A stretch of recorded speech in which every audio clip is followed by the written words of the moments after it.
Welcome to Fiction Audiobooks. If you enjoy the content, like and subscribing would be greatly appreciated. If you have any recommendations for novels, comment below. Please join my Patreon at https://www.patreon.com/fictionaudiobook. Chapter 196, Status of the Hidden Rain Village, Clones.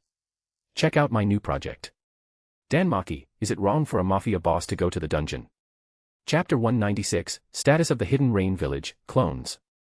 The Hidden Rain Village is in a state of unofficial chaos, Gara answered mechanically. It has been occupied by a powerful criminal organization called the Magina Bandits for a long time. Their influence is huge, and they engage in various illegal activities. Konan's eyes turned colder.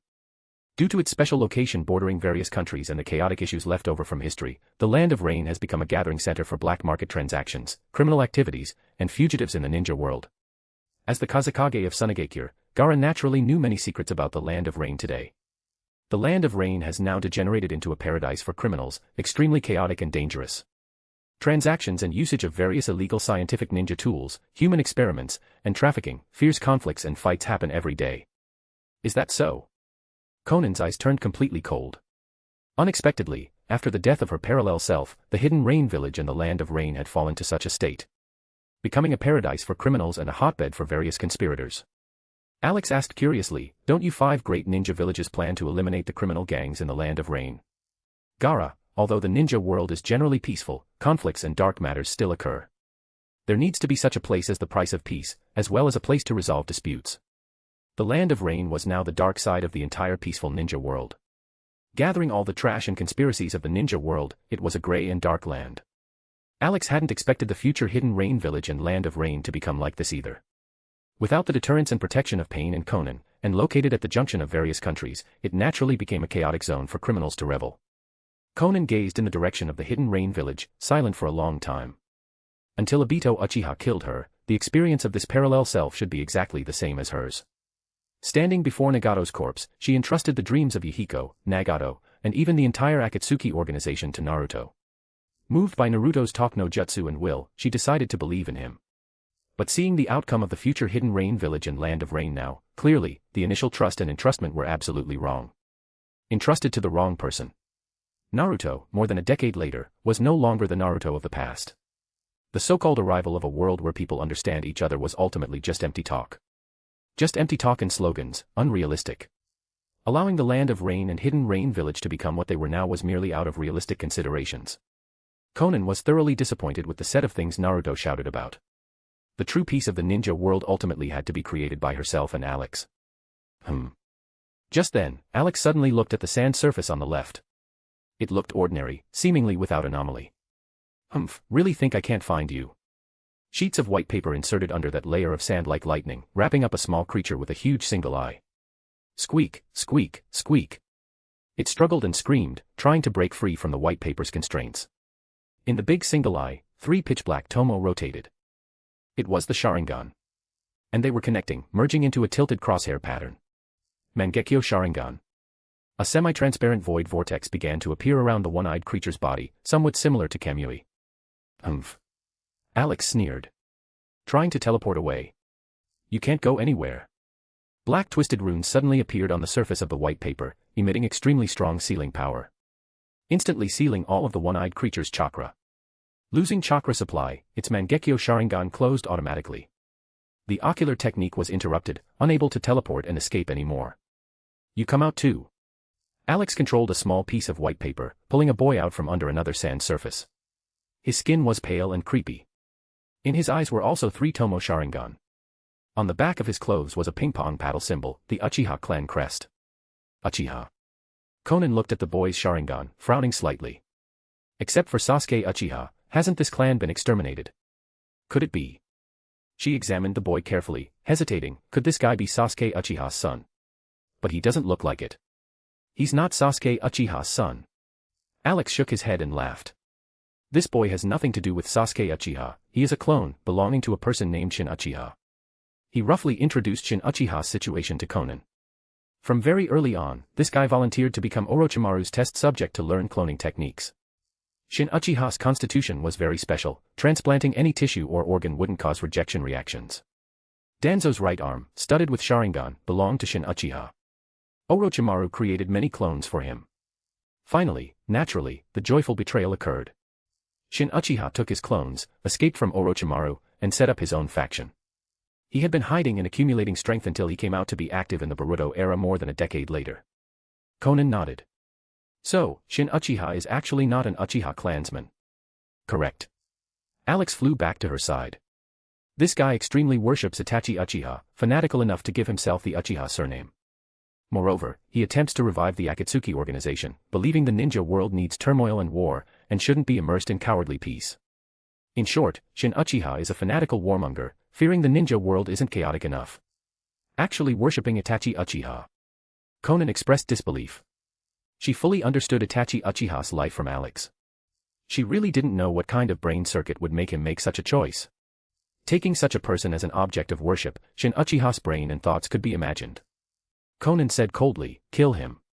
Shin Uchiha was unworthy of reviving the Akatsuki organization, unqualified to call himself Akatsuki, and even less qualified to represent Akatsuki. This was a blasphemy against the Akatsuki organization, and she absolutely wouldn't allow it. She activated the Mangekyo, instantly controlling the clone. Speak, where is Shin Uchiha's main body? Under higher-level ocular power, this clone, even with a 3-tomo Sharingan, couldn't resist Konan's genjutsu interrogation. He answered blankly, in a cave more than 300 kilometers southeast, on the border of the Land of Fire and the Land of Wind. Obtaining the intelligence, Alex retracted the white paper, letting the clone fall to the ground. Konan's wings flapped behind her back, soaring into the sky. First, kill the Shin Uchiha who caused trouble under the name of the Akatsuki organization, then go to the Hidden Rain Village and Land of Rain to take a look. Support this fanfic by leaving positive review, comments, and power stones. Chapter 197, Chapter 197, Killing Shin Uchiha, Heading to the Hidden Rain Village. Check out my new project. Danmaki, is it wrong for a mafia boss to go to the dungeon?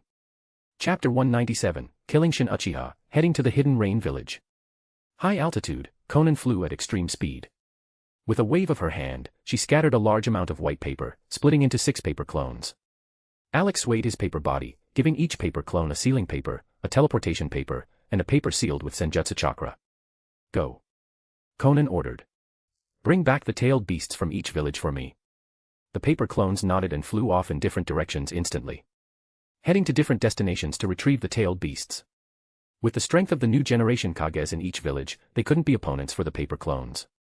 As for Konoha, she would personally go to capture the 9 tails. Thump. Thump. Konan suddenly felt her eyeballs vibrating, chakra beginning to surge, and hurriedly stopped. Her eyes closed involuntarily. Konan. Alex sensed slightly and breathed a sigh of relief. It's okay, just the second pulsation, not a big problem. Her Tenseigan had to undergo 7 pulsations before fully opening.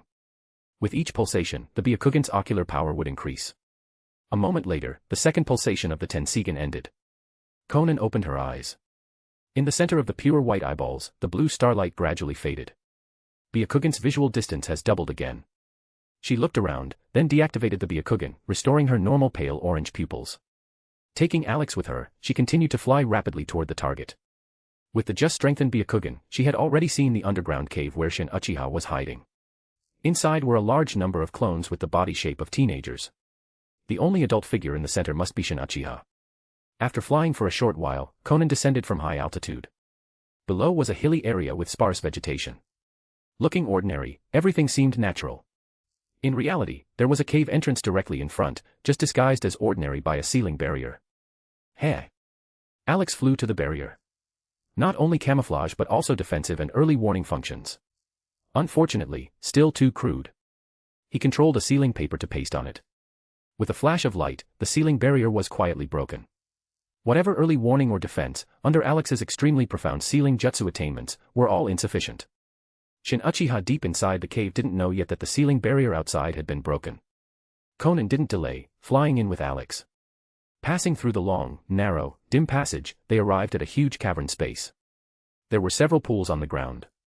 The rocks everywhere were filled with clones in teenage form. As for Shin Uchiha, he was on the largest rock in the very center, head bowed, tinkering with something. He hadn't discovered anyone entering his territory yet. Seeing the Akatsuki outfit on Shin Uchiha, a cold light flashed in Konan's eyes. Then she waved her hand, and the sky full of white paper filled the upper part of the cavern. At this moment, Shin Uchiha noticed the anomaly and looked up subconsciously. He exclaimed in shock, "Paper release. It's actually paper release." The Sharingan in his eye sockets shrank violently, extremely horrified. It was one thing for the attack to come suddenly, but it was paper release.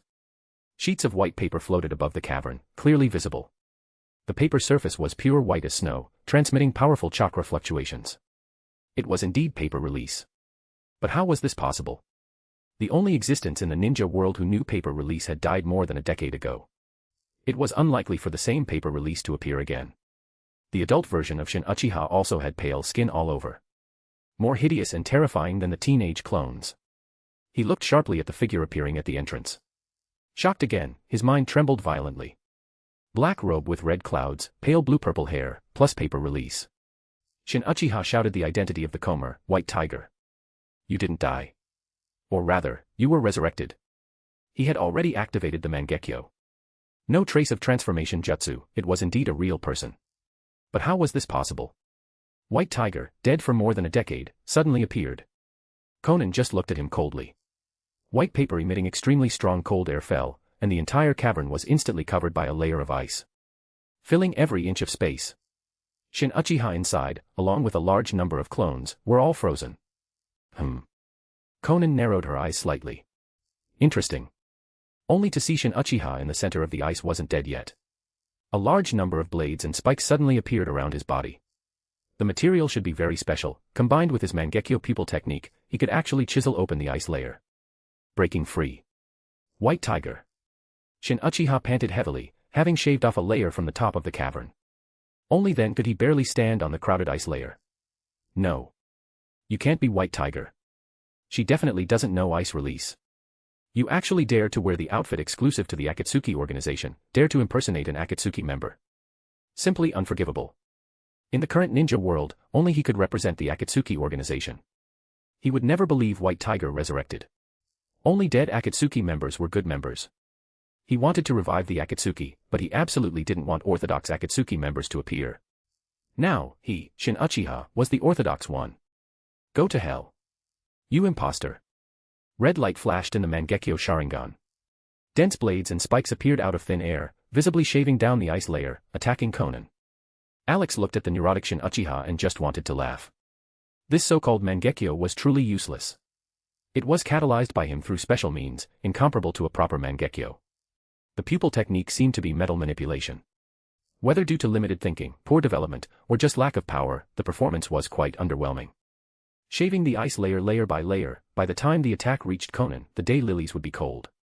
This ice layer was made with ordinary chakra, without adding senjutsu. Otherwise, with just these blades of Shin Uchiha, he definitely couldn't shave it.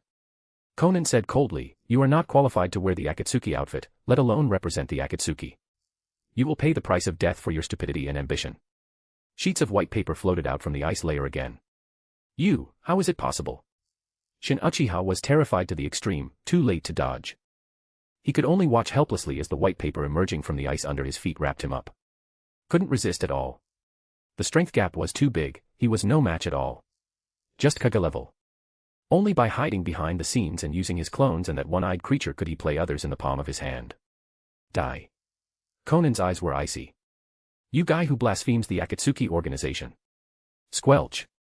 The white paper crushed inward violently, and Shin Uchiha's body instantly turned into a spray of bloody mud. Completely dead. Although he possessed many Sharingan, he hadn't mastered Izanagi, so he wouldn't resurrect. A battle that wasn't really a battle ended. A large sheet of white paper rolled up a large stack of materials, floating out from a deeper cave, arriving in front of Alex and Konan. This was all the research experiment data looted from Shin Uchiha's secret research base. Although that guy's strength wasn't great, his cloning technology, and the manufacturing technology of 3 Tomo and even Mangekyo, still had merits.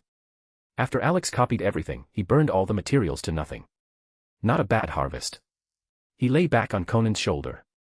Konan, where to next? Konan turned and flew backward, her voice full of killing intent, Hidden Rain Village.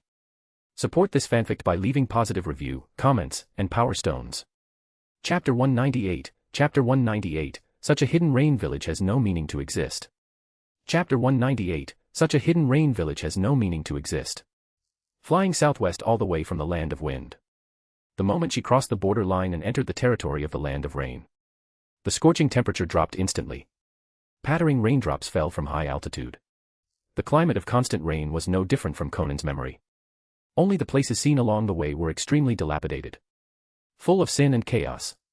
Her eyes grew colder and colder. The self of this world and Nagato had only been dead for more than a decade, yet the land of rain had become such a ghostly appearance. No order, no rules to speak of. Killing, robbing, fighting, etc. Flying all the way, the criminal acts seen were countless. This country had degenerated into a carnival country for criminals. Phew. Konan let out a long breath, suppressing her killing intent, flying down quickly and landing on the water surface. Then she walked slowly toward the entrance of the hidden rain village. Hey! In front of the dilapidated gate stood two ruffian-like ninja guards. Licking their lips, they stared at Konan with malicious eyes. Unfamiliar face, first time in the hidden rain village. He, looks like you don't know the rules yet. Let this young master teach you personally. It will be very happy. His voice stopped abruptly. Together with the other ninja, they lost their breath, falling to the ground as corpses. These should be ninjas of the Majina bandits. Konan walked into the hidden rain village expressionlessly. Looking around, there was only a slight familiarity, almost completely strange. The buildings and environment in memory were thoroughly changed. Red and green neon signs flashed one by one. Selling scientific ninja tools, ninjutsu, forbidden jutsu. Selling human bloodline organs. Erotic izakaya. Mechanical prosthetics and body modification. Intelligence trafficking. Etc. Advertisement signs dazzled the eyes. Various things absolutely illegal in the ninja world were openly displayed, traded, and sold here. Konan walked forward. Raising her head slightly, she looked at the tallest building in the center of the village. That used to be the Akatsuki headquarters, and the place Nagato liked to stay the most. Now, four huge characters, Majina bandits, hung on the high wall. The building as a whole was also remodeled into blood red, hideous, and vicious. The surroundings gradually quieted down. The quarreling and cursing just now stopped. Everyone around stared at Konan with malicious faces. They didn't smell the same criminal scent on her. This was a newcomer, or an ordinary person who accidentally intruded into this sinful zone. For such a person, only one fate awaited, to become prey for all of them, divided and eaten. This old lady wants that head of smooth long purple hair. I like the color of her eyes. Those eyes are mine. This figure, this face, are you sure you don't want to taste it first? Taste it first, then squeeze all the value out of her body. All kinds of filthy language and shocking words came from everywhere. Seemed like they had already decided her fate. Here. Konan stopped suddenly, standing in the center of the hidden rain village. Is no longer the hidden rain village. Looking up at the unchanging dark clouds in the sky, letting the cool rain drip onto her face. The hidden rain village more than a decade later, had become foul, full of filth and sin. Already, has no necessity to exist. Konan's eyes were freezing cold. Visible white cold air emerged from her body surface. Biting cold, morose. With her as the center, it swept the surroundings. At a speed visible to the naked eye, the ice layer froze everything outward with crack, crack, crack sounds. Whether it was the incoming criminals or those foul buildings, all were frozen inside.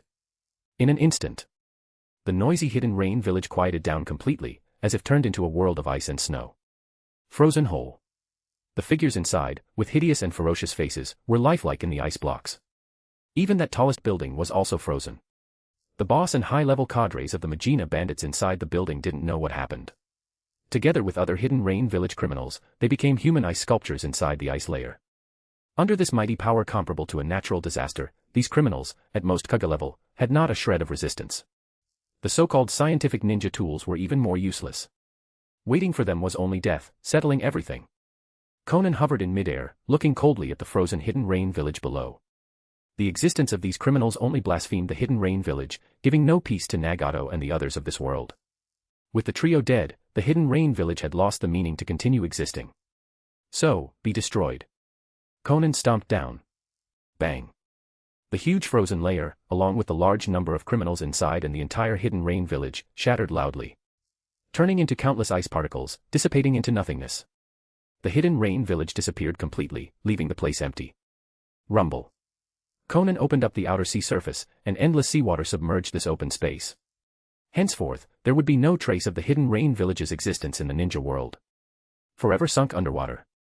Konan. Alex flew up. Are you okay? Alex. Konan looked at him. Don't worry, I just wanted to vent. She separated paper clones one by one, almost filling the sky. Kill. Kill all criminals doing evil in the land of rain for me. Kill until no one dares to commit crimes again, kill until they are terrified.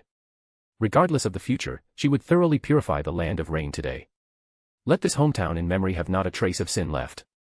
Let the trio of this world rest in peace. Rustle, rustle. The paper clones, all with faces full of killing intent, flapped their wings and flew in all directions of the land of rain. Today, all criminals in the land of rain would suffer a head-on blow. Paying the price of their lives for their past criminal acts. Making them regret coming to this country to do evil. Konan let out a long breath, her agitated emotions gradually calming down. Alex. She asked complicatedly, can the Nagato, Yahiko, and the other me of this world be resurrected? This. Alex hesitated for a moment, finally saying in a deep voice, at this stage, probably not possible, more than a decade has passed, their bodies can't be found, unable to use Edo Tensei. Is that so? Konan was silent for a long time. In that case, no need to force it. Matters of the land of rain and hidden rain village were basically handled. Next. Support this fanfic by leaving positive review, comments, and power stones. Chapter 199, Chapter 199, The Future Konoha. Chapter 199, The Future Konoha. Konoha Village. Morning. On the track circling the entire village, the thunder train ran steadily. It was the weekend, and the village was bustling with noise and excitement. Another harmonious and peaceful day. Naruto, in his 30s, stood at the intersection, looking at the villagers coming and going with satisfaction. This was the meaning of his struggle as Hokage. As long as he saw the smiling faces of the villagers every day, he was very satisfied. His childhood dream of becoming Hokage had long been realized. Under his leadership, the entire Konoha was thriving. Getting along harmoniously with the other 4 great ninja villages, the ninja world was generally peaceful. Along the way, too many people entrusted their dreams and wills to him. Now, all this finally lived up to their expectations. Oh, Databeo. Oba-chan. Seeing a white-haired old granny about to cross the road, Naruto appeared beside her instantly. Oba-chan, let me help you cross the road. Helping old grannies cross the road counted as his daily work as Hokage. Oh, what a good child. You're the Hokage, yet you always help this old woman cross the road. Naruto helped her walk forward carefully. Haha, this is the responsibility of the Hokage. He said firmly, only by gaining everyone's approval can one become Hokage. Oba-chan is also a part of Konoha, I, the Hokage, must also gain Oba-chan's approval. Good, I approved of you long ago. You're doing a good job as Hokage, keep it up. OSU. Naruto waved with a smile, watching the old granny go away. Then with a poof, he turned into smoke and disappeared. This was just one of many shadow clones. Every day, a large number of shadow clones were active everywhere in the village, helping villagers solve various troubles. This was something only he, the Ninetails Jinchuriki, could do. Chakra was abundant, able to be squandered like this. Phew. In the Hokage office, Naruto's main body, wearing the Hokage robe, finished approving the last document. He let out a long breath. Finally done, saved. He stretched fiercely, his face full of fatigue, dark circles under his eyes.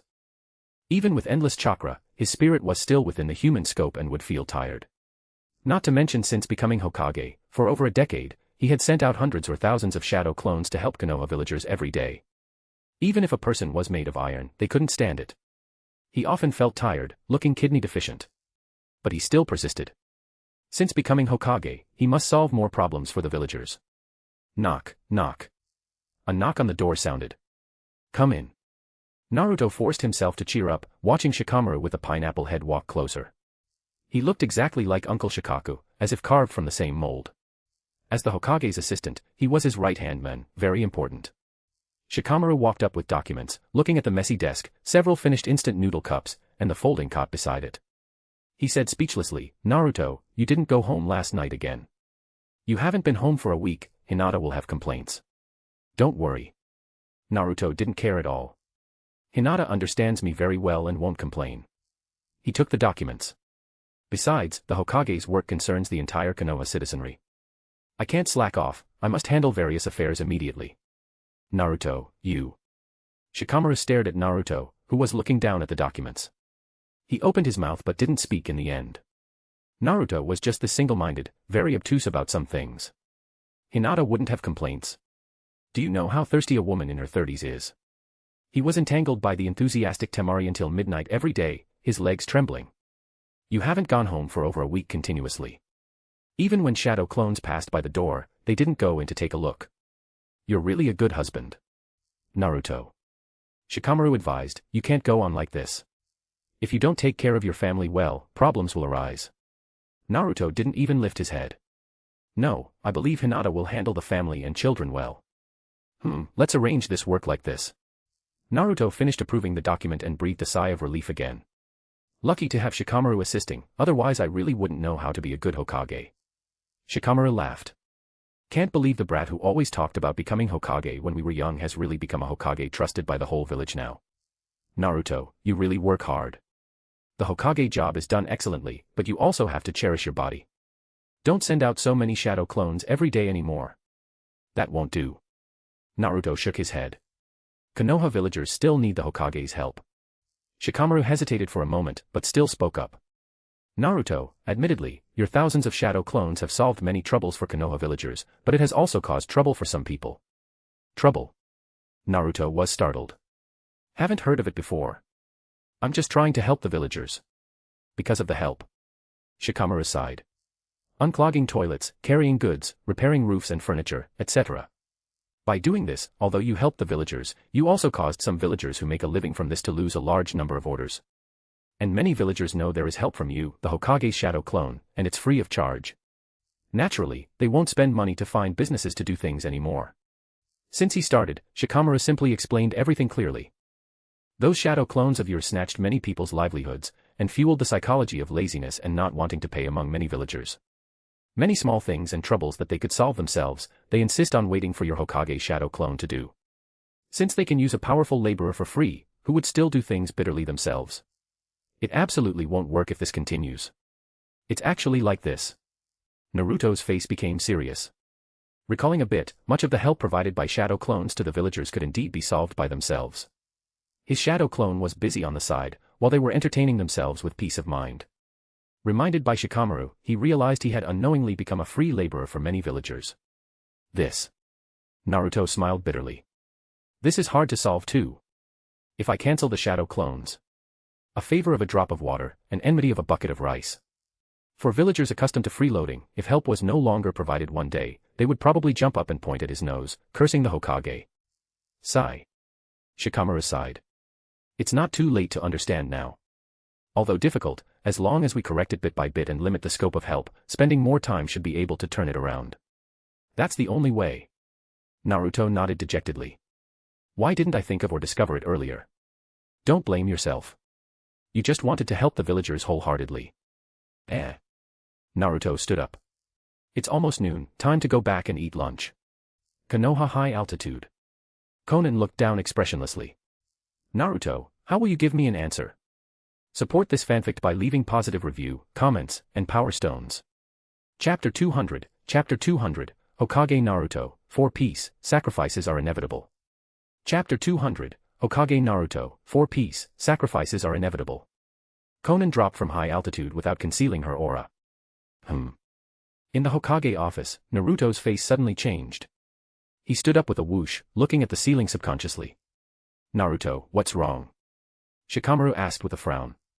It had been a long time since he saw Naruto lose his composure like this. An extremely strong chakra is approaching. Naruto said urgently. Right above the Hokage building. He jumped out of the window, reaching the rooftop of the Hokage building in a few leaps. Naruto. Shikamaru knew the situation was urgent. Daring not to delay, he immediately issued a warning signal to the whole village. Then he led the Umbu, rushing to the rooftop of the Hokage building. On the rooftop, Naruto looked up, shielding the sun with his hand, watching the figure slowly descending from the high sky. There was indeed someone. But the sun hung high in the sky, and the comber was right in the center of the sun. He could only see a blurry black figure, unable to see the specific face clearly. Naruto. The Nine-Tails' solemn voice rang in his mind. Be careful. That person in the sky has massive chakra. And what, Kurama? Seems to have great malice toward you and Konoha. Not a friendly visit, you have to handle it carefully. Malice. Naruto's face sank, and he said firmly, no matter who it is, as the 7th Hokage, I absolutely won't let anyone harm the village. Absolutely not allowed. Ending the short conversation, he exited the seal space. His gaze fixed tightly on the descending figure. When they left the center of the sun and no longer reflected light, he finally saw the comber's face clearly. Pale blue-purple hair flowing, black robe with red clouds, a cold face. Plus the white paper surrounding her. In an instant, Naruto's memory returned to more than a decade ago. Back when Pain attacked Konoha, after he defeated Pain one by one and successfully persuaded Nagato. The conversation with her in front of Nagato's corpse. His young self, the dream and ninja way he persisted in, until now. Konan. Naruto trembled inside, shouting in disbelief. He looked dazedly at the figure falling from the sky and standing opposite him. Although younger, undoubtedly, it was Konan whom he had met once and talked to once back then. Kurama. Naruto didn't realize his voice was trembling, nor did he know why it trembled. He sought confirmation from the Nine-Tails in the seal space. Is she really Konan? Could it be transformation jutsu? Could it be a disguise? Clearly not sensing the fluctuation of transformation jutsu, nor seeing traces of disguise, he still wanted to confirm with Kurama. A person thought dead suddenly came to Konoha and stood in front of him. He instantly had an ominous premonition in his heart, as well as inexplicable guilt and shame. Naruto. The Nine-Tails' serious voice came. Pull yourself together. Don't let your mind and judgment be messed up because of a sudden appearance. The other party is showing her true face, no transformation jutsu, but undoubtedly the possibility of being an enemy is greater. Its voice was heavy, it had also heard that conversation. Don't care how others see it. Naruto, you've worked hard until today and finally became Hokage. Your past dreams were all realized by your efforts, don't fall into self-doubt. Phew. After the Nine-Tails' enlightenment, Naruto took a deep breath, stabilizing his mind. That's right, all along the way, he had been moving firmly toward his dream. Under his leadership, Konoha flourished. Under his efforts, the ninja world maintained peace for over a decade. Whether internal or external, he didn't let anyone down. He kept a straight face, looking at Konan not far away, asking suspiciously, "Are you Konan?" Konan scrutinized Naruto in his 30s. Mature and steady, no longer as reckless as in his youth, but also lacking the hot blood and infectious energy. Grown up after all. Naruto. She said slowly. You disappoint me very much. No. Konan fully immersed herself in this parallel world self. I trusted you wrongly. Back then, in front of Nagato's corpse, entrusting his and Yahiko's dream to you was obviously a wrong decision. Naruto subconsciously clenched his fists. The scene back then seemed to replay in his mind. He vowed solemnly, but now. But that was just youthful ignorance, unrealistic fantasy. Looking back after growing up, it was just a joke. Who didn't dream big in their youth? He took a deep breath and said in a deep voice, Konan, my dream has been realized. I became Hokage, bringing peace to Konoha and the ninja world. He spread his hands. Isn't this also the initial goal of Yahiko, Nagato, and the Akatsuki organization? Now that the ninja world has been peaceful for more than a decade, they should be very gratified that the dream of peace has finally been realized. Peace. Konan said coldly. Ninja world peace, Konoha peace, but it doesn't include the land of rain and hidden rain village, does it? Naruto's face paled slightly. The most difficult thing to face happened. The moment he saw Konan, he thought of the current land of rain and hidden rain village immediately. As the hometown of Yahiko and Nagato, it had degenerated into a criminal paradise for the entire ninja world. Gathering countless criminals and conspirators, extreme criminal acts occurred all the time. As Hokage, he knew all these clearly. He knew it more than a decade ago but didn't change it. He even let it be. Because, that place didn't belong to Konoha. And under the general peace of the ninja world, such a place was also needed. Naruto stabilized his mind and said very seriously, even in a peaceful ninja world, there will be friction, disputes, and even dark matters. There needs to be a place to accommodate those criminals and conspirators. He sighed deeply, his will unwavering. This is the price of peace. For the peace of the ninja world, compromises must be made. I believe if Yahiko and Nagato encountered the same situation, they would also choose to sacrifice an ownerless land as the price for the ninja world's peace. Compromise. Alex smiled. Politics was the art of mutual compromise. Naruto, who grew up to be Hokage, was no longer the youthful hot-blooded boy, but a politician who knew how to compromise and choose. No longer as naive as in his youth, insisting on achieving a perfect ending that satisfied everyone no matter what. Konan said coldly, you are not qualified to speculate on Yahiko and Nagato's thoughts. The prerequisite for their pursuit of ninja world peace was that their hometown, the Land of Rain, was also in peace, not sacrificed as the price of peace. Without peace in the Land of Rain, the peace of the ninja world is meaningless. If you were asked to sacrifice Konoha in exchange for ninja world peace, would you, the Hokage, be willing? Naruto was tongue-tied, silent, not answering. He expressed his stance with actual actions. That was impossible. Absolutely impossible to sacrifice the entire Konoha for ninja world peace. The prerequisite for ninja world peace must be that Konoha was also in peace. Such an attitude also slapped the face of his high-sounding words just now. Support this fanfic by leaving positive review, comments, and power stones. Chapter 201, Naruto's Shock, the Seal. Chapter 201, Naruto's Shock, the Seal. So. Konan looked at Naruto with eyes cold as ice. For the sake of so-called peace in the ninja world, the Land of Rain can be sacrificed, but Konoha cannot. Naruto clenched his fists, remaining silent. If this were his younger self, he would have roared that for the sake of peace, he wouldn't sacrifice anyone or any country. He would have shouted that such a trade-off was absolutely wrong. He would have insisted there must be a perfect solution. As for how to achieve that perfect ending, he wouldn't know. How many difficulties would he face? He wouldn't know. But his younger self wouldn't have cared about those details. He would have just continued to scream his will to everyone, taking for granted that as long as he kept moving forward, he would definitely do it. He would definitely succeed. But now, as the Hokage, he couldn't even shout out those empty words of his youth. He understood reality. He knew that was impossible. Sacrifices had to be made. He had to face reality. Ideals were just ideals, they could never be perfectly realized. So, you understand it too, Konan sneered. You sound so righteous when asking the Land of Rain to sacrifice for peace. But when it's Konoha's turn, you can't even speak. What ugly double standards. Naruto steeled his will, meeting Konan's gaze without a hint of guilt, and spoke in a deep voice. The situation dictates it. The Land of Rain is located at the borders of the great nations and lacks official military strength. It is naturally suited for such a role. Yes, my actions and choices aren't wrong. Besides, there are no ifs in this world. I cannot hypothesize a scenario where sacrificing Konoha would exchange for peace in the ninja world. Sigh. Alex watched this mature version of Naruto and sighed softly. Although the younger Naruto was ignorant and reckless, always holding on to impossible dreams, he at least had a spark. He truly believed in his dreams and worked hard for them, infecting others with his conviction.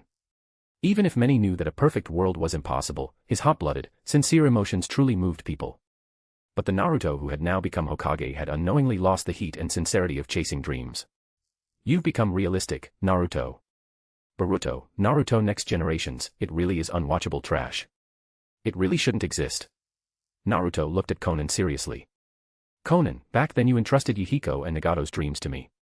For over a decade, I haven't dared to forget it for a moment.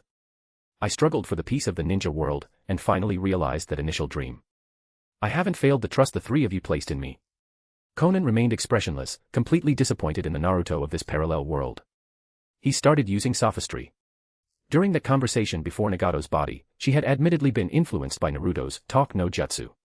But she had also genuinely felt his incomparably sincere, incomparably firm will and determination. He truly believed the dream could be realized, and he would risk everything to achieve it. But now, she couldn't feel it anymore. Naruto. Konan's voice was devoid of emotion, cold to the extreme. You have betrayed your own ninja way and your dream. You have betrayed Nagato's trust, and you have betrayed Yahiko's dream. She instantly entered Sage mode and flashed in front of Naruto. She punched directly at his face. So fast. Naruto's pupils constricted. In a split second, he activated Sage Fox mode. His entire body turned golden, and his pupils transformed into a cross shape. He crossed his arms in front of his face to block. Bang. The fist landed. Naruto was sent flying by the immense force, smashing into the wall behind him and creating a web of dense cracks. With Konan's current physical strength, superimposed with Sage mode, she had already surpassed Naruto. Moreover, the yang power granted to him by the Sage of Six Paths back then had mostly been used to seal Kagaya Otsutsuki. It was hard to say how much remained now. Judging by his current strength, probably very little. Sasuke Uchiha's situation was likely similar. It was no wonder they were crushed by Ishiki Otsutsuki later on. A single punch or kick could shatter the complete body Susanoo and the full Nine-Tails form. So strong. And Naruto crashed to the ground, disbelief in his voice. There's Senjutsu Chakra. You learned Sage mode. In this moment, facing a powerful enemy, the consequences of his decade-long routine of creating thousands of shadow clones every day began to show. His body and spirit were constantly in a weak and exhausted state. This was a fatal disadvantage. Naruto, inside the seal, the Nine-Tails spoke gravely. She is already an enemy, and an extremely powerful one. Do not be soft-hearted or careless. Kurama, I know. Naruto's face was heavy, his resolve unwavering. I absolutely won't let anyone harm the village, not even an old friend. As long as you understand. Do not deny yourself because of her words. Believe that what you did was right. I have watched your life for over 30 years, you have done well. Thanks, Kurama. You really are the most reliable partner. After bumping fists with Kurama, Naruto left his mental space. He immediately scrambled up from the ground. Konan, I won't let you harm Konoha. You. Just then, a red light flashed in Konan's eyes as she activated the Mangekyo Sharingan. Naruto, completely unaware, hadn't realized she possessed the Mangekyo Sharingan. Looking directly at her, he was instantly caught in the Mangekyo Genjutsu and froze in place. However, as a perfect Jinchuriki, even if his consciousness was briefly suppressed by Genjutsu, he still had a clear-headed Nine-Tails inside him. Naruto. Kurama shouted, immediately surging his own chakra into Naruto to break the Mangekyo Genjutsu. The action was incredibly fast, he was under the Genjutsu for less than half a second. Naruto felt a blur, then snapped awake. But it was too late. His body was already firmly bound by 9 golden chains. Adamantine sealing chains. How is this possible? He was shocked beyond words. It was one thing for Konan, who had been dead for over a decade, to suddenly appear. But her strength had become so terrifying, not only knowing Sage Mode but also strangely possessing the Mangekyo Sharingan. And now, she could even use the core ability of the Uzumaki clan, the adamantine sealing chains. What on earth happened to her? Naruto didn't have time to think, escaping was the priority. Ha! He shouted angrily. Under Sage Fox Mode, the golden chakra cloak on his body expanded violently. It visibly stretched the 9 entangled golden chains. It seemed escape was inevitable. Unfortunately, a sheet of white paper, surfaced with complex and twisted runes, had quietly attached itself to his back. It emitted an extremely powerful sealing fluctuation. It was the sealing paper controlled by Alex. Instantly activated, the power of the seal swept through Naruto's entire body. The surging chakra was sealed in a split second. The golden chakra cloak faded, the cross-shaped pupils in his eyes disappeared, and the surging power was completely locked away. With Alex's current mastery of sealing jutsu, this super-strong sealing paper, created by combining multiple sealing techniques, was more than enough to lock Naruto down tight. Support this fanfic by leaving positive review, comments, and power stones. For advanced chapters. Chapter 202, Chapter 202, Sealing the Nine-Tails, Will a Miracle Happen? Chapter 202, Sealing the Nine-Tails, Will a Miracle Happen? This is a sealing jutsu. Naruto was restricted to the spot, terrified. My chakra. The chakra in his body seemed to have vanished. Let alone mobilizing it, he couldn't even sense it. Even the Senjutsu chakra was domineeringly sealed. What kind of seal is this? Kurama. Naruto shouted in his mind, trying to contact Kurama in the sealed space. However, Kurama, with whom he usually communicated instantly, was completely unreachable. No matter how he called, there was no response. The connection was severed. His link to the seal space had been violently cut off. He couldn't sense Kurama's existence. Naruto took several deep breaths, forcing himself to calm down. He looked up at Konan opposite him. Right now, he couldn't use any power. He could only use words, his talk no jutsu, to protect the village. To make her give up the idea of harming Konoha. Konan. Naruto quickly organized his words, speaking sincerely. I didn't want to see the land of rain and the rain village turn out like this either. But at least Hihiko and Nagato's dream of peace has been realized, hasn't it? Besides, since you've reappeared and your power has become so great, it's enough to purge all evil from the land of rain and the rain village. You can clear out all the criminals and conspirators there. He took a deep breath. As the 7th Hokage of Konoha, I can represent Konoha in fully supporting the reconstruction of the land of rain and the rain village. Supplies, funds, personnel, everything will be sent to the land of rain. Let's rebuild Hihiko and Nagato's hometown together and bring the land of rain back into the sunlight and peace. How about it? Even if this would place a heavy burden on Konoha, the situation dictated it. He had to make such a decision. He could only compromise due to the opponent's strength. Rebuild. Konan said coldly. A rain village without Hihiko and Nagato has no meaning. A rain village that has been occupied and desecrated by criminals for over a decade has no need to exist. Alex shook his head, finding Naruto's naive thoughts laughable. Thinking of rebuilding and making amends now. Is it possible? It's ultimately a misplaced sentiment. Alex, recover the nine tails. Leave it to me. Alex threw out another sealing paper. Nine tails. Naruto's pupils shrank violently, horrified. Your goal is the nine tails. Are you going to collect the nine-tailed beasts again and bring war to the ninja world that finally found peace? His entire body's power was sealed, he couldn't move. He could only watch helplessly as the sealing paper stuck to his abdomen. An extremely strong suction force and sealing power followed immediately. Kurama. Naruto stared at Konan, shouting in panic. Kurama is my partner. Don't take him. If you really want to pursue past faults, just come at me. Konan said nothing, staring coldly at Naruto. The sealing paper activated with high efficiency. Naruto could clearly feel something inside his body being rapidly sucked away by that strange paper. That was chakra belonging to Kurama, that was Kurama's main body. His body was being hollowed out. Along with it, his own chakra and vitality were being sucked out following Kurama. His life force weakened visibly. The tailed beast's chakra was closely linked to the Jinchuriki's chakra and vitality. This was why a Jinchuriki would inevitably die once the tailed beast was violently extracted. No. Kurama. Naruto's face turned pale, and he grew weaker and weaker. He was incredibly unwilling to let the nine tails be taken, but he was powerless. He couldn't resist at all. Naruto. Just then, the Konoha Umbu summoned by Shikamaru finally arrived at the roof of the Hokage residence. Seeing the scene, their minds were violently shaken. Naruto, the strongest in the ninja world, was actually half kneeling on the ground, trembling all over, his aura weak. Obviously defeated, and Shikamaru's pupils constricted as he looked at the anomaly at Naruto's abdomen. He saw the fiery red chakra belonging to the nine tails pouring out of Naruto's body and being sucked away by that white paper. He quickly assessed the situation. Naruto had been defeated and controlled by the enemy, and the nine tails inside him was being extracted. And the enemy who defeated Naruto. Shikamaru glanced at Konan standing not far away. Akatsuki. Angel. He was even more horrified and shocked. Someone who had been dead for over a decade suddenly appeared and instantly defeated and subdued the current Naruto. Just how powerful was she? Why did she come here? Specifically to capture the nine tails. Are they collecting tailed beasts to start a war again? In an instant, Shikamaru thought of many things. Other matters could be put aside for now, the most important thing was to rescue Naruto and stop the nine tails extraction.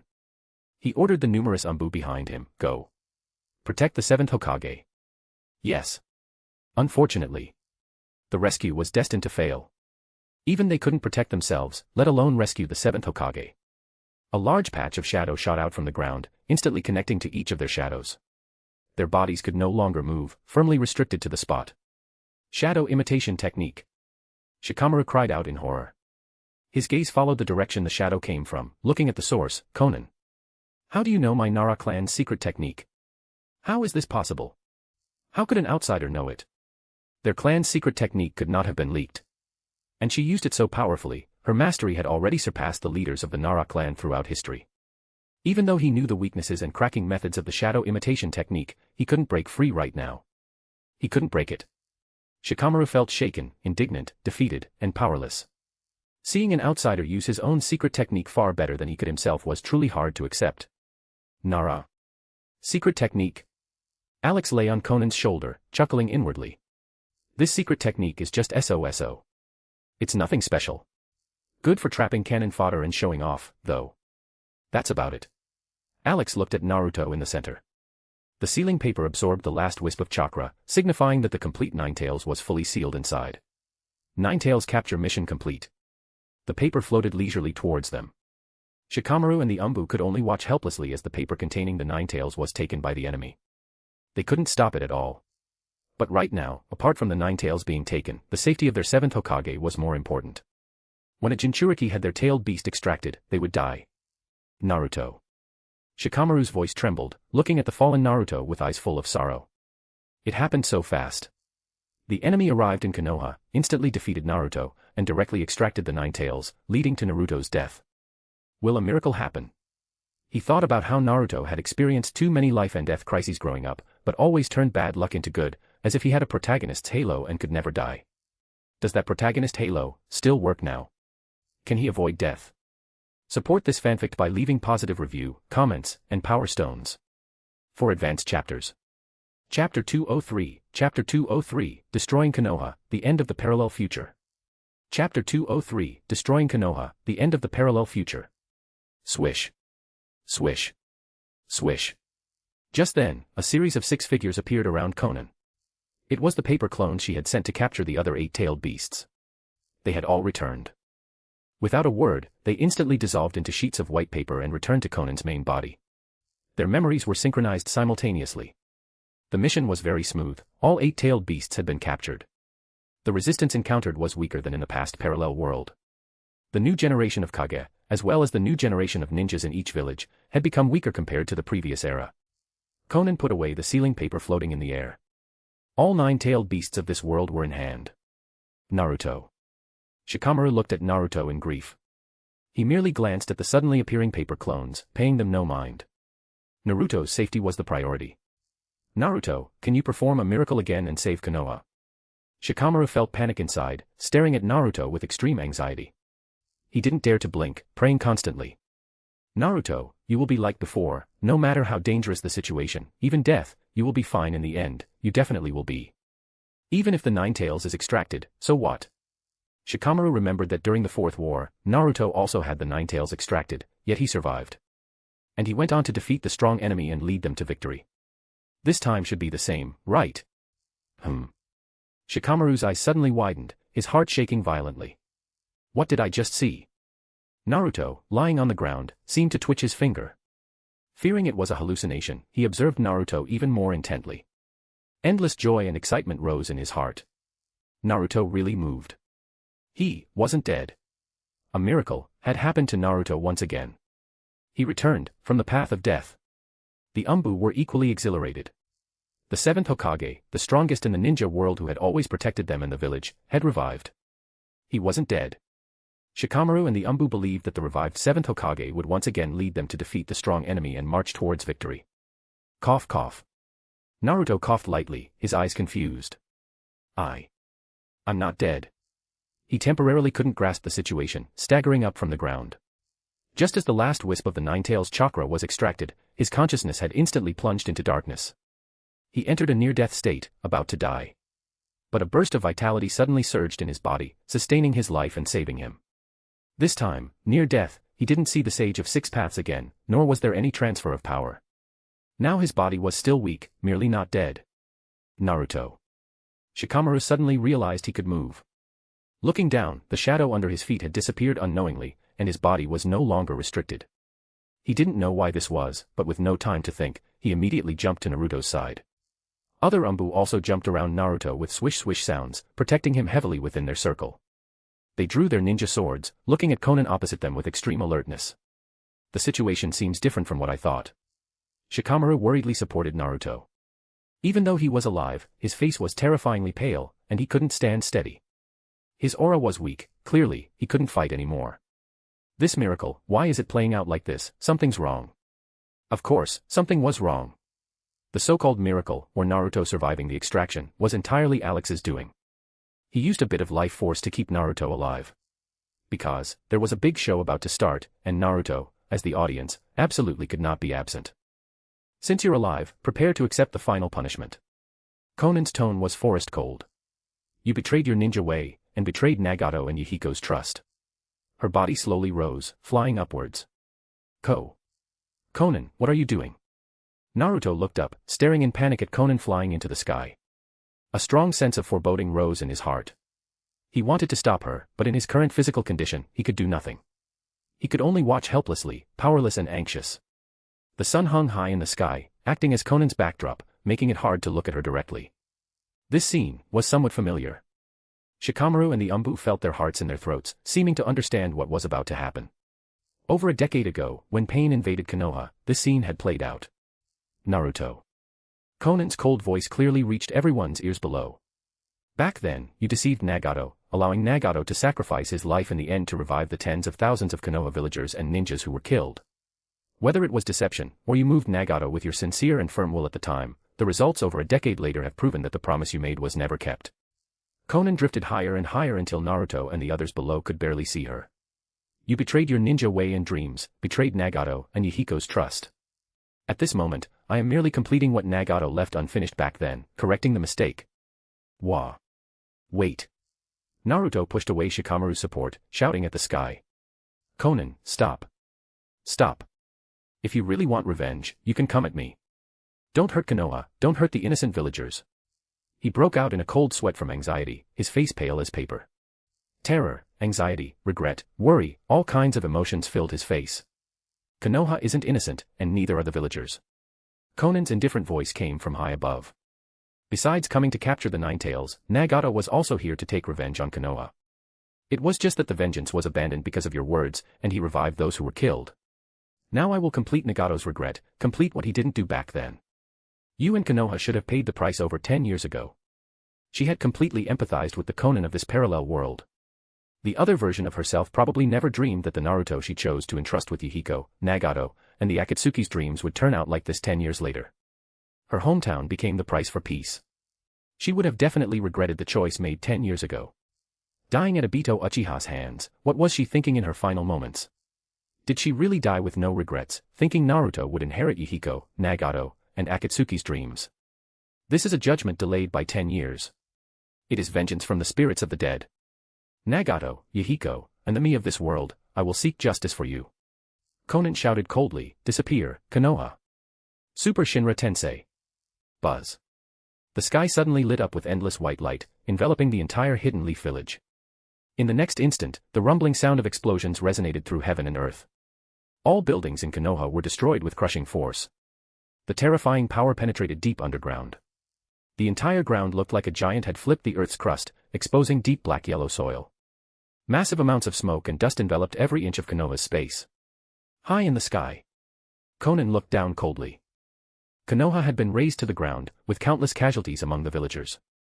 This time, there was no Nagato to sacrifice his life again to revive them. Beside her, Alex retrieved the Rinnegan from the eye socket of a controlled white Zetsu. The white Zetsu's body instantly withered into ash. That Super Shinra Tensei just now was naturally released by the controlled white Zetsu. Konan suddenly saw Alex pause. Alex. What happened? Konan, don't panic. Alex immediately lay back on Konan's shoulder, speaking extremely fast. The spacetime power from the Dragon Vein is about to run out. We must return immediately. Because he had the Dragon Vein guidance and control method offered by Queen Sarah of Roran, he could also sense the Dragon Vein's condition. The fluctuation just now indicated the accumulated spacetime power was nearly exhausted. If they didn't return in time, they might have to stay in this world for a long time, waiting for the Dragon Vein to naturally accumulate spacetime power again. Who knew how long that would take? Is that so? Konan took one last cold look at Konoha. Then let's go back. With nine-tailed beasts in hand and Nagato's regret resolved, the goal was achieved. Let's go. Alex immediately activated the Flying Thunder God, returning to the depths of the desert where the Dragon Vein was located. In the next instant, a blue pillar of light shot into the sky and vanished in the blink of an eye. The depths of this desert, uninhabited for over a decade, became silent once again. The place was empty. Konan and Alex had vanished without a trace, leaving this parallel world. Support this fanfic by leaving positive review, comments, and power stones. For advanced chapters. Chapter 204, Chapter 204, Sealing the Dragon Vein, Return. Chapter 204, Sealing the Dragon Vein, Return. Deep in the desert, at the ruins of Roran. Underground altar space. Swish. The ground buzzed and vibrated. On the altar, the blue light pillar representing the Dragon Vein shot into the sky. Then it rapidly dissipated into wisps of light. A figure appeared on the spot. It was Konan, returning from the future parallel world. We're back. Her eyes were dazed, feeling like a lifetime had passed. She looked around. It was still dilapidated and uninhabited. Exactly the same as when they left, unchanged. She had seen Roran still existing in the past parallel world. Same place, different timelines. Splendor and ruin, the changes of the world. Alex floated up, bobbing in midair. This trip to the past and future had yielded a bountiful harvest. Collected 17-tailed beasts, recovered the Rinnegan and the giant Tensigan. Also made up for the regrets of the trio in 2 worlds. The trip's goals were considered achieved. It was just that after briefly traveling through the past and returning, inevitable complexity and melancholy rose in the heart. This was a normal emotional change after time travel and witnessing the past and future. Konan. Alex gently stroked Konan's cheek. Have you adjusted?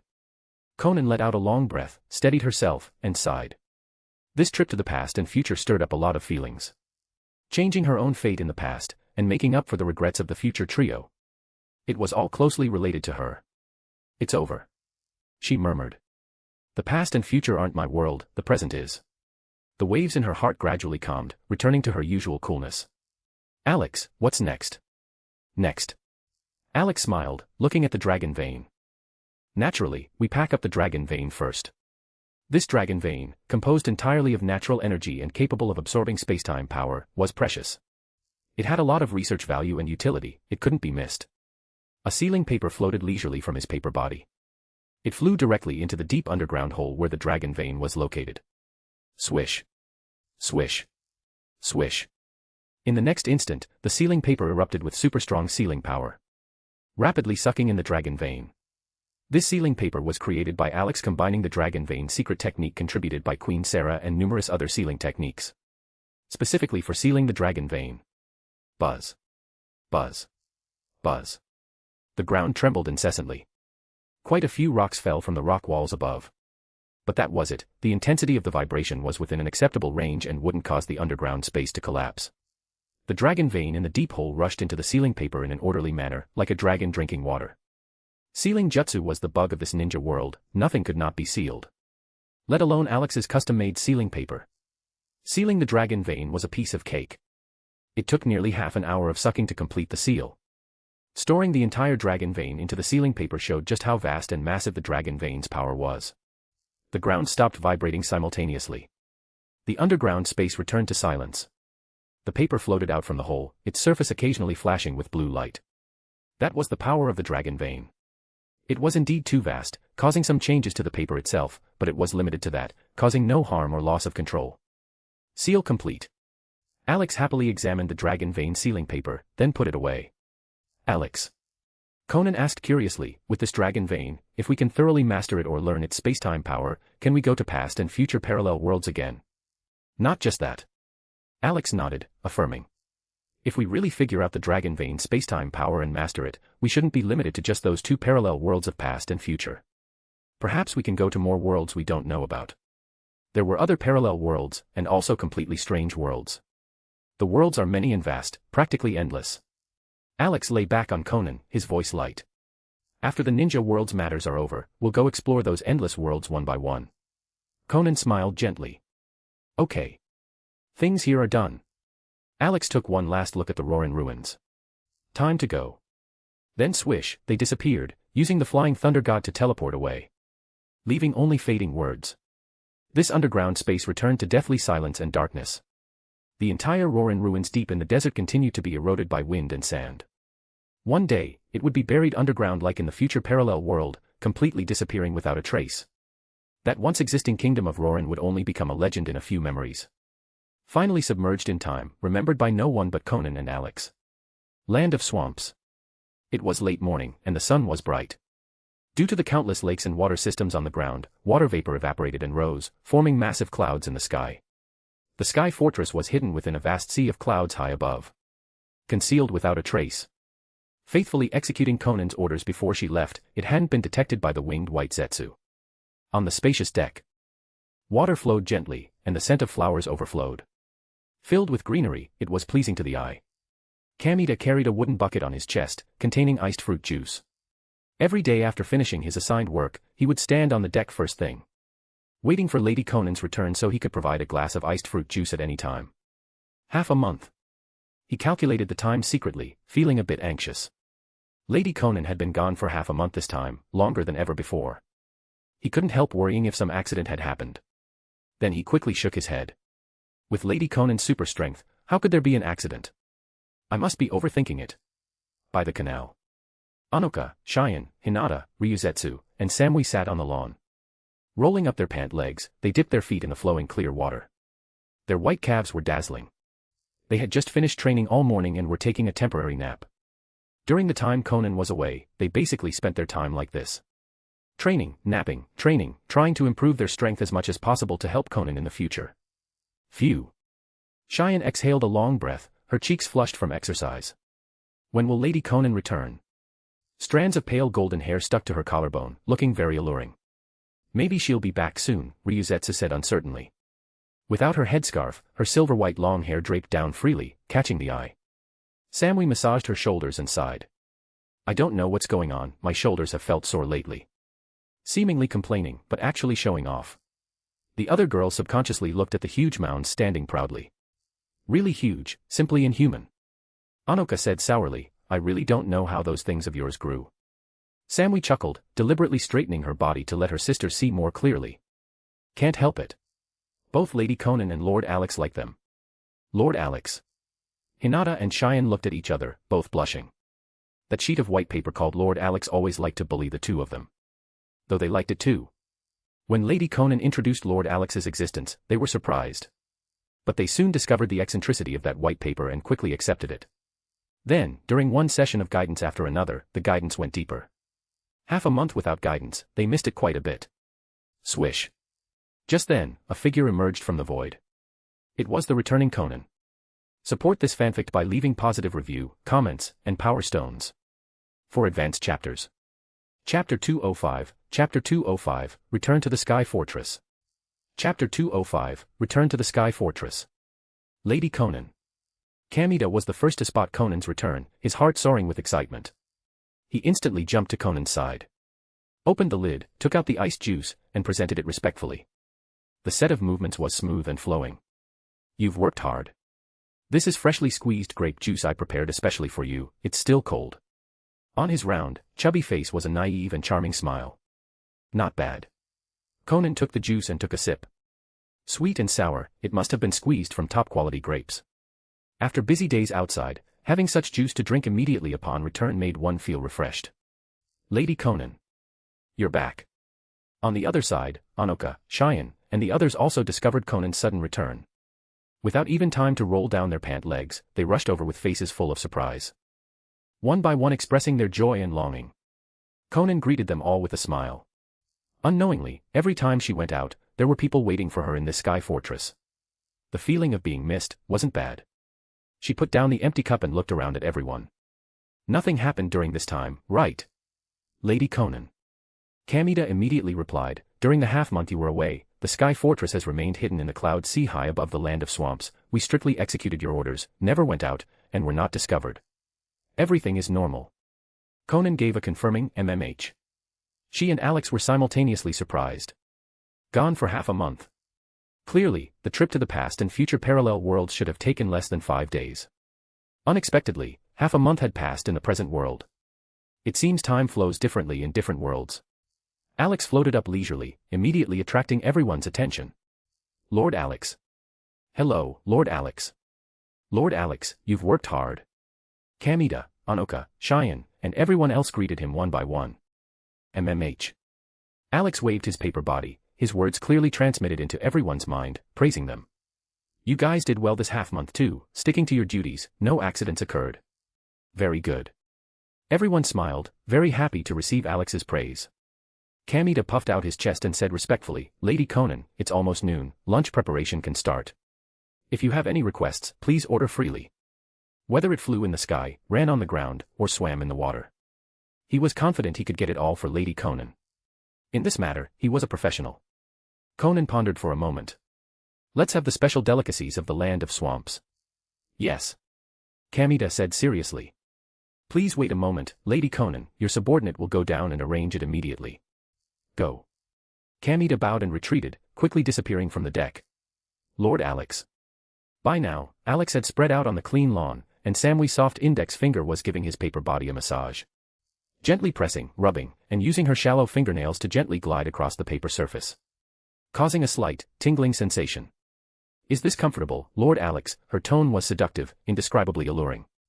Previously, after every guidance session ended, Samui, having recovered her stamina, would give Alex such a massage. To express gratitude for the private customization and guidance. MMH, Alex hummed softly. Comfortable. Haven't enjoyed this for half a month. Samui, your skills have improved. Lord Alex, and me. Cheyenne ran over, kneeling on the other side, and also started pressing. I learned this specially too, shouldn't be worse than Samui. Another 10 soft fingertips pressed on the paper surface, a different feeling from Samui. Both were very comfortable. Alex expressed he enjoyed it very much. Hinata. Cheyenne called Hinata over. Come quickly and give Lord Alex a press. I saw you practicing secretly this half-month too, come show it off. Hinata's small face turned visibly red, steam seeming to rise from the top of her head. But she still shuffled over step by step with her head lowered. Having been captured back then and experiencing so many guidance sessions, she had long been convinced. The beauty of Lord Alex's private customization was truly hard to describe. It made one involuntarily immersed in it. Hinata knelt beside Cheyenne. The two extremely similar faces, yet with distinct hair colors and pupils, looked pleasing to the eye. It could greatly satisfy someone's strange interests. Lord Alex, hello. Hinata was still a bit shy. I'll give you a massage. She reached out her hand, then froze in midair. Really, on this sheet of white paper that was Alex, there was no room left for another pair of hands. He chuckled, understanding Hinata's dilemma. Not a problem, watch me get bigger. Swish. The white paper surface instantly extended outwards, covering this patch of lawn. All three girls were kneeling on the paper body. Big enough now. Feel free to press anywhere on the white paper. Samui stared blankly at the suddenly unfolded white paper, then raised an eyebrow, seeming to think of a good idea. Lord Alex, I won't use my hands to press. Under Alex's confused and curious gaze, she slowly lay down. Snow mounds. Oh. This is good. Alex bloomed with joy inside. Samui was indeed smart, and top tier. We can't just watch either. Cheyenne's small face was serious as she pulled Hinata. We have to learn from Samui. Two more joined in, and the fun increased even more. Alex enjoyed it silently on the side. Konan shook her head with a smile, withdrawing her gaze to look at Ryuzetsu. Ryuzetsu, after lunch, lead the Umbu out immediately to gather intelligence on the ninja world. With half a month gone, they needed to know what changes had occurred with Obito Uchiha, Black Zetsu, and the 5 great ninja villages. She took out a large stack of talismans. These are special papers for your reconnaissance operations. The relevant usage instructions are written on the paper. Distribute and use them as the situation requires during the mission. Yes. Ryuzetsu accepted them seriously. Your subordinate will bring back the ninja world intelligence as soon as possible. Lady Konan. Anoka asked anxiously, is something big going to happen in the ninja world again? Konan narrowed her eyes slightly. Indeed, something big will happen. She didn't specify. If Obito Uchiha was still alive and couldn't find her or wanted stronger power, he would inevitably start the 4th Great Ninja War. Attempting to become the Ten-Tails Jinchuriki. This was the final battle of the ninja world. She and Alex would wait for the God Tree to appear, then feed all the captured tailed beasts to the God Tree. Bearing a chakra fruit. She wouldn't become the Ten-Tails Jinchuriki, she wanted to eat the God Tree fruit and achieve a bloodline encompassing like Kagaya Otsutsuki. The Ten-Tails was her, but she was not the Ten-Tails. Support this fanfic by leaving positive review, comments, and power stones. For advanced chapters. Chapter 206, Chapter 206, The 4th Great Ninja War begins. Chapter 206, The 4th Great Ninja War begins. Whoosh. Ryuzetsu suddenly appeared on the deck of the Sky Fortress, as if she had teleported. Her small face was flushed with excitement, the teleportation paper in her hand was incredibly useful. She had returned from the outside instantly. After lunch yesterday, she had followed Lady Konan's orders to scout the ninja world and gather intelligence. Leading the Umbu and traveling with flight packs, she had returned in just a day without flying very far. She hadn't even reached the primary reconnaissance targets, the territories of the 5 great ninja villages. The news was so significant that it had already spread throughout the ninja world, necessitating an immediate return to report. In the pavilion, Konan sipped fruit juice while admiring the sea of clouds close at hand. Cheyenne, Hinata, and Samui, all looking rosy and in excellent spirits, were massaging Alex, who was lying on the table. Last night had been a sleepless one. The 3 women, having gone without for half a month, had finally experienced private tutoring and late-night guidance once again. The pinnacle of pleasure they reached was indescribable. Konan set down her juice and looked outside the pavilion. She had noticed Ryuzetsu the moment she appeared. Lady Konan. Ryuzetsu hurriedly entered the pavilion and stood before Konan. I have major intelligence. The ninja world is undergoing a massive upheaval. Upheaval. Alex's heart stirred. What upheaval could compare to war? It seemed it had already begun. Ryuzetsu's tone was grave.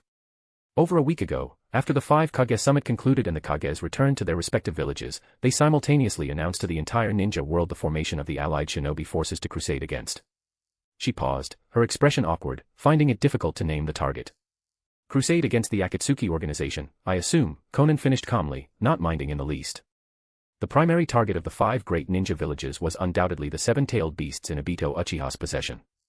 However, the destruction she had caused while retrieving bloodline samples from Kirigakure, Kumogakure, and Konoha had likely been tallied onto the account of the Akatsuki led by Obito. Did the 5 Kage summit end normally without any unexpected incidents? Alex asked curiously.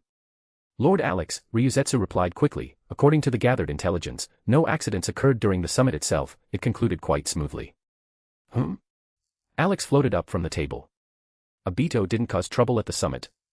And Sasuke Uchiha didn't go either. The plot had changed significantly. Lord Alex, Ryuzetsu continued, I heard that the acting Hokage, Kakashi, was attacked by Sasuke Uchiha on his way back. I don't know the specific details of the battle, but Kakashi successfully returned to Konoha in the end. Alex settled back onto Konan's shoulder. It seems Sasuke has already transplanted Itachi's eyes and awakened the eternal Mangekyo Sharingan. Danzo Shimura had been dead for over half a month. Who knew what Sasuke would think after confronting Kakashi and learning the situation? His so-called revenge against Konoha, only to later brazenly declare he wanted to become Hokage during the war. It was truly dramatic. His thought process was not something a normal person could understand. Eternal Mangekyo. Konan subconsciously touched her own eyes. They were still ordinary Mangekyo, but with her powerful physique, the risk of blindness was gone. If Obito could use his Mangekyo unscrupulously just by transplanting Hashirama cells, she, who had ascended to an Otsutsuki bloodline, certainly could as well.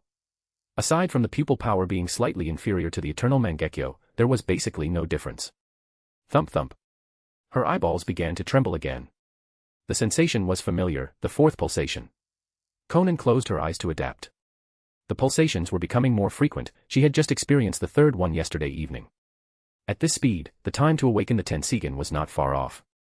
Lady Konan, Ryuzetsu said worriedly, watching Konan suddenly close her eyes. Are you all right? After a dozen seconds, the pulsation ended. Konan opened her eyes. Ryuzetsu, along with Anoka, Cheyenne, and the others present, felt a slight tremor in their hearts. They saw blue starlight emerge within Konan's pure white pupils.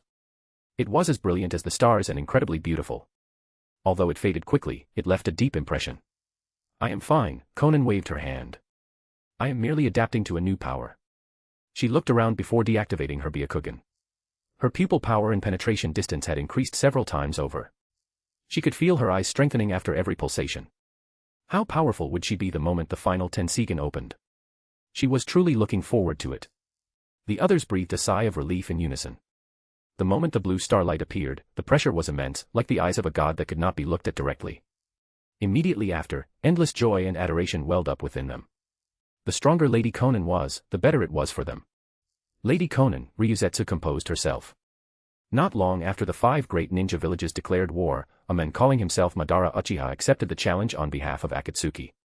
He immediately dispatched 100,000 white Zetsu, including many flying variants that initiated attacks.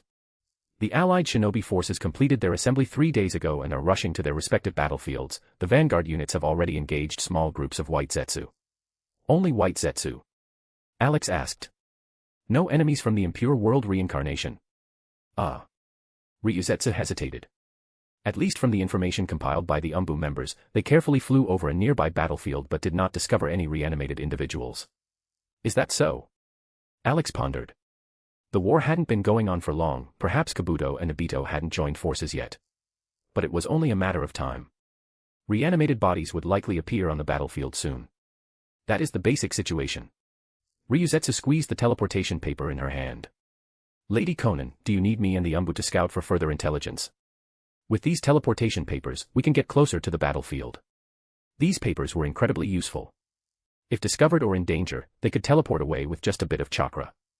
They were essentially divine tools for the Umbu, allowing them to spy aggressively. No need, Konan said decisively. Have all Umbu members return to the Sky Fortress. Knowing that the 4th Great Ninja War had just begun, the intelligence was sufficient. There was no need to gather more. Now, she only needed to rush to the main battlefield and wait for the God Tree to appear. Kamida. Lady Konan, your subordinate is here. Kamida, who had been invisible outside the pavilion, rushed forward. Please give your orders. Konan looked around at everyone present. Amidst their curious and anxious gazes, she commanded, the Sky Fortress will continue to hide. Activate the defensive barrier and do not go out. Wait for my return. Yes. Kamida nodded immediately.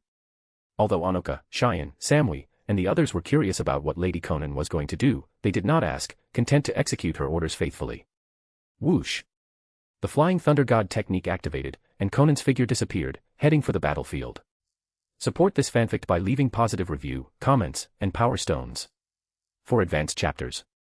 Chapter 207, Chapter 207, The Meeting of Obito and Kabuto. Chapter 207, The Meeting of Obito and Kabuto. In a massive underground space. Obito Uchiha stood with a gloomy expression, gazing at the towering Geto statue before him. His entire body bore obvious, healing scars. In particular, a hideous scar ringed his head, looking incredibly gruesome. White Tiger. His voice sounded like a ghoul from the netherworld, filled with killing intent. All these scars were caused by that traitor. This was a humiliation.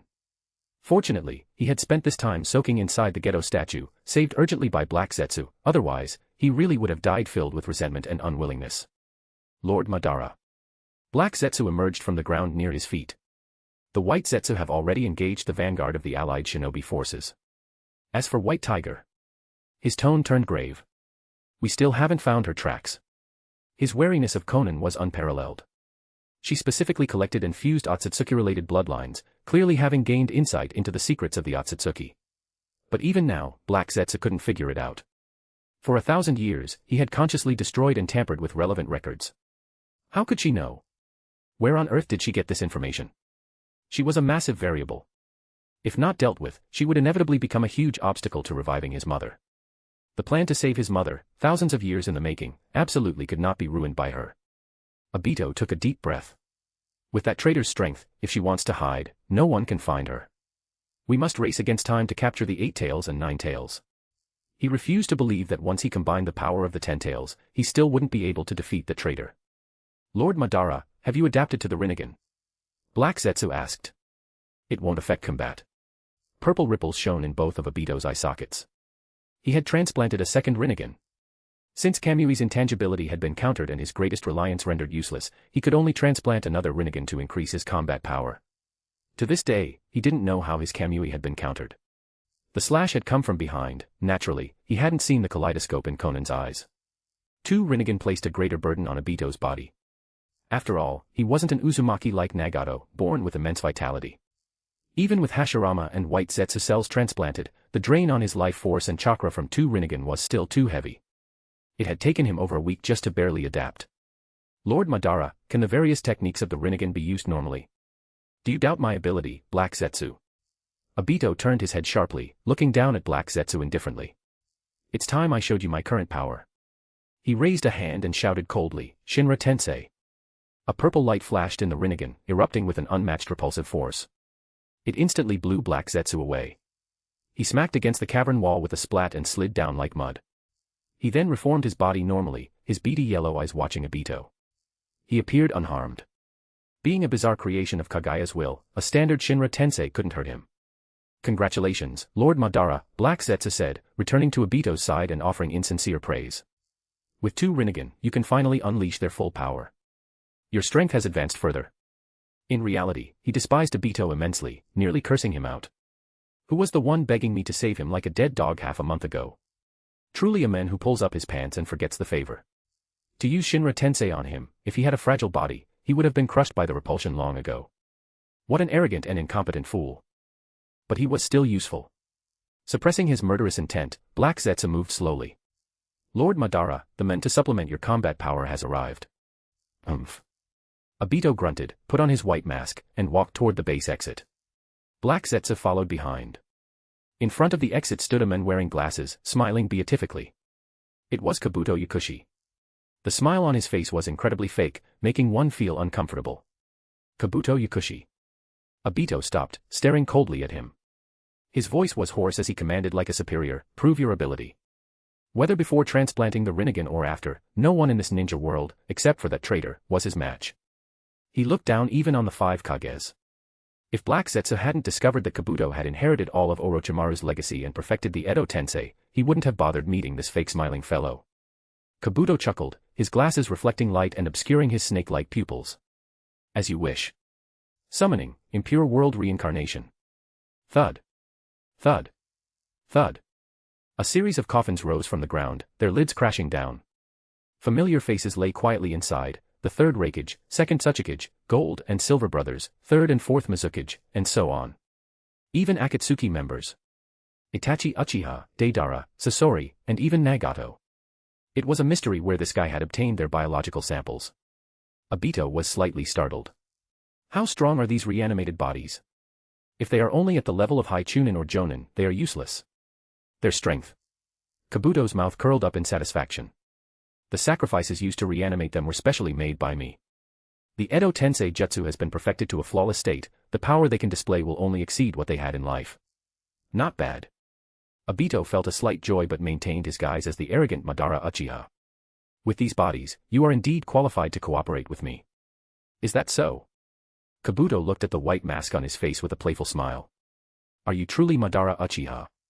Of course. With my strength that crowns the ninja world, it is not strange that I have lived until now. Then. Kabuto chuckled and summoned another coffin. Who is he? With a thud, the coffin lid fell. The face of the person inside was clearly revealed to everyone present. You. In an instant, Obito's mind shook violently. He stared intently ahead, his pupils shrinking sharply in disbelief. How did this guy reanimate him? He had disposed of the body himself. Where did Kabuto get the biological sample for the Edo Tensei? He. Black Zetsu stood by, acting as if he were transparent. Who else could it be? Naturally, it was the sample he had inadvertently let Kabuto discover. This double-crosser clearly has his own agenda, I can't let him do whatever he wants. Kabuto feigned distress. Who is inside the coffin? It's so hard to guess. Support this fanfic by leaving positive review, comments, and power stones. For advanced chapters. Chapter 208, Chapter 208, Acquaintances. You do not represent Akatsuki. Chapter 208, Acquaintances. You do not represent Akatsuki. Spiky hair, clad in red Warring States period armor. It was unmistakably Madara Uchiha. Obito Uchiha stared intently at the exceptionally familiar face in the coffin. Although it was a reanimated body in its prime, and he had only ever seen the elderly Madara, there was no doubt. The person before him was the very Madara Uchiha who had saved him during the Third War and ended his own life in front of him. But how was this possible? Obito's mind trembled. He had disposed of the corpse cleanly with his own hands. Where did Kabuto get the biological sample? Madara Uchiha had been reanimated. Obito looked gloomily at Kabuto standing nearby. His glasses reflected the light, and that fake smile remained, making him look repulsive. The reanimated bodies were controlled by the summoner. That meant this guy had full control over Edo Madara, he was absolutely a presence that could not be underestimated. Well then, Kabuto smiled. Are you satisfied with these ninja I've reanimated? Especially. He pointed playfully at Madara's coffin. This particular body. This is the Azura of the ninja world from the Warring States period. I don't need to say much about his strength, do I? Humph.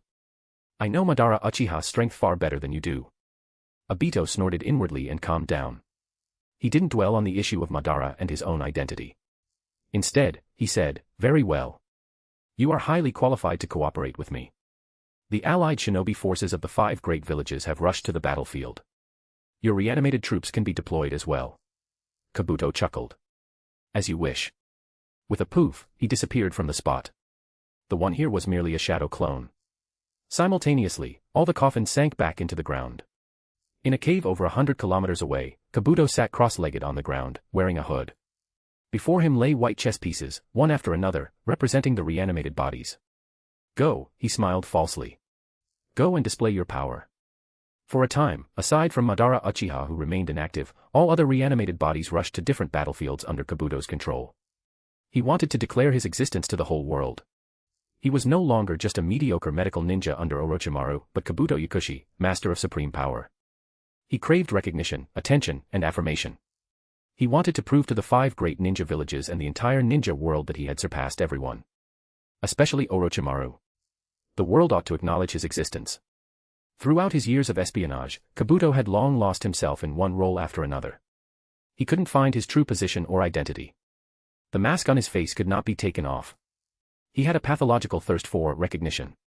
This so-called cooperation with Obito Uchiha was merely to better display his power and existence to the ninja world. Manipulating the great ninja war and becoming the key figure swaying the battle would give him a sense of presence and importance he had never felt before. Somewhere in the land of fire, Konan's figure suddenly appeared, teleporting via flying thunder god to a location nearest the battlefield. The final decisive battle of the Fourth Great Ninja War was located on the endless wasteland bordering the land of fire and the land of lightning. She looked in the direction of Konoha. Naruto isn't in Konoha. With her current power, the mind's eye of the Kagura could cover almost the entire land of fire. The sensory range was terrifying. The entire village of Konoha was within her perception, yet she didn't sense Naruto's massive Nine-Tails chakra. There wasn't even any Jonin-level chakra slightly stronger than average. It seems Konoha has truly sent out all its elites for this war. Konan withdrew her gaze. This Konoha doesn't even have a decent ninja garrisoned. Alex nestled against her chest, soft and comfortable. It was the ultimate enjoyment he would never tire of. Since Naruto isn't in Konoha. She thought for a moment. He should be training on Turtle Island in the land of lightning, attempting to master the Nine-Tails power and become a perfect Jinchuriki. The Fourth Great Ninja War had only just begun. Naruto and Killer Bee would join the fight midway. He. Alex suddenly laughed. There's an acquaintance here. I didn't expect this guy to run to the land of fire. And Konan looked to the east, also sensing the familiar chakra. She knew what Alex meant by and. Underground nearby, there was another weak chakra. Equally familiar. Let's go take a look. There's still some time before the final battle, there's no rush. Konan nodded, spread her wings, and flew rapidly toward the acquaintance.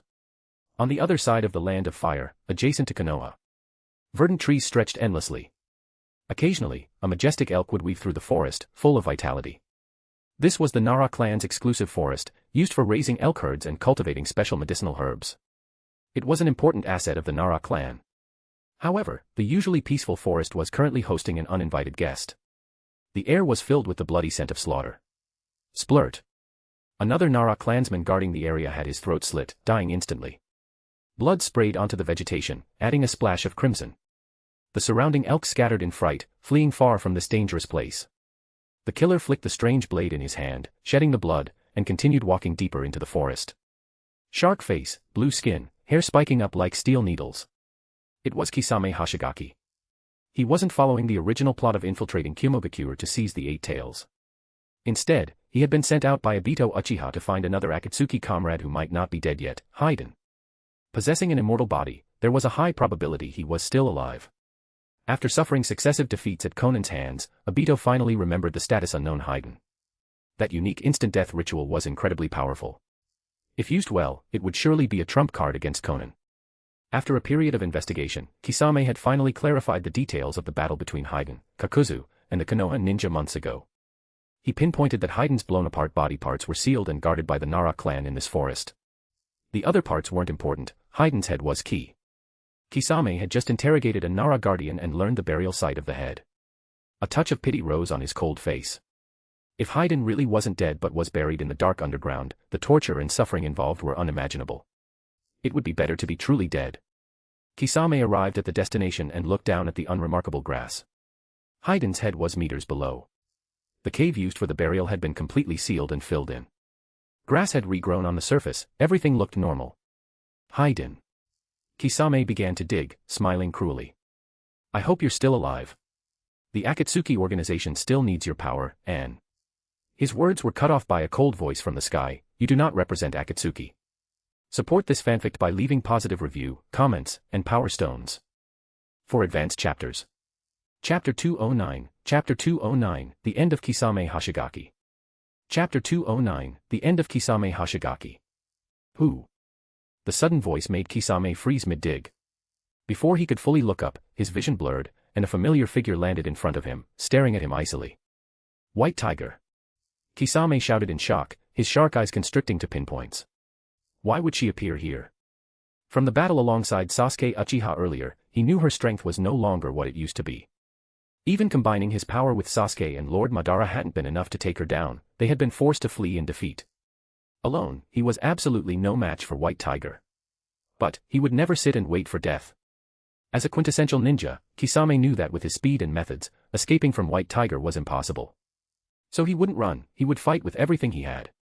Even if the gap in strength was immense, he never lacked the courage to strike. White Tiger. Kisame rapidly formed hand seals. This world is incredibly fake, you cannot stop Lord Madara's Eye of the Moon plan. He was completely entranced and subdued by the world Obito had depicted. The cold ninja world was full of slaughter and betrayal, it was not an ideal home. Only the world of the infinite Tsukuyomi could realize his vision of a perfect ninja world. This was his nindo, his will. Even if he had to pay with his life, he would not hesitate. Water release, great exploding water colliding wave. Honest Kisame finished his seals, and a massive volume of water spewed into the air, surging like a flood. He opened with his strongest move. Even though it had been quickly countered last time, it was the only move that could even marginally affect White Tiger. His momentum was high, his fighting spirit soaring, his will tenacious. However, the ending was determined the moment Konan appeared. Kisame couldn't make a single wave, he couldn't pose even a sliver of a threat, no, not even a disturbance. The surging water froze visibly before it could even force Konan to move. The great exploding water colliding wave came to an abrupt halt. Before a larger water prison could even form, it was violently interrupted. Kisame was frozen solid, leaving only his shark head exposed. He couldn't attack, nor could he flee. Unable to resist, he could only wait for death. White Tiger, your strength has increased again. Facing death, he actually became completely calm and relieved. This time, I couldn't even release a jutsu. He had no fear of death. From the day he became a ninja, from the moment he killed his first comrade in the bloody mist, he knew he would sooner or later be killed by someone else. Kisame smiled at Konan. I didn't expect that the strongest person in Akatsuki wasn't Pain, nor Lord Madara, but you. He sighed desolately. It's a pity. I won't get to see the ideal world Lord Madara described. Somewhat regrettable. Alex looked at him with a sigh. Kisame Hoshigaki was indeed the most qualified ninja in Naruto, possessing a pursuit for a beautiful world. Meticulously executing missions, giving his all, even his life, to realize the world depicted by Obito. It was just that, in the end, like Obito and Madara, he was deceived by the so-called Eye of the Moon plan. That world was the truly fake and hopeless one. Kisame, Konan looked at him and said calmly, I will use my power to build a truly peaceful world. There will be no more war and strife, no betrayal and slaughter. Everyone will live safely and happily in this ninja world. Kisame was stunned, then laughed loudly, ha ha ha. He laughed with extreme joy and relief. I didn't expect your goal to be this. With your power surpassing Lord Madara and the entire ninja world, you can indeed achieve it. Ha ha ha. Sure enough, whether it is you or Lord Madara, whoever realizes the ideal world is fine by me. I only wanted the world to become peaceful. Whoever does it is acceptable, truly, whoever does it. Kisame suddenly realized the ice layer was melting, he could move. He glanced at Konan before him, understood, and smiled with satisfaction. White Tiger. You really are the gentlest person in the Akatsuki. He released the water prison technique to envelope himself. Working with you hasn't been a waste of a life. With your power, a peaceful and beautiful world will surely arrive. When that time comes. He summoned sharks that began to swim within the water prison. That world shouldn't have remnants of the old era like me, whose hands are covered in blood and who have killed countless comrades. I wish you success. 1,000 feeding sharks. The sharks abruptly turned their heads, biting toward Kisame in the center. In an instant, the water prison was dyed crimson red. His body was devoured completely by the sharks he summoned, resulting in total death. He self-terminated a life filled with distortion and slaughter. But before he died, he carried good wishes for the future. Hearing White Tiger's goal with his own ears, he knew he could die without regrets. Just as he said, what mattered was the realization of a peaceful world, not who created it. What he had hoped and strived for all his life was simply for the ninja world to be peaceful and happy. Although he wouldn't see it, he knew this dream would inevitably be realized. With White Tiger wielding such mighty power, peace was but a thought away for her. Allowing him to end his own life without regret was indeed a form of kindness. Konan witnessed Kisame's death with her own eyes. There was no need to use Sharingan Genjutsu to interrogate him for intel. He had surely come here on Obito Uchiha's orders to dig up Haiden, who was buried deep underground. Deep beneath the small pit at her feet, she could sense a faint chakra and life force. Haiden was still alive. Though dying, like a candle in the wind, he was tenaciously holding on. Surviving months without food or water, his immortal body truly lived up to its name. She felt a flicker of interest in this so-called Jashin. Konan waved her hand lightly. A stream of visible white frost instantly froze the disintegrating bloody water prison. The blood-red ice sphere rose slowly into the air. The moment it cleared the forest, it shattered in the sunlight mid-air, turning into countless ice particles reflecting seven-colored light, drifting away with the wind. Kisame Hoshigaki had met his end. Support this fanfic by leaving positive review, comments, and power stones. For advanced chapters. Chapter 210, Haydn and the Secret of Jashin. Chapter 210, Haydn and the Secret of Jashin. Time to dig that guy Haydn out, Alex floated up. Tens of meters underground, he could clearly sense a life signature. It was as faint as a dying ember, yet it refused to extinguish. This immortal body certainly had its unique points. Surviving for months without food or water, reduced to just a head. Alex was curious how he managed it. He flew above the spot where Haydn was buried. This distance should be enough. Konan stood aside, watching quietly. Whoosh! Suddenly, the paper body flashed white and fired a beam of fluorescent light downward. Upon touching the ground, soil, grass, and stones were all annihilated, decomposed into an atomic state. Dust release, detachment of the primitive world. Obtained from the hidden stone village of a parallel world, along with many powerful jutsu and forbidden techniques unique to the 5 great ninja villages, Alex had copied and mastered them all. Dust release was unobstructed, a massive weapon for annihilating matter. It penetrated tens of meters underground directly. Calculated precisely, it stopped just above Haydn's head.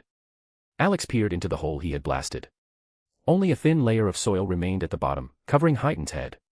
He controlled a sheet of paper to fly down, wrap around Haydn's head, and lift it out of the ground. It hovered in midair. Konan watched expressionlessly. Alex floated back to Konan's shoulder, also examining the head. Looks like months of starvation had some effect. He's practically a skull. It was no different from a skull, the flesh seemed to have vanished, leaving only a thin layer of skin wrapping the bone. His cheeks and eye sockets were severely sunken, and his hair had fallen out. It looked gruesome. His eyeballs were like shrunken sponges, shriveled and lifeless. If his nose hadn't been moving with slight breathing motions, he would have looked exactly like a dead man. Is he buried so long he's confused? Haydn's eyes were dull, showing no reaction. Alex sensed in detail. There was no complete soul in this head, only a mass of spiritual energy. As for why he could continue to survive, it seemed there was a special spiritual power within that mass. Perhaps related to the so-called Jashin, and the secret of his immortality. Hiss. The dazed head reacted, the sound of inhaling noticeably heavy. His eyes fluctuated, consciousness slowly returning. Cough, cough. First a weak cough, then Konan's figure reflected in his pupils. He had fully sobered up. White tiger. His voice was extremely hoarse and barely audible. Months of starvation, while not fatal, had affected him greatly. Looks like. Akatsuki still remembers me. But, it took too long. Where is that guy Kakuzu? He had thought it would be his partner Kakuzu coming to save him, not expecting it to be White Tiger. Konan observed Haydn coldly, not answering. Ha ha ha. Haydn laughed weakly. Seems Kakuzu is dead. What a pity. He died so worthlessly. I should have performed the ritual and sacrificed him to Lord Jashin. White Tiger. His eyes rolled slightly to the side. I can sense my other body parts, dig them out for me and sew me up. I need to recover my body. I want revenge on that Konoha ninja who plotted against me. His voice was maniacal and full of killing intent. That pineapple head deserves to be a sacrifice to Lord Jashin. Hurry. Haydn's voice stopped abruptly. Observation complete. You are no longer useful. Alex floated above Haydn's head. A beam of dust release shot down, and the terrifying head was instantly annihilated. Haydn died, but not completely. Usually, the moment a person dies, the soul automatically returns to the Pure Land. Alex's paper body cast a curtain of purple light, the soul sealing technique. It clearly illuminated Haydn's current state, a faint, black skeletal phantom with a small ball of white light in its mouth. It was extremely bizarre and terrifying. The black skeletal phantom was not Haydn. The small white ball represented Haydn's spiritual body. Alex. Konan frowned, on guard. The aura from the black skull was sinister. Is this Jashin? Probably. Alex nodded. To be precise, it's a manifestation of this so-called Jashin's power. If I hadn't used the soul sealing technique to control it, this skull would have carried Haydn's spiritual body away. Most likely returning to Jashin's main body. He finally understood the purpose of Jashin spreading the faith of death and having envoys like Haydn perform sacrificial rituals. Souls. Or rather, spiritual power. It was estimated that every person sacrificed would have a part of their soul or spiritual power bitten off by this skull and transported back to the main body of Jashin. Asuma Sarutobi had died from Haydn's ritual, yet he was reanimated in the Fourth War. Clearly, his soul was still in the Pure Land, only a portion of his power stolen by Jashin. Alex felt that perhaps this so-called Jashin was wary of the Sage of Six Paths in the Pure Land, daring not to go too far and intercept the entire soul. Konan reasoned through this as well. It seems Jashin's main body isn't overly powerful. She looked away, turning to Alex. What do you plan to do? Alex grinned. Go check out this guy's lair and see what this so-called Jashin actually is. This was a local deity discovered alive in the current ninja world. The gods they had encountered before were all empty shells, leaving only traces of their existence. It was hard not to be curious about what these local deities from ancient times were and where they came from. Were they destroyed by Kaguya Otsutsuki after she ate the chakra fruit, or did they suffer some other accident? Alex continued to activate the soul sealing technique, sealing the skull and heightened spiritual body into a purple glass bead. Alex, how do we find where Jashin's main body is hiding? Look. Alex floated the purple glass bead in front of Konan. See the skull pattern on the surface? Konan nodded. I didn't seal it completely. According to its instinct to return automatically, we just need to follow the direction it points, and we will inevitably find Jashin's lair. The glass bead turned slowly, but the internal skull pattern always moved to point in the same direction, like a radar. Konan looked in the direction the skull was pointing. In this direction. She thought of Haiden's origin. Yugakure, land of hot water. Jashin's main body should be hiding in the land of hot water, Alex affirmed. The so-called Jashinism also first appeared there. Konan murmured agreement. We should not delay. Let's go take a look. She grabbed the purple glass bead and, following the directional guidance, flew straight towards the land of hot water with Alex. Posted December 10, 2025 at 9:36 a.m. Support this fanfic by leaving positive review, comments, and power stones.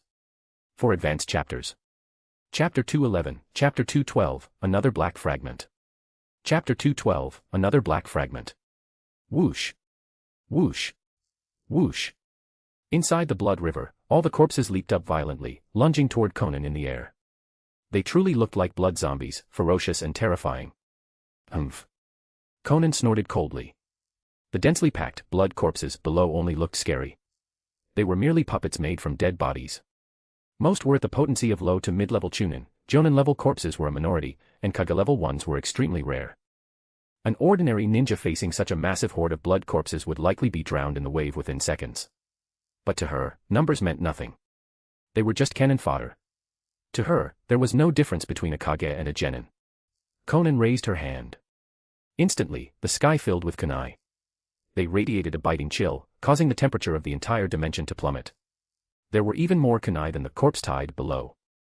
They shot downward. It looked as if a wall composed entirely of ice kunai had formed in the air.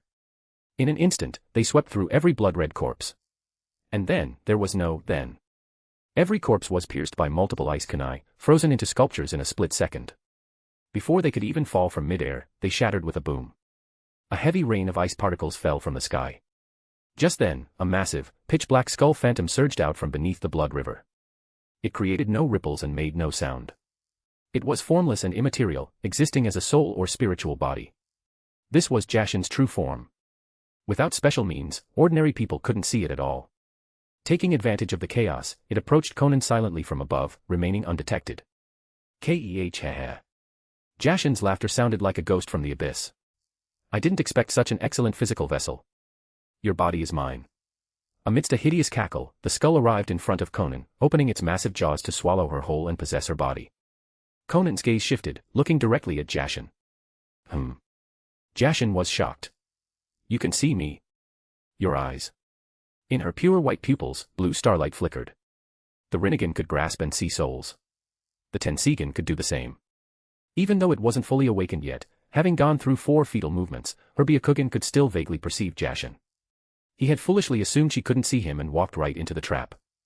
I was waiting for you. Alex laughed mischievously. A curtain of purple light suddenly shot out from his paper body, completely enveloping the looming Jashin. It was the soul sealing technique obtained from the priestess Cheyenne. Arg. Jashin suddenly screamed, shouting in utter terror, Miko. This is the power of a Miko. How do you possess the power of a Miko? The Miko lineage died out thousands of years ago, it's impossible for this power to remain. Oh. Alex watched the giant skull melting visibly within the purple light with great surprise. Usually, this technique only sealed souls and spiritual bodies, it didn't have a melting effect. He hadn't done anything special, just deployed the seal as usual. It seemed this sealing technique possessed an unknown power that specifically countered Jashin. Just his bad luck to run straight into the muzzle of the gun. He tried to ambush them but got subdued instead. Now, he faced the risk of total annihilation. Alex and Konan watched as the skull grew smaller and smaller within the purple light. It was best to completely destroy an old monster that had lingered for at least 1,000 years. They couldn't leave him be, lest accidents happen. Over an hour later, Jashin had completely dissolved within the purple light, leaving behind only 2 small objects, one black, one white.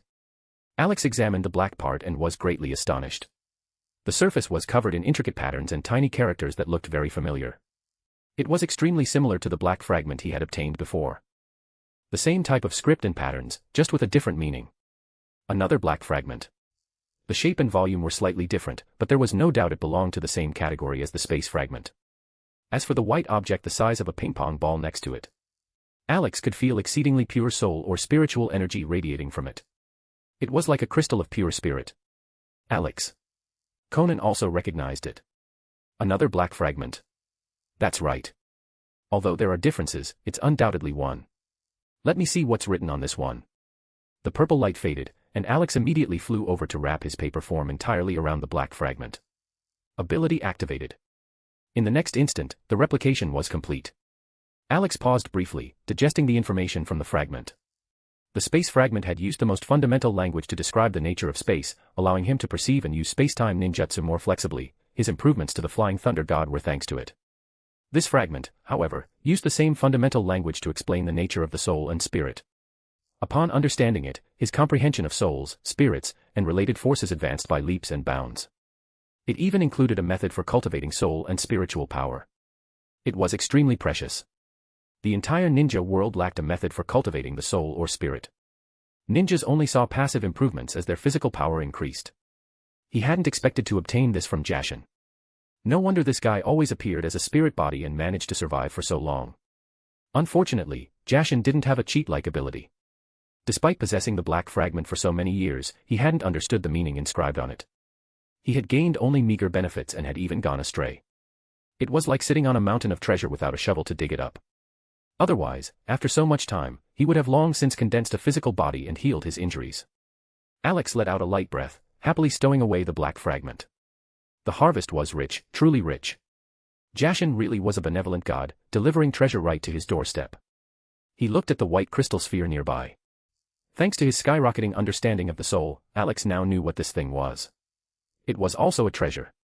Such a large crystal of pure spiritual power, without a single impurity. It was the accumulation of Jashin's power over countless years. Alex flew over and used his newfound soul insights to inspect it thoroughly, finally setting his mind at ease. Jashin was dead, and there were no traps in the crystal. Alex. Konan asked. It looks like a big haul. Are they good things? Alex gave an affirmation. They are rare treasures. The black fragment is a treatise on the soul and spirit, while this white crystal sphere is pure spiritual crystallization. Anyone can absorb it to enhance their spiritual energy. I'll try it first. With that, Alex wrapped himself around the white crystal. Instantly, surging, pure spiritual power flooded into his paper body. It merged naturally into his sea of consciousness like water. His spiritual consciousness grew at a visible rate. Combining this with the newly acquired spiritual secret technique, Alex could finally perceive his own consciousness residing within the piece of paper. Previously, perhaps due to weak spiritual power, he hadn't been able to sense it, just as ordinary people cannot sense their own souls within their bodies. As more and more pure spiritual power poured in, Alex had a moment of enlightenment and shouted, "Open!" His paper body trembled violently. Deep within his internal existence, a mental space was carved out. It was like the ceiling space where Jinchuriki held their tailed beasts, but fundamentally different. This white world was entirely Alex's sea of consciousness, not something created by a ceiling jutsu. In the center stood a figure. He had long blue-purple hair and a face similar to Konan's, only more masculine. Alex stared blankly at the full-length mirror formed from spiritual energy before him. This is my spirit body, or perhaps my soul. He stared dumbly at the face in the mirror. This is what I will look like after I take human form. Support this fanfic by leaving positive review, comments, and power stones. For advanced chapters. Chapter 212, Chapter 211, The Jashin Cultists and the Evil God's Lair. Chapter 211, The Jashin Cultists and the Evil God's Lair. Is this the place? High in the sky, Konan activated her Byakugan, gazing down at a desolate, uninhabited mountain range outside the village of Yugakure. In her hand, the skull inside the purple glass orb was pointing directly at a cave below. It trembled incessantly, desperate to break free from its confinement and fly down. Under the penetrating vision of the Byakugan, the situation inside the cave was laid bare. In the center of the cavern, a horrifying skull was enshrined. It looked exactly like the one trapped in the glass orb held in her hand. This had to be the so-called statue of Jashin. Before the statue stood a blood-colored stone altar.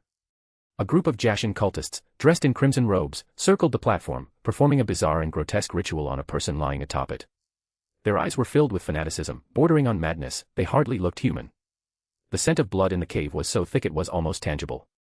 The atmosphere was eerie and grim. The leader spoke coldly. The child hasn't appeared for months. Something unexpected must have happened to him. We cannot let his absence disrupt the sacrificial ceremony for Lord Jashin.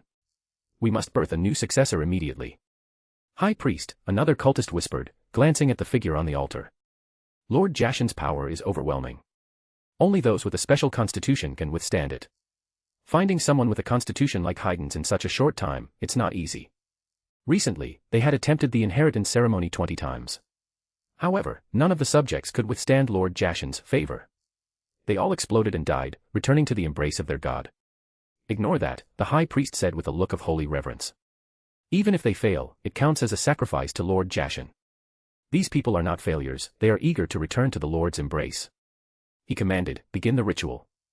As soon as his voice fell, black and white markings, identical to those Hayden used during his rituals, appeared on the stone platform. The markings spread nimbly like living things, wrapping around the young man lying there. They pulsed with light, seemingly transmitting power. The surrounding priests watched the young men with feverish gazes.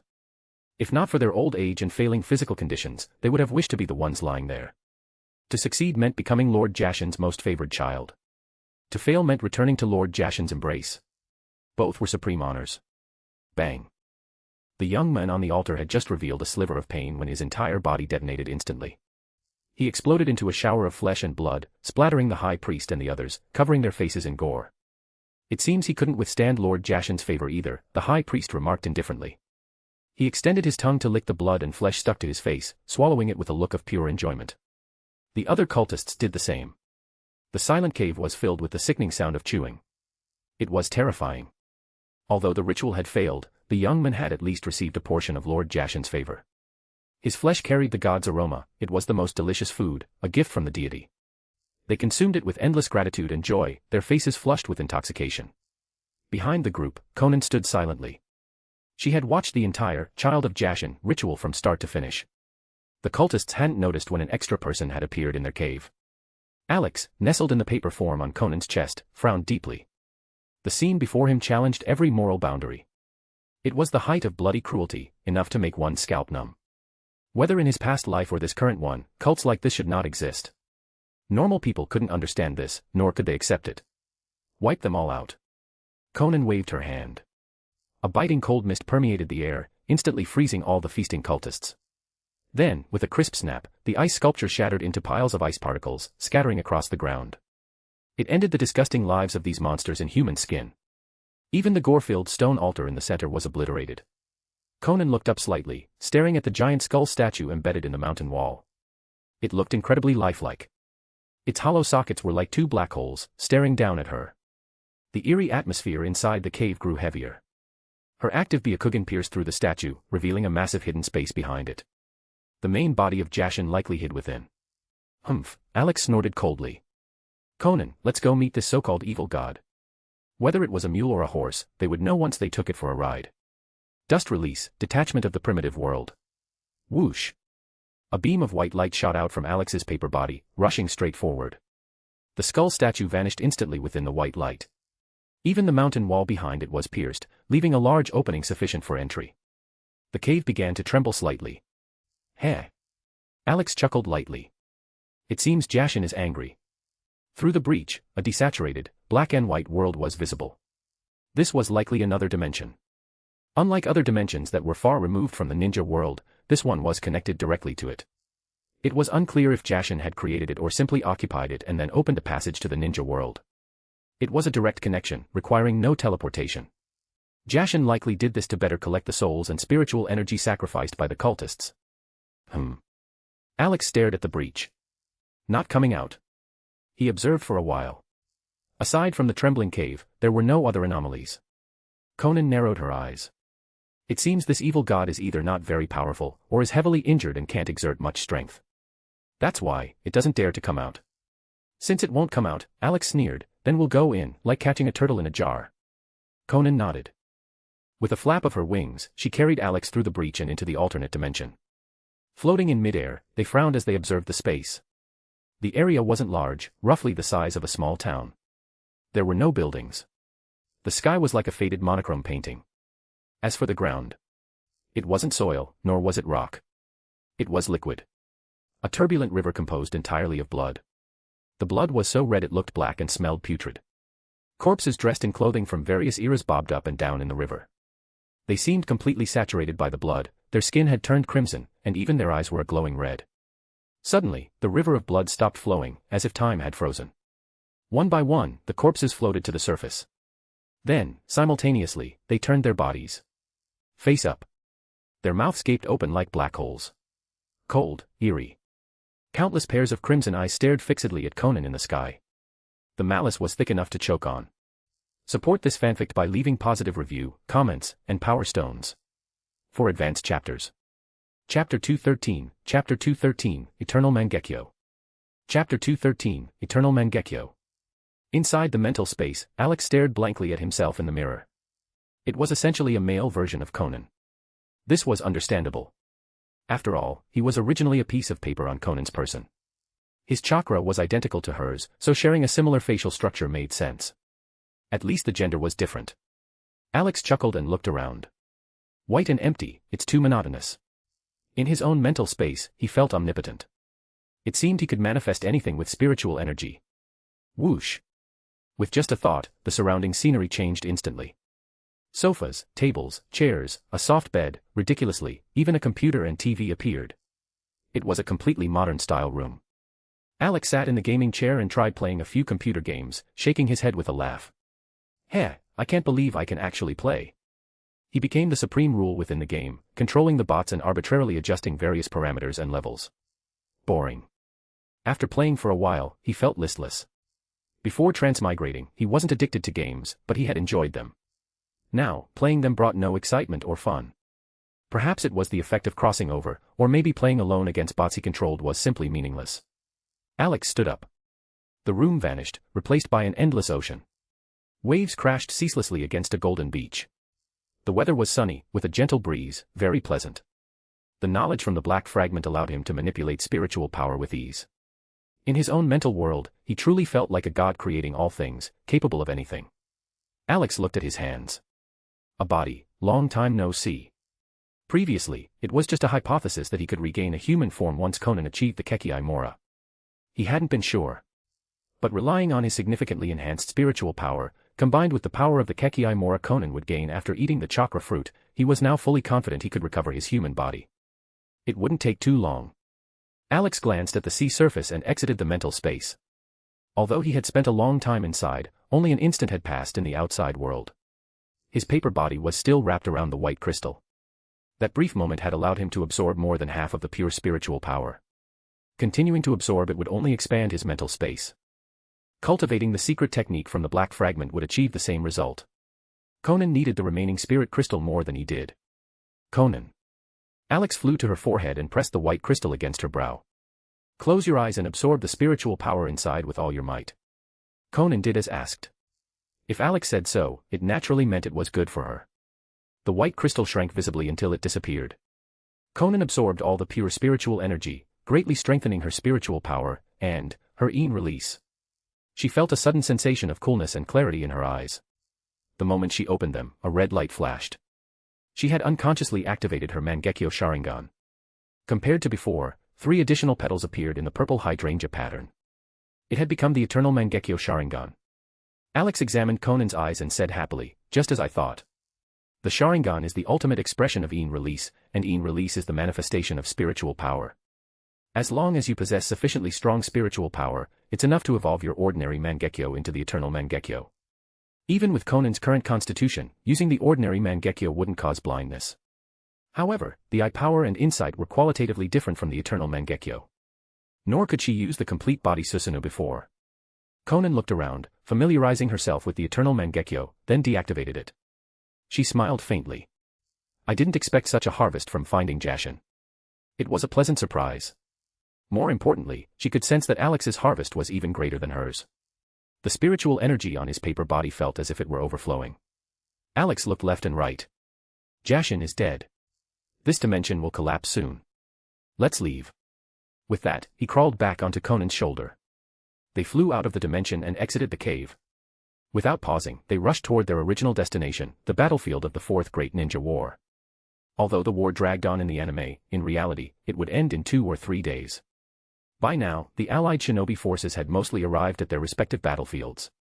Kabuto's reanimated army and the 100,000 white Zetsu clones were engaging the alliance. High in the sky, Konan watched the battle below with indifference. This was the 4th Division, the battlefield under Gaara's command. It wasn't far from the final battle location. They were fighting fiercely against the reanimated Kage, the 2nd Tsuchikage, 3rd Reikage, and others summoned by Kabuto. Oh ho. Alex looked at the golden figure flashing rapidly across the battlefield. Naruto arrived surprisingly fast this time. It seemed the plot had changed a bit. His training on Turtle Island must have gone more smoothly. After mastering the Ninetales chakra mode, he hadn't been stopped but was sent directly to the battlefield. Perhaps the duration of this war will be even shorter. Alex watched the battle below with relish. It was a real-life God's eye view, far more satisfying than watching anime on a computer screen back in the day. Thump thump. Konan's eyes suddenly trembled. Another fetal movement. This was the 6th time. The 5th had occurred inside Jashin's dimension. He hadn't expected the 6th to come so quickly. It seems the Tenseigan is about to awaken. Alex said expectantly, gazing at the increasingly brilliant blue starlight in Konan's pure white pupils. Konan, how does it feel? Konan adapted slightly before deactivating the Byakugan. The amplification of eye power is greater than the previous times. I can feel a terrifying power brewing within my eyes. Alex spoke lightly, the 7th movement won't be too far off. The Tenseigan will inevitably open fully during the war. Let's go to the main battlefield. He glanced down.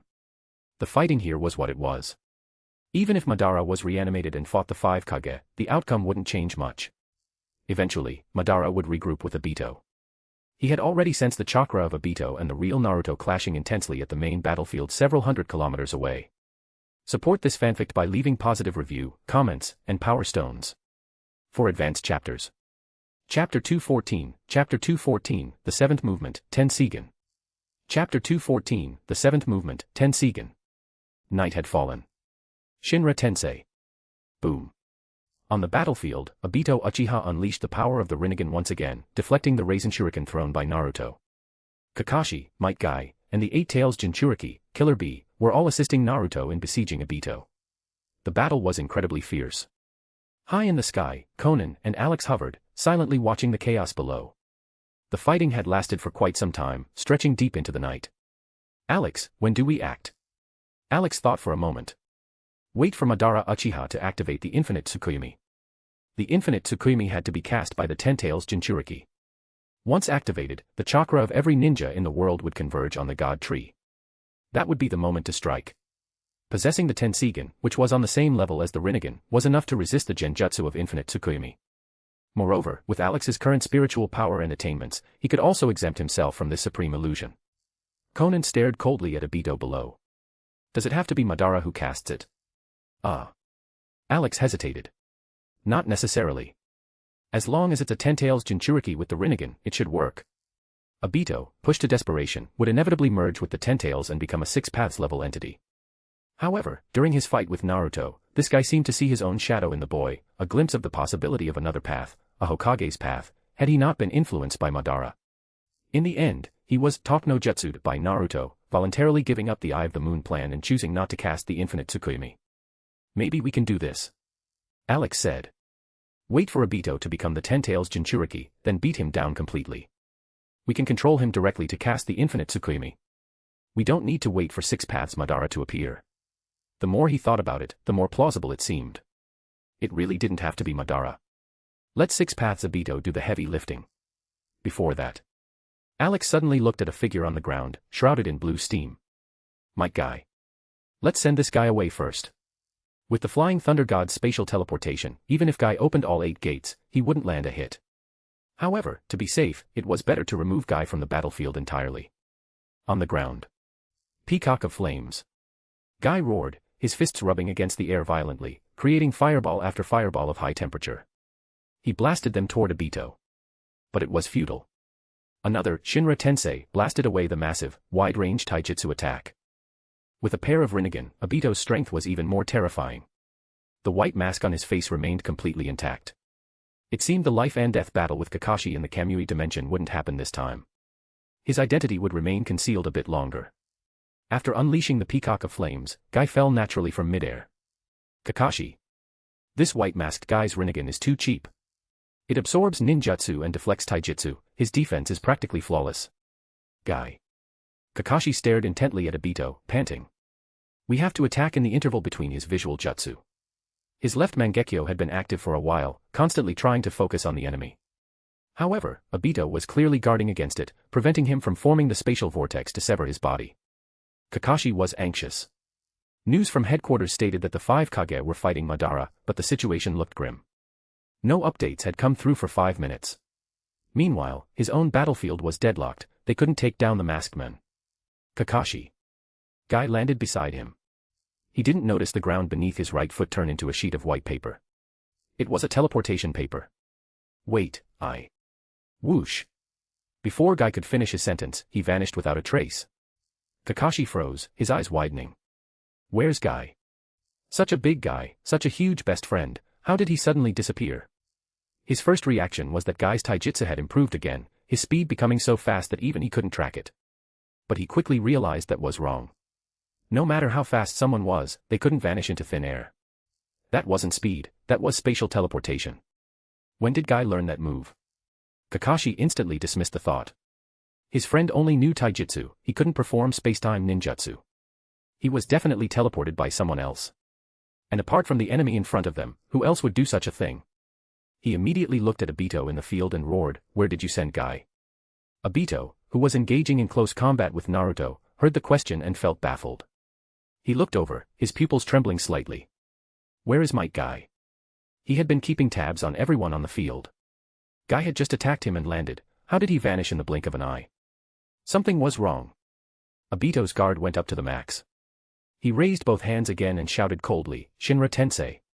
Boom. Naruto and B were blasted away. He stopped his offense, not pursuing them. His gaze scanned the surroundings warily, trying to find Guy. The area was a vast desert wasteland with excellent visibility.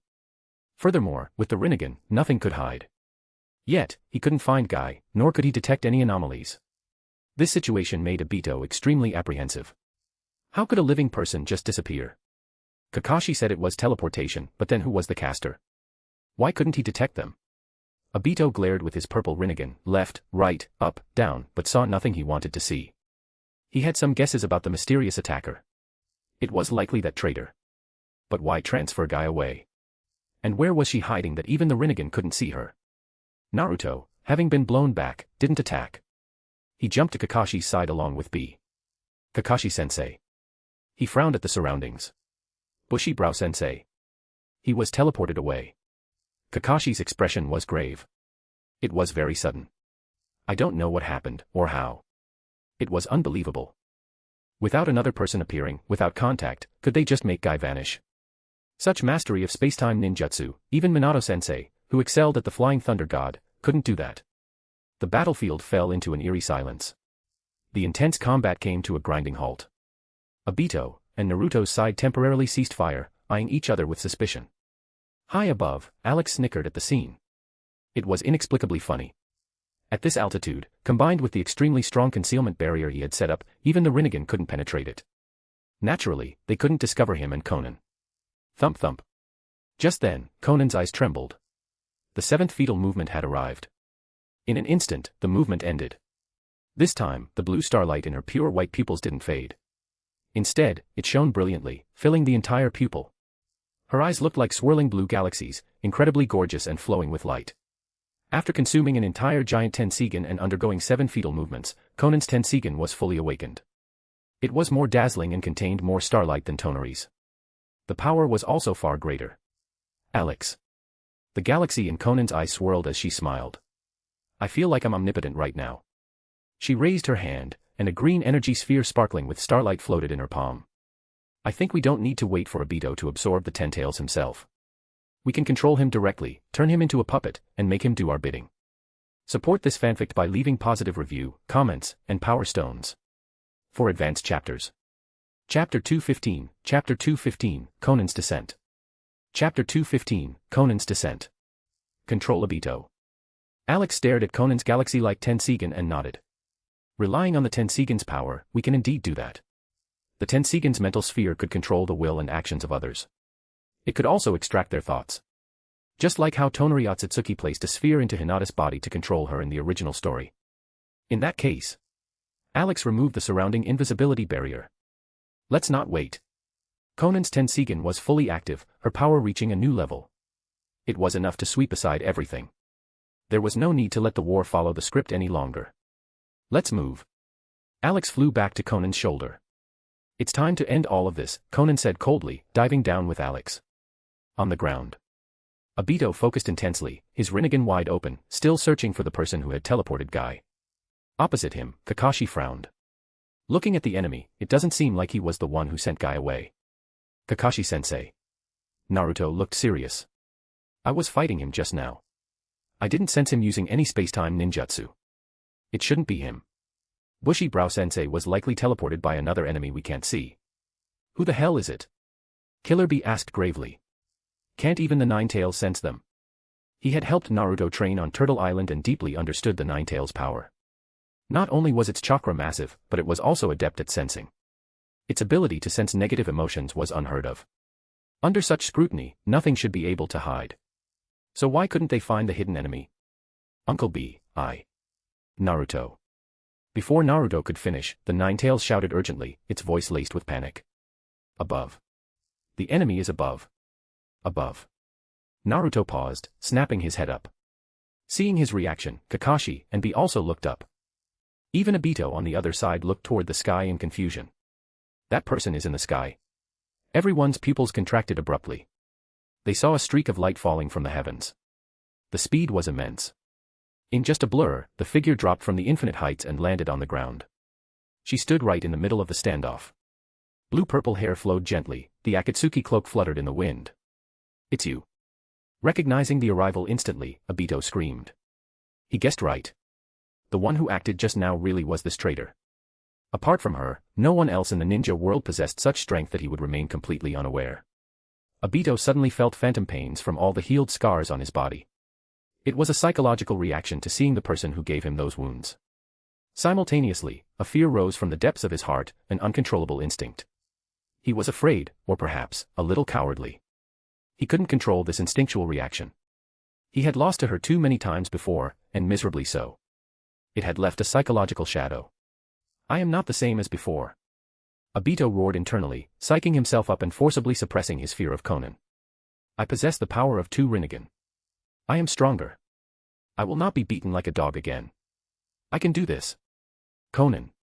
Seeing her clearly, Naruto froze for a moment, then shouted angrily, "Where is Hinata? What did you do to her? Give my comrade back." His tone was anxious, carrying an unnamed unease. When Hinata was taken, he had a premonition that he might never see her again, that he would forever lose the shy girl who blushed and fainted whenever she saw him. Only with hindsight did he vaguely understand what that meant. Unfortunately, it was too late. He had to retrieve Hinata, just as he had retrieved Sasuke. Hinata, huh? Alex snickered, looking at the agitated Naruto. He really wanted to say those 2 words, very moist. Thinking better of it, he refrained. Everything was about to end anyway. Naruto.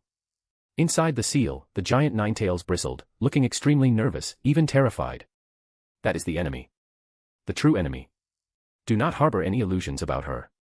Its voice carried a tremor it didn't even notice. The malice, no, it's not even malice anymore. It is a steely will to overturn everything, to overturn the entire ninja world. Naruto. The Ninetales spoke with extreme gravity. Fight with everything you have. If we lose this battle, you, me, the 5 great villages, all ninjas, and the entire world, our fates will depend on her whim. Naruto was shaken. Kurama, is it that serious? His spirit body stood before the massive fox like a sapling. Naruto. The Ninetales looked down at its Jinchuriki. I can no longer sense her chakra or her specific power level. Compared to when she came to Konoha to take the Hyuga girl, her strength has grown drastically again. It exceeds the limit of my perception. Finally, it spat out a heavy sentence, "Her power is too terrifying." There was one thing Kurama didn't say. When his senses extended toward her, the feedback he received made him feel a fear that penetrated his soul. Every cell seemed to tremble, his chakra became unstable. He was defeated before the fight even began. Even facing Madara Uchiha, who treated him like a toy, he wasn't afraid. Before being controlled by the Mangekyo, he would roar a few times. He even dared to bare his fangs at Hashirama Senju. But facing Konan, who had once been friendly to Naruto, if he didn't suppress the fear in his heart with all his might, he wouldn't even have the courage to attack her. Too scary. Even the Sage of Six Paths hadn't given him this feeling. Why had her strength become so horrific? He couldn't figure it out, he really couldn't. It wasn't just the Ninetales who was confused. Black Zetsu, who knew of the Six Paths' level existence, was equally baffled. Hiding in the shadows, it stared at the figure that had suddenly appeared on the battlefield. Seeing those eyes like swirling galaxies, its heart trembled. Those were like Himura Otsutsuki's, no. Looking at the brilliance and the rotating stars, they were even more powerful than Himura's eyes. Where did she get those eyes? It even sensed the aura of an Otsutsuki from her.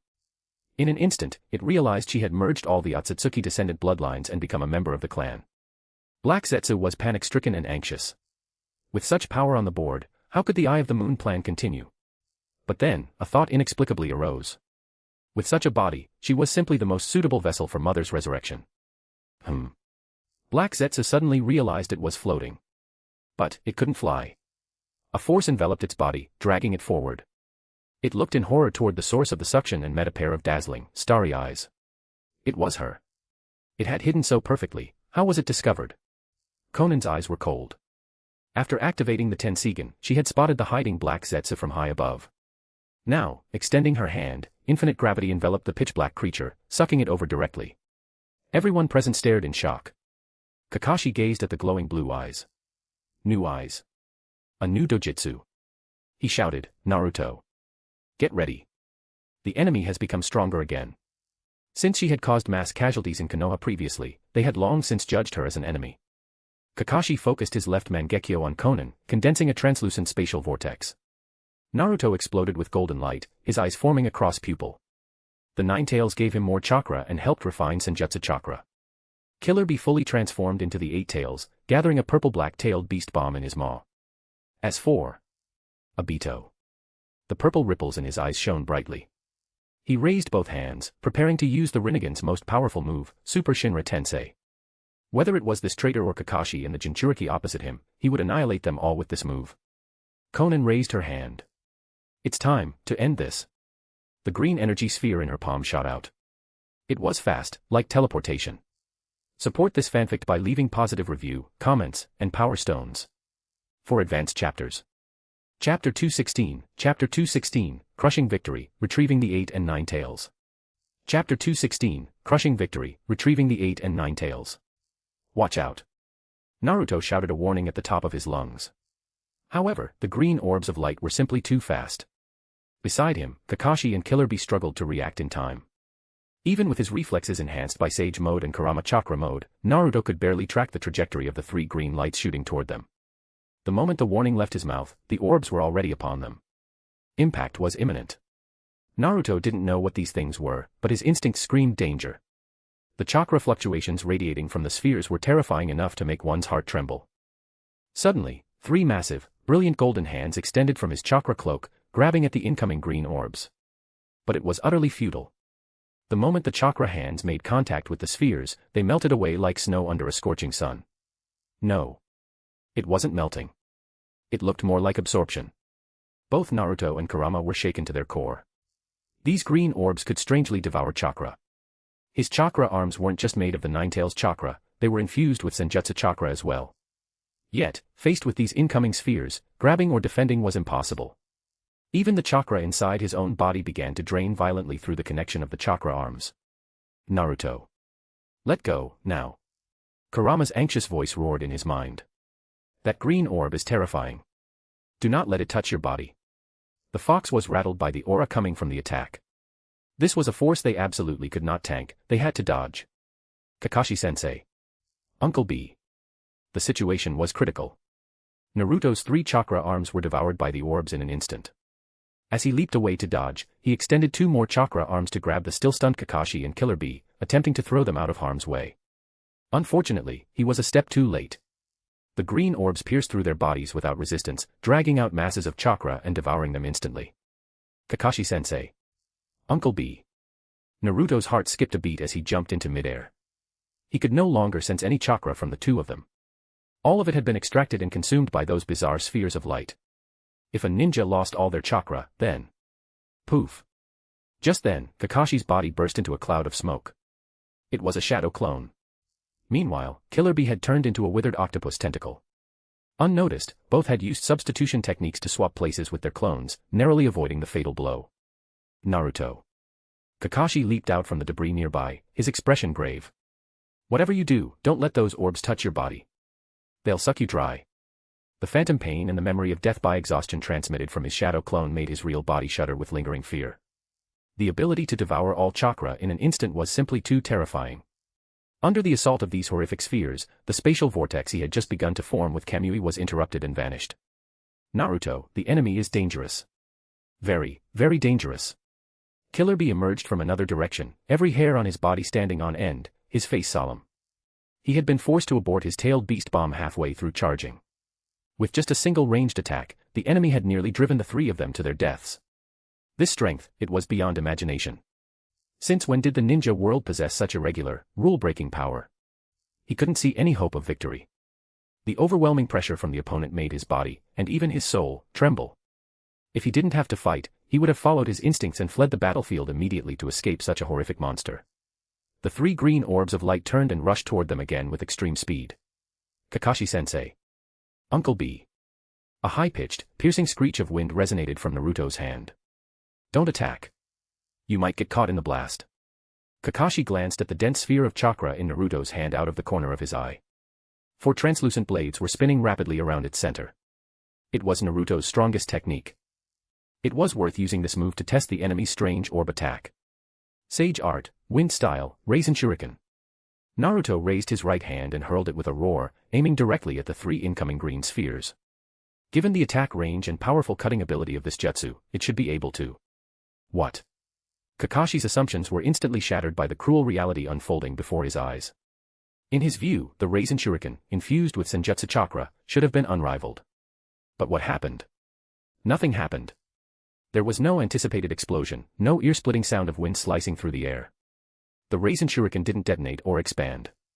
Instead, it fizzled out like a deflated balloon, shrinking rapidly until it vanished without a trace. All the chakra had been devoured by the three orbs. The enemy's attack could devour ninjutsu as well. And this was an S-rank sage jutsu released by Naruto. Kakashi was horrified. Killer Bee was horrified. Naruto and Kurama were dumbfounded, struck by indescribable shock. They couldn't understand how this was physically possible. Truth-seeking balls. This was one of the abilities of the Tenseigan.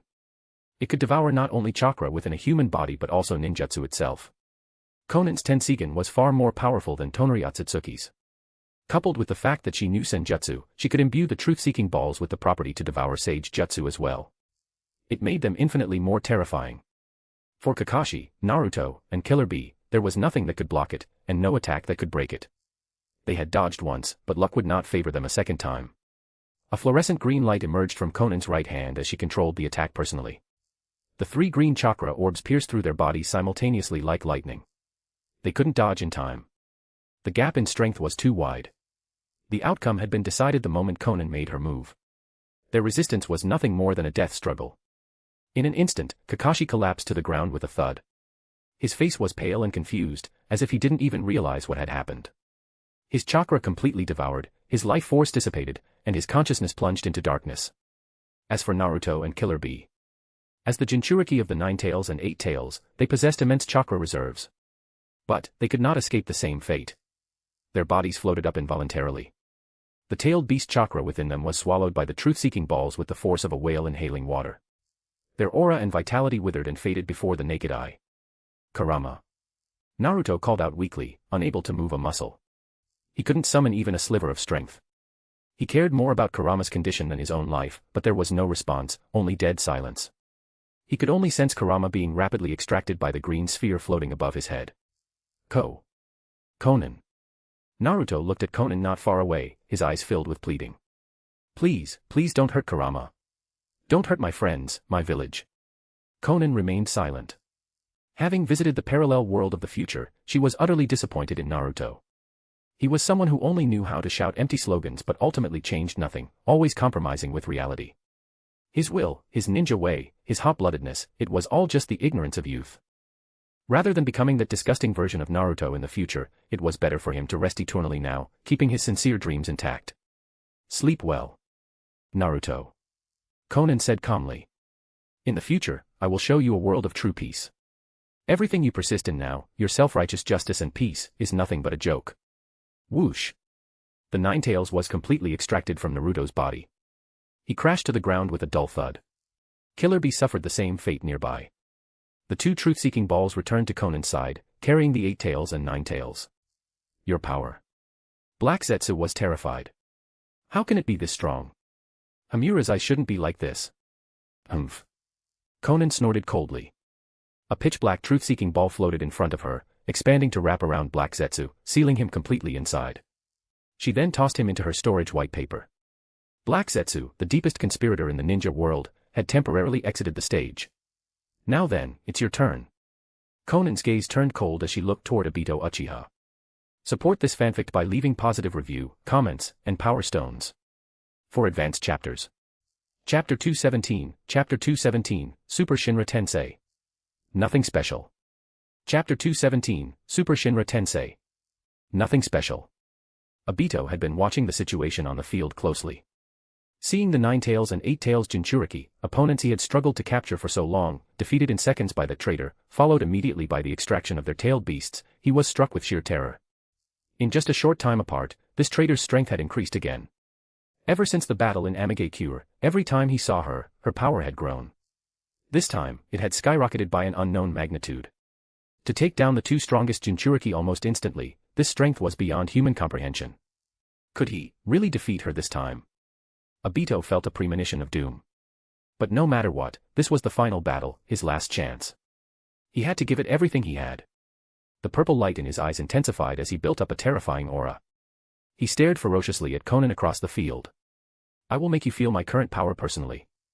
Under the matchless might of the Rinnegan, you will be reduced to ash. The gathered horrific power erupted violently as he roared. Super Shinra Tensei. Boom. Infinite repulsive force exploded outward with Obito at the center. The air was displaced, the ground pulverized. Like a natural disaster, it sought to destroy everything in its path. In an instant, it reached Konan. Faced with this overwhelming, mountainous wall of repulsive force. Faced with the strongest technique of the Rinnegan used by Obito. Konan remained expressionless, unmoved. She simply extended her right hand toward Obito. A pitch-black truth-seeking ball floated out from her glowing green palm. The surface lit up with the green chakra exclusive to the Tensigan. Spinning at extreme speed, it formed a green halo. And then... whoosh! A silver tornado shot out from the halo. It expanded in the wind. With unstoppable momentum, it crashed viciously into the incoming repulsive force. Silver will reincarnation explosion. Rumble. A massive boom resonated across the entire battlefield. The air at the center of the collision was instantly evacuated, creating a near vacuum. The ground caved in nearly 100 meters deep. Surging power shot straight into the clouds, scattering all the dark clouds in the sky. What is happening over there? On a distant battlefield, Shikamaru and the other ninjas instinctively looked toward the direction of the loud noise. The commotion was intense, even more terrifying than the 10 tails in front of them. It was a shocking explosion that pierced the heavens. They could feel the ground shaking as if an earthquake had hit. It was louder than the movements or attacks of the 10 tails. Shikamaru. His father Shikaku's voice echoed in his mind. Don't be distracted by other battlefields. Leave that to Naruto and Kakashi. What you should do now is join the first division and deal with the 10 tails with everything you've got. Understood, Dad. Shikamaru withdrew his gaze and looked at the 10 tails trapped in the crater. No matter what is happening over there, I believe Naruto will find a way to handle it and lead us to victory. Ino. Choji. He looked at his 2 teammates. Prepare the Ino Shikacho formation. Oh.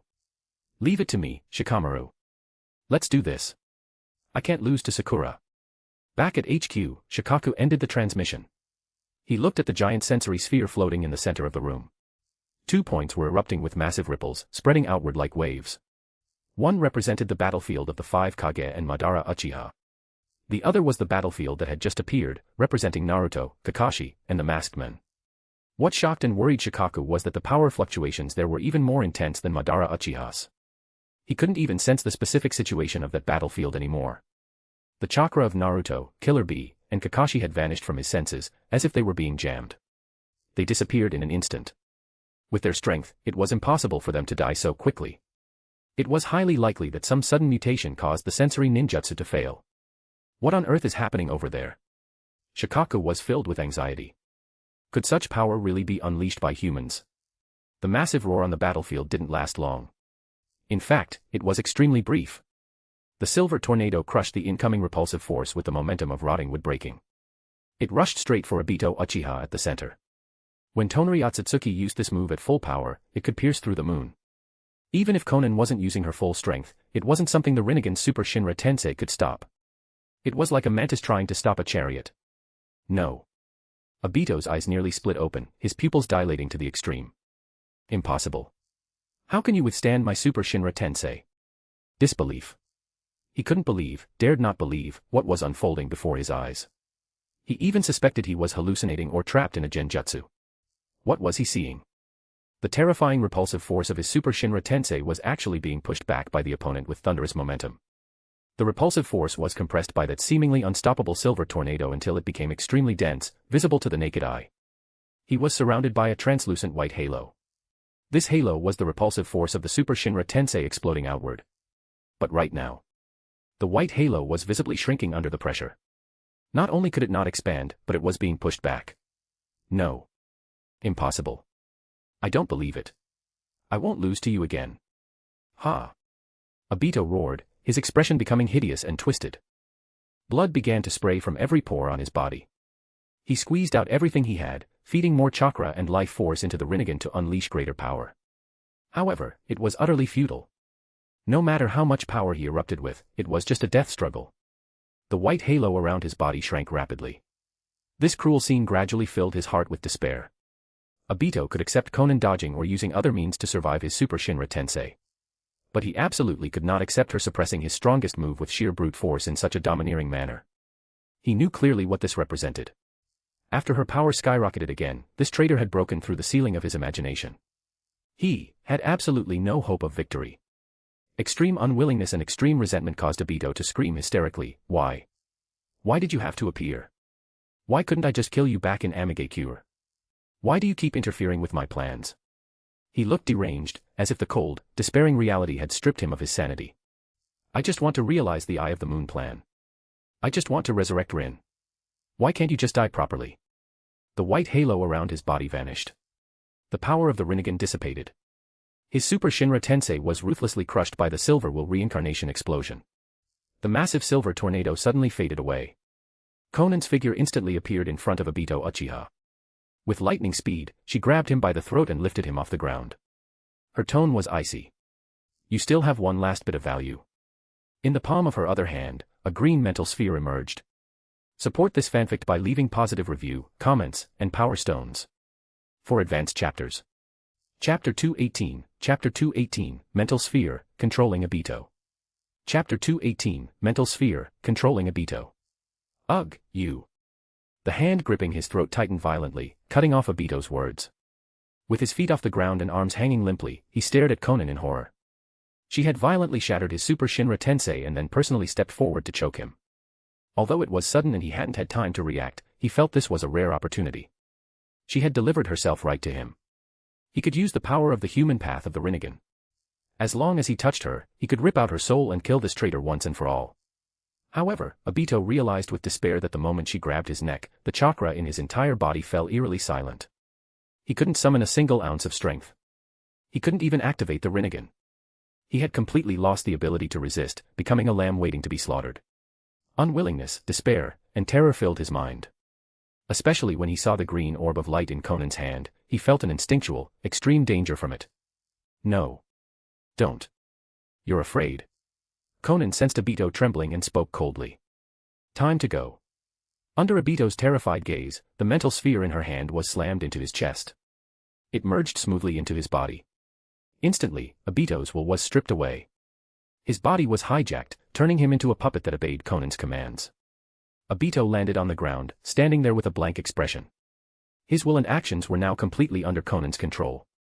Alex flew over to inspect him, surprised. As expected of the Tenseigan. To be able to control a living person so domineeringly, it was far more powerful and natural than the Yamanaka clan's mind-body switch technique. The mind-body switch could only control another's body by suppressing their spirit, and the user's own body was left vulnerable. But the Tenseigan's power could directly control both the mind and body. The mental sphere didn't just merge into Obito's body, it merged directly into his spiritual entity. It was total control, from the inside out. Konan. Alex looked at the massive form of the Ten-Tails in the distance and thought for a moment. Put a few more mental spheres into Obito. He's going to absorb the Ten-Tails and ascend to a six-paths level existence. Both his mind and body will be strengthened. Adding more spheres would strengthen the control. It was also to help Obito suppress the Ten-Tails' chaotic will so he could successfully become its Jinchuriki. In the original plot, Obito relied on his obsession with Rin to forcibly withstand the impact of the Ten-Tails' will. Now, they had to let Konan's mental spheres do the suppression. Otherwise, his will would inevitably be drowned out by the Ten-Tails, turning him into an uncontrollable lunatic. All right. Konan nodded. She proceeded to drive 8 more glowing green mental spheres into him. Good, now there won't be any risk of losing control or failure. Alex landed back on Konan's shoulder.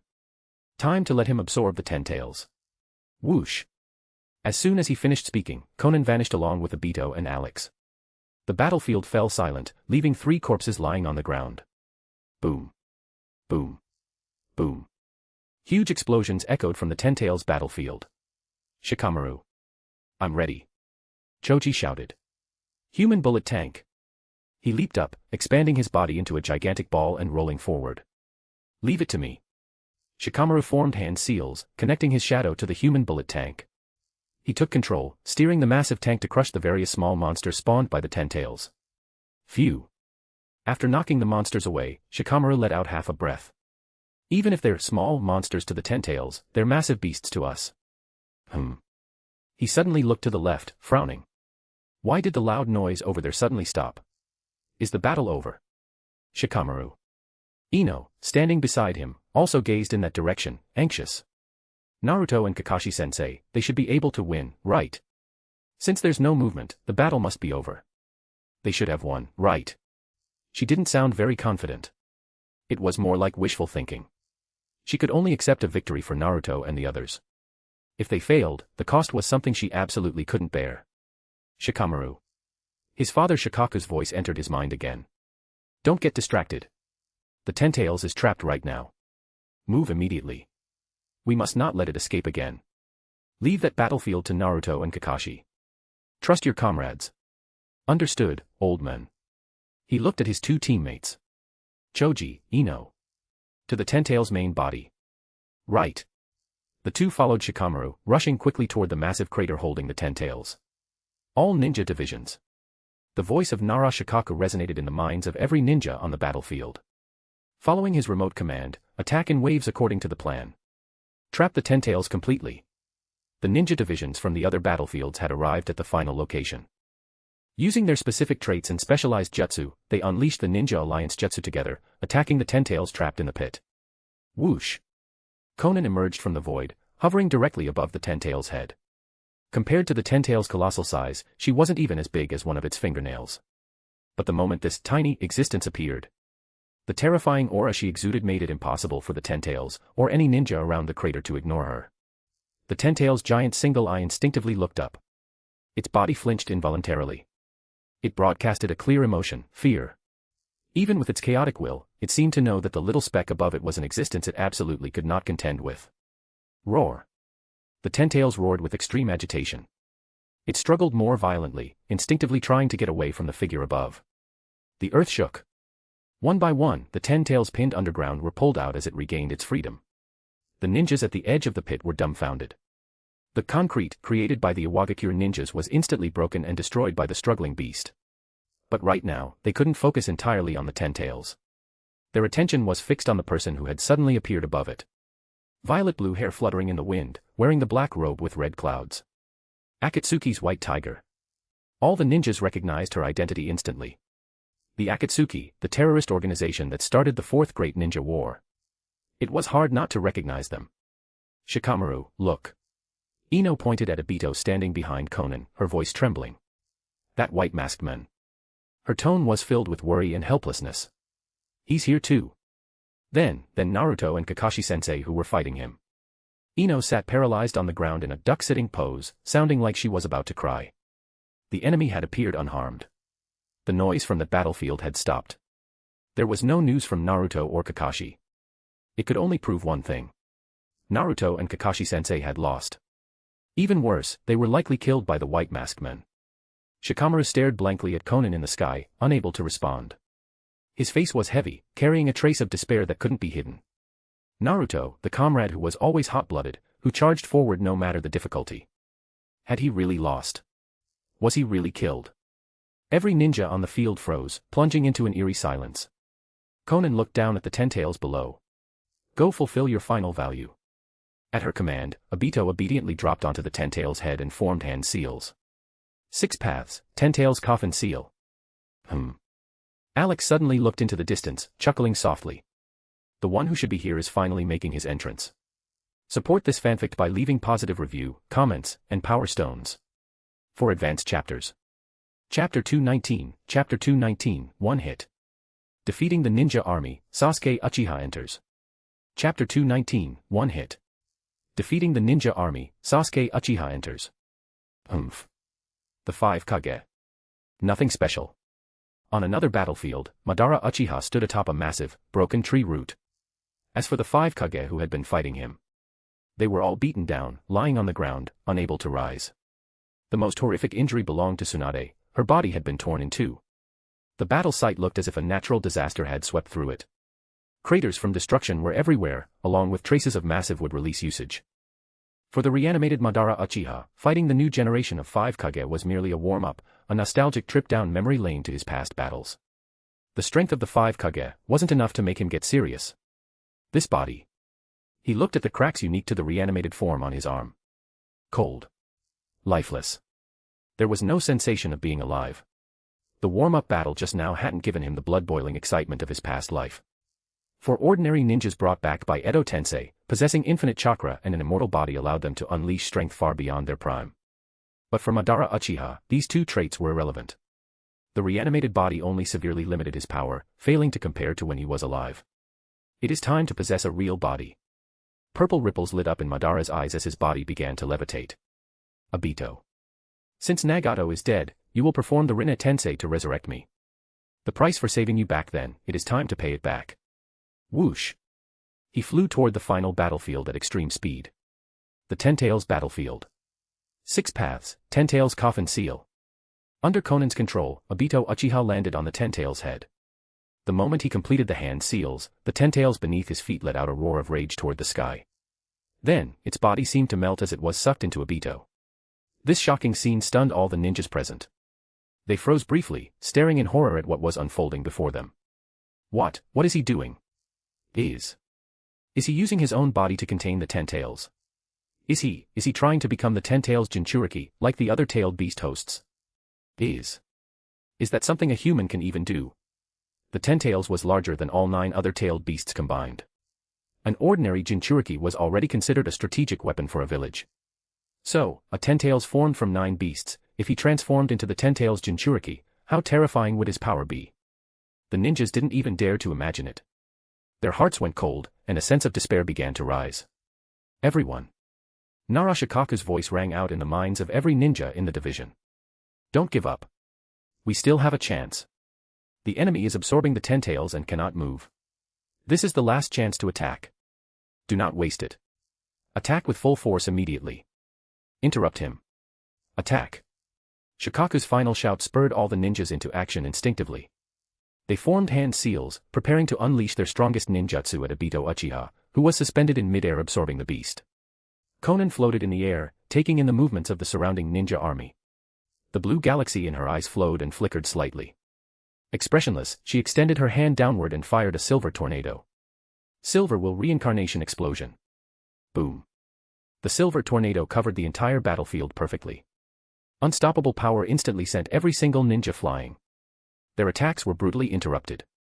Bodies flew horizontally through the air, coughing blood as they stared at the violet-haired figure in the sky. Horror. Terror. With just a casual wave of her hand, she had blown away every ninja present. Such power was terrifying enough to be suffocating. It was despair. How could the Akatsuki's white tiger be this strong? Unrivaled. Even the entire allied shinobi force wasn't enough to withstand a single blow from her. Thud. Thud. Thud. Ninjas crashed from the sky onto the ground, kicking up cloud after cloud of dust. Wails and cries of pain rose and fell in waves. They soon discovered that they couldn't stand up. Arg. Why can't I move my body? Me too. Except for my head, my body feels paralyzed. I have no strength. It seems everyone is the same. I can't access my chakra. My power feels completely sealed. One by one, the ninjas lay on the ground. Faces pale with terror, they stared at the figure in the sky. Their current condition was undoubtedly related to that strike just now. Not only were they blown away with such domineering force, but she also possessed such a bizarre power that instantly incapacitated all of them. Lying on the ground like lambs waiting for slaughter. Is this really a power a human can possess? How many ninjas were here? Almost the entire ninja world's forces were gathered here, at least 80,000. Yet, so many ninjas were subdued by the opponent in an instant. This gap in strength, it was despairing. How were they supposed to fight this? How can this be? Why is White Tiger's power so terrifying? We can't move. Just wait for death. This power is no different from a god. Resistance is futile. We really can only wait to die. Where are the 5 Kage? Only the Kage can fight such an enemy. Fight my ass. Even that Tsuchikage definitely isn't a match for White Tiger. I'm tired. I'm done fighting. Just waiting to die. I'm laying flat. If you need anything, burn some joss paper for me. The absolute gap between heaven and earth caused most ninjas to completely lose heart and give up. Faced with such a horrifying enemy, any struggle or resistance was useless. They could never win. Might as well wait for death. Konan had controlled the power of this strike precisely. She didn't kill a single ninja. After all, the chakra in their bodies needed to be harvested by the god tree, it couldn't be wasted. One hit to incapacitate them was enough. Sakura. Ino lay on the ground, turning her head to look at Sakura nearby. With a sobbing tone, she revealed a smile that was uglier than crying. Looks like we're really going to die this time.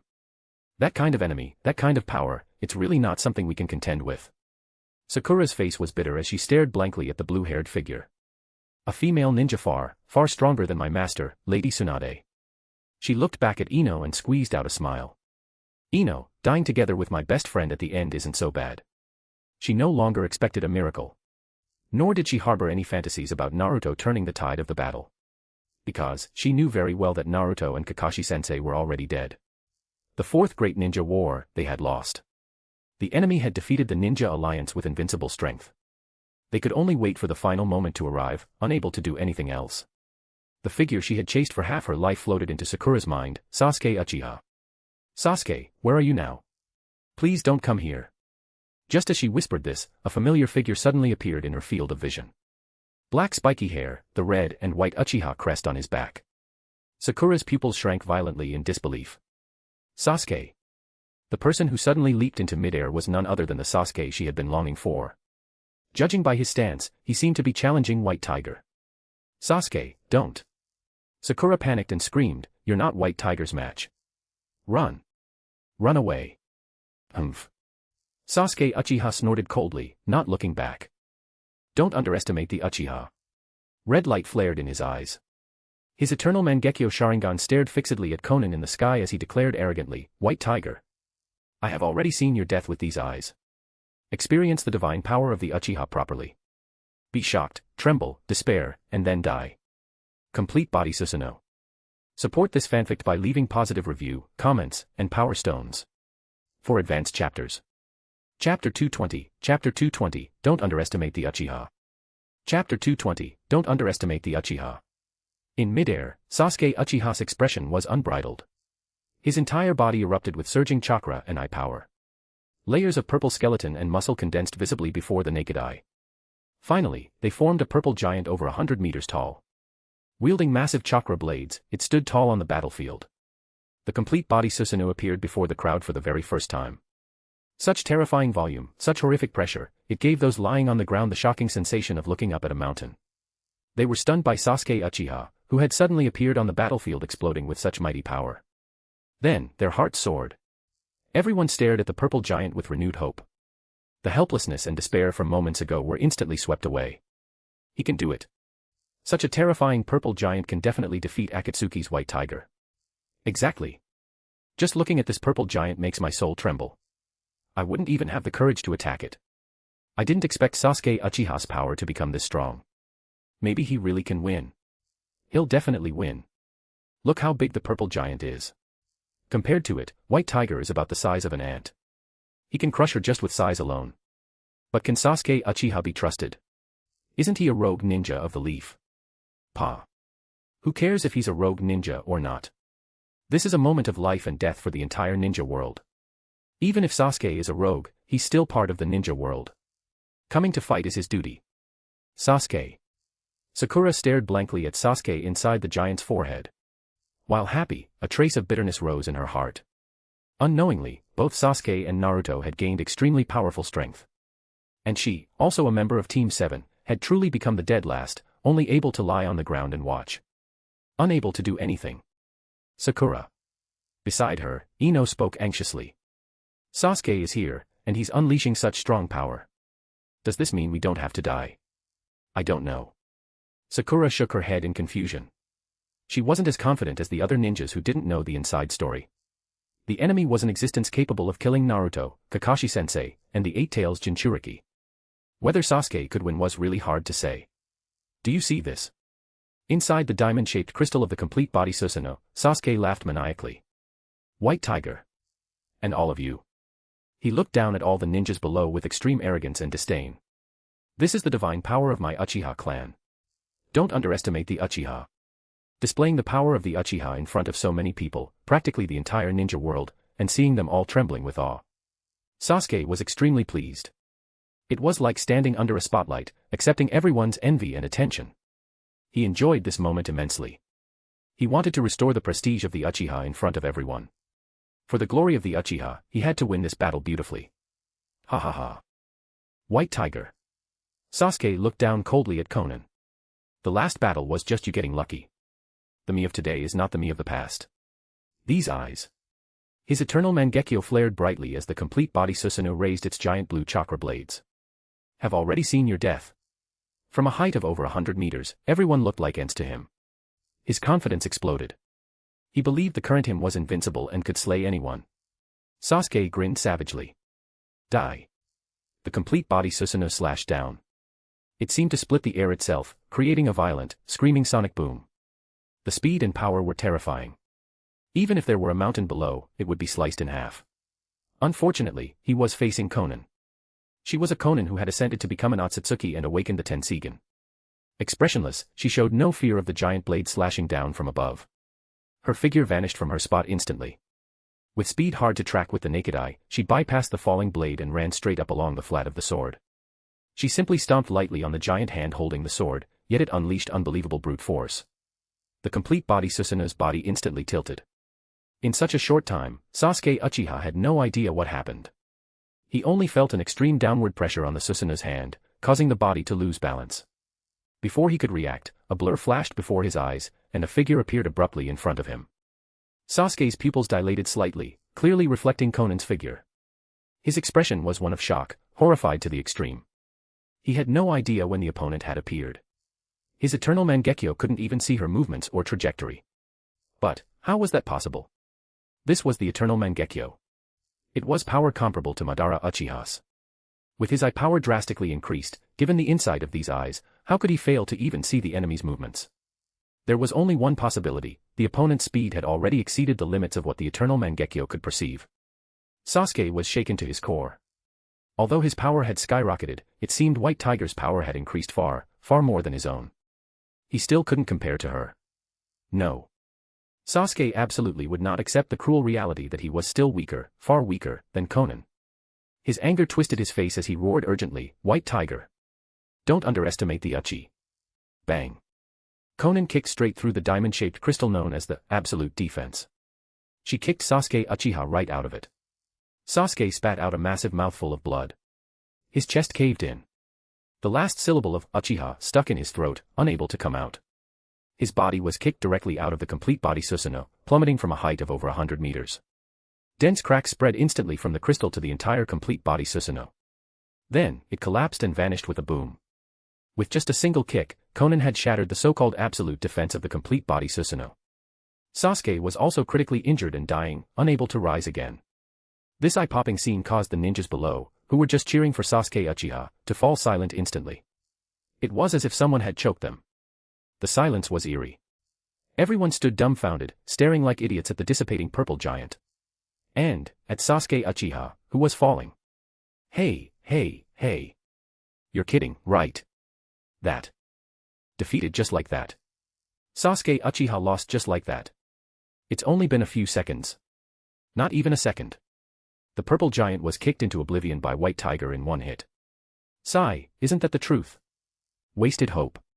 Forget it. If Sasuke Uchiha with such powerful strength is that fragile, what's the point of hoping? Didn't he want to yell, "Don't underestimate the Uchiha," at the end? But being defeated instantly makes it hard for White Tiger not to underestimate the Uchiha. Stop talking. I'm mentally exhausted. The gap in strength isn't even in the same dimension. Don't struggle. Just lie down peacefully and wait for death. Don't chat, burn paper. Sasuke. Sakura screamed hoarsely. She watched Sasuke falling with a face full of despair. She wanted to save him, wanted to catch him. But her body couldn't move. She could only watch helplessly as Sasuke. Splat. He smashed ruthlessly into the ground. Reduced to a mangle of flesh and blood. Tragic. Sasuke fell to his death just like that, and died so miserably. It really was a flash in the pan. He came to the battlefield shouting the slogan, "Don't underestimate the Uchiha," performed the complete body Susanoo for a moment. And then, instant exit. Support this fanfic by leaving positive review, comments, and power stones. For advanced chapters. Chapter 221, Chapter 221, Madara Uchiha. Chapter 221, Madara Uchiha. Sasuke Uchiha was dead. Truly dead. Konan had shattered his complete body Susanoo with a single kick, followed by a precise strike to his chest. The unrivaled force had instantly caved in his sternum and ruptured his heart, leaving him critically injured and on the verge of death. His strength, eye power, and chakra had all been silenced by that one blow. As he plummeted from the high altitude, he couldn't even adjust his posture, let alone weave signs for a substitution jutsu. He could only watch helplessly as the ground rushed up to meet him, followed by a sickening wet thud as he smashed face first into the earth. His neck snapped on impact, and his body was mangled beyond recognition. It was a gruesome death. Sasuke. Sakura cried out, her voice tearing with heartbreak. Sorrowful tears streamed down her face as she sobbed uncontrollably. The Sasuke she had chased for so long was gone, just like that. That proud Sasuke, who lived to restore the Uchiha's glory and was always so cold to her, was truly dead. She loved that Sasuke. Even though she had prepared herself for the high probability that Sasuke was no match for White Tiger, she never expected him to lose so quickly, or to lose his life in such a miserable way. Sasuke. Sakura. Ino looked at Sakura with worry. It was the first time she had seen her best friend so grief-stricken and desperate. When she was young and naive, she too had been attracted to Sasuke Uchiha's handsome appearance and had liked him. But after Sasuke defected from the village, she had long since severed those feelings. As time passed, even the camaraderie she felt for him had faded. Seeing Sasuke dead now only brought a slight sense of sadness. Arg. At that moment, Obito, having just absorbed the entire Ten-Tails into his body, suddenly let out a roar of agony. His expression twisted, and he trembled uncontrollably. Lumps of varying sizes began to bulge out all over his body. It was a terrifying, grotesque sight. The Ten-Tails inside him was struggling violently, trying to burst out of his body. The ninja troops lying on the ground watched Obito with horrified eyes. No one spoke, apart from his screams, there was no other sound on the battlefield. Konan immediately returned to Obito's side, observing him intently. Alex flew beside her and sensed the situation. Konan, the Ten-Tails inside Obito is struggling fiercely. His own will isn't enough to withstand the impact of the Ten-Tails' chaotic will. Use the mental spheres to suppress it quickly. Konan nodded, a starlight glimmering in her eyes. The 10 mental spheres she had previously struck into Obito's body erupted with unparalleled power, instantly suppressing the Ten-Tails. The anomaly was resolved. Obito's screams ceased, and his distorted body returned to normal. His aura strengthened visibly. One by one, truth-seeking balls manifested behind his back. The chakra robe exclusive to the Six Paths level appeared on his body surface. He was rapidly becoming the Ten Tails Jinchuriki, ascending to the Six Paths level. During the process, Konan could sense Obito's spiritual power strengthening rapidly, instinctively resisting her control. His consciousness seemed on the verge of awakening. Unfortunately, it was in vain. The 10 mental spheres forcefully suppressed everything abnormal within Obito. The trembling consciousness went silent and ceased resisting. Alex suddenly looked toward the sky on the left and smiled. Finally here, huh? A figure clad in red armor was flying toward them at extreme speed from the horizon. It was Madara Uchiha. Madara was shaken to his core. The situation on the battlefield was vastly different from what he had imagined. His Rinnegan flashed with purple light as he stared intently at the two figures floating in midair. One was Obito, whom he knew. The other, a female ninja, wearing the Akatsuki robe. From her appearance, he could roughly recognize her as the purple-haired girl Nagato had met after Madara implanted the Rinnegan in him. But, how was this possible? Madara abruptly stopped nearby, his expression incredibly grim and ugly. What were those eyes? It was the first time he had seen eyes that looked like stars, yet were so powerful. Just meeting her gaze made his soul tremble and the hair on his body stand on end. Every cell in his body was warning him. This was a combat instinct honed over years of battlefield life. The opponent's presence carried the scent of death. If they fought, he would surely die. Madara found it utterly inconceivable. Even in his battle against Hashirama Senju at the Valley of the End, he hadn't felt such a crisis of life and death. Yet now, just looking at those eyes, it was as if he could see his own demise. Those eyes were undoubtedly on the same level as the Rinnegan, no. Perhaps even stronger than his own Rinnegan. Madara looked at Obito, who was undergoing his transformation. He understood Obito's state at a glance. He had absorbed the Ten Tails and was being remodeled by its power, becoming an existence like Hagoromo Otsutsuki. But, his eyes were dull. He completely ignored Madara's arrival, as if he hadn't seen him. Clearly, he was being controlled. And the person controlling Obito. Madara stared at Konan with shaken eyes. Those eyes, could they even control the Ten Tails Jinchuriki? It was hard to imagine just how terrifying the power contained within them was. Why had he never heard of such eyes in all these years? Madara focused his senses. He couldn't find black Zetsu, nor was there a single white Zetsu on the field. It seemed they had all been dealt with by the enemy. Ha ha ha. Madara suddenly laughed loudly. I never imagined that someone like you would appear while I was gone. The little girl who used to worry about food every day has grown to this extent. Just one look makes me, Madara Uchiha, tremble all over. Interesting. Interesting. This is simply too interesting. Coo. Madara laughed maniacally. With such a figure present, his Eye of the Moon plan could surely not proceed. But, right now, his body was burning, his blood boiling. Even in this cold, reanimated body, he felt as if he were alive again. This was the heat of battle. This was the ultimate excitement of facing a strong enemy, an opponent even stronger than Hashirama Senju. So what if he couldn't win? He wouldn't surrender or wait for death. Fight. He would respond to his boiling blood with battle. Even if he lost, he would die in fierce combat. He was the ghost of the Uchiha, Madara Uchiha. Madara Uchiha, who was crazed for battle. Madara's aura exploded as he stared excitedly at Konan. Just your presence makes me tremble with excitement. Aside from Hashirama, no one has been able to do this, no.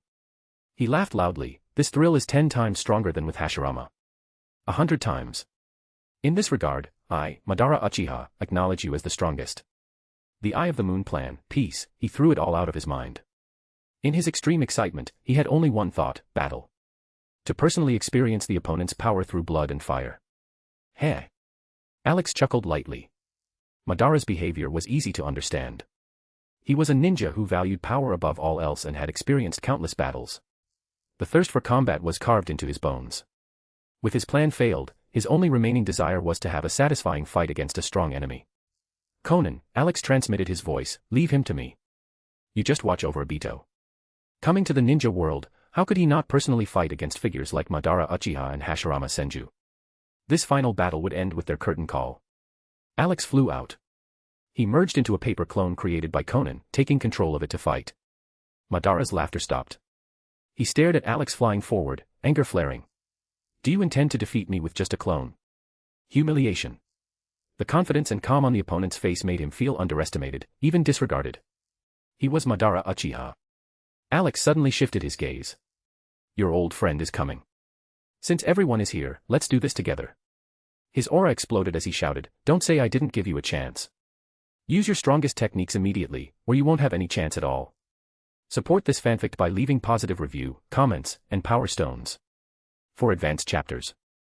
Chapter 222, Chapter 222, Use your strongest move and entertain me.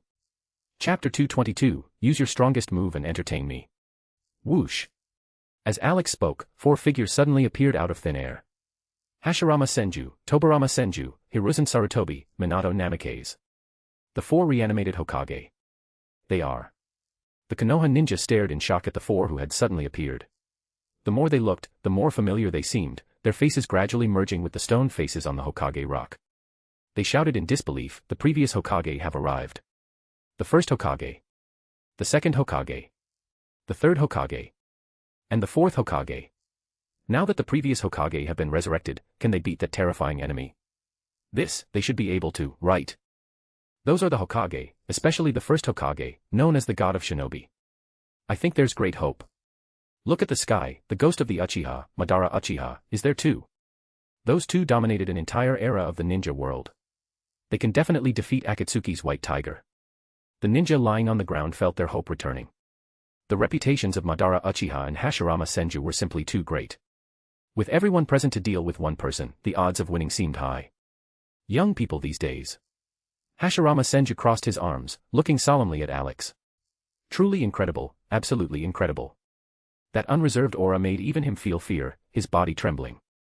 It was a sensation he hadn't felt before. Since mastering would release, no existence in the ninja world had ever made him smell death like this. Not even his lifelong rival, Madara Uchiha.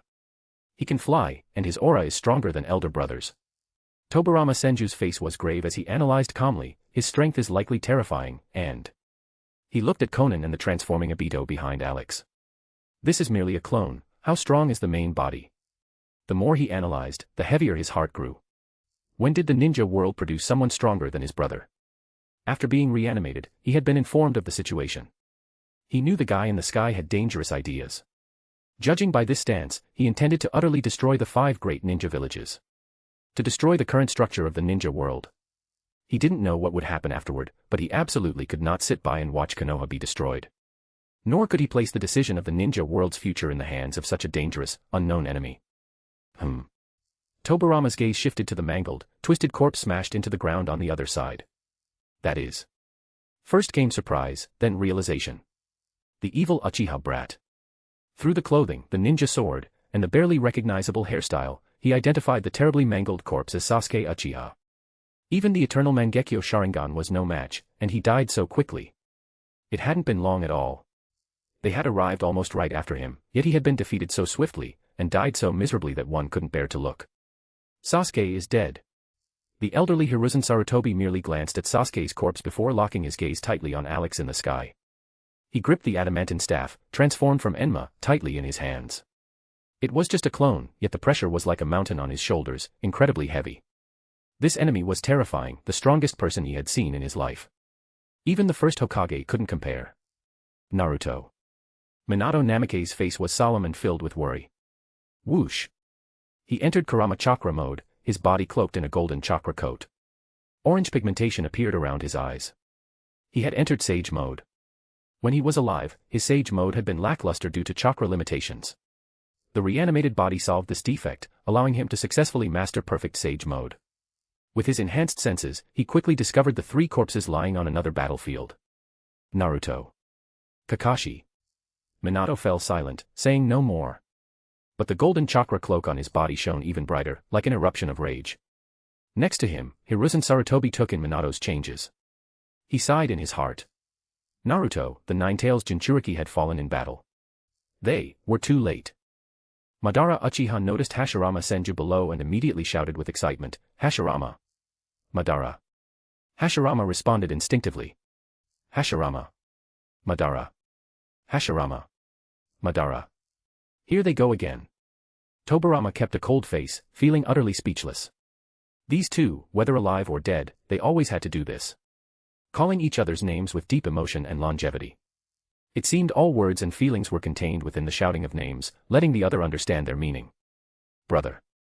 Tobirama couldn't take it anymore and intervened, "The enemy is right there, don't be careless." He wanted to say, don't embarrass yourself in front of the enemy and so many ninja. You are the Hokage of Konoha, the god of shinobi. With the whole ninja world gathered here, really, mind your image. Madara. Hashirama shouted solemnly. The enemy this time is very strong. Even I am not confident. Let's fight together, Madara. Humph. Madara snorted coldly. Hashirama, are you begging me? Are you begging for my help? Consider it me begging you, Hashirama said seriously. This battle concerns the future of the entire ninja world. We absolutely cannot lose. Come on, Madara, just like back then, let's fight together. Heh. Madara sneered. Hashirama, I never thought there'd be a day you'd beg me. Since you've asked, I have no choice but to satisfy you. He glanced at Alex across from them.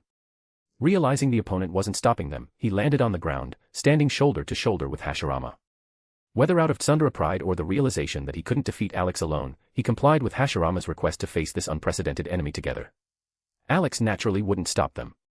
This final battle was intended for Hashirama Senju and Madara Uchiha. This really brings back memories.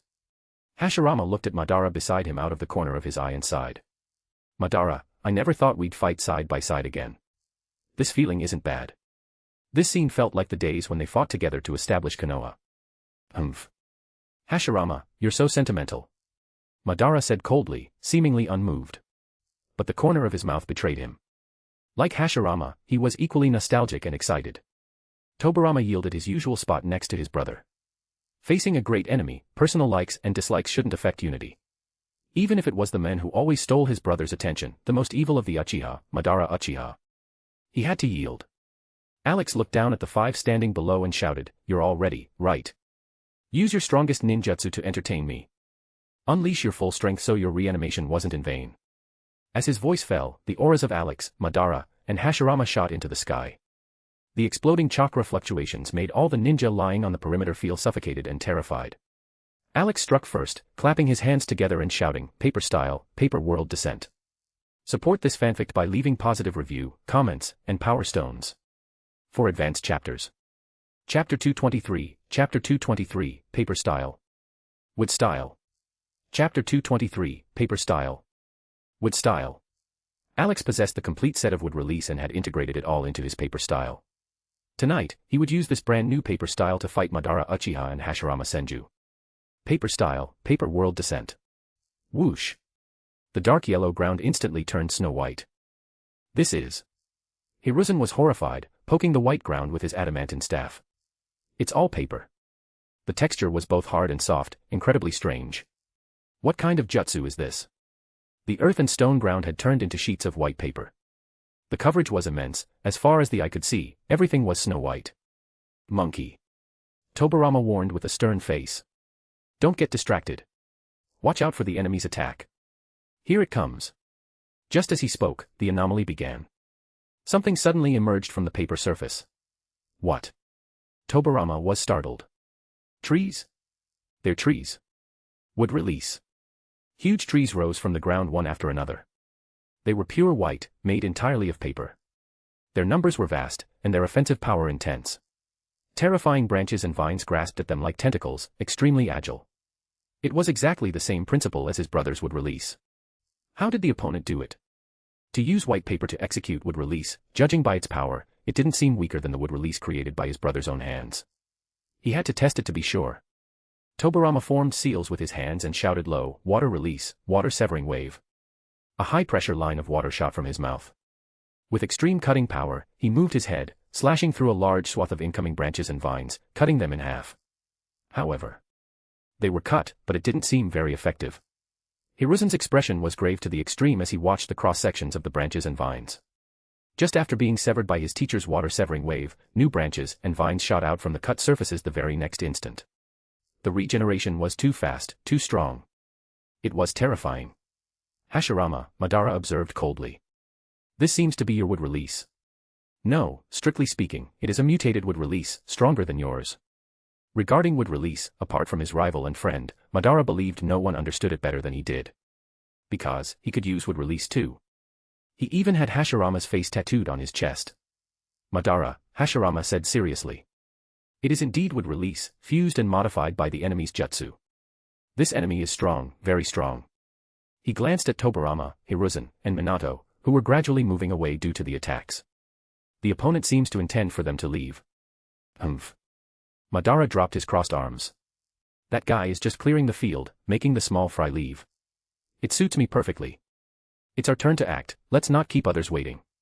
His aura exploded, his spiky hair flowing in the wind. Even his cold, reanimated body felt like it was boiling with hot blood. He was full of fighting spirit, excited to the extreme.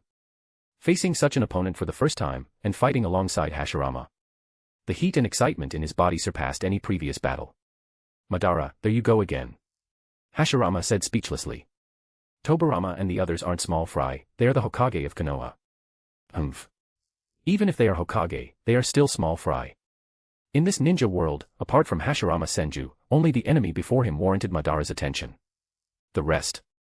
Humph, they were ants, small fry not worth putting in his eyes. In midair, Alex looked down at the ground. Tobirama, Hiruzen, and Minato were struggling to cope with his jutsu. The ninja troops on the perimeter had all been wrapped up by branches and hoisted into the air. Like silkworms, only their heads were exposed. They were placed further out to avoid the shockwaves of the coming battle. Use your strongest jutsu, Alex said excitedly. No need for probing attacks, it's just a waste of time. Sheets of paper suddenly filled the surrounding sky. They didn't attack downward but instead surged toward him. His body expanded visibly, growing larger. His aura strengthened further, becoming absolutely terrifying. Sage art, paper style, paper person technique. The ninja on the perimeter watched in horror as the giant rapidly rose in the center of the field. Mouths agape, their expressions frozen, their minds were thoroughly shaken by the scene. What were they seeing? They saw a colossal mountain rising from the ground. Is this really something a human can do? How big was Sasuke Uchiha's purple giant just now? It seemed over 100 meters high, it can't compare to this new giant at all. That's right, you'd probably have to jump just to hit this new giant's knee.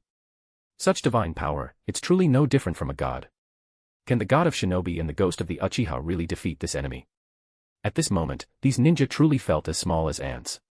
Physically and in terms of power, compared to the giant before them whose height they couldn't see, it was truly the difference between the sun and a firefly. Even craning their necks, they couldn't see the giant's full form. Hashirama looked shaken. Has she fused and mutated even this move, and with the power of Senjutsu, what terrifying talent. Seeing his trump card would release technique learned by the enemy, he found it hard to describe his feelings. So big. Madara subconsciously clenched his fists. Whether it was Hashirama's true several thousand hands or the height of the giant opposite them, both far exceeded the height of his complete body Susanoo. In life, every battle with Hashirama ended with his complete body Susanoo being thoroughly beaten apart. The memory of those countless palms and fists bombarding him was still fresh. Was the eternal Mangekyo truly inferior to wood release? However, now he had the Rinnegan. His power surely exceeded Hashirama's. Hashirama, I look forward to your shocked expression later. Madara. Hashirama shouted solemnly. I'm going in. To attack is to decide the battle. This was also the opponent's intention. Since that was the case, he could only oblige. Clap. Hashirama slammed his hands together, black markings appearing on his face. He instantly entered Sage mode. He roared, Sage art, would release, true several thousand hands. Rumble. A wooden statue of equal height rose from the ground. Countless Buddha hands densely packed its back. Standing atop the Buddha's head, Hashirama and Madara finally saw the full appearance of the white giant opposite them. A flash of surprise appeared in both their eyes simultaneously. The giant's face wasn't the Buddha statue they expected. Instead, it looked exactly like Konan. Pure white throughout, the entire giant was also composed of endless white paper. God of Shinobi. Ghost of the Uchiha. Alex stood atop the white giant's head, looking directly at the two. Let's have the final battle. With this fight, he would send off Madara and Hashirama. After all, they were two of the strongest figures in Naruto history. Since Madara wouldn't have the chance to transform into Six Paths Madara this time, ending with such a battle wouldn't make his reanimation a waste. It fulfilled Alex's desire to fight these two after traversing to the Naruto world. It was time for the endgame. Whoosh whoosh whoosh. As his voice fell, 12 pairs of gigantic wings suddenly extended from the white giant's back. Glowing faintly, it looked like a true angel. In the center of the field, one brown and one white, two giants over 1,000 meters tall. Before the stunned eyes of the ninja below, a mythical battle beyond their imagination was about to unfold. Support this fanfic by leaving positive review, comments, and power stones. For advanced chapters. Chapter 224, Chapter 224, Summit Enlightenment. Nothing special. Chapter 224, Summit Enlightenment. Nothing special.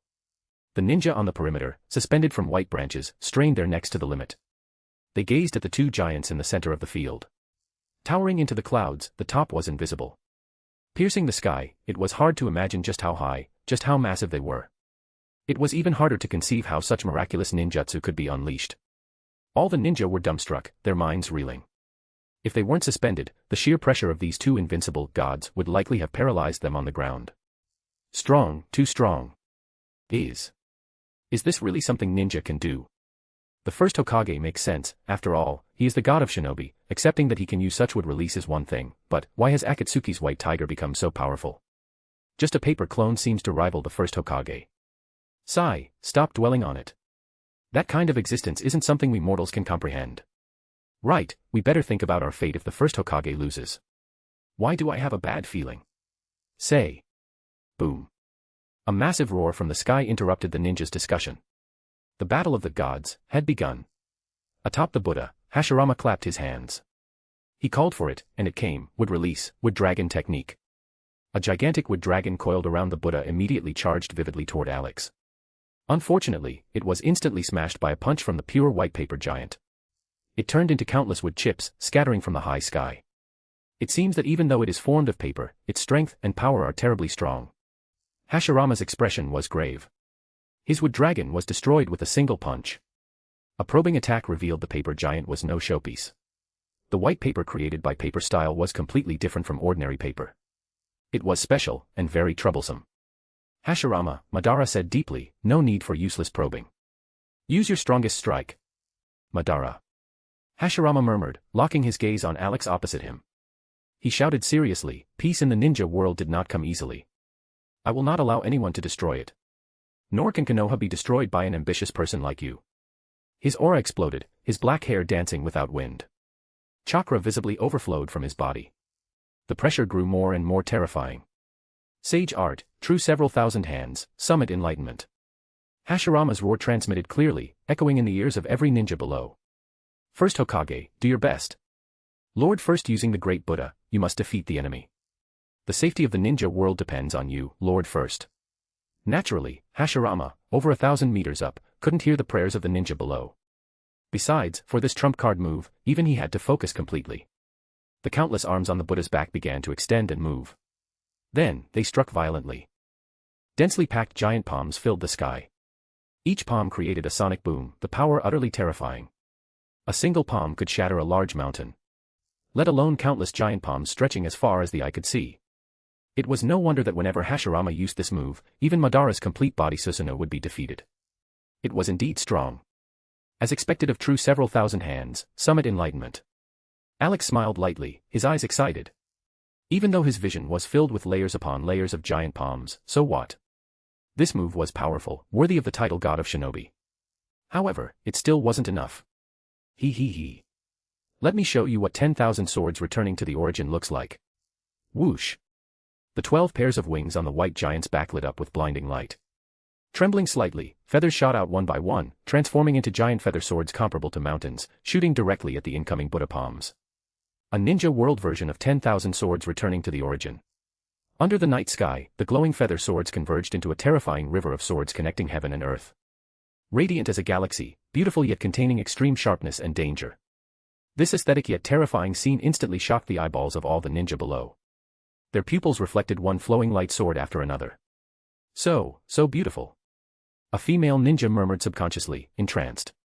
The night sky was illuminated, like a galaxy flowing and falling into the mortal world. Even if it was a jutsu released by the so-called enemy. It was the first time they had seen ninjutsu so beautiful, so dreamlike. The light swords shot out, arriving in an instant. The brilliant river of swords struck the dense mass of giant palms with the force of a thunderbolt. Displaying extreme toughness, unstoppable. Under Alex's control, each light sword accurately hit the center of every Buddha palm. The sharp blades instantly pierced the wooden palms, turning them into wood chips. Destruction was swift and unopposed. Hashirama's face was filled with shock and horror. He never imagined his trump card would be so vulnerable against the opponent's assault. Every Buddha palm capable of smashing a mountain was instantly destroyed by the light swords, no different from paper. This astonishing gap in strength gave him a rare, deep sense of defeat. In life, he was invincible in the ninja world, even Madara was suppressed by him his whole life. He thought he had no equal, that no one stronger could exist.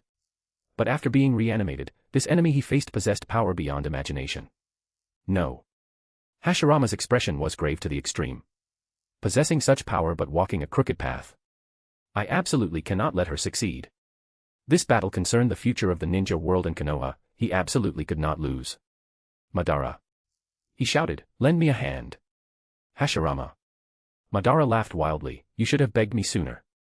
Though laughing, his eyes remained fixed on the sky full of light swords ahead. He was secretly alarmed, even trembling. To break Hashirama's true several thousand hands, summit enlightenment head-on in such a domineering way. The attack exceeded imagination in sharpness and power. If even summit enlightenment couldn't hold, his complete body Susanoo would likely collapse even faster. But Madara suddenly laughed loudly, only such an opponent can truly be exciting. His eyes abruptly transformed into purple ripple-patterned Rinnegan. Madara. You. Hashirama's eyes widened. Not seeing the expected eternal Mangekyo was one thing, but how did they suddenly turn into purple ringed eyes that looked somewhat familiar? Madara had no time to explain to his friend. He shouted coldly, witness the power of the Rinnegan. Tengai Shinsei, shattered heaven. Boom boom boom. A strange noise suddenly appeared in the higher night sky. Beneath the darkness, 9 meteors dragging fiery red tails appeared abruptly, falling at extreme speed toward the center of the battlefield. Support this fanfic by leaving positive review, comments, and power stones. For advanced chapters. Chapter 225, Chapter 225, Susanoo-clad Buddha. It won't help. Chapter 225, Susanoo-clad Buddha. It won't help. Rinnegan. Hashirama stared wide-eyed, examining Madara's eyes in disbelief. Madara. When did you get the Rinnegan? Why didn't you tell me? He naturally knew of the Rinnegan. These were the eyes of the Sage of Six Paths, extremely powerful. Judging by the aura, they were indeed stronger than the eternal Mangekyo. Humph. Madara's tone was cold, but he couldn't suppress his pride. Hashirama, possessing the Rinnegan, my power has long surpassed yours. He touched his chest. And for this, I have to thank you for your help. My help. Hashirama was completely confused, not understanding what this guy was talking about. Madara didn't clarify, simply staring at the 9 meteors plummeting rapidly from the night sky. This technique from the heavens, how will you block it? Tengai Shinsei, is it? Alex looked up, the 9 growing meteors reflecting in his pupils. He praised, the momentum and power are indeed formidable, but it's nothing special. From the brilliant river of swords, 9 light swords as large as mountains suddenly split off. Whoosh whoosh whoosh. They shot directly into the high sky. Arriving in an instant, they simultaneously pierced the 9 meteors. Unmatched power utterly shattered the meteors, turning them into countless stones of varying sizes that rained down. Tengai Shinsei. Madara was shaken, his gaze solemn. To think it was broken so easily. And in such a domineering, head-on manner. Judging by the relaxed demeanor, it seemed as effortless as extinguishing a great fireball. Just how strong was the opponent? The river of swords continued to violently impact the true several thousand hands, the roar resonating through the high sky. Countless wood chips fell from above, the battle situation was simply one-sided. Hashirama gritted his back teeth, his expression grim. Even with his chakra, it was difficult to support the rapid regeneration of the destroyed Buddha hands. This was the first time he found his chakra insufficient, the replenishment too slow. His chakra was greater than the 9 tails. In any battle during his life, he had never experienced a chakra shortage. Even in battles against Madara Uchiha. He hadn't expected to be stretched so thin just as the battle began. The opponent's river of swords was too sharp, the destructive power too great. Every regeneration of the destroyed hands was no less draining than releasing half a summit enlightenment. The burden and consumption were extremely heavy. This couldn't go on. Madara. Hashirama shouted urgently, use your complete body Susanoo. The toughness and defensive power of the Buddha hands couldn't compare to those incredibly sharp light swords. They had to use some method to improve it to block them. Complete body Susanoo was the best way. Hashirama. Madara laughed loudly. Is your big Buddha going to act as my 9 tails this time? Madara. Cut the crap, I can't hold on much longer. Humph. Then. Madara switched to his eternal Mangekyo in a flash. As you wish. Red light exploded from his eyes. The complete body Susanoo was unleashed instantly. However, it didn't condense around himself. Instead, in a unique way, it enveloped the entire thousand-hand Buddha, forming a blue protective layer over its surface. Even every Buddha hand was covered. Just like when he controlled the nine tails and combined it with the complete body Susanoo to form the majestic attire, Susanoo. Perhaps calling it majestic attire, Buddha was more appropriate now. Ha ha ha. Madara laughed excitedly, black hair dancing wildly like a madman. Hashirama, do you feel my power? I am wrapping tightly around you. I feel it. Hashirama was also excited. With the protection of your complete body Susanoo wrapping it, the strength and power of the wood release have increased significantly. Madara, we are truly fighting side by side. The combined efforts of the two finally allowed the blue glowing Buddha hands to withstand the impact of the sword river. But they were still teetering. It just wasn't as one-sided as the beginning. Dense cracks soon appeared on the blue protective layer on the Buddha hands. It was about to shatter completely. Susanoo-clad Buddha, destroying 4 countries. Alex assessed the giant blue glowing statue opposite him. Seeing this scene, and having fought Madara and Hashirama, his desire was fulfilled. Next. The brilliant river of swords suddenly dissipated. It's time to end this battle. Alex, along with the pure white giant below, simultaneously erupted with terrifying chakra fluctuations. The aura was astonishing, even horrific. What is she doing? Why stop the attack suddenly? Madara and Hashirama felt deep suspicion rise simultaneously. However, with the sword river gone, they wouldn't let such a good opportunity pass. Since there was an opening, they would continue the attack. Whatever the opponent planned to do next, they just had to stop or interrupt it. Madara. Hashirama. Madara understood Hashirama's meaning, and the red light in his eyes shone brightly again. The power of the eternal Mangekyo poured out. The blue barrier that had been beaten into a precarious state instantly repaired itself, covering every inch of the big Buddha completely once more. Providing protection and a power boost. Hashirama's exploding aura made his hair dance wildly. He had a premonition that this was his final attack. He had to give it everything. For the peace of the ninja world, for the survival of Konoha, he absolutely could not lose. Ha! Hashirama roared, slamming his hands together. Sage art, true several thousand hands, complete body Susanoo, summit enlightenment. The great Buddha moved. Countless giant Buddha hands wrapped in blue light bombarded toward Alex. It was terrifying, blotting out half the sky. Dense and inescapable. Heh. Alex chuckled lightly. Let me use one final move to give you two a magnificent send-off. The pure white giant brought its hands together, then instantly separated them. A massive white cube appeared between its palms. Hazy and white, it emitted extremely terrifying chakra fluctuations. As soon as it appeared, it immediately attracted the gazes of Madara and Hashirama. Madara, that can't be. Hashirama, you're thinking correctly. It is exactly what you think. A bad premonition rose in both their hearts simultaneously. Before they could react, the jutsu Alex prepared was triggered. Sage art, dust release, super detachment of the primitive world.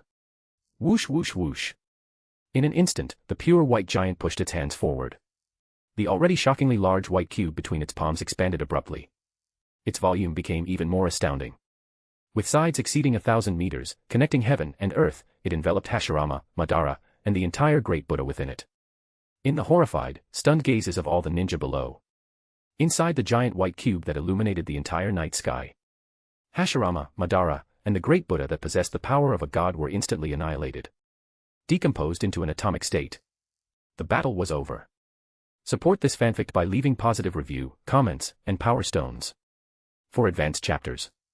Chapter 226, 6 Paths Level Obito. Just a tool. Chapter 226, 6 Paths Level Obito. Just a tool. Under the night sky. In the center of the battlefield, a colossal cube connected the heavens and the earth. Its peak was invisible to the naked eye. A hazy white light illuminated the entire battlefield, making it as bright as day.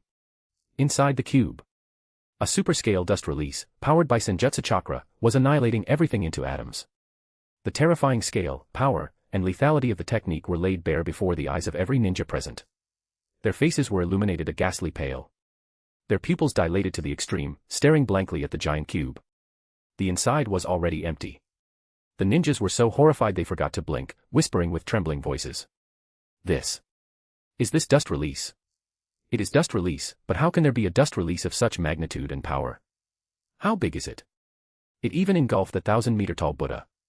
If that thing covered our allied forces, this single move would completely annihilate us. TCH. Do they even need that move? Look at us, hung up on trees like decorations. The enemy can kill us whenever they want. Even the Asura of the ninja world and the god of shinobi weren't matches for the enemy. The gap in strength is too vast. What the hell is the point of struggling? Let's just wait for death. The giant white cube began to dissipate, and the blinding light over the battlefield dimmed rapidly. The moonlight, previously outshined, sprinkled down once again. High in the sky. Alex gazed at the empty space opposite him.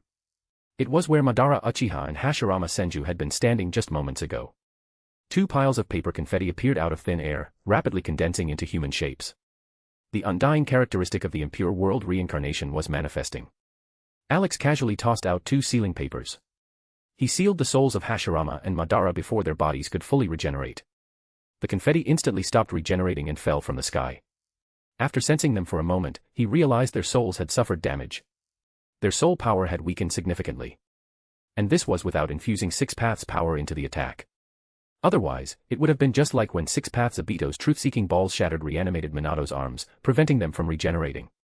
The souls of Hashirama and Madara would have been completely obliterated. Even the immortality of the reanimation jutsu couldn't withstand Six Paths level power.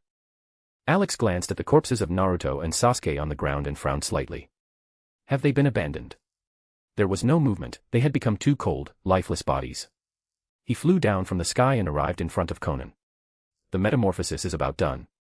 He looked to her side. A black sphere hovered there. Obito was undergoing his transformation inside. Alex detached from his paper clone form and landed back on Konan's shoulder.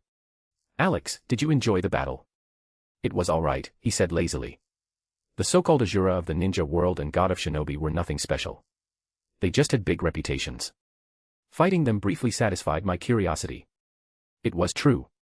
Coming to the Naruto world, how could he not fight Madara and Hashirama? Now that the wish was fulfilled, he felt content. Next was the brand new Naruto world. A world written by him and Konan. Alex looked down at the three restrained figures below. Let's recover the final half of the Nine Tails. Reanimated Hiruzen Sarutobi, Minato Namikaze, and Tobirama Senju. Konan had barely lifted a finger to defeat them instantly. They were bound like silkworms in white paper strips, with only their heads exposed. The so-called Flying Thunder God technique was useless. They couldn't escape at all. Konan nodded. A green chakra orb shot through Minato's body like lightning. It pulled the Nine Tails out of his body and returned to her side. With this, the 8 tails and the complete 9 tails of the ninja world had fallen into Konan's hands. As for the other 7-tailed beasts and portions of the 8 and 9 tails chakra, they had all become the fuel for Obito's transformation into the 10 tails Jinchuriki. The battle was over, and the field became deathly silent. The Ninja Alliance watched Konan floating in midair with pale faces and trembling eyes, awaiting their final fate. Even Big Brother wasn't a match. Tobirama's face remained calm, his cracked eyes carefully observing the black sphere next to Konan. The ninja inside that thing seems to be undergoing a drastic change. Second Lord, Third Lord. Minato looked bitter. We lost, thoroughly lost. Konoha, the entire ninja world will fall into the enemy's hands to do with as they please. Sigh. Hiruzen sighed heavily, his reanimated face seemingly aging and looking 3 times more miserable. Who knew such a powerful enemy would emerge in the ninja world after our deaths? That power is no different from a god. Even the First Lord and Madara Uchiha weren't opponents. Defeat is defeat. At least we struggled. Since things had come to this, Tobirama calmly accepted the outcome. The situation was set, the enemy's strength was not something they could contend with. He only hoped the final outcome for the ninja world wouldn't be too terrible. Sigh. I hope so. Hiruzen's monkey face looked even older. Crack. Crack. Crack. Suddenly, dense cracks appeared on the surface of the black sphere. With a bang, it shattered completely. A white figure revealed itself to everyone. Holding a black Shakujo staff, his entire body was pale white, draped in a white chakra coat, with truth-seeking balls floating behind him. He had successfully ascended to become the 10 tails Jinchuriki. 6 paths Obito had appeared. Tobirama's pupils constricted. This is the 10 tails Jinchuriki, qualitatively different from ordinary Jinchuriki. Since he had just ascended, 6 paths Obito's aura was fully released. Everyone could feel it clearly. It inexplicably caused trembling, terror, and even despair. The strength had exceeded the level they could comprehend, reaching a new height. Just the radiating aura alone stripped most ninjas of the courage to lift a finger. Because winning was impossible. Attacking meant death. Another extremely powerful existence is born. Hiruzen sighed heavily, his face full of sorrow. He could do nothing but sigh. Reality was too despairing and cruel, he really didn't want to be reanimated to witness all this. Staying in the Reaper's stomach would have been better than this. Alex floated in front of Obito, observing closely. Obito still wore the white spiral mask. No one had broken his mask during the battle, so his identity remained hidden. Since that's the case, let him wear the mask forever. Let him complete his mission as a masked man, and then die. No horns. Alex hesitated. This Ten Tails Jinchuriki doesn't seem perfect. Can he release the infinite Tsukuyomi normally? Six Paths Madara had majestic horns. Six Paths Obito was clearly inferior and imperfect. Konan, give me a drop of blood, Alex said deeply. I'll supplement this guy's bloodline to avoid any failure in casting the infinite Tsukuyomi. Konan nodded and squeezed a drop of blood from her fingertip. Alex immediately wrapped it in white light and fused it into Obito's forehead. He activated the Chimera technique, using extremely crude and reckless means to temporarily grant Obito the Otsutsuki bloodline. It only needed to last a short time. It didn't matter if his genes or cells collapsed afterward. Since Obito was going to die anyway, serving as a qualified tool would fulfill his life's mission. The fusion was complete. White horns visibly grew out of both sides of Obito's forehead. However, his aura became unstable. Clearly, this brutal method of granting a bloodline caused great damage to his body. Konan, give the order. His body won't last long. All right. Konan commanded coldly, summon the God Tree and release the infinite Tsukuyomi. Support this fanfic by leaving positive review, comments, and power stones. For advanced chapters. Chapter 227, Chapter 227, God Tree, Infinite Tsukuyomi. Chapter 227, God Tree, Infinite Tsukuyomi. Obito mechanically obeyed Konan's command. Floating in midair, he extended his right hand downward with a dull gaze. The palm of his hand suddenly tore open, and a mass of extremely dense chakra spewed out. It expanded in the wind, its volume increasing dramatically. It twisted and deformed in midair, taking on a shape familiar to all the ninjas present, the Ten Tails. Boom. It smashed into the ground. The earth shook violently, kicking up a massive cloud of dust. That guy. Hiruzen frowned deeply. He absorbed the Ten Tails and then released it again. What is he doing? His gaze shifted from the Ten Tails to Obito in midair. The special chakra cloak and the black spheres are still there. It seems he is still the Ten Tails Jinchuriki and retains its power. Monkey. Tobirama thought for a moment. The Ten Tails Jinchuriki is an existence beyond our understanding. We cannot view it as a normal Jinchuriki. Moreover, he scrutinized Obito and Konan floating beside him. This Ten Tails Jinchuriki seems a bit stiff. He looks like he's being controlled. What? Minato was startled and said gravely, the Ten Tails Jinchuriki's aura is terrifyingly strong. His power must exceed the level we can understand. If such an existence is being controlled by unknown means, then the White Tiger's strength. He couldn't imagine it, nor could he describe it.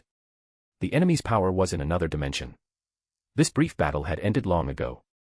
The four Hokages, along with the reanimated Madara Uchiha, had all been defeated.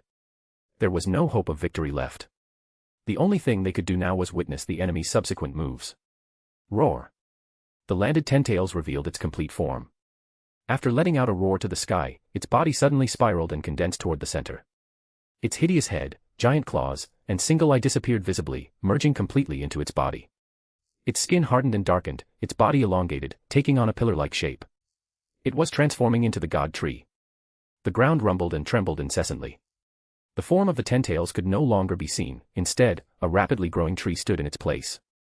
Roots broke through the surface, extending deep underground. Half a minute later, the commotion stopped.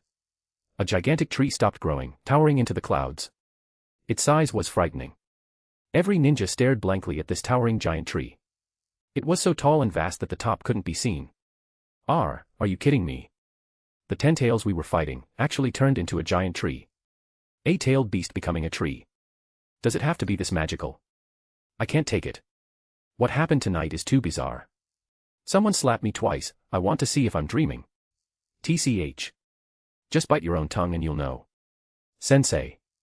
Hiruzen stared at the God Tree in shock. The Ten Tails can actually turn into a tree. Then does that mean the tailed beasts? Tobirama nodded gravely. Even though tailed beasts have existed for a millennium, we still don't know the secrets behind them. Now it seems all tailed beasts are likely parts of this giant tree. But he scrutinized Konan on the other side. He wondered how she knew these secrets. Her actions from the start had a clear purpose. It seemed everything was leading to the manifestation of this giant tree. What exactly was this tree, and what goal was she trying to achieve through it? Matters were completely beyond Tobarama's scope of understanding. The intelligence was too scarce to even make a guess. He could only continue to observe. In midair, Alex carefully sensed the state of the god tree and Obito, his mind relaxing slightly. Obito still had Ten Tails chakra inside him, he was still the Jinchuriki. He maintained a connection with the god tree below.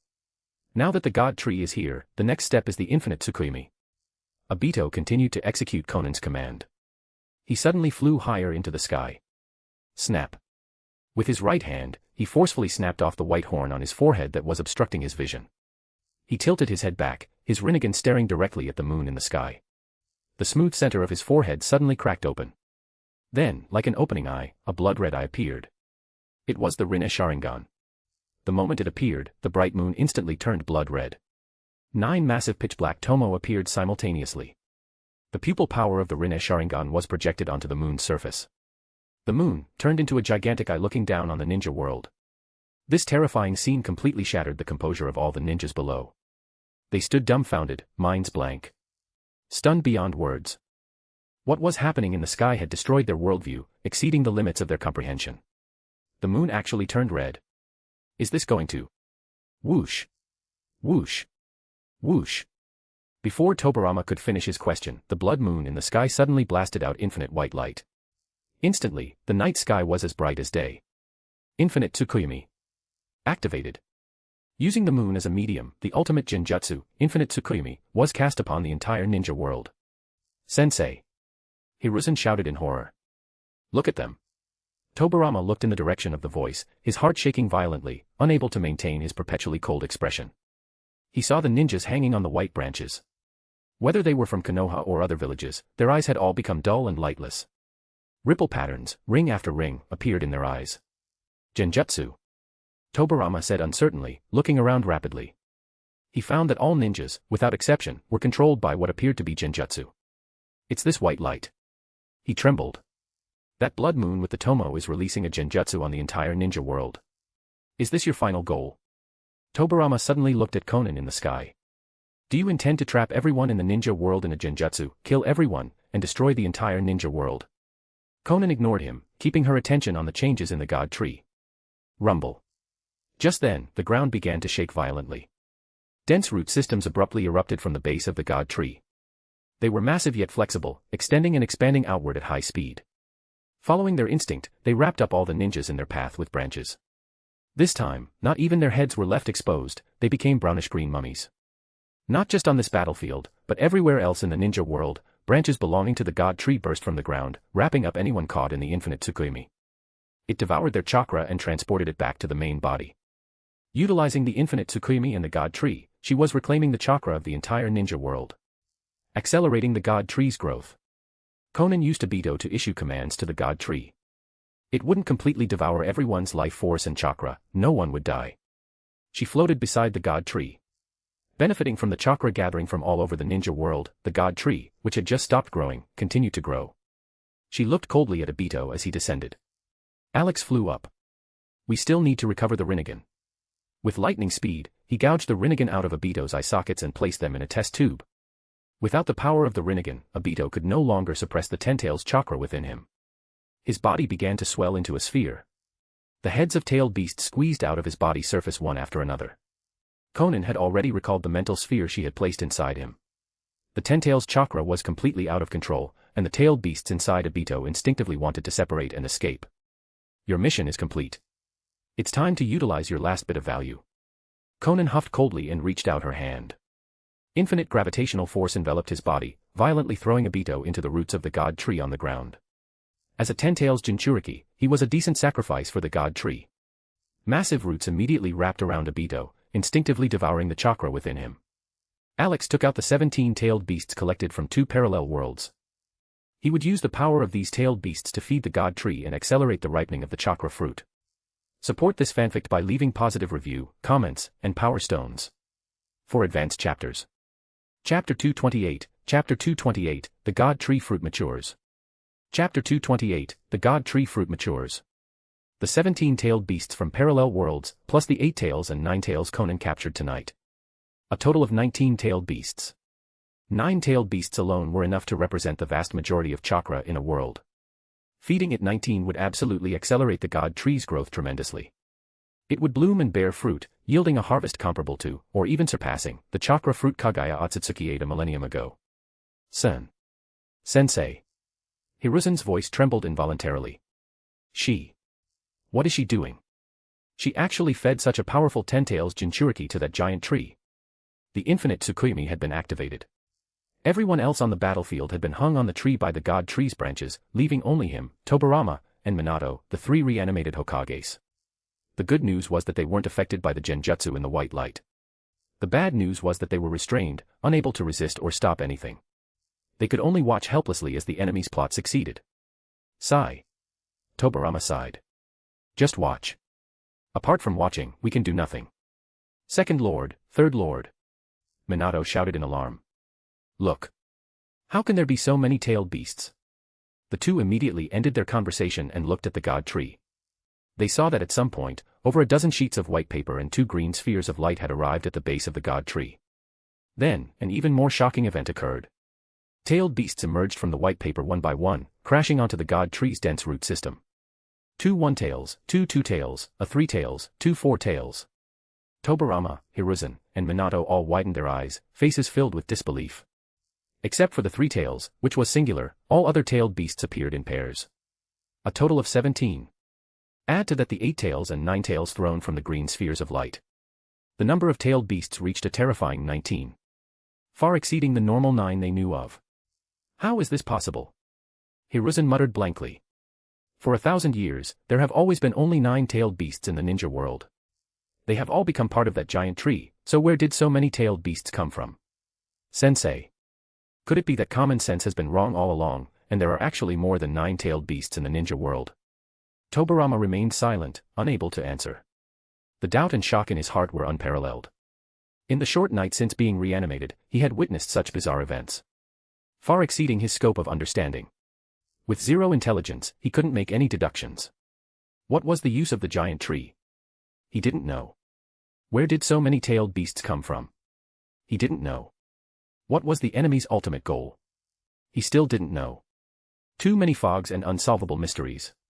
As soon as the 19 living tailed beasts hit the ground, the god tree immediately extended countless branches. Its excitement could be clearly felt.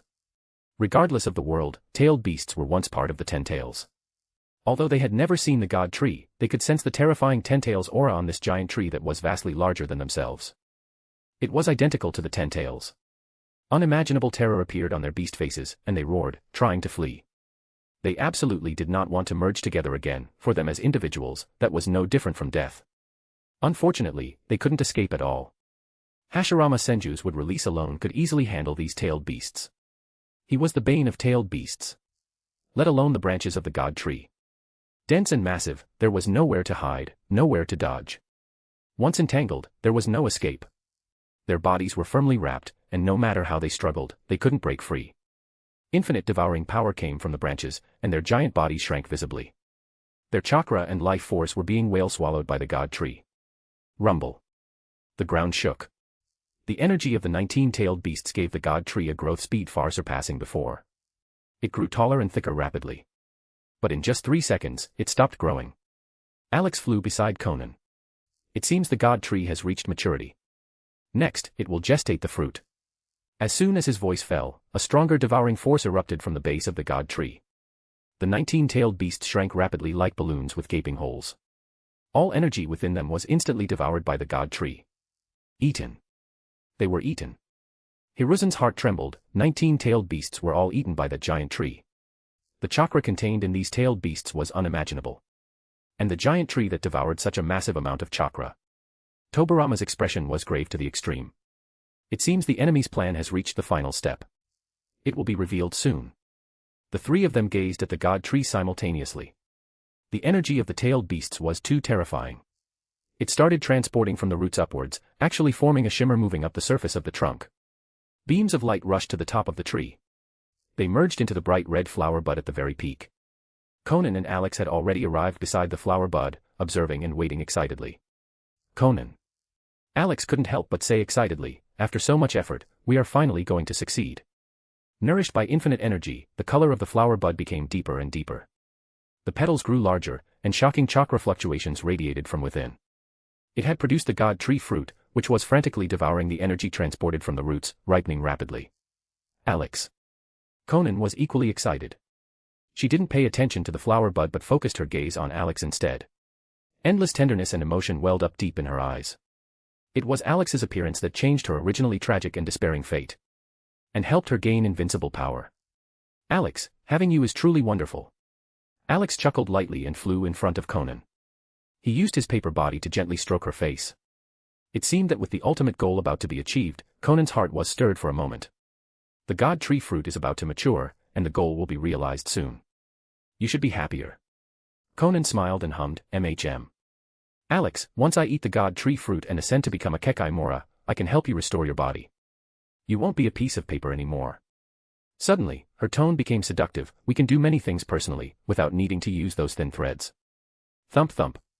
Seeing the endless allure in Konan's eyes, Alex felt as if he could hear his own heartbeat. Once he regained a body, he could devour Konan right there.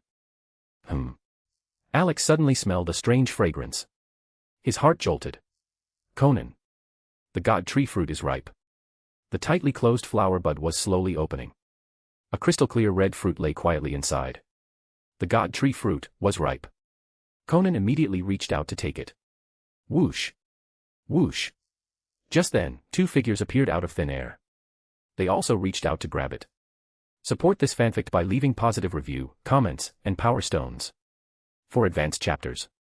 Chapter 229, Chapter 229, Ishiki Otsutsuki, Sage of Six Paths. Chapter 229, Ishiki Otsutsuki, Sage of Six Paths. The two people who appeared abruptly were an old man and a younger man. The old man wore a white coat, had two horns on his head, and his figure was somewhat translucent. It was the spirit form of the Sage of Six Paths, Hagoromo Otsutsuki. The other person had a signature mohawk and was dressed like a monk. It was Jigen, who had been hiding in the ninja world for a millennium. No, accurately speaking, it was Ishiki Otsutsuki possessing Jigen. They had been constantly monitoring the situation in the ninja world. They paid close attention to such a major event as the Fourth Great Ninja War. They had been observing from their respective dimensions. When they saw Konan summon the god tree and feed it 19-tailed beasts, they instantly understood her purpose, to forcefully ripen the god tree fruit. Both waited for the moment the fruit matured to suddenly strike and snatch it. Child of that wrench, don't you dare snatch it from me. Humph. This old man has a responsibility to maintain the peace of the ninja world. The god tree fruit must not fall into the hands of ambitious people like you. Ishiki Otsutsuki and the Sage of Six Paths glared at each other, then immediately focused their gazes on the god tree fruit before them. Neither expected that besides themselves hiding in the dark waiting to snatch it, there would be another person. The Sage of Six Paths had learned about Ishiki Otsutsuki from his mother, Kagaya Otsutsuki. He thought Ishiki was dead, considering his body had been fed to the god tree by his mother.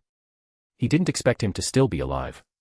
From their sudden appearance to reaching out to snatch, it all happened in an extremely short instant. Very sudden. But, for the current Konan, it was just slightly unexpected. With her strength, she could still react.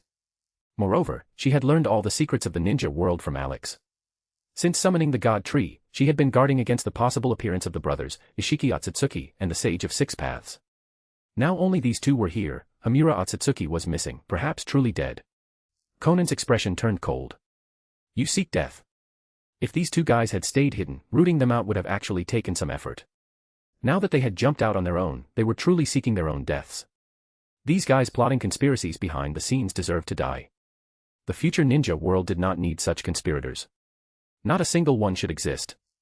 Silver will reincarnation explosion. Konan's extended right palm suddenly erupted with infinite repulsive force. A massive silver tornado connecting heaven and earth swept out in all directions with her at the center. It firmly protected the god tree fruit in the center of the tornado, preventing these two interceptors from succeeding. The Sage of Six Paths' right hand froze, unable to advance an inch. The erupted repulsive force was solid, forming a thick and sturdy wall of repulsion. His right hand couldn't move forward even a hair. Ha! His Rinnegan erupted with extremely bright purple light as he shouted angrily, the god tree fruit absolutely cannot fall into your hands. The ninja world was created by this old man, it can only operate according to this old man's will. You will only bring destruction to the ninja world. A hazy white light lit up around his body, also releasing a repulsive force. Super Shinra Tensei. A Shinra Tensei far more terrifying than that of Rinnegan Obito or Nagato. Released personally by the Sage of Six Paths, it was countless times stronger. Unfortunately, it was useless. Not only could he not get closer to the God Tree fruit, but his body was pushed away step by step. His extended right hand moved further and further away from the fruit, retreating faster and faster. Whoosh! He was bounced far away. The so-called Super Shinra Tensei was completely defeated in the contest against Konan's Silver Will reincarnation explosion. The Sage of Six Paths' spirit body trembled violently. The Super Shinra Tensei was directly crushed by the Silver Will reincarnation explosion. Infinite repulsive force, mixed with dense Six Paths power, ferociously impacted his spirit body. He said in horror, How can your Tensigen be so powerful? The Sage of Six Paths was shaken to the core. The enemy's Tensigen was stronger than his brother Hamura's. The two brothers had sparred when they were alive, and Hamura's Tensigen was no match for his Rinnegan. Personally feeling the enemy's Silver Will reincarnation explosion, it was far too terrifying compared to what Hamura released. He actually couldn't withstand it. No. On the other side, Ishiki Otsutsuki roared with extreme unwillingness, the God Tree fruit is mine. It must be mine. All the chakra in this world should be mine, and can only be mine. His eyes stared fixedly at the God Tree fruit close at hand. He only needed to extend his hand a little further to easily pluck this fruit, which was comparable to or even surpassed the one that Wrench ate. However, that sliver of distance was like a chasm. Ishiki Otsutsuki fared even worse. His right arm, reaching to snatch the fruit, was completely shattered by the repulsive force. His body cracked like broken porcelain, with dense fissures appearing on the surface. His condition was far worse than the Sage of Six Paths. Just then, his body abruptly released enormous black chakra energy. Strips of black markings whooshed to cover his entire body surface. His appearance began to change. From Jigen's monk appearance, he transformed into the Otsutsuki form with a large, disc-like horn on the back of his head. He resumed his original appearance. Forced into a desperate situation, knowing Jigen's vessel was about to collapse, Ishiki Otsutsuki had no choice but to unleash all his energy. Using Jigen as a vessel, he forced a premature resurrection. But the flaw was massive, Jigen's body couldn't contain such terrifying energy. Complete disintegration was inevitable. And the only thing that could truly heal his injuries and fully resurrect him was the God Tree fruit before him. As long as he ate it, not only would his injuries be fully healed and his fate of death avoided, but his strength would also reach a higher level. State 2. Ishiki roared, his whole body erupting with extremely strong chakra fluctuations. His two black eyes turned into one white and one gold. Burning all his life force to gain stronger power, this was State 2. Once activated, it was irreversible. His life only had half an hour left. The enemy was too strong, he could only risk everything to snatch the God Tree fruit. As long as he succeeded, everything paid now would be worth it. The surging power finally allowed Ishiki Otsutsuki to withstand the repulsive force of the Silver Will reincarnation explosion. He stopped retreating. Alex lay on Konan's shoulder, leisurely watching Ishiki and the Sage of Six Paths struggling in the silver tornado. One spirit body, one parasite. One decaying, one heavily injured. Neither was in perfect condition. Even if they were in perfect condition, they couldn't possibly be Konan's match. Konan, Alex said indifferently, send these two on their way. Konan nodded. Under their eyes full of rage and unwillingness, she instantly plucked the God Tree fruit and put it away. Then, her right hand grasped the empty air. 1, 2, 3, a full 8 truth-seeking balls lined up vertically. With a flash of light, they fused into a brilliant golden sword of light. Konan grabbed it. Her Tensigen suddenly shone brightly, the galaxy within her eyes dazzling to the extreme, erupting with an aura that made hearts palpitate with despair. Golden Wheel. She looked indifferently at Ishiki Otsutsuki and the Sage of Six Paths holding the golden light sword, she swung it horizontally with force. Reincarnation Explosion. Support this fanfic by leaving positive review, comments, and power stones. For advanced chapters. Chapter 230, Golden Will Reincarnation Explosion. Chapter 230, Golden Will Reincarnation Explosion. Golden Will Reincarnation Explosion. Light. Infinite golden light completely illuminated the night sky. It was as if a golden sun had appeared in the heavens. The golden brilliance obscured the blood moon. What is this Golden Will Reincarnation Explosion? The Sage of Six Paths shouted in horror. Why is it so much more powerful than Amura's? Before him was nothing but a vast expanse of gold, his body was completely submerged in the golden brilliance. This wasn't a linear strike, but a terrifying attack covering an entire plane. The speed was as fast as lightning, and the coverage range was endless. Unblockable, undodgeable, unavoidable. Aya. The Sage of Six Paths let out screams of excruciating pain.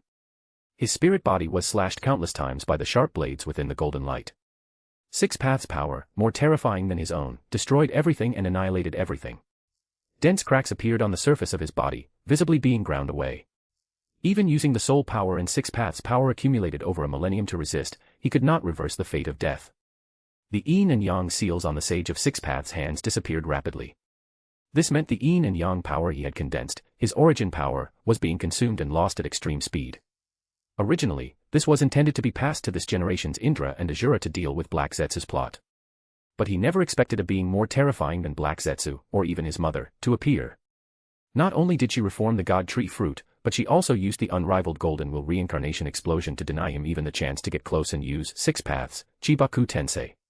She was brutally destroying all enemies with sheer hard power. No. The yin-yang power the Sage of Six Paths used for resistance was thoroughly ground away by the Golden Will reincarnation explosion. He roared with extreme unwillingness, "This old man created the ninja world. Only this old man is qualified to decide the future of this world. You will only bring destruction to it, you ambitious, it shouldn't be." His words came to an abrupt halt. With his power depleted, relying solely on a 1,000-year-old spirit body could not withstand Konan's transcendent Golden Will reincarnation explosion. In an instant, he was drowned into nothingness by the infinite golden light. The Sage of Six Paths, who had lingered for a millennium, at this moment, finally died. Truly died. His entire soul was annihilated. He was dead beyond dead, no means could possibly resurrect him. On the other side, facing the incoming infinite golden light, Ishiki Otsutsuki's expression was grave to the extreme. He had already smelled the scent of death. If he couldn't block it or escape in time, he would definitely die. He had seen the Golden Will reincarnation explosion used by Hamura Otsutsuki when fighting that wrench. Such special eyes were extremely rare even among those awakened within the clan. Not to mention, the brilliance of the galaxy in the enemy's eyes and the intensity of the pressure far exceeded Hamura Otsutsuki. This was a Tensegan of a higher level. The Golden Will reincarnation explosion arrived instantly. "Don't think you can kill me." Ishiki Otsutsuki roared, "Deikokutten." The dojutsu belonging to his golden eye activated. One after another, giant cubes with black and red stripes piled up in front of him. They formed an extremely thick and hard black and red wall. He didn't expect to block it, but at least to delay it for a split second, giving him time to use space-time ninjutsu to escape. The dojutsu continued to activate. Behind him, a black and red space-time portal began to appear. As long as he jumped in, he could return to his dimension and dodge this terrifying strike. Unfortunately, the idea was good, but reality was cruel to him. The black and red thick wall in front of him vanished instantly. Those black and red cubes that looked very hard and seemed indestructible were annihilated by the golden light in an instant, unable to resist for even a moment. How is this possible? Ishiki Otsutsuki's eyes constricted violently. He still underestimated the power of this Golden Will reincarnation explosion. The cubes summoned by his dojutsu were actually so fragile. A small half of his body had already entered the space-time portal, but the golden light had already arrived at the door. Sukune Hikona. In the nick of time, Ishiki Otsutsuki used his dojutsu to the limit, shrinking his body abruptly to the size of dust. Specifically controlling the direction of the shrinking to shrink directly back into the space-time portal. Under the condition of opening state 2, his body was already teetering on the edge of collapse from the surging power, destined to be completely destroyed in half an hour. Now, abruptly changing his body size increased the load of the power inside him manifold. Every pore on his body was spurting blood. The half-hour death countdown shortened rapidly to 5 minutes. But, as long as I dodge this move and snatch the god tree fruit, everything can be reversed. The moment Ishiki Otsutsuki returned to his dimension, he immediately closed the space-time portal. However, it was too late. Even though he luckily dodged back into his dimension, even though he was fast and closed the portal immediately, he was still a step too late. The golden light came faster than him. The golden brilliance, filled with the dense aura of death, domineeringly slashed apart the space-time portal that was only half closed. Ishiki Otsutsuki's eyes went wide, and he screamed, "It can even slash through space." He looked back and saw dense cracks appearing on the space-time portal and the void behind him. The golden brilliance had invaded his dimension. Unable to make any further reaction, the golden light swept across the entire dimension in an instant. Including his body. Even though he was as small as dust. Facing this omnidirectional strike that could crush space itself, he was not lucky enough to escape. He was instantly annihilated. At this moment, following the death of the Sage of Six Paths, Ishiki Otsutsuki, after struggling desperately for a moment, also met his fate of death. The two of them, one after another, went to the underworld together. No. Their souls were obliterated, they could not return to the pure land. Ah! 3 painful screams came from the ground. Hiruzen shouted in horror, "What is this golden light? Just looking at it causes pain deep in the soul." Pain deep in the soul in a literal sense. This superscale golden will reincarnation explosion scattered golden brilliance containing massive amounts of six paths power. Even reanimated bodies that couldn't feel physical pain felt their souls stinging from the radiation. Those two enemies who suddenly appeared. Tobirama closed his eyes tightly and said deeply, "It's impossible for them to survive this move." Minato looked ashen. With such power, no one can defeat her. The ninja world is destined to fall into her hands. Boom. Boom. Boom. Violent explosions and vibrations came from the sky. Blinding golden light covered the entire firmament, its momentum extremely terrifying. The sea of clouds in the high sky dissipated instantly. The golden light representing the golden will reincarnation explosion, after killing Ishiki Otsutsuki and the Sage of Six Paths with unmatched momentum, reached the other end of the planet in an instant. Looking down from space, the entire hemisphere of the blue planet where Konan was located was dyed gold. The two hemispheres were clearly divided by a gold line in the middle. The atmosphere of the entire planet had been parted down the middle by the golden will reincarnation explosion. Support this fanfic by leaving positive review, comments, and power stones. For advanced chapters. Chapter 231, Ryuchi Cave. Time to erase it. Chapter 231, Ryuchi Cave. Time to erase it. The golden brilliance gradually dissipated, and the blood moon reappeared in the night sky. The sea of clouds across the ninja world churned violently as the aftershocks of the golden will reincarnation explosion continued to echo through the upper atmosphere. As the stinging pain in his soul faded, Hiruzen Sarutobi opened his eyes. He stared blankly at the solitary figure under the night sky. Is it over? His face turned ashen. That old man who appeared earlier claimed to have created the ninja world. Could he have been the Sage of Six Paths? Tobirama Senju nodded, his tone desolate. It seems so. He fits the legends. But, even a mythical figure like the Sage of Six Paths couldn't defeat her. He died in that golden light that destroyed heaven and earth. Tobirama looked up at the purple-haired figure in the sky. Her power has exceeded the realm of what we can comprehend. Brother. Madara Uchiha, the Sage of Six Paths, none were her match. Lord Second, Lord Third. Minato Namikaze sighed heavily, his face filled with worry. With the ninja world in her hands, what will the future become? The future? Tobirama looked unusually lost. I don't know either. We are already dead, we shouldn't have been involved in the affairs of the living, nor do we have the power to stop it. The future, leave it to the future. High in the sky. Konan's imposing aura gradually retracted. The brilliant blue galaxy in her eyes slowly returned to normal. Konan. Alex floated beside her. That golden will reincarnation explosion was incredibly powerful. How was the consumption? Is there any burden on you? That attack was formed by condensing only 8 truth-seeking balls. The 9th truth-seeking ball had transformed into a black receiver, pinning Black Zetsu down. If she had used all 9, the power would have undoubtedly been on another level. The consumption. Hehehe. Suddenly, a jarring, sinister laugh interrupted Konan. Consumption. Hehehe. An old woman appeared out of thin air opposite Konan. Unleashing such a powerful technique must have drained you significantly. I have been waiting for the moment you became weak. She stared at Konan with greed, her malice thick and palpable. Her pupils were vertical slits, snake eyes. White Snake Sage. Konan's eyes turned cold. It seems you've come to seek death as well. The sudden arrival was indeed the White Snake Sage. Although she was disguised as an ordinary old woman, her camouflage was useless before the Tensigen. The form of a white snake within her was clearly visible. No, no, no. The White Snake Sage laughed darkly. I have lived for 1,000 years, I would not actively seek my own death. She looked at Konan with a mix of greed and amazement. I never imagined that the little girl who came to me to learn senjutsu not long ago would grow to such an astonishing level. Even Hagoromo wasn't your match, though he was just a fragmented soul. She clicked her tongue in wonder. And that other Otsutsuki was also destroyed by you in a single move. That technique of yours truly destroyed heaven and earth, even I could not have blocked it.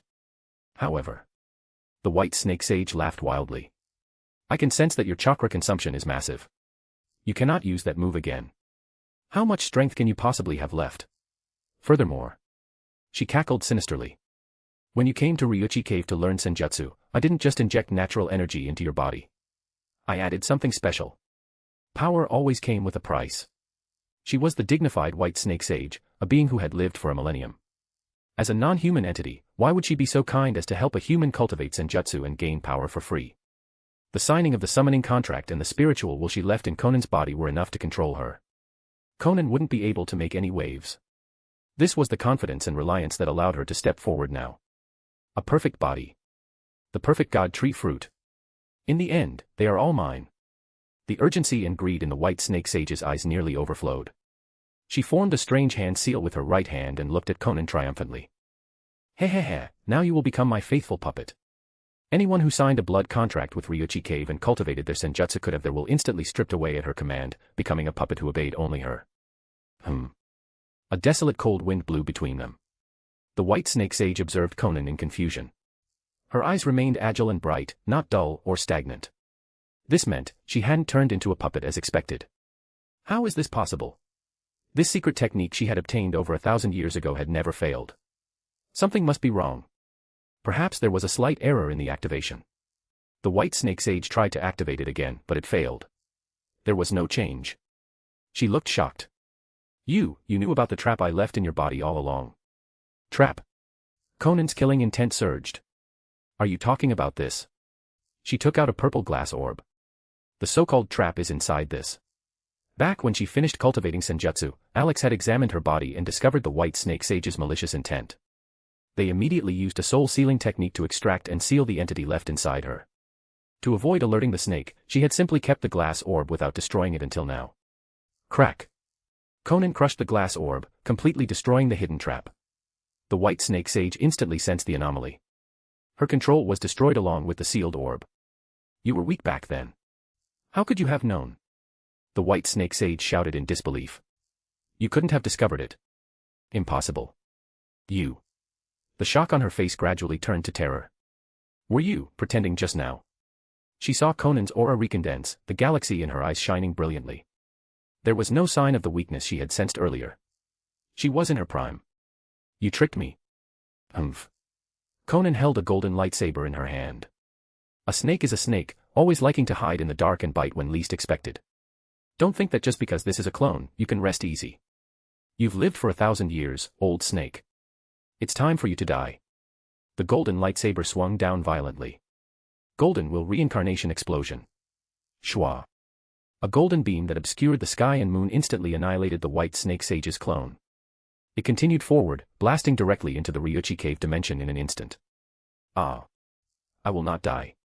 Inside the cave, the white snake sage fully revealed her true form. A gigantic white snake, kilometers long, held a green dragon pearl in its mouth, fully activating senjutsu to block the attack. Unfortunately, it was futile. The destructive golden brilliance descended, completely enveloping the massive Ryuchi cave. Space shattered inch by inch. The 3 snake princesses, the white snake sage, and countless venomous snakes were all annihilated within the golden light. They couldn't block this earth-shattering move in the slightest. Ryuchi Cave, one of the 3 great sage regions, was erased from existence. Support this fanfic by leaving positive review, comments, and power stones. For advanced chapters. Chapter 232, Chapter 232, Eating the God Tree Fruit, Ascending to Kekai Mora. Chapter 232, Eating the God Tree Fruit, Ascending to Kekai Mora. The golden beam dissipated. The forest where Konan had originally entered Ryuchi Cave, along with the entire dimension itself, was completely destroyed. A massive crater of unknown depth was left in its place. Not a single venomous snake survived. Teacher. Hiruzen stared blankly at the sky. Who was that old woman who suddenly appeared? How can there be so many terrifyingly powerful people hiding behind the scenes in the ninja world? The conversation high above hadn't reached them, so he hadn't heard the name White Snake Sage. Sigh. Tobirama sighed heavily. I don't know either. The ninja world. I thought I understood it well enough, that there were no secrets left, but we were just frogs in a well. The people and events he had seen tonight had greatly exceeded his cognition. Even the mythical sage of 6 paths had jumped out at the end. He wouldn't be surprised if more absurd figures appeared later. Thinking of the terrifying strength of these mysterious beings, the 3 reanimated Hokages felt a chill in their hearts. Any one of them could have annihilated Konoha and the 5 great ninja villages. It was a miracle that Konoha had stumbled along and survived for decades. They should be thankful these people hadn't come out to cause trouble earlier. But now, their luck had run out. The fate of Konoha and the entire ninja world rested on the whim of that figure in the sky. It seems everything is over. Tobirama looked resigned as he watched the white branches moving towards them. He shouted, Monkey, 4th, we have done our best. There is no need for self-blame. The future, leave it to the future. Teacher. Lord Second. The white branches wrapped around them, encasing the three reanimated Hokages. Like cicada pupae hanging from a tree, they could no longer observe the outside world. The scene fell completely silent. The blood moon hung in the sky, the god tree reached into the clouds. Konan descended from the sky, her gaze sweeping the surroundings. Every ninja had been hoisted up by the god tree, not a single one left behind.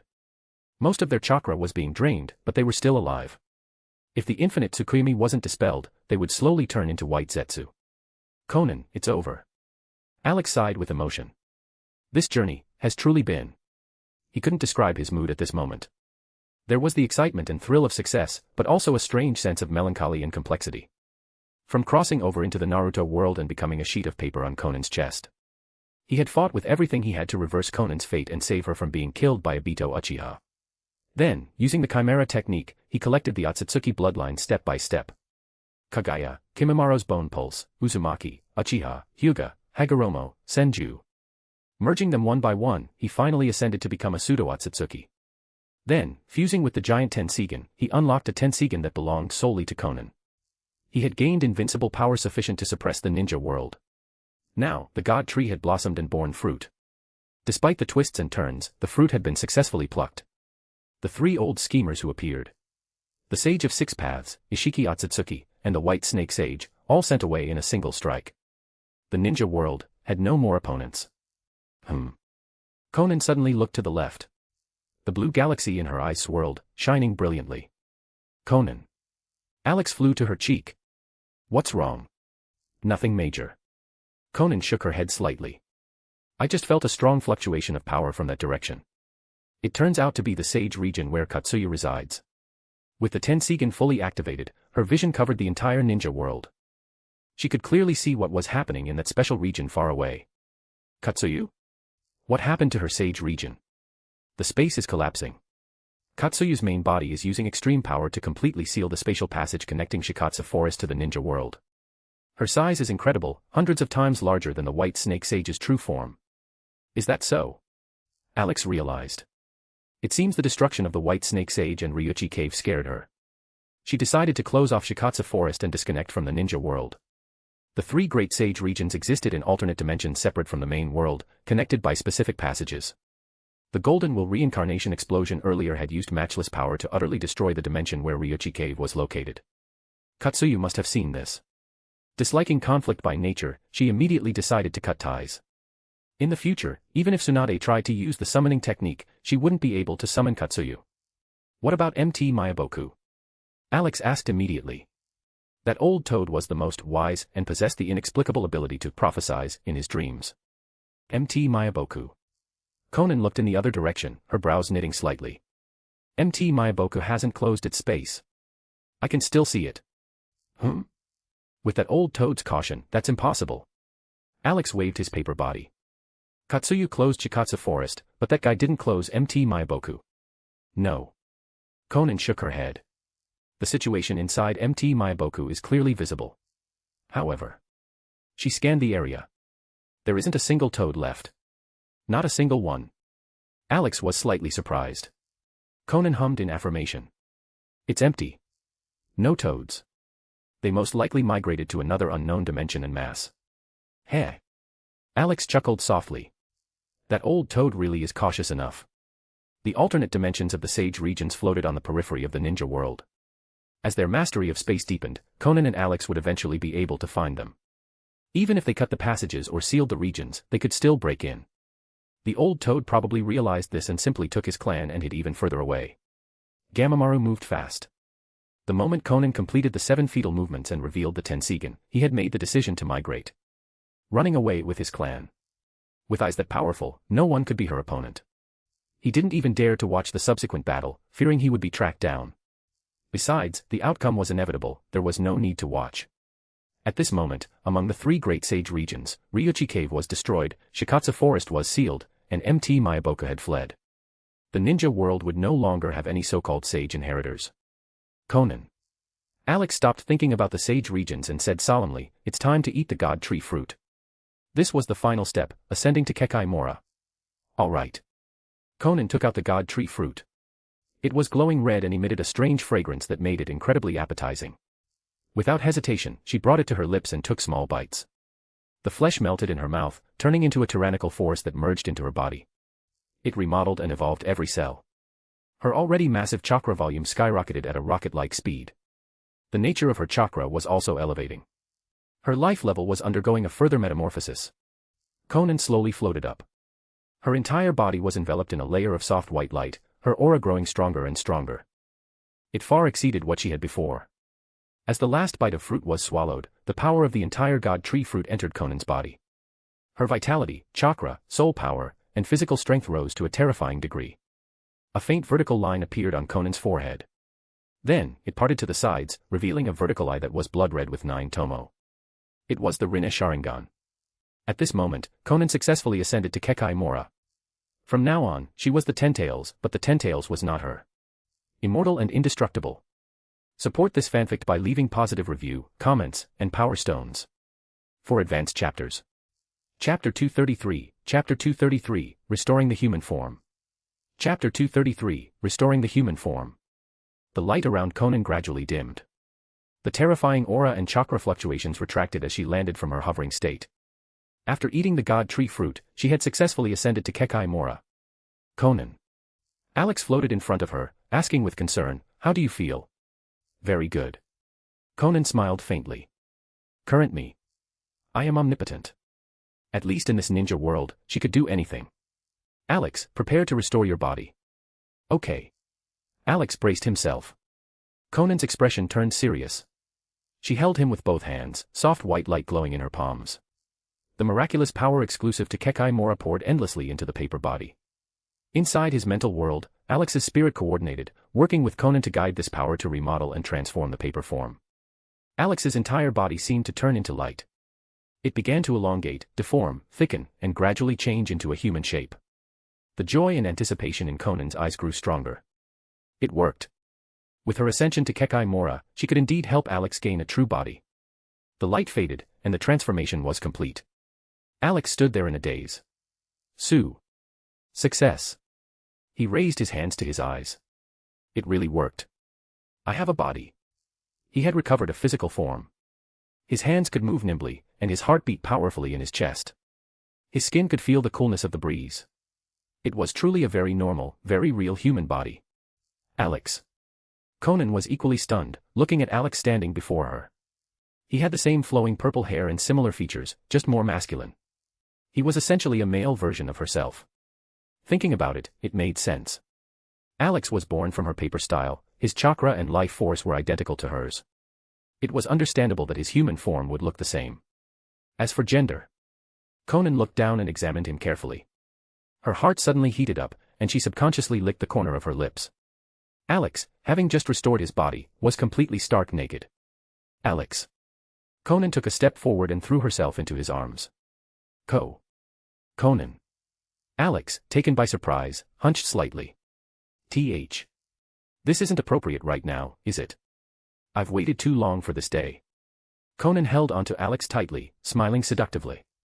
Now that you have a real body, you have to make up for everything from before. Her hot breath sprayed against Alex's ear, making it itch, along with his heart. Alex. A blush crept up Konan's face as she smirked temptingly. Your body is very honest, and very impressive. I can't wait anymore. Now. She enunciated every word, I want to taste. The clouds high above slowly gathered again. A floating cloud happened to block the blood moon, casting a shadow below, as if to hide the heart-racing scene. On the battlefield, all the ninjas were hanging from the tree, immersed in the infinite Tsukuyomi. The field was silent. Only Alex's slightly rapid breathing and some strange sounds could be heard. Moments later, Konan stood up from her half-crouch.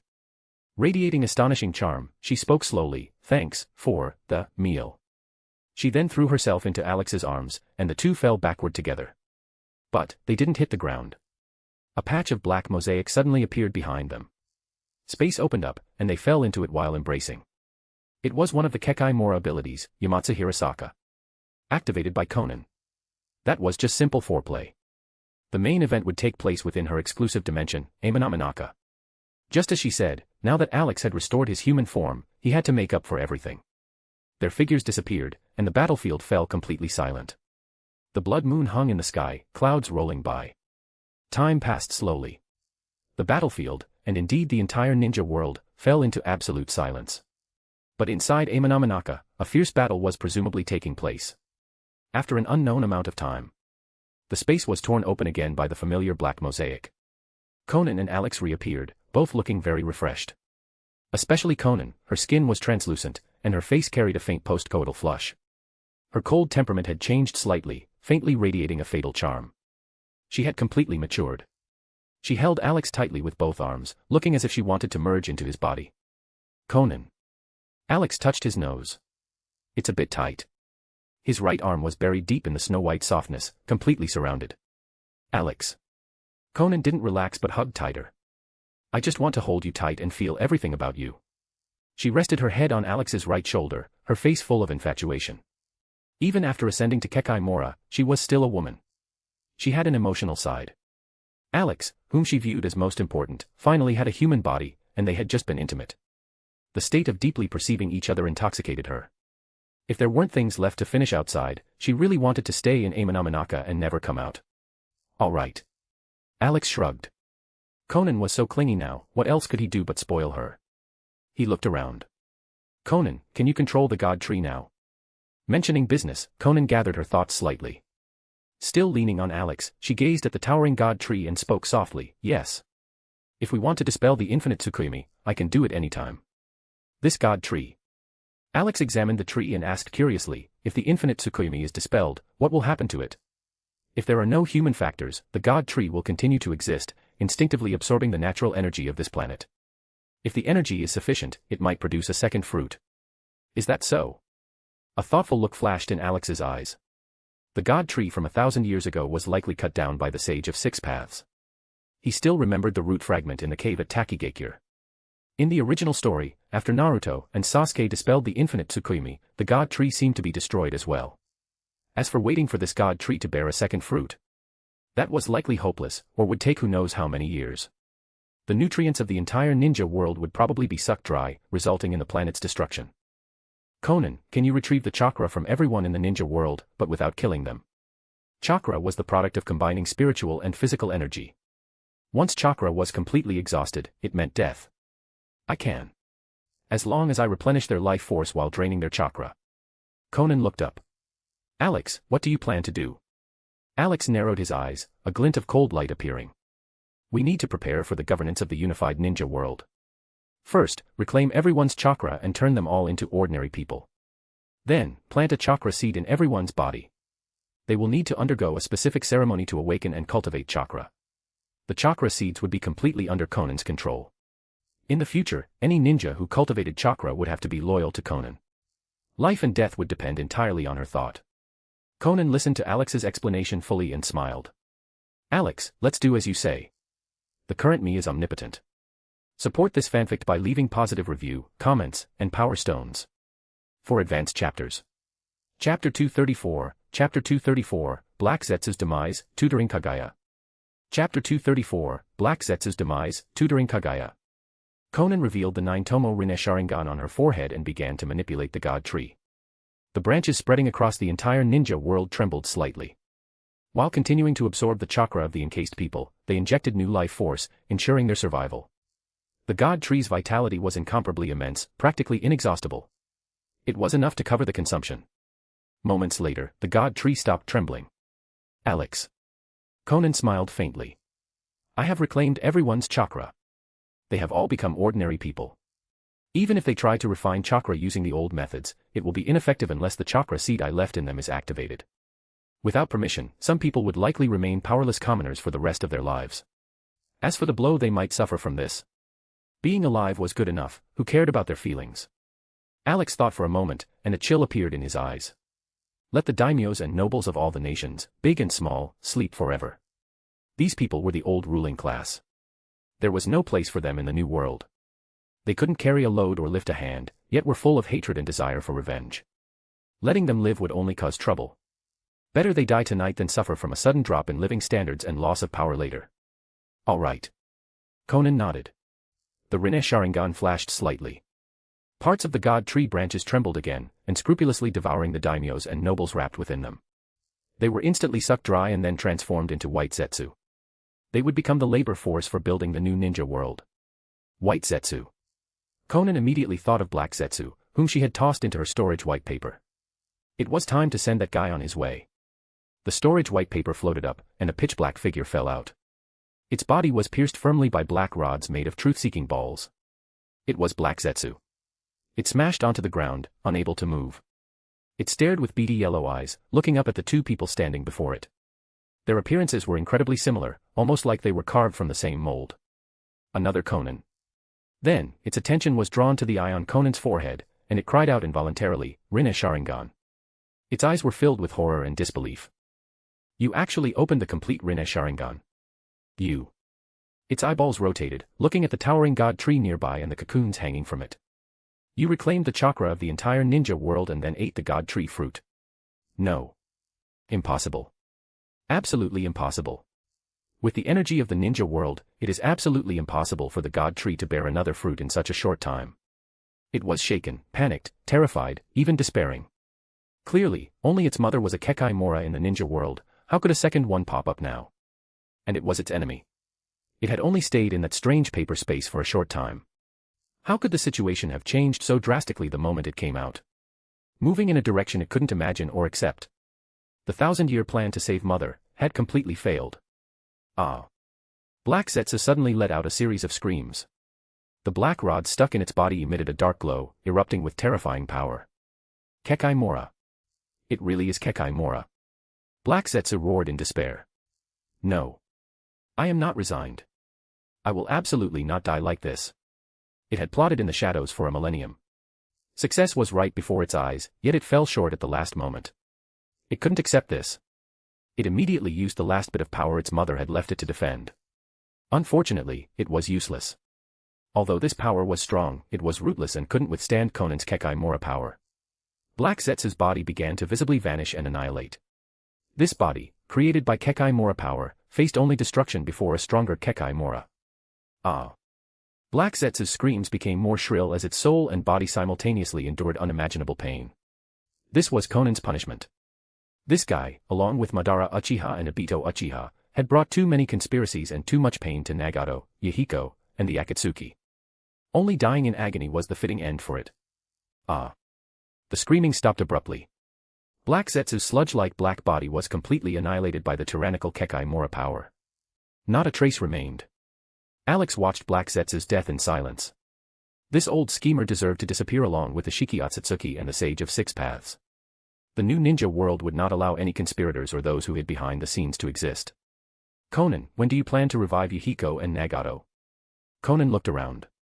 This world isn't ready to welcome their rebirth yet.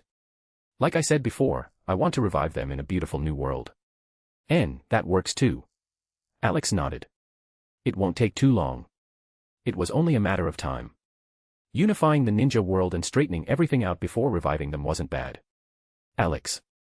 Konan hugged Alex's right arm tightly, looking up at the blood moon in the sky. She murmured, of those guys who have lived for a millennium in the ninja world, only Kagaya Otsutsuki in the moon remains. Ishiki, the Sage of Six Paths, and Black Zetsu were all dead. Ryuchi Cave and the White Snake Sage were destroyed. Katsuyu closed her sanctuary, and the old toad ran away with his clan. These conspirators and strange long-lived species were either dead or gone. Indeed, only Kagaya, sealed in the moon, was left. Alex pondered for a moment. Let's pull her down first. Kagaya Otsutsuki, also known as the Otsutsuki Sweet and Naive. She had power but seemed simple-minded. If not revived in her complete form, she wouldn't pose any danger. Konan looked at Alex with a smile. Alex, I heard Kagaya Otsutsuki was once called the Rabbit Goddess. She breathed warmly into his ear, sending tingles down his spine. Don't tell me you want to try the taste of this Rabbit Goddess. Ahem. Alex touched his nose. That's not it. Kagaya is a Kekai Mora after all, and she betrayed the Otsutsuki clan. We can get intelligence about the Otsutsuki from her to counterattack them. Exactly, just for intelligence. No impure thoughts existed. Konan continued to stare at Alex teasingly, smiling seductively. It's fine. Speaking of which, we haven't given guidance to a newcomer in a long time. She licked the corner of her lips. This Kagaya Otsutsuki would be a very good subject for guidance. She had always been finding toys for Alex. Hinata, Cheyenne, Samui were fine, naturally, Kagaya Otsutsuki would be too. And guiding the rabbit goddess might have a unique flavor. Support this fanfic by leaving positive review, comments, and power stones. For advanced chapters. Chapter 235, Kagaya Otsutsuki. Chapter 235, Kagaya Otsutsuki. The ghetto statue was Kagaya Otsutsuki's physical body. After an elderly Madara awakened the Rinnegan and summoned it down, only Kagaya's spiritual body remained on the moon. Konan. Alex mused, an ordinary white Zetsu body probably can't withstand Kagaya's spirit. Konan nodded. A Kekai Mora spirit is terrifying. The flesh needs to be strong to a certain degree to host it. It was no wonder Black Zetsu chose Six Paths Madara as a host. Besides meeting the specific conditions for Kagaya's revival, Madara's body was tough enough. I'll use a part of the god tree's trunk to make her a new body. Konan walked to the god tree. The thick trunk blotted out the sky like a massive mountain. Her right hand glowed slightly as she touched it. Kekai Mora power activated, peeling a wooden figure from the trunk. Konan released her hand. This wooden body is made entirely from the toughest core of the god tree. It should be able to withstand Kagaya's spirit. Alex agreed. After all, in a way, the god tree was essentially the same as the ghetto statue. Konan's eyes lit up with brilliant starlight, the Tensigen was activated. Alex walked closer to watch, surprised. Konan, after ascending to Kekai Mora, has your Tensigen evolved again? Before, if there was a galaxy flowing in her eyes, now it had turned into a shimmering sea of stars. Truly like the cosmic ocean, mysterious, profound, vast, and colorful. Alex, my Tensigen has indeed evolved. The god tree fruit I just ate had some power absorbed by these eyes. I can feel the Tensigen becoming stronger. Now, if she used the Golden Will reincarnation explosion, condensing just one truth-seeking ball into a golden lightsaber would release the power of 8 from before. It was terrifying. Konan spread her right hand. A green mental sphere condensed in her palm and was driven into the wooden figure's chest. She condensed more, driving a total of 9 mental spheres into it. Kagaya was a Kekai Mora, after all. Even if not revived in complete form, restrictions had to be set. Alex, the preparations are done. I'm going to retrieve Kagaya's spirit. Alex nodded and watched silently. Konan activated the Rinne Sharingan again. Yamatsu Hirasaka activated. A patch of black mosaic appeared in the void to her right and split open. She had opened a passage connecting to the interior of the moon. Anywhere she had been, she could reach instantly via Yamatsu Hirasaka. However, just to retrieve Kagaya's spirit, she didn't need to go to the moon personally. Konan simply reached in with her right hand. A golden lightsaber condensed in her palm, and a low-power Golden Will reincarnation explosion instantly annihilated the 6 paths, Chibaku Tensei that had been maintained for 1,000 years. Deep inside the moon. The space was dim and dead silent. One couldn't even sense the passage of time. A figure with long silver-white hair stood quietly in the center. Motionless, like a stone statue. It was Kagaya Otsutsuki's soul, sealed here. Unknown years had passed in this posture. In this lightless, eternal prison, there was nothing to do but space out. Even thought seemed to have stopped. Boom. Just then, the ground and the surrounding prison walls shook violently. Then, everything collapsed, annihilated by endless golden light. Kagaya's dull eyes showed a slight fluctuation. Her mind, dormant for a millennium, began to turn slowly, seemingly pondering this sudden change. Before she could fully recover, her soul floated upward uncontrollably. Enveloped by a domineering suction force, she couldn't struggle. Then, she was grabbed directly out of the moon by Konan and pulled through the open spatial rift. This is Kagaya Otsutsuki. Alex examined her carefully, stroking his chin. She looks a bit dazed. Could it be that after 1,000 years of confinement, her brain has rusted? The Sage of 6 Paths brothers were truly ruthless, locking their mother up for a millennium. The torture of a 1,000-year prison was terrifying to imagine. Alex. Konan looked at Kagaya's soul in her hand and smiled. Her soul is just a bit weak, there are no other abnormalities. She's dazed now simply because she was locked up for too long and hasn't fully woken up. As she spoke, she inserted 9 mental spheres directly into the soul.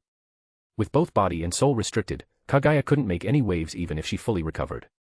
Konan stuffed her into the wooden figure and activated Kekai Mora power again. The brown wooden figure visibly deformed and softened, becoming a real human body. At this moment, Kagaya Otsutsuki was revived. With the help of the mental spheres, her consciousness recovered quickly, fully awakening. The dazed expression vanished, replaced by her usual indifference and arrogance. Did you revive me? Kagaya stared at Konan. Her gaze lingered especially on the Rinne Sharingan and Tensigen, moving back and forth. Her heart grew more and more shocked. You also ate a complete god tree fruit, and your eyes. What is your relationship with Hamura? She might be naive, but she had some brains. The moment she regained consciousness, she realized her revival was incomplete. Moreover, she couldn't sense any Kekai Mora power. It was as if she were completely sealed, unable to use a trace of it. Current her was like an ordinary person. Facing a powerhouse on the same level as her prime self, she couldn't be an opponent. Kaguya quietly glanced around. The familiar god tree, the familiar cocoons hanging from the branches. It was very similar to the scenes where she used the god tree to hang others in the past. But, she didn't see Black Zetsu. It should have been Black Zetsu reviving her. Not seeing him now, and with a Kekai Mora powerhouse in front of her, Black Zetsu's fate was self-evident. Escaping the 1,000-year dark prison was certainly cause for happiness. But falling into the hands of another powerhouse, she didn't know what her fate would be next. I have no relationship with Hamura Otsutsuki. Konan closed her Rinne Sharingan. She suddenly looked at Alex beside her, smiling brightly. Alex, is Kaguya pretty? He answered subconsciously but stopped in time. He said solemnly, I was just observing the state of her revival, nothing else. What did that mean? Kaguya was a bit slow. Just then, a breeze blew, and she suddenly realized something. She looked down. Snow-white skin spanned the air, she couldn't see her toes, and she wasn't wearing a single thread. She could feel a gaze, solid as substance, constantly roving over her body. Kaguya had just been revived, so being naked was normal. Her long silver-white hair floated gently in the breeze. Alex coughed dryly, feeling his nose itch slightly. Unexpectedly, it's all white. Support this fanfic by leaving positive review, comments, and power stones. For advanced chapters. Chapter 236, Kaguya, you have no idea how strong you are. Chapter 236, Kaguya, you have no idea how strong you are. A brief silence fell over the scene. The breeze blew gently, feeling cool and empty against the skin. Realizing her completely naked state, even Kaguya Otsutsuki, who was usually aloof and emotionally detached, felt an indescribable sense of shame rise within her for the first time. She immediately crossed her left arm over her chest and used her right hand to cover her lower body. However, given her generous proportions, her arms were far from sufficient to cover everything. They barely concealed the most critical points. The movement caused a violent, trembling wave of motion that made Alex's nose itch. Kaguya subconsciously turned her body sideways.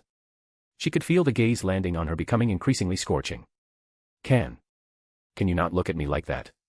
Her cheeks flushed slightly, revealing a rare expression of shyness. Even though she had lived for over a millennium, she was still a woman. Not to mention, 1,000 of those years had been spent inside the moon. This was the first time she had been completely exposed in front of others, and one of them was a man. In the past, she would have undoubtedly made him understand the inviolable majesty of the rabbit goddess.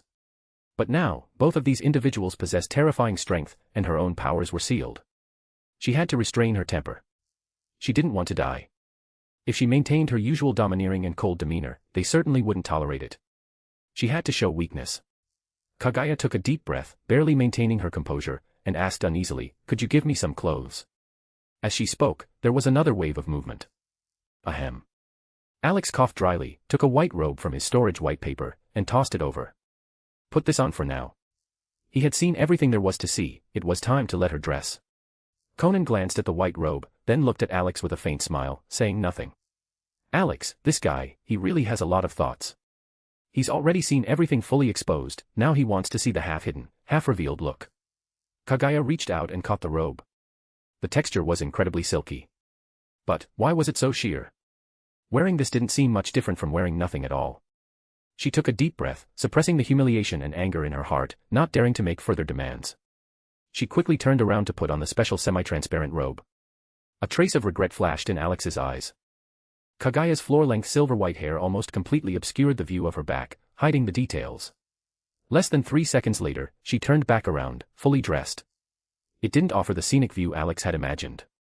Kaguya wasn't stupid, she knew how to use her long hair, gathering it in front of her to act as a covering. Although it wasn't perfect, it made her feel much better. With the shame receding significantly, she could calmly assess her current situation. She tried to sense her power again, secretly, but there was still no response. Neither her body nor her soul could mobilize a shred of her Kekai Mora power. It seemed the Kekai Mora user before her, who was even stronger than she was, had placed restrictive measures on her. Kaguya sighed inwardly. It was good to be resurrected, but to be brought back by an entity whose purpose and background were unknown, she had no idea what fate awaited her. Since she couldn't resist, she could only feign weakness and wait for an opportunity. Konan narrowed her eyes, staring at Kaguya with amusement. The woman's thoughts were completely laid bare to her. The Tensigan's mental sphere was extremely peculiar. Once embedded in a target's body, it could not only control their body and soul but also probe their thoughts. To Konan, the current Kaguya Otsutsuki, both in body and mind, was transparent. She knows to show weakness and bide her time. It seems she isn't as much of a naive airhead as Alex said. What is your purpose in resurrecting me? Kaguya asked directly, staring at Konan with confusion. Although you have awakened the complete Rinne Sharingan and possess the aura of the Otsutsuki bloodline, you don't seem to be a member of the Otsutsuki clan. This was also why she wasn't entirely terrified. If they were true members of the Otsutsuki clan, given her crime of stealing the chakra fruit, they would have devoured her soul without a word. They wouldn't have gone through the trouble of resurrecting her.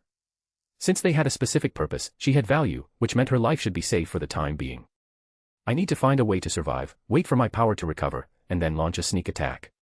I dared to ambush Ishiki Otsutsuki back then, and I succeeded. That proves I have some talent in the art of sneak attacks. Konan didn't answer. A prisoner harboring disloyal thoughts had no right to ask questions. As for intelligence on the Otsutsuki clan, via the mental sphere, Konan had already accessed all of Kaguya's memories and understood the clan well enough. However, although Kaguya held the title of princess, she was merely a low-ranking princess of a branch family. In the eyes of the main family and the sect, she was viewed as nothing more than a servant. Because of her low status, her knowledge of the main family was sparse. She didn't even know the location of the Otsutsuki home planet. She had arrived in the ninja world relying on Ishiki Otsutsuki's space-time dojutsu to traverse the universe, forced to stay in a separate dimension during the journey, unable to perceive the route. Put this on. Alex took out a set of Akatsuki robes and threw them over. Since he couldn't see the view he wanted, there was no need for her to continue in that get-up. Kaguya silently accepted the normal clothes and put them on. She cautiously observed the attire of the two people in front of her. It was identical to what had been thrown to her, likely the uniform of some organization. By the way, Alex said, observing Kaguya dressed in the Akatsuki robe. Ishiki Otsutsuki, whom you ambushed back then, didn't actually die. He has been hiding in the shadows, plotting all this time. What? Kaguya was instantly shocked, her eyes widening slightly. He isn't dead. Visible fear surfaced on her face. It was clear she was terrified of Ishiki. The only reason she had summoned the courage to ambush him was that he intended to sacrifice her to the Ten Tails. It was a desperate act of self-preservation in the face of death. I fed his body to the Ten Tails and saw it with my own eyes. How could he not be dead? Yet, she didn't doubt the information. With their strength, there was no need to lie about such a thing. A wave of retrospective fear washed over Kaguya.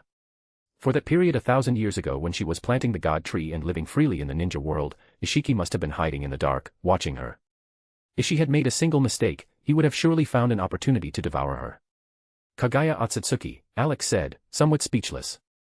Are you misunderstanding your own strength? You ate a complete chakra fruit and ascended to become a wielder of Kekai Mora. Why are you still afraid of Ishiki Otsutsuki? Even if he appeared before you in his prime right now, he wouldn't be your match. Ah. Kaguya paused, asking in a very foolishly cute manner, really? Alex was speechless again. She really didn't understand her own power. It makes sense. After all, this is someone who thought creating an army of white Zetsu was a viable strategy against the impending arrival of the Otsutsuki clan. That method was truly abstract. Even compared to Momoshiki, Kinshiki, and Urashiki who came later, purely in terms of strength and realm, they wouldn't be a match for you, Kaguya. She really was a bit dim.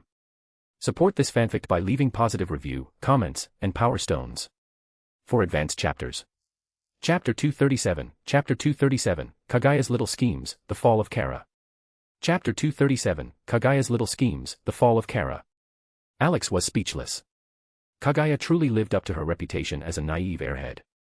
Do you not know the value and power of a chakra fruit? He asked. I do know that, Kaguya replied honestly. A chakra fruit contains the essence comparable to a living planet. Within the clan, only the elders of the main family are qualified to consume a whole chakra fruit. Everyone else can only eat chakra pills refined from the fruit. So. Alex stared at her. You ate an entire chakra fruit. To some extent, you are now on equal footing with those so-called elders. Your power is far greater than Ishiki Otsutsuki, who only eats chakra pills. Is that so? Kaguya stared blankly for a moment. On second thought, it seemed to be true. Even if she couldn't compare to the elders who had eaten an unknown number of fruits, she was definitely stronger than Ishiki. Why did she still tremble with fear at the mere mention of his name?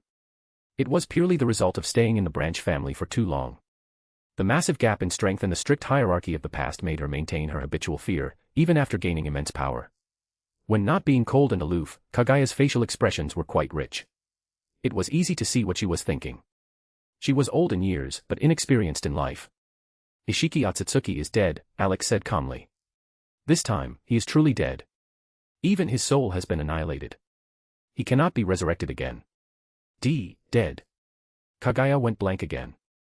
She had just been calculating that if Ishiki popped up again, she wouldn't be afraid but would kill him instead. She didn't expect the guy to be dead already. Good riddance. Served him right. It was just his bad luck to run into these two powerhouses.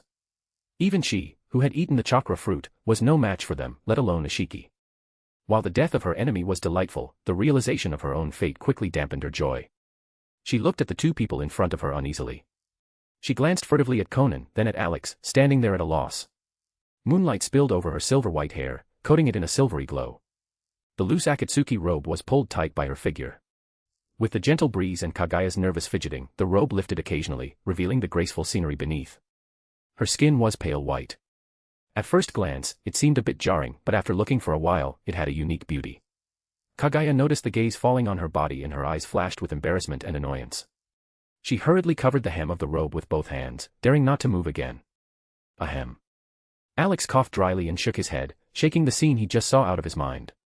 There was business to attend to, it wasn't the time to continue being distracted. He took some undergarments from the storage white paper and tossed them over. Put these on properly. Don't flash anyone again. Flash anyone? Weren't you the one who did it on purpose? Kagaya took the clothes, wanting to glare at Alex. But living under the strict hierarchy of the Otsutsuki clan for so long, the concept of survival of the fittest was carved into her bones. She was the weak one now. If she wanted to survive, she absolutely could not resist or anger the strong. She had to obey as much as possible, wait to regain her power, and then turn the tables. One day, I, Kagaya, will descend upon the world as a god again. I will become the rabbit goddess that everyone looks up to and fears. Having thought this through, Kagaya took a deep breath and stopped being shy. Instead, she openly took off the Akatsuki robe and began putting on the underwear right in front of Alex. As a prisoner, her only capital to regain power and freedom was this body. She had to think of a way to please him, get him to lift the restrictions, and then ambush him. Alex and Konan exchanged a glance, shaking their heads and suppressing their laughter. Kagaya's inner thoughts were being broadcast to them via the mental sphere. This naive woman still wanted to ambush them and become the master again. Alex watched intently as Kagaya generously changed her clothes. Mentioning Ishiki Otsutsuki reminded him that the guy had created a faction, Kara. They specialized in collecting the most advanced technology and ninjutsu from the major hidden villages, conducting research in the shadows. It would be beneficial to absorb all the technological achievements Kara had hidden over the years to boost the modernization of the ninja world. Alex raised an eyebrow. While enjoying the view of Kagaya changing, he asked Konan, "Konan, do you remember Kara?" "I remember. When we went to Kirigakure, we accidentally discovered that merchant named Takeda was an outer member of Kara." Konan activated her Rinne Sharingan again. After sensing for a moment, she said coolly, "Alex, I have located all members of Kara. I also have the locations of their secret bases. The organization is very strict, divided into inners and outers. The inner members share Ishiki's goal of planting the god tree to harvest the chakra fruit. As for the outers," she spoke slowly, "they are nobles and merchants from various countries with status and wealth. They don't know about the god tree, they just provide funding and intelligence in secret in exchange for what they need, such as life-extending drugs. And drugs to revitalize that aspect." She didn't want to say it. Alex didn't need that stuff anyway. The multi-size technique was incredibly potent. "Alex, how do you plan to deal with Kara?" "Kara?" Alex mused. This organization spanned the present and the Boruto timeline. But obviously, Boruto was non-flammable trash and would never exist. In that case, kill them all. The new world doesn't need these conspirators. All right. The Rinne Sharingan on Konan's forehead flashed slightly. Instantly, all members of Kara perished, transformed into white Zetsu. "Bring Kamita, Hinata, and the others over," Alex said, looking around at the ninjas hanging from the god tree branches. "Next is to cancel the infinite Tsukuyomi and let these ninjas, who have become ordinary people, know who the master of the new world is. Support this fanfic by leaving positive review, comments, and power stones. For advanced chapters. Chapter 238, The Arrival of Kamita, Hinata, and Others. Chapter 238, The Arrival of Kamita, Hinata, and Others. Konan opened a Yamatsu Hirasaka, connecting a spatial passage to the Sky Fortress. Kamita, Cheyenne, Hinata, and the others walked out one after another. Their expressions were dull, their eyes displaying the ripple pattern. The Sky Fortress was high in the sky, so although they hadn't been wrapped in the god tree's branches, they were still under the influence of the infinite Tsukuyomi. Under Konan's control, everyone on the Sky Fortress was brought to the ground. The spatial passage closed, and the Rinne Sharingan flashed slightly. The ripples in the eyes of Kamita and the others quickly dissipated. Their eyes regained their luster as they broke free from the infinite Tsukuyomi. The moment he regained consciousness, Kamita instantly snapped to attention. Lady Konan. He skillfully took a chilled juice from the small bucket strapped to his chest. You've worked hard. This is tangerine juice freshly squeezed from the finest tangerines. Please, enjoy. During the time Lady Konan was away, he had waited on the deck every day with chilled juice on his back, just to serve a glass the moment she returned. Although he didn't know what had happened or even how he had arrived here, as long as Lady Konan was present, everything would be fine. He just needed to do his job. Kamita bowed, his gaze shifting slightly to the right, and only then did he notice Alex standing beside Konan. His heart shook instantly. A face exactly like Lady Konan's. Is it a clone? Or something else? He didn't dare to speculate wildly and quickly retracted his gaze. Konan took the juice and introduced him. This is Alex. He has his own body now. It's actually Lord Alex. Kamita was astonished. He thought Alex was just a special piece of paper, but he could transform. As for the details of what happened, that wasn't something he should care about or know. Lord Alex. Kamita took out another glass of chilled juice from the bucket and handed it over with a naive, charming smile. Please, enjoy. Alex took it and praised him. Kamita, you're good. You really are a talent. Thank you for the praise, Lord Alex. Kamita was delighted and bowed lower. This is all part of my duty. Lady Konan. Anoka walked up, her face full of joy. Then she looked at Alex beside her. Lord Alex, hello. She had heard the conversation just now. She knew that this person, who shared Lady Konan's face, was the special white paper that used to tease her. Suddenly becoming human made her feel a bit unfamiliar. Anoka strangely thought, now that Lord Alex has changed, does that mean we can't play that special kind of volleyball anymore? Lady Konan. Cheyenne, wearing her shrine maiden outfit, greeted Konan, standing beside Anoka. Her gaze also shifted to Alex. She lowered her head slightly, speaking shyly, Lord Alex, hello. Even though she had received a lot of intimate guidance, that was when he was a piece of paper. Now that he had become a human, meeting him for the first time made her terribly shy. Her small face turned redder and redder. Cheyenne, Alex teased. Are you thinking about something naughty again? Ah, Cheyenne jumped as if her tail had been stepped on, waving her hands frantically. No. Lord Alex. I wasn't thinking about those things. She kept her head down, wishing she could bury it in her chest. Suddenly, a familiar white thread appeared in front of her eyes. Cheyenne couldn't look any more. Her body swayed, nearly losing her balance, and her face was as red as an apple. Hinata, who looked like her twin, was equally overcome with shyness after greeting Konan and Alex. She huddled together with Cheyenne, barely managing to stand without embarrassing herself. Lady Konan, Lord Alex. Ryuzetsu was relatively calm. After all, she was formerly from the hidden grass Umbu and had stronger psychological resilience. It was just Lord Alex changing from paper to human, it wasn't unacceptable. As for Samui, she was even more bold. She greeted Konan first, then thrust her chest out, smiling ambiguously. Hello, Lord Alex. Even if Lord Alex changed, he should still like these. Alex rubbed his nose and greeted the women one by one. After some simple banter, the strangeness of his first transformation was dispelled. Kaguya stood silently by Alex's side the whole time. While remaining silent, she constantly scrutinized the new arrivals. The men didn't matter, they were subordinates or servants. And they were weak, not worth worrying about. As for the women, Kaguya glared at Alex out of the corner of her eye. These women clearly had a close relationship with him, they had probably already done this and that. If she wanted to regain her power and freedom and become the master, she would inevitably have to deal with these sisters. But their strength was pathetic. Only the girl with the Byakugan was worth a second glance. She was an Otsutsuki, a proud princess. Did she really have to associate with them? Sigh. Kaguya sighed internally, her head aching from thinking about it. For the first time, she felt that continuing to stare into space while sealed on the moon might have been better. The two look-alike powerhouses beside her had strength that rivaled or even exceeded her prime. Being captured by them was acceptable. Survival of the fittest, the weak had no choice. Kaguya's personality was far more lively and vibrant than in the original canon. This was partly due to the drastic changes in reality, and partly due to the subtle influence of the mental sphere embedded in her soul. Are things clear? Nearby, Konan was giving orders to Kamida. Please rest assured, Lady Konan. I understand and guarantee there will be no mistakes. Kamida's heart surged with excitement, unable to contain himself. He hadn't expected that in the short time Lady Konan was away, she had already taken control of all the ninjas and people in the ninja world. The next step was to unify the ninja world and build a new world. Lady Konan was truly going to become the new sun of the ninja world. Support this fanfic by leaving positive review, comments, and power stones. For advanced chapters. Chapter 239, Chapter 239, Releasing the Infinite Tsukuyomi. Chapter 239, Releasing the Infinite Tsukuyomi. That's about it. Release the Infinite Tsukuyomi, Alex said, stopping his conversation with Cheyenne, Hinata, and the others. They already understood the general situation. Ryuzetsu, Anoka, and Cheyenne didn't miss their former homes. They didn't care that those villages and countries were about to disappear. As for Hinata and Samui, one was from Konoha, the other from Kimogakure. They were born and bred ninjas of their respective villages. Hearing that the ninja world would be unified and that Konoha and Kimo would cease to exist, they felt complicated emotions. But that was all.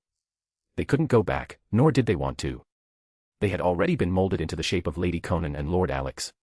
Moreover, only the villages would disappear. Their families, relatives, and friends were still alive. If the ninja world would have no more conflicts in the future, paying a small price was worth it. Konan nodded. The Rinne Sharingan on her forehead suddenly shone with a brilliant light. Infinite Tsukuyomi, release. Rumble. In the next instant, the god tree branches that had spread across the entire ninja world began to retract. The branches pulled away from the wrapped bodies, releasing control over everyone. Ordinary people across the ninja world paused, coming to their senses. Looking at the cracked ground, they were initially confused about what had happened. Their memories were fragmented. As for the ninjas on the battlefield, the moment they regained consciousness, they stood frozen in place, at a loss. They didn't understand the situation at all. Ino, with her blonde ponytail, instinctively fell into a duck sit, looking around helplessly. Sakura, is the war over? We're still alive, did we win in the end? I don't know either. Sakura barely managed to stay calm, but her heart was filled with deep sorrow. The tragic scene of Sasuke falling to his death from the sky was deeply etched in her mind, replaying constantly. The person she had chased for so long was dead. For 3 years, she had trained ninjutsu tirelessly, never slacking off, striving to shed her weak past self. It was also that one day she would have the strength and qualification to stand by Sasuke's side. But he died just like that. Truly died, right before her eyes, and she couldn't do anything. That grief, that heart-wrenching pain. Tears spilled from the corners of Sakura's eyes. Sakura. Ino looked at her with concern. I'm fine. Sakura wiped away her tears, suppressing her sorrow and forcing herself to cheer up. She was no longer the weak girl who loved to cry 3 years ago. She was the successor of the 5th Hokage, Tsunade, a powerful ninja who had learned her teacher's ultimate techniques. Sakura turned around to face Ino. Sakura, you. Ino's pupils shrank slightly in surprise. The strength of 100 seal on your forehead. It's gone. She had studied medical ninjutsu under Tsunade alongside Sakura. She knew of the seal's existence. Sakura clearly had that green diamond-shaped mark on her forehead before, so why was it gone now? Gee, gone. Sakura froze, speaking in disbelief. Ino, are you sure you're not joking? I didn't use the chakra stored in the seal, how could it disappear? It really is gone, look. Ino held up a small compact mirror in front of Sakura. Sakura could clearly see her own forehead. It really disappeared. Sakura murmured blankly. That's impossible. How could it disappear? The chakra in my body clearly. Her voice stopped abruptly. Her eyes widened in shock. Ino, I can't feel my chakra. The chakra in my body seems to be gone. I can't feel it. With the seal vanishing for no reason, she had intended to mobilize her chakra to check. But the chakra that used to be clear and responsive in her body now felt as if it had vanished into thin air. She couldn't sense a trace of it, let alone use it. Chakra is gone. Ino gasped, her mouth slightly open. She hurriedly checked her own body. Instantly, she cried out in horror, Sakura, my chakra is gone too, not a drop left. But. She looked up at the moon in the sky, which had returned to its normal color, her face full of confusion. Sakura, are we really alive right now? We're not still in that ninjutsu, are we? Chakra was the combination of physical and spiritual energy. For a ninja, once all chakra was lost, death was inevitable. Many ninjas died from exhaustion in prolonged battles precisely because their chakra ran dry. No chakra meant death. This was an iron law verified since the emergence of ninjas. But why were they still alive? Let me try first. Sakura calmed down first. She sat on the ground, took a soldier pill from her pouch, and stuffed it into her mouth. She closed her eyes and immediately began to mold chakra. Less than 3 seconds later, she opened her eyes again, her face grim as she spat out the bitter pill. She whispered weakly, "Ino. I can't mold chakra. I can't mold it at all." Since the academy, simply calming down and using the chakra molding technique would quickly extract chakra from the body. She had done this process thousands of times, it was ingrained in her heart, an instinct. But she had just failed. Following the usual method, her body had no reaction. The chakra molding method seemed to have become a useless, imaginary concept. Ino tried as well, opening her eyes quickly, dejected. "I can't mold it either. Chakra is gone, and we can't mold it. Will the ninjutsu we worked so hard to learn become nothing but a fantasy? Was the inheritance of her clan's secret techniques really going to end with her generation?" As the ninjas on the field came to their senses, it wasn't just Ino and Sakura who discovered the chakra anomaly. Other ninjas discovered it too. After a brief stupor, they couldn't accept this cruel fact. Chakra is gone, and can't be molded. The power I worked so hard to cultivate is gone. No, I can't accept this. I can't accept it either. What happened? Why was my chakra stripped away? Ah. I don't want to be an ordinary person. I am a ninja. A noble ninja. How can I become a commoner? Who? Who stole my power? Give it back. Give it back to me. Suddenly losing their power was unacceptable to most ninjas. That was the power they had cultivated through immense hardship, time, and effort. It was the foundation of their lives and status. How could they lose it just like that? Why was it taken away? Becoming powerless ordinary people meant that those commoners they used to oppress and intimidate would no longer fear or respect them. They might even seek revenge. They couldn't accept it, and wouldn't accept it. But no matter how much they wailed and screamed, they couldn't change the established fact. Elsewhere. On the 5 Kage battlefield, somewhat distant from the main force, Mei Terumi staggered up from the ground, trembling. Nearby, an aged Orochimaru was supporting an equally aged Tsunade. "Tsunade, without chakra, it seems we've both returned to our proper ages." Support this fanfic by leaving positive review, comments, and power stones. For advanced chapters. Chapter 240, The 5 Kage. Chapter 240, The 5 Kage. Tsunade and Orochimaru were born in the early days of Konoha's founding. They were both in their 50s. Normally, Tsunade had the strength of 100 seal to maintain her youth, while Orochimaru constantly switched vessels to reincarnate. But now, their chakra had been completely reclaimed by the God Tree. The youth built upon chakra was invalid, and they had reverted to their true forms. Tsunade lost her seal. As for Orochimaru, after his battle with Itachi Uchiha, part of his soul had been sealed by the Totsuka blade, trapped forever. Fortunately, Enko's curse mark contained another fragment of his soul. Tonight, Sasuke had used the curse mark to resurrect him. To reanimate the 4 Hokage, Orochimaru had sacrificed his newly resurrected body to break the Reaper death seal and release the souls of the 4 Hokage from the Reaper's stomach. As for himself, he used the living corpse reincarnation to possess a white Zetsu body. At the time, he had been quite surprised and delighted. He hadn't expected white Zetsu to be such an excellent vessel. The rejection reaction was minimal, and the white Zetsu cells had far stronger vitality than previous vessels. With some in-depth research, perhaps he could fix the flaw of needing to switch bodies every 3 years. Unfortunately, his happiness didn't last long. Just after rushing to the battlefield and reattaching Tsunade's bisected body, everyone was hung on the tree. Upon waking, the chakra in this white Zetsu body had completely vanished.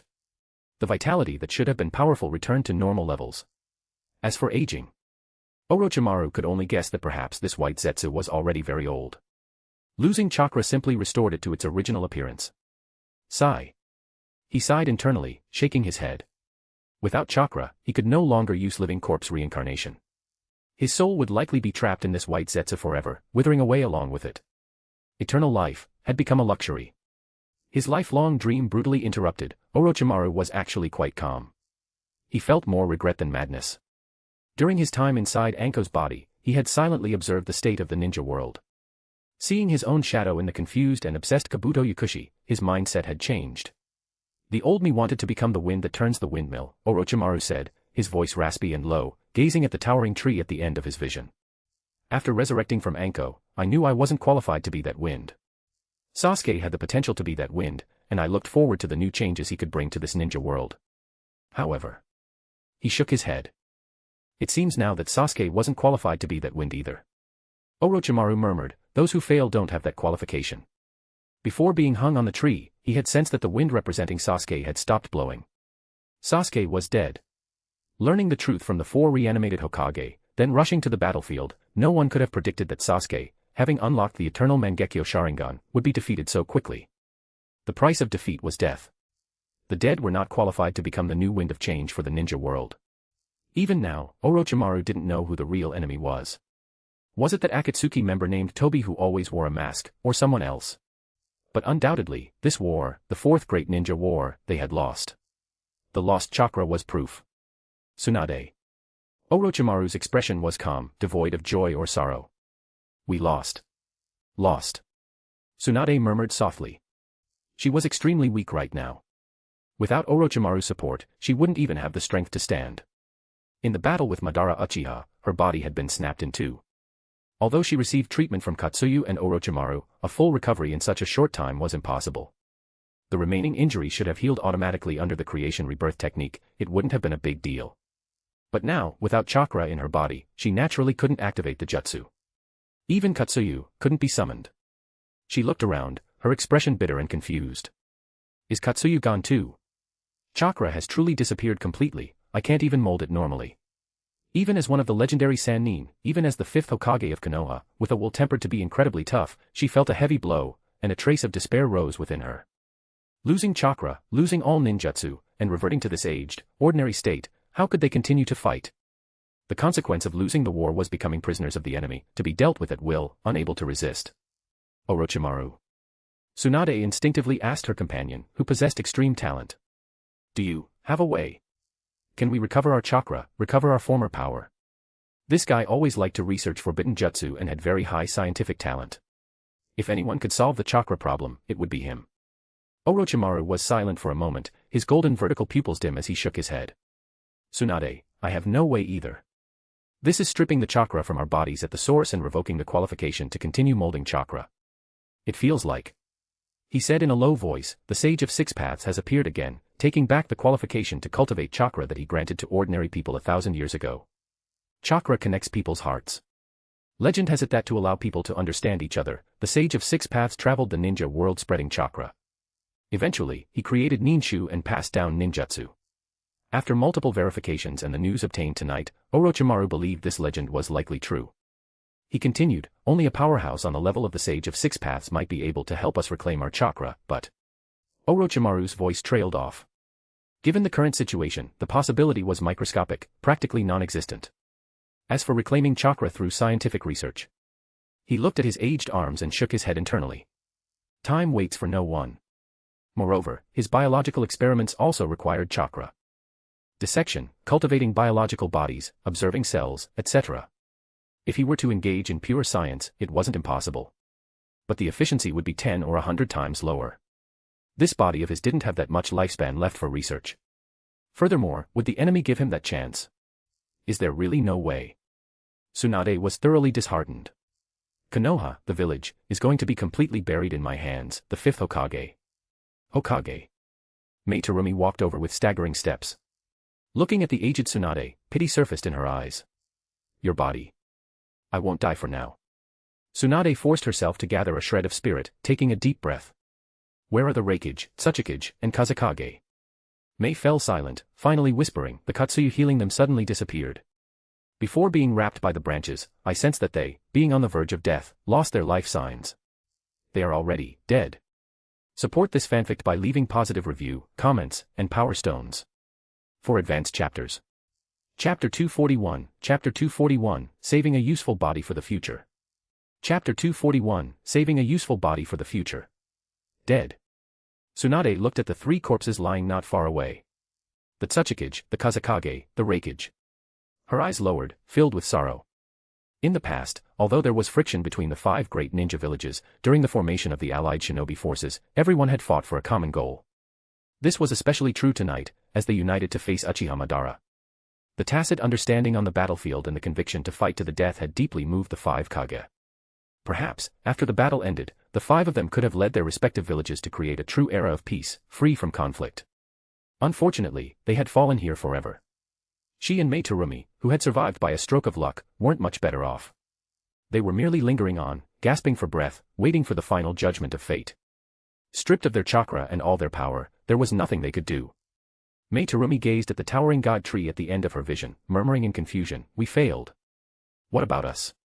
What about the villages? What should we do?" Even someone as resilient as her was at a loss when facing an invincible enemy. Swish. Just then, a figure emerged from the void.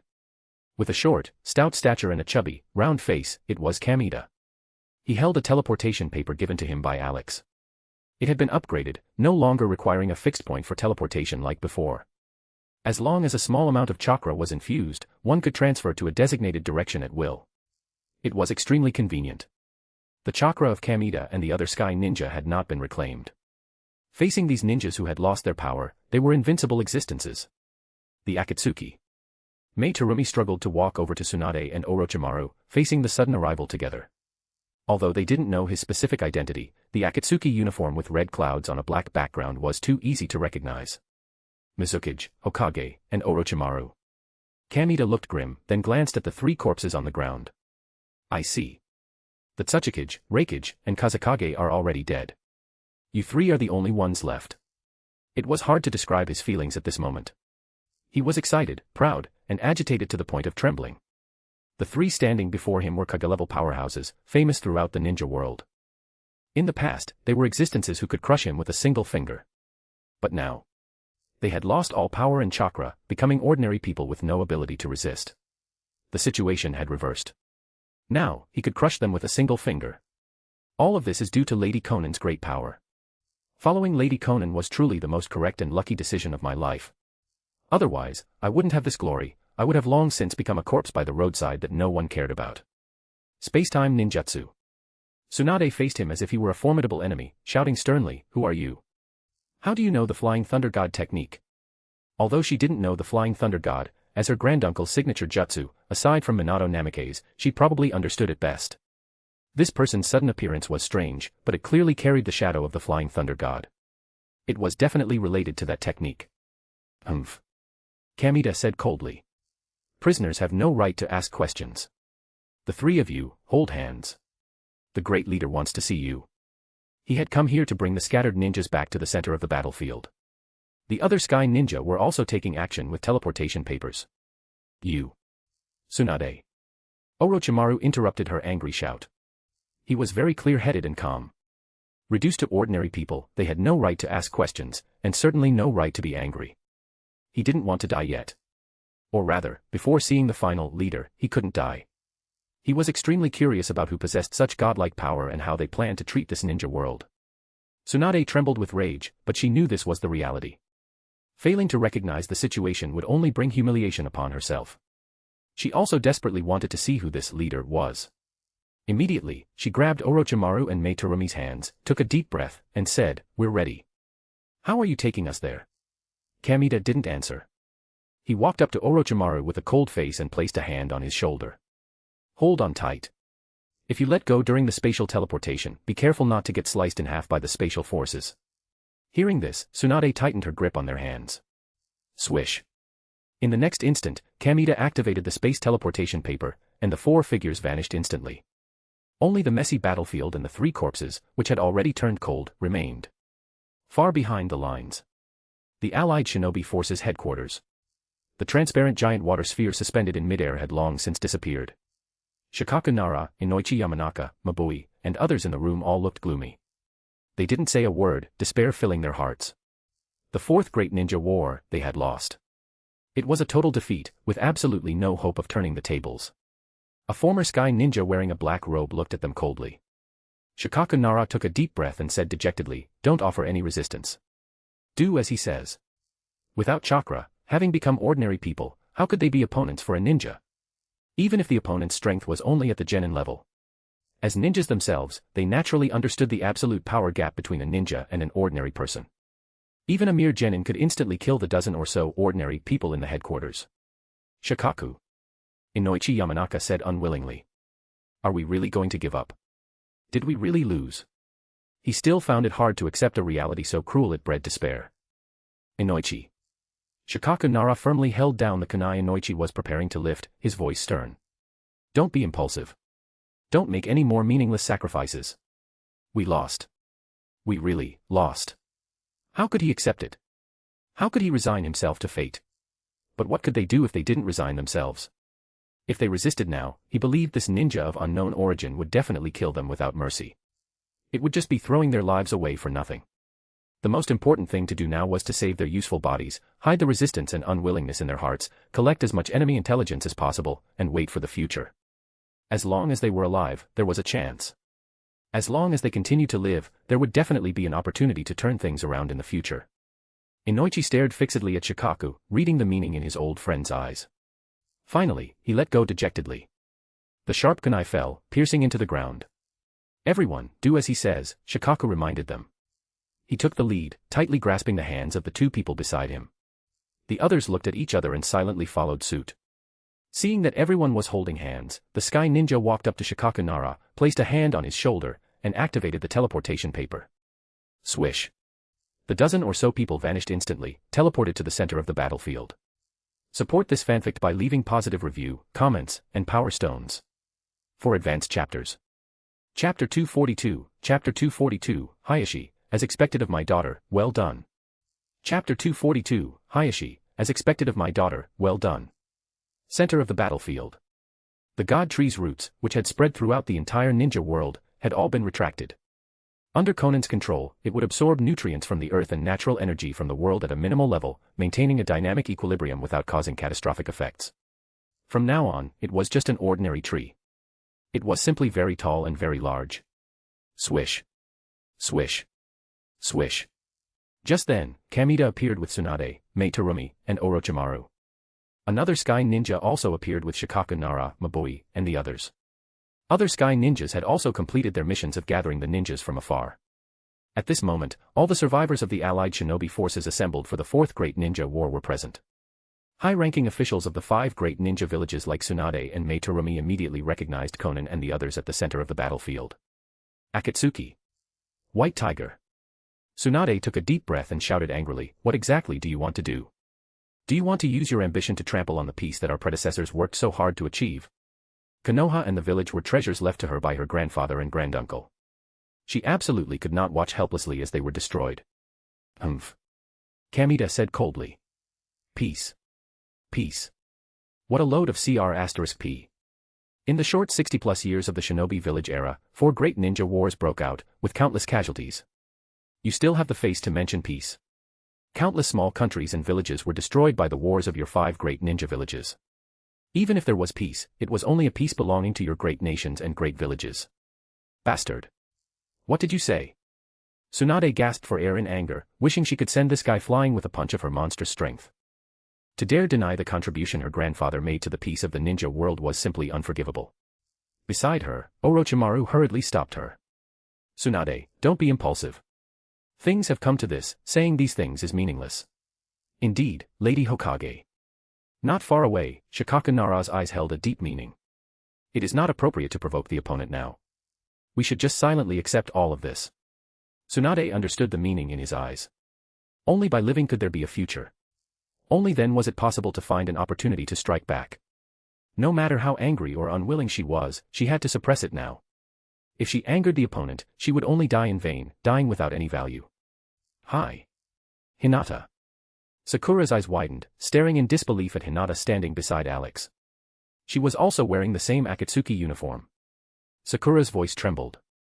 You joined the Akatsuki. Why? Hinata. Beside her, Ino also couldn't believe she would see this companion after coming here. When Hinata was captured in Konoha some time ago, they had been very worried about her. But they never expected that she would put on the Akatsuki's black robe with red clouds and join the organization. Looking at her appearance, she wasn't being controlled, nor did it seem like she was being forced. This shout immediately attracted the attention of all the Konoha ninjas in the crowd. They all turned to look at Hinata Hyuga. It was indeed the eldest miss of the Hyuga clan's main house. Tsunade gritted her teeth and remained silent. Shikaku Nara and Inoichi Yamanaka looked at each other, equally silent. When Hinata was taken away in front of them, they had already prepared themselves for this possibility in their hearts. Hinata. You. Niji. Don't say another word. Niji Hyuga's questioning words were suppressed by Hayashi Hyuga beside him. He also stared in astonishment at his daughter standing in the center. There was anger, disappointment, and the shame of betraying the clan and the village. That was his initial thought. But then, on second thought, this outcome didn't seem unacceptable. The war was lost, and everyone was captured. As the clan head, he had to consider the survival of the Hyuga clan. With Hinata there, for the Hyuga clan, it seemed more like some kind of opportunity. His daughter seemed to have a good relationship with that invincible Akatsuki white tiger. In that case, thanks to Hinata, the clan might not have to worry about being harmed and could continue to survive. Perhaps after tonight, with the ninja world's new structure established, the Hyuga clan might even rise rapidly. It was actually a good thing. Sakura. Ino. I. Being watched with all kinds of strange gazes by her village companions and people who knew her, Hinata felt very nervous inside. Ever since she adapted to life in the Sky Fortress, she thought that sooner or later there would be a day when she had to face her Konoha companions. I'm sorry. I can't go back. I betrayed the village. She couldn't say anything aloud, only apologizing in her heart. Suddenly, she felt a strong hand hold hers, followed by Alex's calm voice. Hinata, you didn't do anything wrong. From tonight onwards, the so-called villages and Konoha will cease to exist. You can face those people calmly. The voice seemed filled with infinite power, calming the extremely nervous and apprehensive Hinata. Besides, Alex smiled, look in that direction. Your father is watching you. Father. Following the guidance, Hinata looked to the left. Sure enough, she found her father in the crowd. Their gazes met. Ah. Hinata was stunned. She had never seen her father look at her with such eyes. It was no longer the look of resentment for her failure to meet expectations, disappointment, or completely giving up on her, his eldest daughter. Instead, it was a look of appreciation and expectation.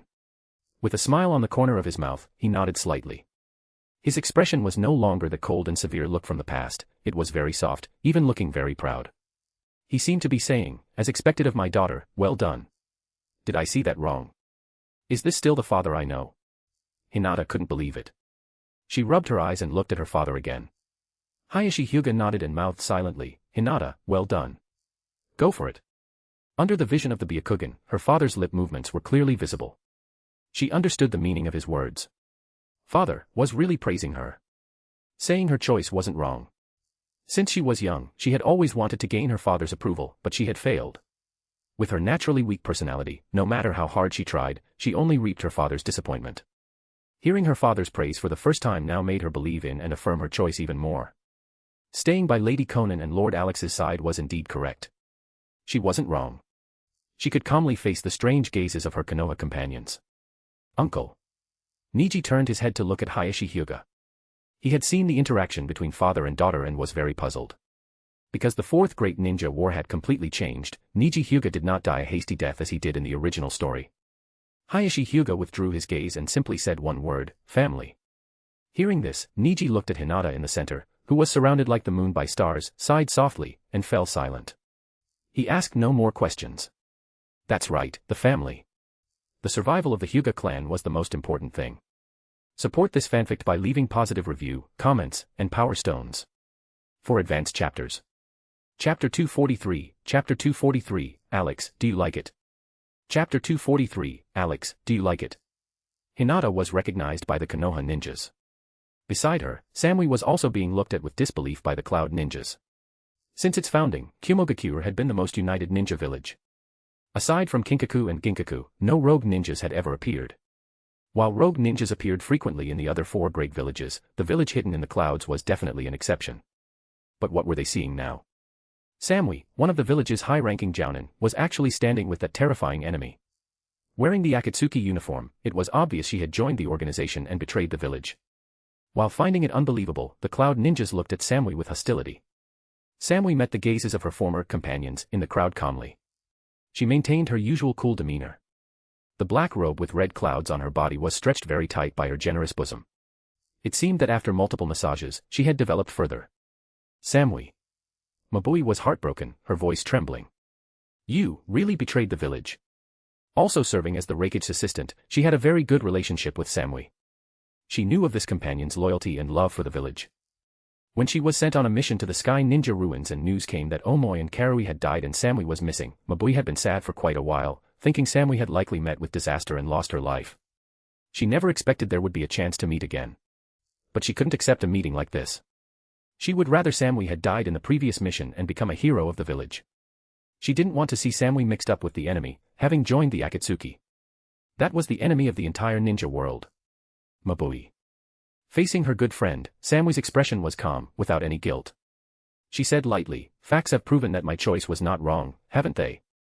Reality had proven that all the power in the ninja world combined was no match for Lady Konan and Lord Alex. Their power was no different from God's, crushing everyone was as simple as crushing ants. She was actually very glad she had been captured back then.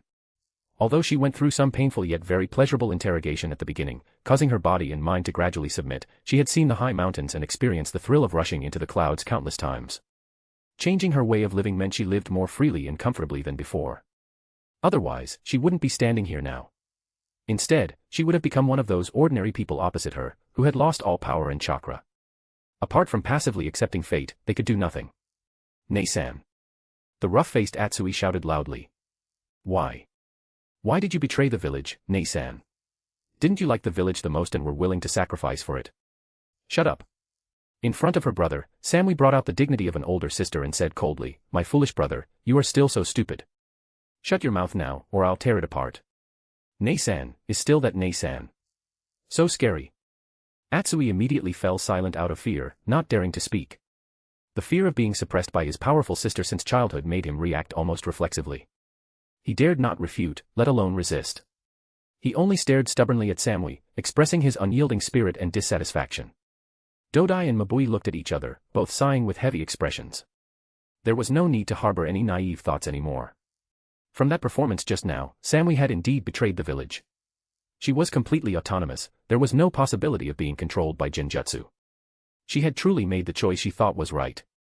Watching helplessly as a companion betrayed them, for the United Cloud Ninjas, the pain was no less than learning the news of the Rakich's death in battle. Lady Konan. Samui thanked her sincerely. Thank you very much for letting my brother live. She knew that if not for Lady Konan's care, that reckless guy Atsui would have long since died in tonight's war. Konan waved her hand, indicating not to mind. When she first arrived at the battlefield, she noticed Samui's brother, so she casually threw down a sheet of paper. It secretly blocked a lot of damage for him. After all, he was Samui's only living relative. Samui and Hinata came from the 5 great ninja villages and were recognized by their village companions. Anoka came from a small country like the Land of Sea, so almost no one knew her. Aside from some surprise at her fiery red hair, suspecting she was an Uzumaki clan member, there were no other thoughts. Cheyenne was in the same situation. Coming from a small country like the Land of Demons, apart from Konoha ninjas like Sakura who had gone to the Land of Demons on a mission back then, no one else recognized this priestess. As for Ryuzetsu, there were ninjas from the hidden grass in the allied forces. They all looked at her with hope and ingratiation, seemingly wanting to forge a connection and obtain better treatment. Unfortunately, it was like winking at a blind person. Ryuzetsu ignored them all, she didn't care at all. She had long since left the hidden grass umbu and completely drawn a line between herself and that disgusting village. Thinking of claiming connections with her? Keep dreaming. Lady Konan. Kamita walked up, breathing slightly heavily. Everything has been arranged. The allied shinobi forces troops were divided into 6 sections according to their original villages. The 5 great ninja villages each had a separate section, and all the other small ninja villages were combined into one section. Konan nodded. She stood side by side with Alex, and their bodies began to float upward. Hinata, Cheyenne, and the others floated up simultaneously. Under the trembling gazes of everyone below, they floated into midair. Konan's eyes were cold as she looked down at the allied shinobi forces. From this moment on, her voice rang in everyone's ears with authority. The shinobi village era, which has lasted for more than 60 years, is completely ended. Konoha, cloud, mist, sand, stone, and the countries behind you, as well as all the small countries and villages, are all abolished. The ninja world is hereby unified. From now on, there is only one country, the Nation of Dawn. The name of the unified country had been decided by Konan when Alex first mentioned the concept of unification. Nation of Dawn. Not just because of the Akatsuki organization. The bigger reason lay with her closest, most important companion, Alex. This was a nation created specifically for Alex. It was her gift to him. From the very beginning, when Rain Village saved her fate from Obito's killing blow, to step by step using the Chimera technique to grant her godlike power. The relationship built during this time had long surpassed Hihiko and Nagato, whom she had viewed as family. Alex was the partner she cherished most, the one to accompany her to the end of time. They were forever inseparable. Since Alex wanted to unify the ninja world, then the ninja world must be unified. Whatever Alex wanted to do, she would satisfy him. Alex. Konan looked at him, her smile as brilliant as a blooming hydrangea. The Nation of Dawn, do you like it? With the full moon as a background, sprinkling a layer of silver radiance on her body, she looked like a fairy. Alex's heart pounded. I like it, of course I like it. Support this fanfic by leaving positive review, comments, and power stones. For advanced chapters. Chapter 244, Prisoners Have No Rights. Chapter 244, Prisoners Have No Rights. The end of the Shinobi Village era. Abolish Konoha. Unify the ninja world. The words ringing in her ears made Tsunade freeze on the spot instantly. Even though she was mentally prepared, she didn't expect the consequences of losing the war to be even more severe than she thought. Konoha and the Land of Fire were going to be buried in the hands of her, the fifth Hokage. The treasure passed down by her grandfather and granduncle, she couldn't protect it. Allowing their life's blood and sweat to be completely cut off tonight, more than 60 years later. Konoha. Disappearing. Tsunade absolutely could not accept this result, nor would she. She clenched her fists. No. Her angry shout came to an abrupt halt. Beside her, Orochimaru had quick eyes and hands. The moment he heard that Konoha was being abolished, he stared at Tsunade. Seeing she was about to speak out in resistance, he immediately covered her mouth. Tsunade could only make muffled sounds, unable to speak, glaring fiercely at Orochimaru. Tsunade, Orochimaru whispered.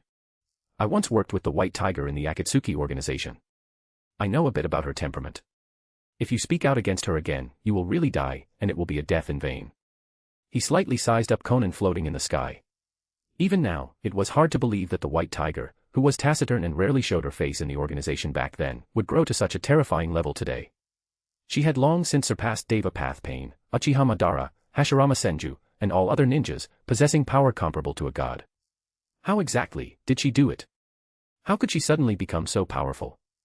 Orochimaru was curious, very curious, and wanted to investigate. As for the disappearance of Konoha, although it was regrettable, the opponents will absolutely could not be defied. Since they decided to unify the ninja world would inevitably be unified. No one could stop it. Moreover, he also really wanted to see where this brand new wind would take the Shinobi Village era, which had remained unchanged for over 60 years. Ninja world unification.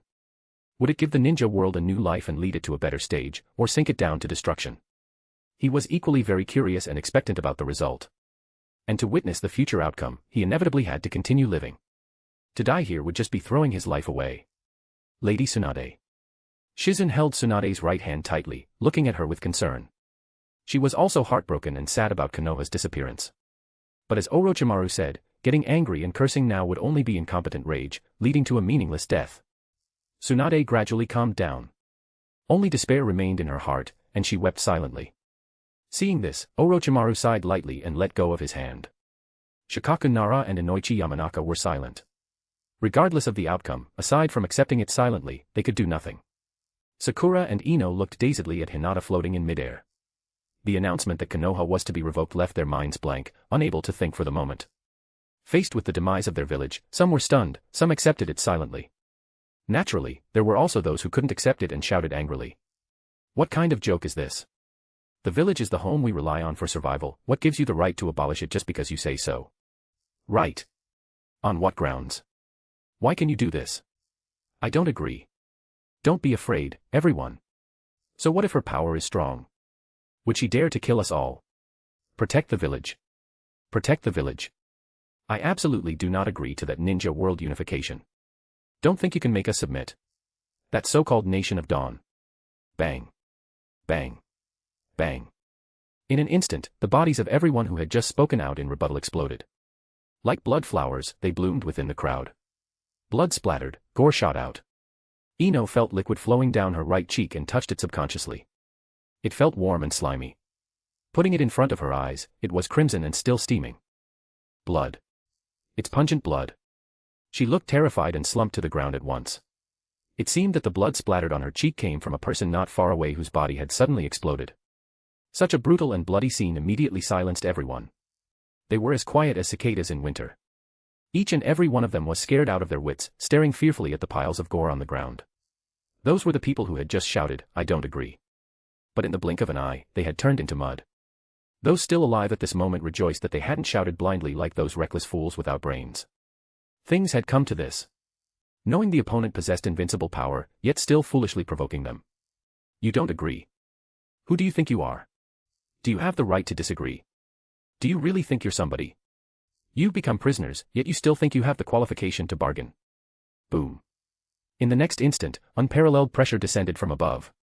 Everyone on the ground instantly felt a giant mountain pressing on their backs. Thud. Thud. Thud. They fell to their knees one after another. Tsunade gritted her teeth, her body half-bent, trembling uncontrollably. She fought desperately against the pressure from above, desperately not wanting to kneel. Being captured was one thing, but to be forced to kneel and be humiliated. I am one of the 5 Kage. Konoha's 5th Hokage. I absolutely cannot kneel. Bang. Tsunade could no longer hold on, and her knee smashed heavily onto the ground. Under that immense pressure, no matter how her will resisted or how unwilling she was, it was useless. The difference in strength between heaven and earth could not be defied by will alone. Not far away, the 5th Mizukage Mei Terumi also didn't last long, eventually being pressed to the ground unwillingly. At this moment, apart from the sky ninjas, there was no one standing on the ground. This was a lesson. Let them properly experience what it meant to be a prisoner.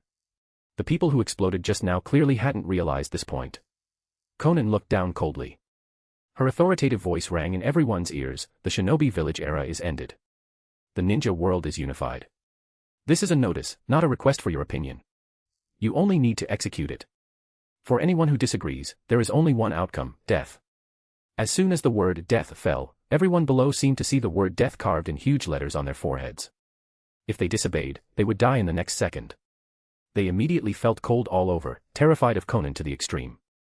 They dared not resist any more. Konan withdrew her gaze. Alex, how do you say we should handle these people and the people in the various ninja villages? Alex thought for a moment and decided, move them all to the Rain Village. From now on, there won't be ninja villages, only the Nation of Dawn. The capital will be set in the Rain Village. The land of rain bordered many countries. Geographically speaking, it could barely count as the center of the ninja world. Moreover, it was Konan's hometown, so setting the capital here wasn't bad. As for the climate where it rained all year round, with the strength of the two of them, it was very easy to solve. The population of all 5 ninja villages combined was probably only 1 or 2 million. The capital would need to continue importing population in the future. Okay. Konan nodded. Hinata, you will be responsible for Konoha's migration. With the Hyuga clan's cooperation, it should go very smoothly. Lady Konan, I will definitely do a good job. Hinata said very seriously. As for Kimogakure. Lady Konan, please leave it to me, Samui volunteered. I still have many old subordinates in the cloud, Lady Konan has already displayed invincible power, I believe they have recognized the situation. Good, it's yours. Lady Konan, then I will be responsible for Kirigakure, Anoka said excitedly. Okay. Ryuzetsu, Lady Konan, please leave Sunagakure to me. Aloud. Finally, Iwagakure remained, naturally falling to Cheyonne's responsibility. As for the remaining small ninja villages, they were handed over to Kamida. Support this fanfic by leaving positive review, comments, and power stones. For advanced chapters. Chapter 245, Chapter 245, The Puppets. Chapter 245, The Puppets. Alex. Konan looked at Alex. What do you think of this arrangement? It works. Alex looked down at the ninjas kneeling on the ground. It was a vast crowd, a huge number of people. Adding in the 5 great ninja villages and the various small ninja villages, the number would be even greater. Relying solely on Hinata and the others, they probably wouldn't be able to look after everyone. He thought for a moment, and suddenly his eyes lit up. How could I forget those things? Immediately, he took out a storage white paper. Stored inside were thousands of puppets. They were obtained from the moon of this world and the moon of a past parallel world. They were crafted by that branch of the Otsutsuki on the moon using many rare materials. Accumulated over hundreds, nearly 1,000 years, only a few thousand were made. As long as they were given vitality by the Tensigen, these puppets were basically no different from humans. Swish. Swish. Swish. In an instant, the storage paper spat out puppet after puppet, floating in midair. Lord Alex, what are these? Cheyenne small mouth opened slightly, looking at these thousands of puppets with great surprise. Their appearance was exquisite. Apart from being expressionless and stiff, they looked almost exactly like humans. This is assistance for you all. Alex smiled. Konan, use your Tensigen to grant these puppets vitality. Let these puppets assist Hinata and the others. Okay. Konan nodded. That's not a bad idea. She immediately activated the Tensigen. The blue starry sea in her eyes flashed, transmitting a mysterious fluctuation, instantly establishing a connection with all the puppets. She had a feeling that as long as she transmitted chakra, the puppets would come alive and obey her orders. Chakra was transmitted, and all the puppets were activated. Their dull eyes began to become spirited, and they bowed simultaneously. Master. They had no souls or thoughts, they all acted on preset instructions. Over the millennium, the Tonari family had already set up various complete instructions for the puppets. From daily life to executing missions, it covered almost everything. It saved the effort of training them. The strength is passable. Alex sensed them. The lowest rank had the strength of a special Jounin, while most were between Jounin and Kage level. There were also several super Kage levels. With Konan's stronger Tensigen granting these puppets vitality and power, they became even more powerful than when under the control of the Tonari clan. The performance of these puppets could be fully utilized. So amazing. Hinata's eyes widened. These puppets were not only realistic but also powerful. Under the vision of the Byakugan, she could see the extremely massive chakra inside each puppet. Whether in degree of anthropomorphism or power, they were far stronger than the puppets of Sunagakure. The key point was, they could talk. They could listen to orders. Samui felt the same as Hinata. The 5 great ninja villages each researched the jutsu the others excelled in. Since Sunagakure was famous for puppets, they were naturally studied thoroughly by Kimogakure. She originally thought that Sunagakure was the peak of puppetry. But compared to the puppets in Lady Konan's hands, the difference was like clouds and mud. Konan looked at the leading puppet dressed in a black and white maid outfit and ordered, "You already understand the relevant missions. Divide into 6 groups and follow Hinata and the others to execute the missions." Yes. The maid puppet bowed. Please rest assured, Master. We will definitely complete the tasks handed down by Master. Her attitude was respectful and meticulous, her behavior elegant. As a servant, she was excellent. The Tonari clan had trained them well. Alex. Konan looked in the direction of the Rain Village. Matters here are pretty much handled. It's time for us to go home. The land of rain and the Rain Village were her home. She had lived there for the first half of her life. If Obito hadn't come knocking, and coincidentally the Dawn, Alex, hadn't been born, she probably never would have left the Rain Village until her death. Having been out for so long, it was time to go back. Okay. Alex held Konan's right hand, smiling. Then let's go back. Leave matters here to Kamita, Anoka, and the others. Kamita immediately expressed his loyalty. Please rest assured, Lady Konan and Lord Alex. We will definitely handle it well and migrate the people of these ninja villages to the Rain Village as soon as possible. Anoka and the others also said seriously, Lady Konan, Lord Alex, leave it to us. Good. Konan and Alex looked at each other, then vanished from the spot with a swish. Hinata, Anoka, Ryuzetsu, Cheyenne, and Kamita slowly floated back to the ground. Everyone, do your best. Anoka raised her fist, excited. This is a task Lady Konan specifically entrusted to us. We must complete it beautifully. Ryuzetsu, yes, we must finish it quickly and well. Lady Hinata. The maid puppet walked up. I and the more than 1,000 puppets behind me will obey your arrangements. At the same time, other puppets approached Samui and the other 4. Konan had already divided these puppets into groups, all temporarily obeying their orders. Oh. Okay. Hinata paused for a moment, still a bit unaccustomed to it. After greeting the people beside her, she said to the maid puppet, then follow me. After speaking, she led the puppets toward the area where the Konoha ninjas were. Samui and the others also took their puppets and walked in the directions they were responsible for. With Konan's departure, the pressure from above disappeared. The ninjas kneeling on the ground instantly felt the pressure plummet. Their bodies seemed able to move freely. Is it over? Ino stood up tremblingly. Sakura, are you okay? I'm fine. Sakura gasped for breath, looking toward midair with lingering fear. Did that person leave? Yes, it seems she left, Ino rejoiced. Luckily she left, otherwise with that pressure on our backs, who knows how long we'd have to kneel. Sakura. Her tone was confused. What do you think we should do in the future? Konoha, the village, is it really going to disappear? Perhaps. Sakura didn't know either. But no matter what happens later, at least we are still alive now. As long as we're alive, there is a future. I hope so. Ino shook her head. Apart from continuing to live, they could do nothing. They could only accept their fate. Hearing footsteps, she turned her head to look. Hinata. She looked at this former Konoha companion with eyes full of complexity. She opened her mouth, wanting to say something, to question something, but at this moment it was meaningless. Finally, like Sakura, she silently watched Hinata walking toward them. Support this fanfic by leaving positive review, comments, and power stones. For advanced chapters. Chapter 246, Chapter 246, Hayashi, Hinata, can Hanabi join the Akatsuki too? Chapter 246, Hayashi, Hinata, can Hanabi join the Akatsuki too? Afraid their sister would suffer, but also afraid their sister would drive a Land Rover. To a certain extent, this internet saying could describe Sakura and Ino's mentality at this moment. When Hinata was suddenly taken away before, they were all worried she would fall into enemy hands and suffer abuse. Or even be killed by the enemy, losing a companion forever. But unexpectedly, upon meeting again. Not only was Hinata not dead, she was living even better. They had fought bitterly against the enemy, eventually losing the war and becoming prisoners. Losing all power and chakra. Then being forced to kneel. But what about Hinata? She hadn't lost power or chakra, and she seemed to have a very good relationship with the enemy. Together, they looked down on them kneeling. Now she was entrusted with a heavy responsibility, bringing a large group of puppets to arrange their fate. It was simply like returning home in glory.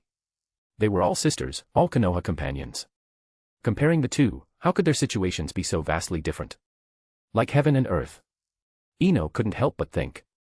If the one taken away back then had been her, perhaps the one walking over with the puppets now would be her. Not only free but also majestic. She inexplicably felt a touch of envy. Hinata stopped walking.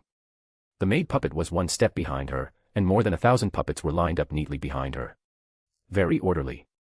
Sakura, Ino, and everyone. She inhaled lightly, looking at Sakura and Ino. She also greeted Shikamaru, Choji, and the others who had come to their side. In the past, they were all familiar Konoha companions. But now, due to identity and stance issues, neither side could return to the past. The atmosphere was cold for a moment. Hinata's heartbeat accelerated slightly. Facing her former companions and the strange gazes of others from the village, she didn't know how to speak for a moment. There was complexity, disgust, fear, hatred, and so on. Different people looked at her, this former Konoha ninja, with different eyes. Lady Hinata. The voice of the maid puppet behind her brought Hinata back to her senses. Her mind became firm. Her choice wasn't wrong, there was no need to care about these gazes. They were all just passers-by. To her, Lady Konan and the others were the most important. Secondly, the family. Hinata. Ino brushed back her blonde bangs, actively breaking the silence. How does that Akatsuki Whi, that person plan to arrange us?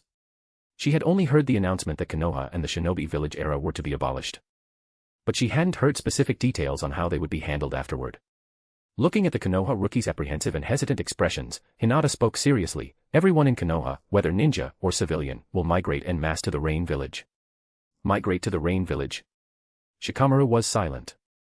This was to completely erase the traces of Konoha's existence geographically. Then he laughed self-deprecatingly in his heart. The enemy possessed godlike power, and their will was absolute, he could do nothing. Under absolute power, schemes and such were useless. Going to the Rain Village. Sakura and Ino looked at each other, then at Hinata. Hinata, with so many people moving to the Rain Village, how will they survive in the future? Leaving one's native land was naturally hard to accept. Not to mention the livelihood issues concerning survival. If they moved blindly to a completely strange region, who knew how many people wouldn't be able to adapt? Sakura, you don't need to worry about this. Hinata thought for a moment. Everything will be arranged. With Lady Konan and Lord Alex's invincible power, what couldn't be done? Even if people died, they could be brought back from the pure land and resurrected. Oh. Okay. Seeing Hinata unwilling to say more, Sakura couldn't ask further. She sighed. For such a big matter, you'd best tell Master. I understand. Hinata nodded and walked calmly toward Tsunade and the others not far away. Lady Tsunade. You. Facing Hinata's still polite address, Tsunade's fist loosened and tightened and loosened. She looked at Hinata with complexity and sighed in self-blame. Sorry, I was unconscious back then and couldn't protect the village, letting you get abducted by her. Hinata had undoubtedly betrayed Konoha. But let alone Konoha, even the entire allied shinobi forces were no match for that person. Why be harsh on a teenage girl? Falling into enemy hands, it was impossible to resist the enemy's various methods. Lady Tsunade, you don't need to blame yourself. Hinata became more and more composed and natural, smiling. At least we are still alive now, let's look to the future. Tsunade took a deep breath and said weakly, I heard what you said to Sakura just now. Since we've surrendered, we can only act according to the opponent's will. I hope everything can be arranged well so the villagers won't be harmed. Please rest assured, Lady Tsunade, I will arrange it well. Hinata. Hayashi Hyuga walked up with Niji. Arms crossed, he was still as steady and old-fashioned as ever. But the excitement on his face was hard to conceal. You've really worked hard during this time. He walked to Hinata's side and whispered, your choice was not wrong, don't be hesitant or worried. Your father, and the Hyuga clan, are proud of you and will obey your command. Hayashi was extremely excited inside. The eldest daughter he had been thoroughly disappointed in had unexpectedly brought such a big surprise. The glory of the Hyuga clan was bound to shine brilliantly in Hinata's hands.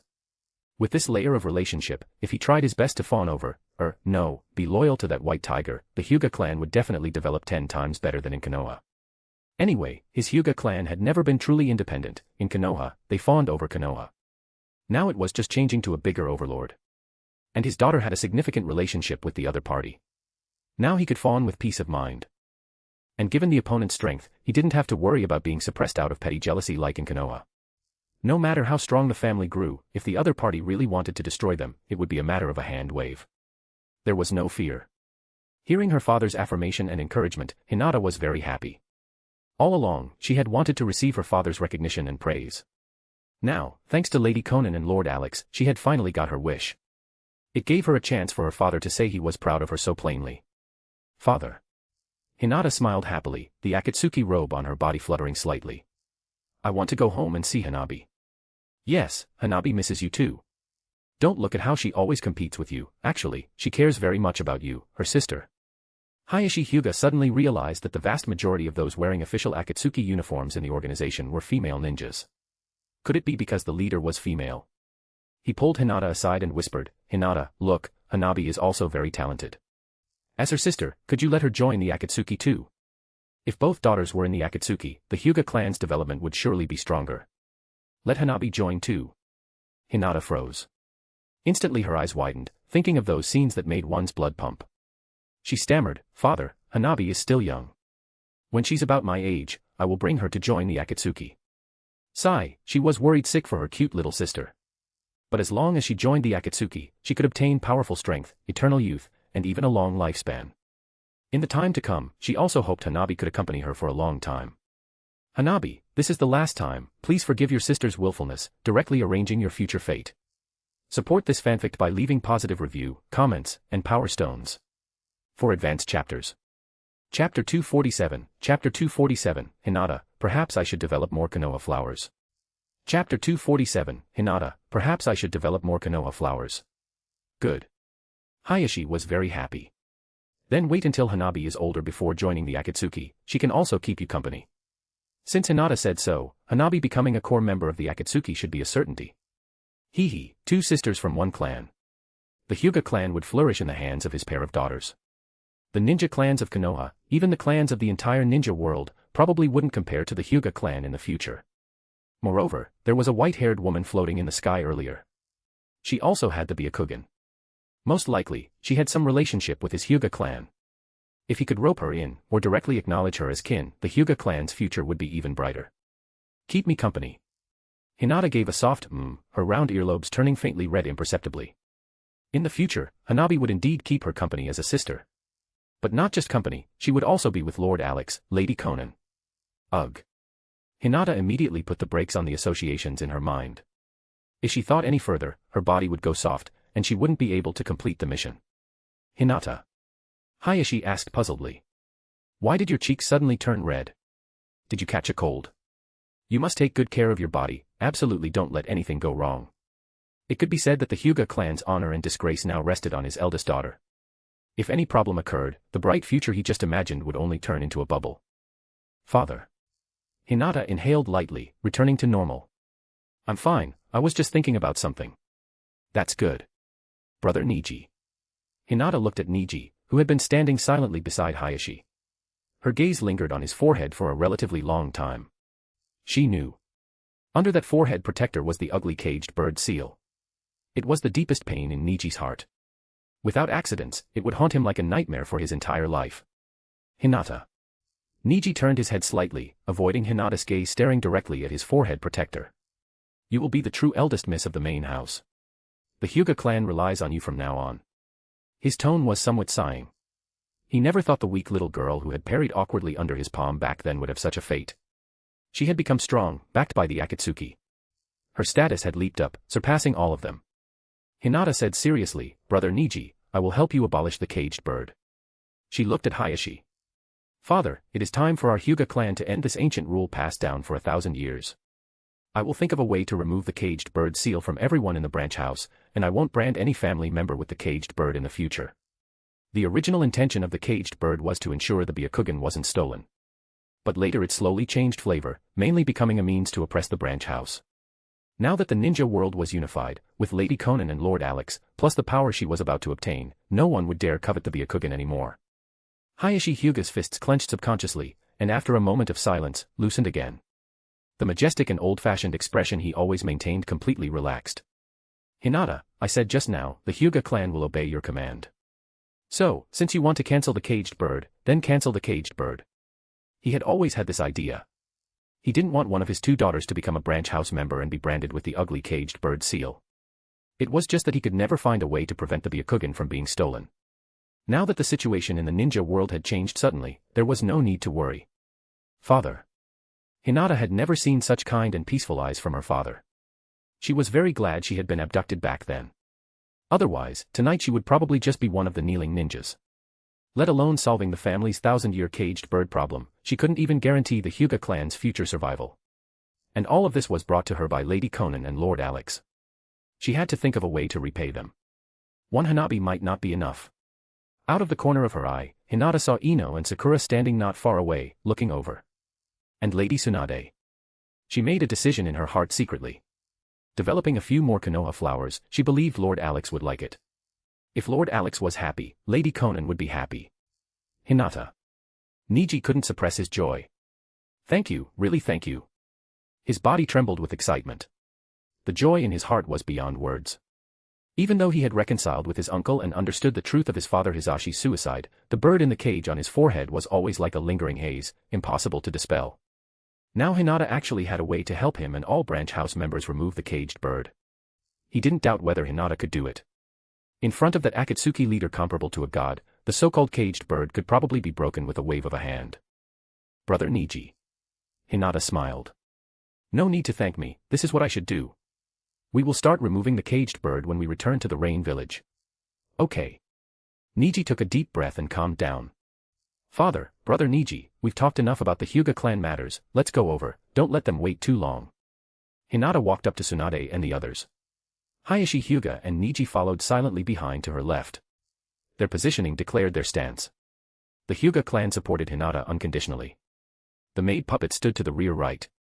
Lady Hinata, everyone in Konoha has gathered, hand in hand. During the conversation just now, more than 1,000 puppets had gone deep into the crowd, making them hold hands without letting go. Naturally, there were those who cursed and didn't cooperate. But after being ruthlessly beaten by the puppets, they all cooperated honestly in the end. Tsunade, Shikaku Nara, and the others glanced at Hayashi and Niji following behind Hinata. Their hearts sank, and their faces looked a bit ugly. This showed that the Hyuga, Konoha's largest ninja clan, had defected and truly submitted. It was understandable, given that Hinata was a Hyuga. But it was hard to accept. Tsunade exhaled deeply, pretending not to see this matter. She said in a deep voice, Hinata, these puppets making us hold hands, are you preparing to activate space-time ninjutsu to teleport us back to Konoha? Yes, Lady Tsunade. Hearing the confirmation, although Tsunade and the others were mentally prepared, shock appeared on their faces. There were over 10,000 Konoha ninjas present. Could she really teleport everyone back at once? How much chakra would this consume, and how profound must one's attainment in space-time ninjutsu be to do this? Could Hinata do it? She shouldn't know space-time ninjutsu, and her chakra was at an ordinary level, how could she teleport them away? Amid the puzzled eyes of Tsunade and the others, Hinata took out a teleportation paper covered with intricate runes from her pocket. It had been enhanced by Alex, teleporting a mere 10,000 people was very simple. Father. Hinata grabbed Hayashi's hand. You grab Brother Niji, and Brother Niji grabbed Shikamaru. The two did as told. She scanned everyone. Hold on tight, teleportation starts immediately. As chakra was injected, the teleportation paper flashed slightly. Activated instantly. Swish. Teleportation began. Hinata disappeared from the spot with the people, returning to Konoha. It seems someone did try to play smart. The maid puppet did not teleport. She looked coldly at the sparse figures in front. These people had actively let go of their hands the instant before teleportation. They thought they could stay here and then escape. Since you don't want to leave, then stay here forever. The maid puppet's palm suddenly blew out dense wind blades, slicing the people who remained into mincemeat. Then her figure disappeared, using a teleportation paper to return to Konoha. Support this fanfic by leaving positive review, comments, and power stones. For advanced chapters. Chapter 248, Chapter 248, Rain stops, clouds disperse. Chapter 248, Rain stops, clouds disperse. Outside the rain village. Konan and Alex walked slowly on the sea surface, with Kaguya Otsutsuki following silently behind. She looked down at the slightly undulating waves beneath her feet. Even though she had no power and was no different from an ordinary person, logically she shouldn't be able to walk safely on the water surface. But with every step forward, her feet felt no different than stepping on flat ground. She stared at the two backs in front of her. Presumably, one of them was doing this with some kind of method. But Kaguya wiped the rain from her face, finding it somewhat hard to understand. Did these two guys have some fetish for walking in the rain? And walking so slowly? Obviously, they could reach the rain village at the end of their vision in an instant, yet they insisted on walking slowly in the rain. Incomprehensible. Kaguya's silver-white long hair was soaked, feeling somewhat heavy. The Akatsuki robe on her body was also soaked through. It clung tightly to her body, the fabric over her chest was especially tight, outlining a devilish figure, full of wet allure. Like her, there was Konan. Alex walked beside her, looking sideways slightly. The peaks traversing mid-air were very eye-catching.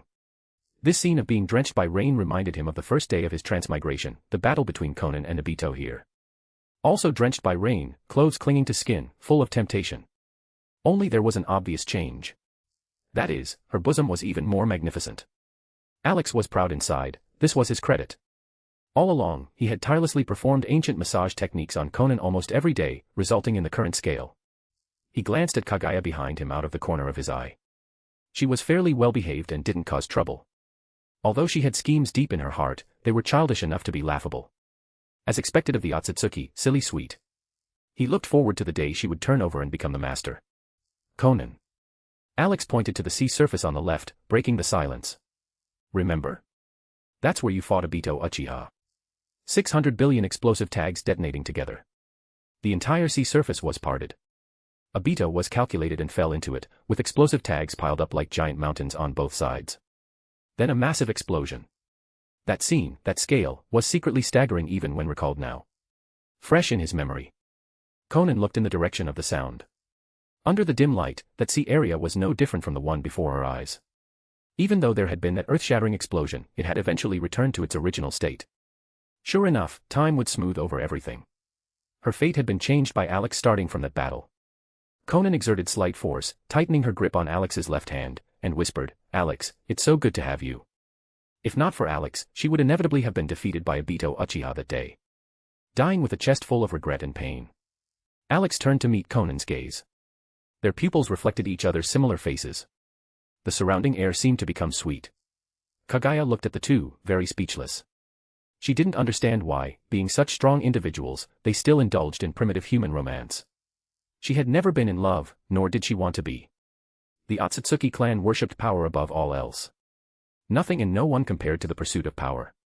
The clan had always been cold, with no warmth to speak of. Everyone's emotions were very indifferent. Reproduction. That was just to maintain the continuation of the species. They wouldn't have a romance specifically for that. Kaguya's mind suddenly moved. Should I pretend to be a girl in love, gain trust, take back my power, and then ambush them to completely turn the tables and become the master? She considered herself talented in the way of sneak attacks. After all, back then, with power far weaker than Ishiki Otsutsuki, she had managed to ambush and nearly kill the terrifying guy. If she could regain part of the bloodline encompassing Kekai Mora power with calculation against lack of preparation, the success rate of a sneak attack would definitely be over 90%. Ha ha ha. Alex and Konan's eyes met, both seeing the smile in the other's eyes. They were amused by Kagaya's thoughts behind them. The Tensigan's mental sphere had penetrated deep into her body and soul. It transmitted her thinking and ideas back in real time. In front of them, Kagaya's mind was transparent. Just this, and she wanted to pretend to be a girl in love, gain trust, and ambush. In the end, she would probably give herself away for free, losing everything. Alex and Konan shook their heads and smiled amidst Kagaya's puzzled gaze. She had no idea why they were laughing. The three continued towards the rain village. The sky brightened slightly, morning had arrived. The fourth great ninja war of last night had completely come to an end. Alex could sense that his teleportation papers had all activated. All the ninjas on that battlefield had been brought back to their respective villages by Hinata, Cheyenne, and the others. He looked up at the heavy dark clouds in the sky. The drizzling rain pattered on his face, bringing a bit of coolness. Even though it was dawn and the sun rose slowly from the horizon, the light remained very dim due to the cloud cover. Konan also looked up at the sky, murmuring softly, "The rain in the rain village, the land of rain, has fallen for too long. From the day I have memories as a child, it has been raining, raining, without beginning or end." She spread her palm, and rainwater quickly gathered into a small puddle. Yahiko once said that the land of rain, always shrouded in rain, represents the country weeping, weeping for the civilians living in the land of rain who are always in turmoil. Ah. Alex nodded silently. The land of rain is crying. It certainly sounded like something that Shinibu boy Yahiko would say. This rain. Konan reached out her right hand toward the sky. It's time for it to stop. The blue starry sea in her eyes swirled, Tensigan activated. Her forehead split open, Rinne Sharingan activated synchronously. As soon as her voice fell, it was like the law following her speech. Power comparable to a god swept across the sky. The dark clouds directly above dissipated, then spread outward at a speed visible to the naked eye. All dark clouds along the way vanished rapidly like snow under a blazing sun. The light of the morning sun shone down without obstruction. Finally, it illuminated this land from which it had been separated for who knows how many years. The dim sea surface instantly became bright. The haze was dispelled, adding another kind of vitality. Is this forcibly changing the celestial phenomena with the bloodline encompassing and those blue eyes? Kagaya stared blankly at the sky. Such power and method were far stronger than herself, who was called the rabbit goddess back then. The terrifying fluctuation of power erupted by Konan gradually subsided. All the dark clouds over the rain village and the land of rain collapsed. People living on this land could finally live under the sun. She used extremely domineering power to change the atmospheric circulation. From now on, the excess moisture of the land of rain would be transported to the land of wind, improving the dry climate there. Alex paused, reaching out toward a certain part of the sea. A slight suction force erupted, and a small black fish was sucked out of the sea with a plop. Suspended in midair, it was waving its tail and struggling ceaselessly. Ha ha. He laughed happily. This can count as your good fortune. Alex perceived slight chakra inside this little black fish. Even more ridiculously, there were white sets of cells. This was the little black fish that had swallowed one of Obito's eggs. He didn't expect to meet it again, and it vaguely showed a trend toward developing into a summoned beast. Meeting his fate, stay alive. Alex sighed with emotion and injected a little power into the little black fish's body. Then he released control, and it fell into the water with a splash. It swam down rapidly, disappearing from sight. Next time they met, perhaps it would have gained wisdom and become a summoned beast. Support this fanfic by leaving positive review, comments, and power stones. For advanced chapters. Chapter 249, Chapter 249, I Want to be Emperor. Chapter 249, I Want to be Emperor. The morning sun hung brightly in the sky. Without the obstruction of heavy dark clouds, sunlight sprinkled on the land of rain after a long absence. On the sea surface, waves rolled slowly, gently lapping the shore. Alex, Konan, and Kagaya stepped onto the land. Not far ahead was the main gate of the rain village. Somewhat mottled and dilapidated. Inside, it was silent and empty. In less than half a year, the rain village is ruined. Alex shook his head and sighed. Previously, the rain village had always been under the rule of the Akatsuki organization. Although high-pressure rule was adopted, for the villagers of the rain in this turbulent ninja world, it could at least guarantee a safe life.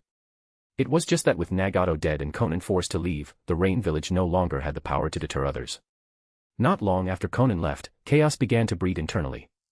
Some villagers who had previously been unconvinced by Akatsuki's rule but were intimidated by its power were the first to jump out, fighting for control of the rain village. Subsequently, bandits and rogue ninjas from outside arrived, joining the carnival of looting. Fighting inextricably.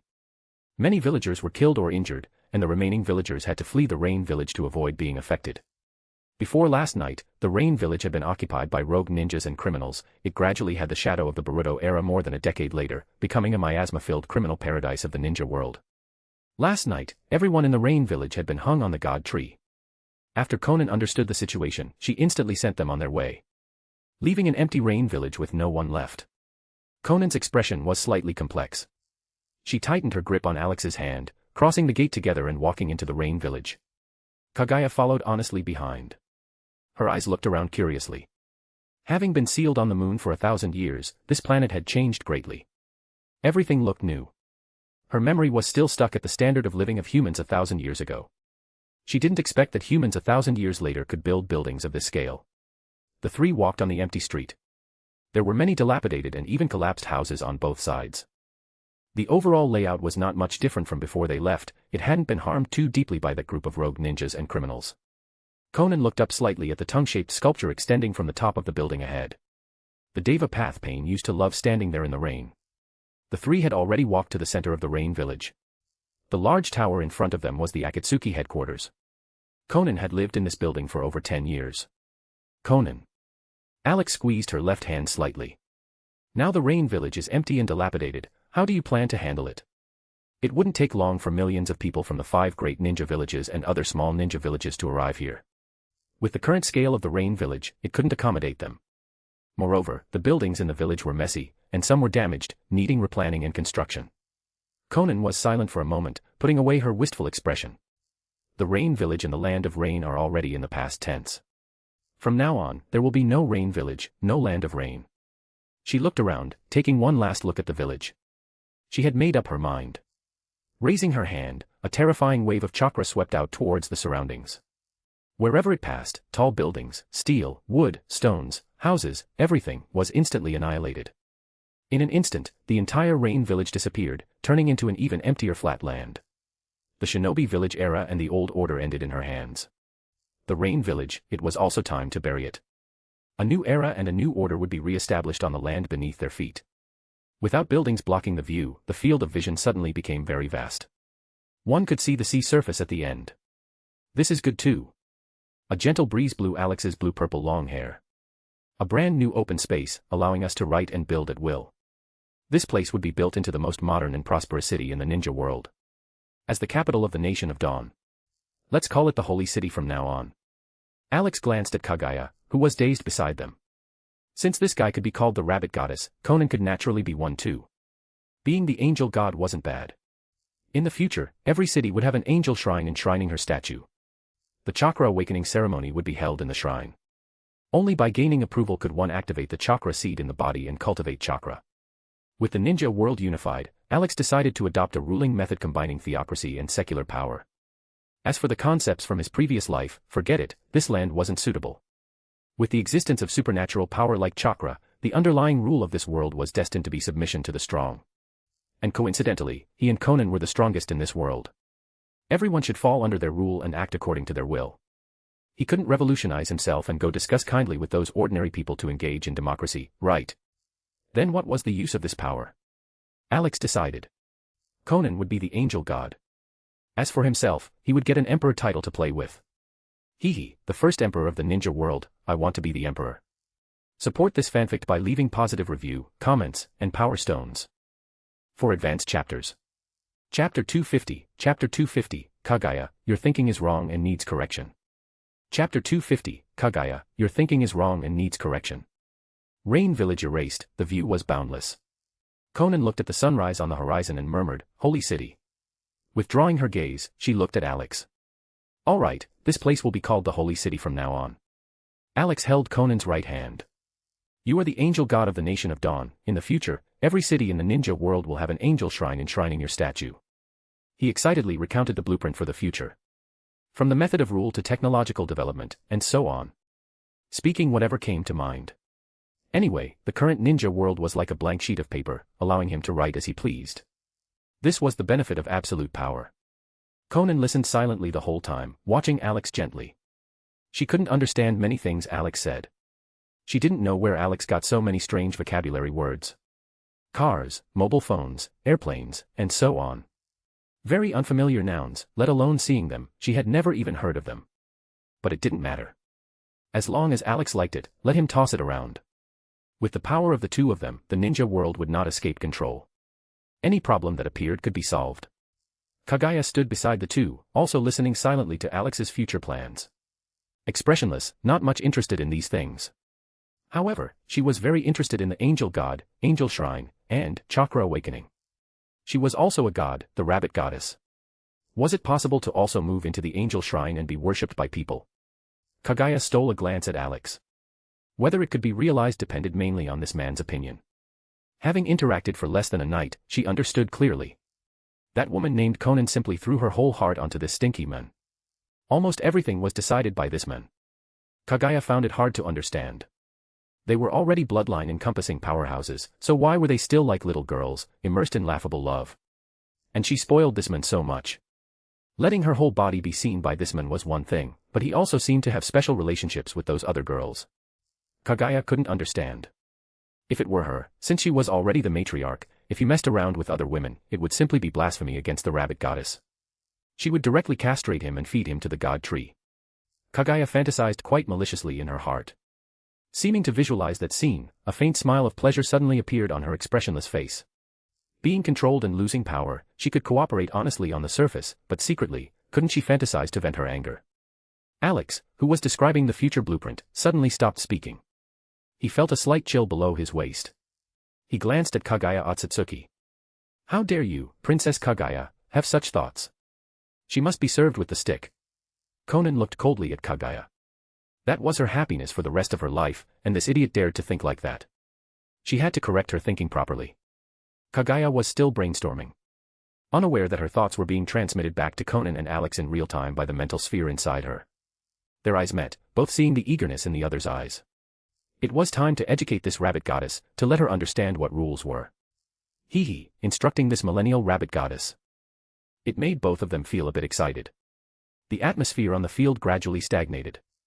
Kaguya was still fantasizing when she suddenly noticed the surroundings had become very quiet. That stinky man spoke no more. Both of them were looking at her with peculiar eyes. These eyes. Kaguya suddenly felt an ominous premonition. Very strict, similar to the teachers in the clan, but seemingly different, containing something else. You. She asked somewhat fearfully, what are you going to do to me? Nothing. Alex smiled narrowly. Just instructing you a bit, no big deal. Instructing. Kaguya was confused. The word was very decent, but why did it sound like it instinctively made her feel bad at this moment? Alex.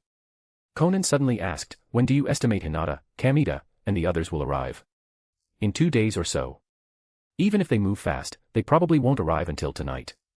In other words, we have at least 1 day. The coldness on Konan's face subsided, and she examined Kaguya with a smile. The time is acceptable. Then let's start now. Swish. She opened the Rinne Sharingan, and a huge crack suddenly appeared in the sky. The sky fortress slowly flew out from inside. It was pulled over directly through the Yamatsu Hirasaka. The rain village here had been erased, becoming an empty plot of land. Not suitable as a venue for instruction. The luxuriously decorated sky fortress was very suitable. Suspended hundreds of meters in the air, the sky fortress cast a large shadow. Let's go up. Alex grabbed Konan and Kaguya's hands, activating the flying thunder god to return to the sky fortress. The three appeared on the deck. Murmuring water, lush greenery, the scent of flowers wafting to the nose. The sky garden on the deck lit up Kaguya's eyes. She didn't expect that it would be crafted so aesthetically. Running water, lawns, fruit trees, and exotic flowers, obviously, all had undergone careful selection. The placement was also very particular. Merging into a natural scroll that refreshed the mind and spirit. Living here was simply an enjoyment. Just one glance, and Kaguya liked this place. Then she realized her right hand was being held by a man, and a man she had known for less than a night. This made her heart, which had never had close contact with a man, skip a beat inexplicably. Even though she was over 1,000 years old, the vast majority of her life had been spent on the moon.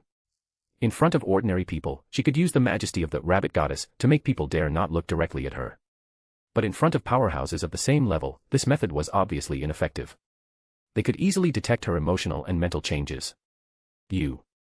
Kaguya inhaled lightly, calming her suddenly accelerated heartbeat.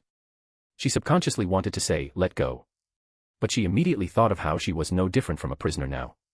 Moreover, she had been calculating in her heart before to gain the other party's trust, take back her power, and then ambush to turn the tables and become the master.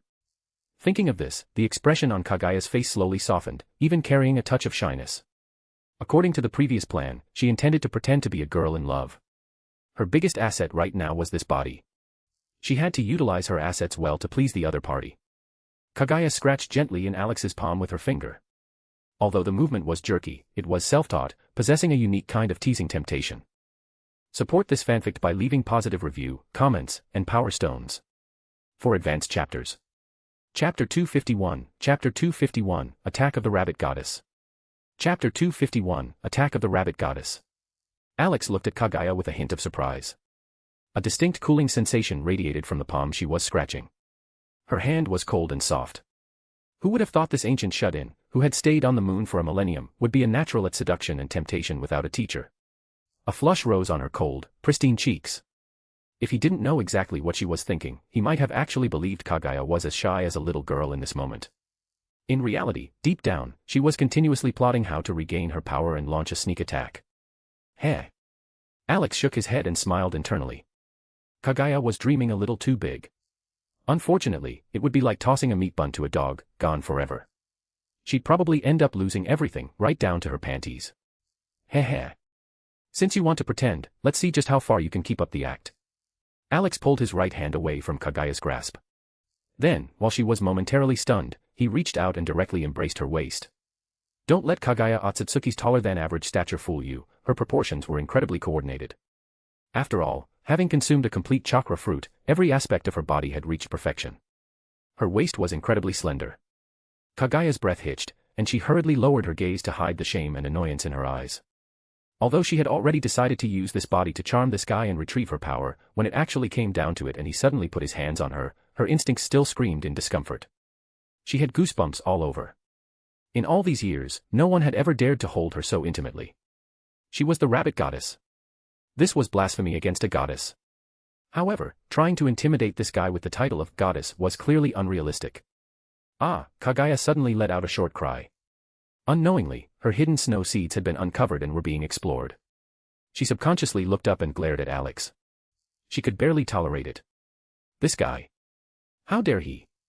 However, the men just looked at her with a beaming smile. Kagaya then looked at Konan, who had been standing silently beside them. She wanted to tell her to control her men. But unexpectedly, the woman was staring with great interest at the large hand rummaging through the snow seeds. There was even an inexplicable smile on the corner of her mouth. It gave Kagaya a bad premonition. These two, do they have some special hobbies? Feigning obedience like this. I'm afraid I might end up screwing myself over instead. Being treated like this for the first time made Kagaya Otsutsuki's spirit and personality extremely active. She really was like a little girl, the expressions on her face incredibly rich. If her subjects from 1,000 years ago could see Kagaya now, their worldviews would be completely shattered. Why had that rabbit goddess, who was so high, cold, and unreachable, always like ice, become such a little woman? Her cheeks were flushed, her breath hot and misty. Her eyes seemed to contain watery mist. They might beat their chests in sorrow that the goddess was being blasphemed and falling into the abyss step by step. Or perhaps they would be even more heartbroken that the person making the goddess fall and blaspheming her wasn't them. Kagaya looked up and glared at Alex. After thinking it over again and again, she decided to endure it. Power and freedom were more important. The moment I get my power back and successfully ambush him, I will return today's humiliation 100-fold. She took a deep breath, and like a mask changing, the shame and displeasure vanished. Her stiff body began to soften. As if drained of strength and unable to stand steady, she leaned her head on Alex's shoulder for support. The redness at the tips of her ears quickly spread to her entire neck. Under Alex's demonic claws, Kagaya in this moment was no longer the always high-cold, expressionless rabbit goddess. Instead, she looked like a young girl falling into a sweet romance. Of course, how much of it was pretending and how much was the body's instinctual reaction, perhaps only she knew. A moment later, Alex suddenly stopped. He looked at Kagaya with a smile. Leaning half her body on him, she seemed to have had her bones removed, lacking the strength to stand. Her eyes were misty, and her consciousness seemed blurred. Alex teased, Kagaya, was the massage just now comfortable? That's right, it was a massage. Kagaya's current body was, after all, made from the trunk of the god tree. Some places were still relatively stiff, and there were omissions that needed filling. His massage technique, combined with chakra manipulation, could greatly stimulate the meridian points, making Kagaya's soul match her flesh more perfectly. Health massage, he was a professional.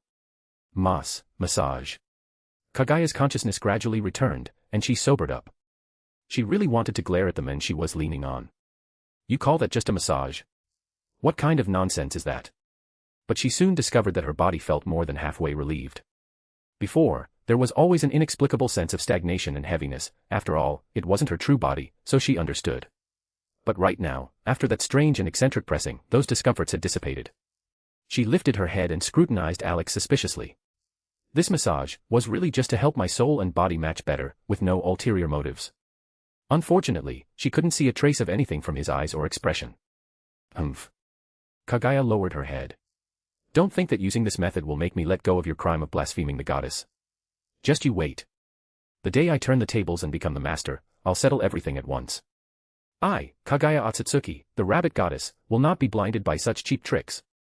Alex looked at Kagaya with amusement. As expected of the silly, sweet, and naive Otsutsuki. Through personal contact, he understood Kagaya's nature more and more. She was essentially a naive girl with little knowledge or experience.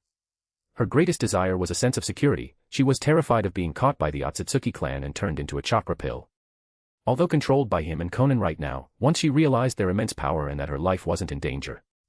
Kagaya herself hadn't realized that deep down, she felt more rejoice and an indescribable sense of security. Even if someone from the Otsutsuki clan came, she wouldn't have to go out and face them herself, she could just leave it to these two guys. She just needed to lurk peacefully, gain trust, and get her power back. Konan glanced at the sky. Alex, it's about time. Then she looked at Kagaya. Let's make this guidance session a bit milder. She should realize her mistakes quickly and correct her thinking. All right, we'll do as you say, Alex nodded with a smile. What are you two talking about?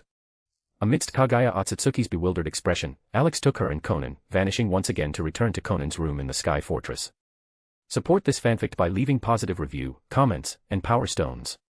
For advanced chapters. Chapter 252, What are you doing to the rabbit goddess? Chapter 252, What are you doing to the rabbit goddess? Inside the room. Kagaya Otsutsuki only felt a blur before her eyes, and she was transported from the open sky garden to a spacious room. The furniture was sparse, the decoration minimalist, and it looked quite nice. However, that large bed in the center was a bit abrupt. Why use such a bed? Isn't it just a double bed for two people to rest? And why did these two suddenly bring me to a room? They said guidance on what? Guiding my thoughts. It seems a bit improper. Kagaya thought anxiously. Before she could ask, she suddenly felt a chill all over her body. She looked down, her clothes were gone. It was chilly, returning to the stark naked state of when she was just resurrected last night. What are you doing? Kagaya hurriedly covered her snow seeds with her left hand and covered below with her right. This state made her feel very unsafe. Seen completely naked by someone again. Alex. Konan looked at Kagaya with a smile. How much do you plan to increase the sensitivity this time? The lighting in the room was much better than the moonlight last night, highlighting the near-perfect state of Kagaya's skin even more. Although pale white, it had a unique beauty. After seeing so many normal skin tones, looking at Kagaya now gave a refreshing sense of surprise. Alex scrutinized Kagaya. How about starting with 2 times? 2 times. Konan shook her head. Too little. 2 times is within my optimal tolerance range. For Kagaya Otsutsuki, the rabbit goddess, she should suffer a bit at the beginning for the interrogation to have meaning. Otherwise, she won't correct her wrong thinking. In my opinion, it should be at least 4 times. 2 times, 4 times. What are you talking about? Amidst her shame and annoyance, Kagaya didn't understand the meaning at all. Does this have anything to do with my current state?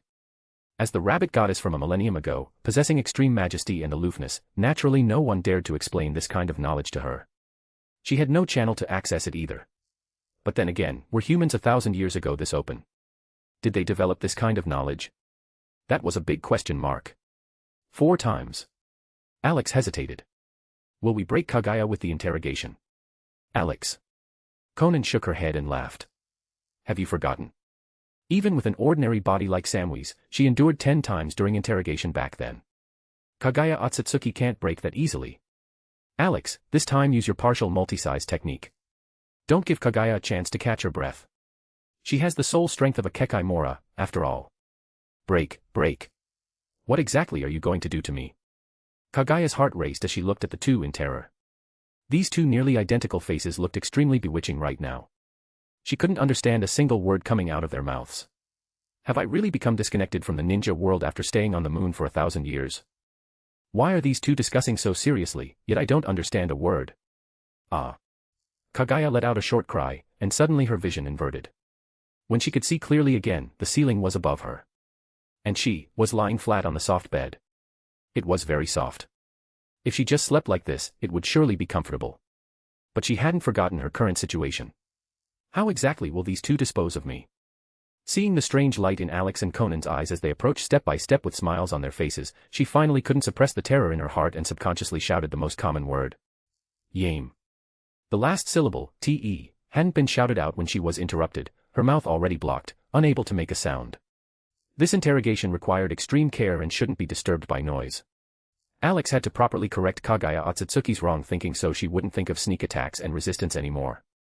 As the interrogation continued, Kagaya Otsutsuki still resisted stubbornly.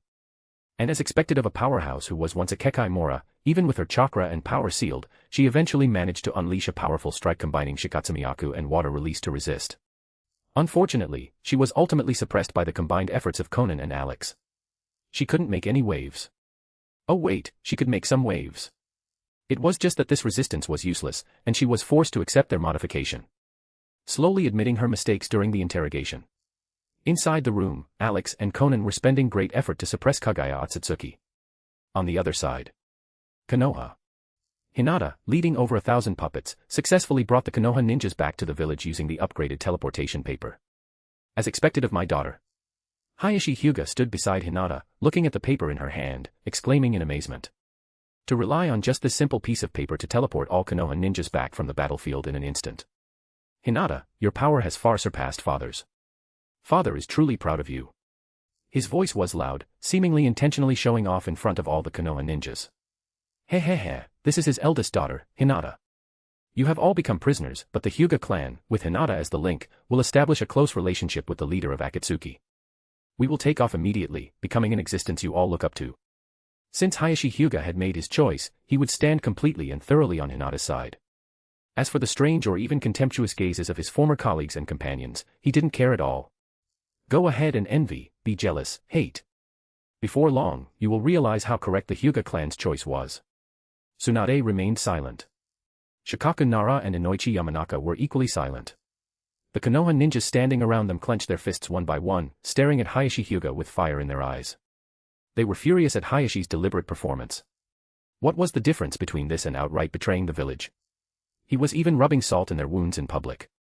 How did we never realize before that this old-fashioned Hyuga clan leader could be so shameless? But that was as far as it went. Let alone making a move to teach him a lesson, they didn't even dare to shout insults. They were ordinary people without power now. There were over 1,000 puppets possessing ninja power eyeing them hungrily nearby. If there was any strange movement, they would probably be killed instantly. F.A. Father.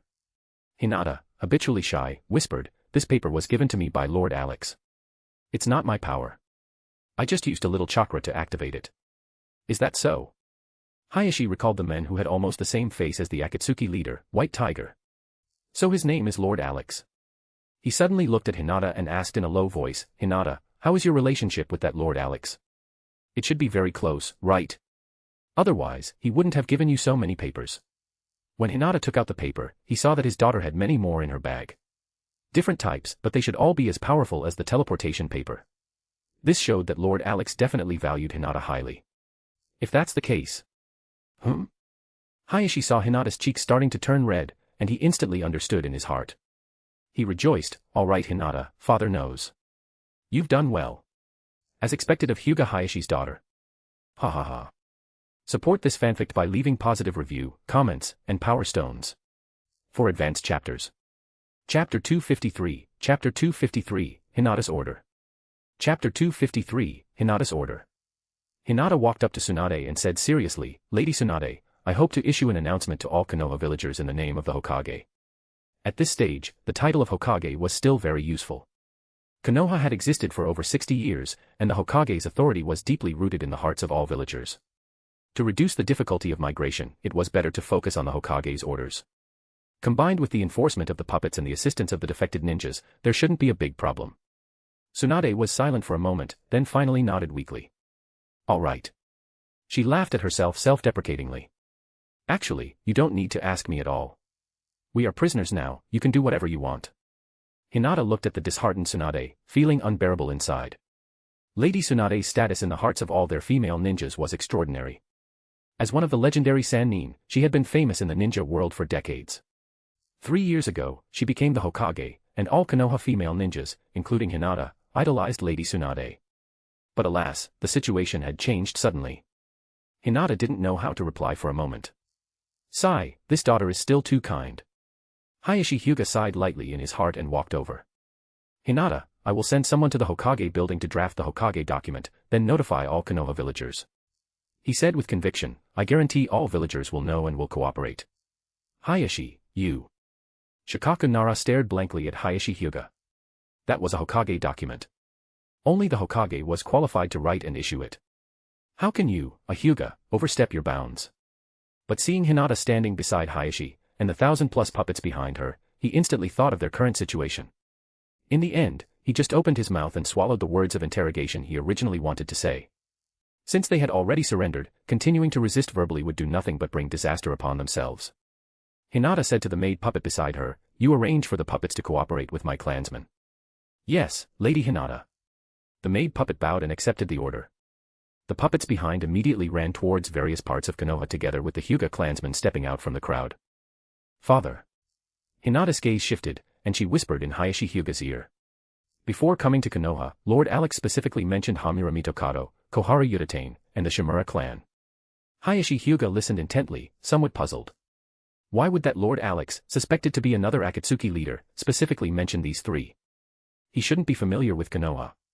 Hayashi asked in a low voice, Hinata, what instructions does Lord Alex have regarding these three?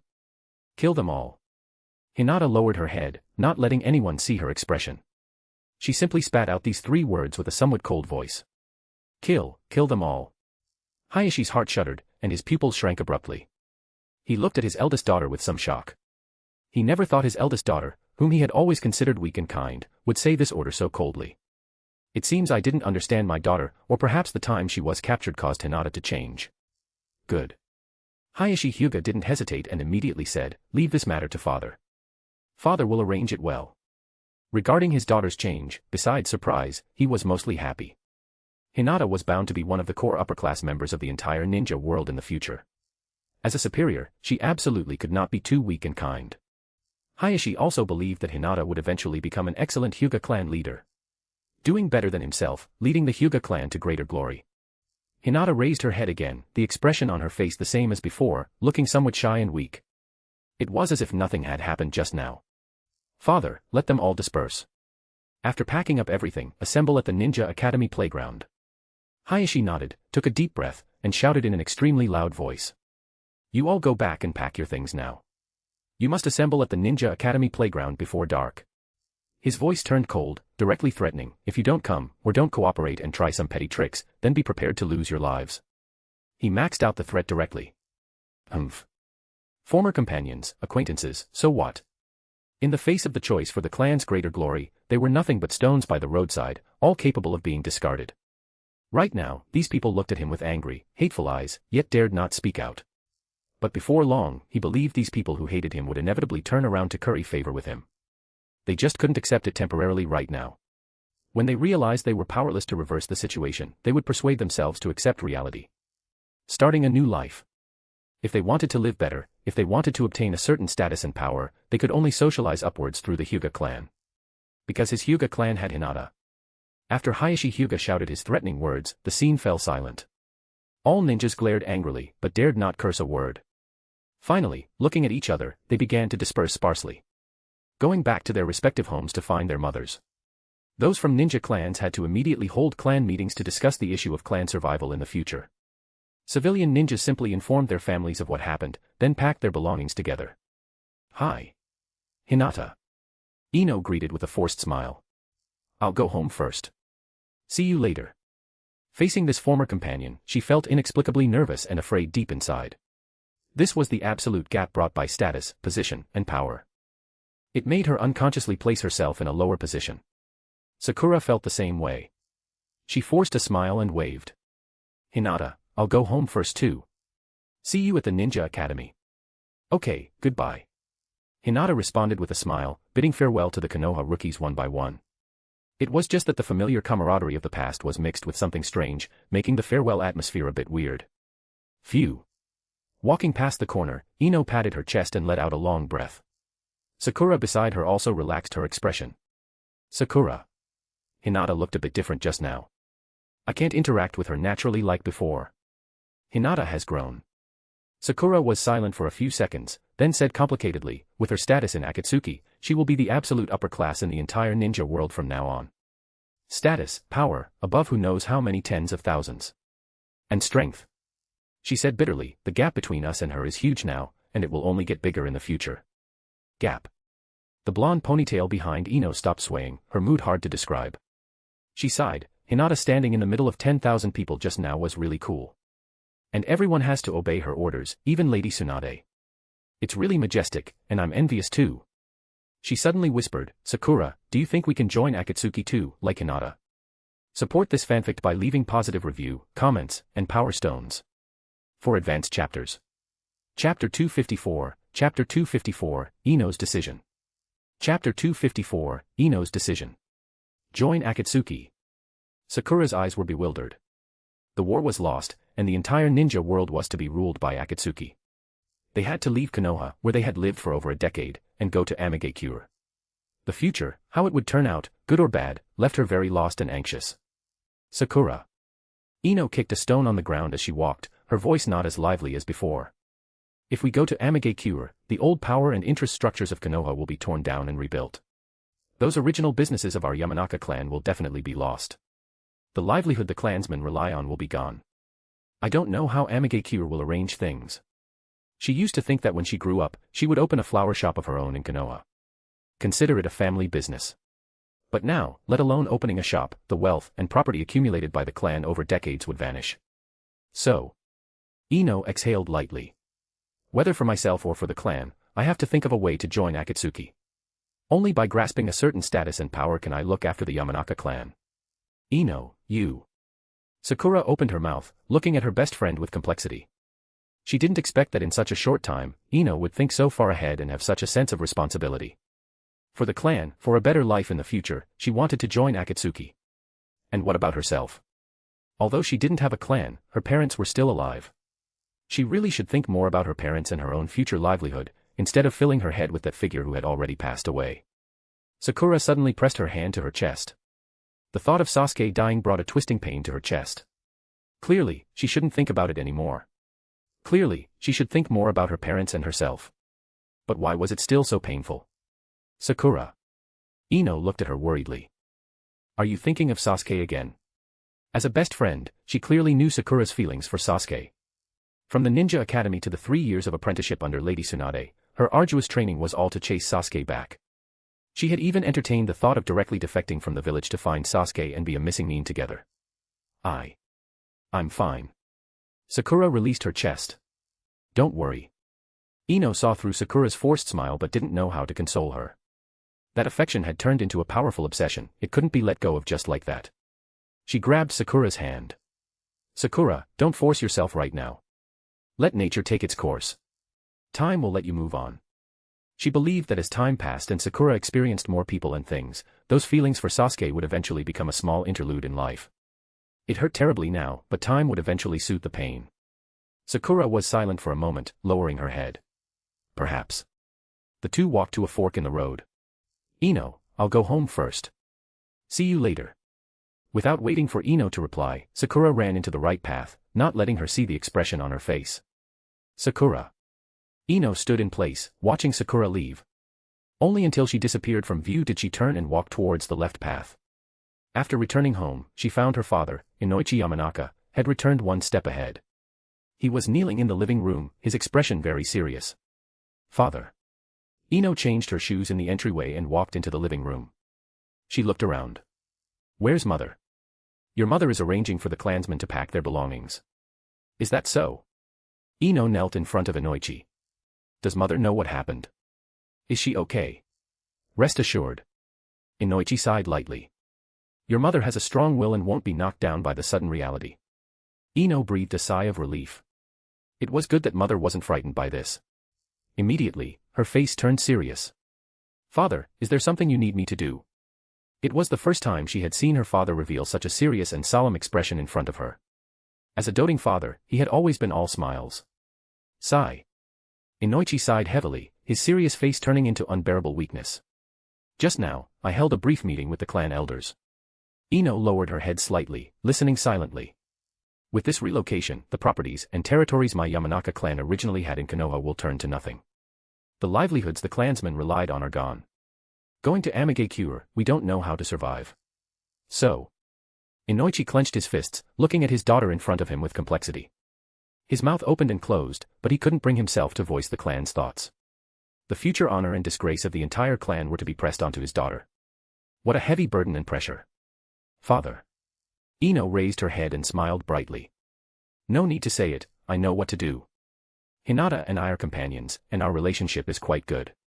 I will continue to maintain a good relationship with Hinata and strive to join Akatsuki one day too. She had thought of this layer on the way back.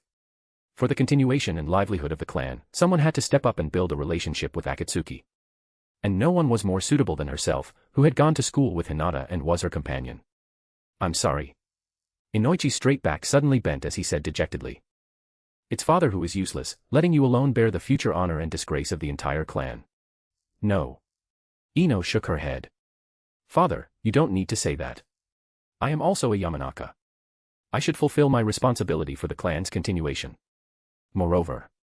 She joked, I was also very envious of Hinata being the center of attention just now. I want that kind of status and identity too. So, whether for myself or for the clan, I am happy to do it. Not just Ino Yamanaka and the Yamanaka clan. The families and relatives of the other Konoha rookies, or anyone who knew Hinata, were under their families' requests to think of every way to build a good relationship with Hinata. This concerned their future development in Amigakure and, even more, their safety. With this relationship, perhaps it could save their lives, and even the whole clan's lives, at a critical moment. When it concerned their very lives, they had no choice but to take it seriously. Ino pointed to the gift box beside Inoichi. Father, this is the gift for Hinata, right? The packaging was exquisite. The item inside was definitely the clan's most precious and cherished star flower. A flower like a star, and there was only one branch. Inoichi picked up the gift box and nodded silently. Ino smiled, took the gift box, and stood up. Then, Father, I'll go find Hinata. Please don't worry too much, Father. I believe Hinata will still recognize me as a companion. There won't be any danger. She turned around, her eyes determined. Our Yamanaka clan won't be in danger in the future either. Support this fanfic by leaving positive review, comments, and power stones. For advanced chapters. Chapter 255, Chapter 255, Tsunade's Regret. Chapter 255, Tsunade's Regret. Konoha Gate. In the open space outside the gate. As the crowd dispersed, only Tsunade, Orochimaru, and a few others remained on the field. Lady Tsunade. Shizune supported Tsunade with a worried look. She had never seen Lady Tsunade so dejected and powerless. Her spirit was extremely poor. Even if she had accepted her fate, the blow of Konoha vanishing in the hands of her, the fifth Hokage, was unimaginable. Tsunade waved her hand, signaling Shizune not to worry. She looked at the Hokage rock in the village. The giant heads of the four Hokage had stood there for decades. As Konoha's spiritual totem, they had always watched over the village below. But in the future, Konoha would cease to exist. Everyone in the village would move to Amigakure to live. The village below the Hokage rock would disappear completely, leaving only the four lonely Hokage heads. The village they had guarded with their whole lives, even their lives, was ultimately going to end in the hands of her, the fifth Hokage. First, second, third, fourth. Tsunade's eyes were filled with guilt and self-blame. She even dared not look at the Hokage rock of the four Hokage anymore. She took a deep breath, suppressing the various thoughts in her heart, and her expression returned to normal. Although Konoha was disappearing, the villagers were still there. The future in Amigakure was uncertain. She, the former Hokage, couldn't just fall like this. She must ensure the safety and livelihood of the villagers. Tsunade looked at Hinata. Hinata, you were also a Konoha companion. I hope that after the villagers go to Amigakure, you can look after them a bit. Please. Hinata was silent for a moment, then said calmly, Lady Tsunade, From now on, there will no longer be distinctions like Konoha, Kumogakure, or Kirigakure. Everyone is a citizen of the Nation of Dawn. Lady Konan and Lord Alex will treat everyone equally. Please rest assured, Lady Tsunade. The ninja world is thoroughly at peace from now on. As long as they live peacefully and don't commit crimes, there will be no danger to their lives. Is that so? Tsunade's mouth was bitter. After the unification of the ninja world, it is indeed thoroughly peaceful. There won't be any more wars. She turned around, somewhat dispirited. Shizun, let's go back and pack too. Failing to get a guarantee from Hinata, continuing to speak wouldn't yield any results. Perhaps the villager's safety didn't need worrying about, but there would definitely be differences in standards of living between people. As for equal treatment, at most, it would ensure things looked roughly the same. But as long as they were human and had emotions, they would inevitably have their own likes and dislikes. She only hoped those two Akatsuki leaders would be qualified rulers and not let their ego run too wild. Orochimaru. You left Konoha many years ago and have no home here anymore. How about coming back to the Senju grounds with me? Tsunade looked at this old acquaintance who was both friend and foe. The first half of their lives were as intimate Konoha companions, the second half were as enemies facing each other in life and death. And now, they stood on the same side again. On his aged face was a peace she hadn't seen in years. No longer gloomy and evil like before, it seemed he had seen through and let go of many things. This Orochimaru looked pleasing to the eye. This was the companion in her memories. A ninja world war had changed too many people and relationships. The 5 great ninja villages were gone. The grudges and grievances of the past didn't need to be dwelled upon anymore. What a twist of fate. Tsunade thought of that white-haired figure again. Jiraiya. If you were still alive, perhaps you would also be happy about your good friend Orochimaru's return.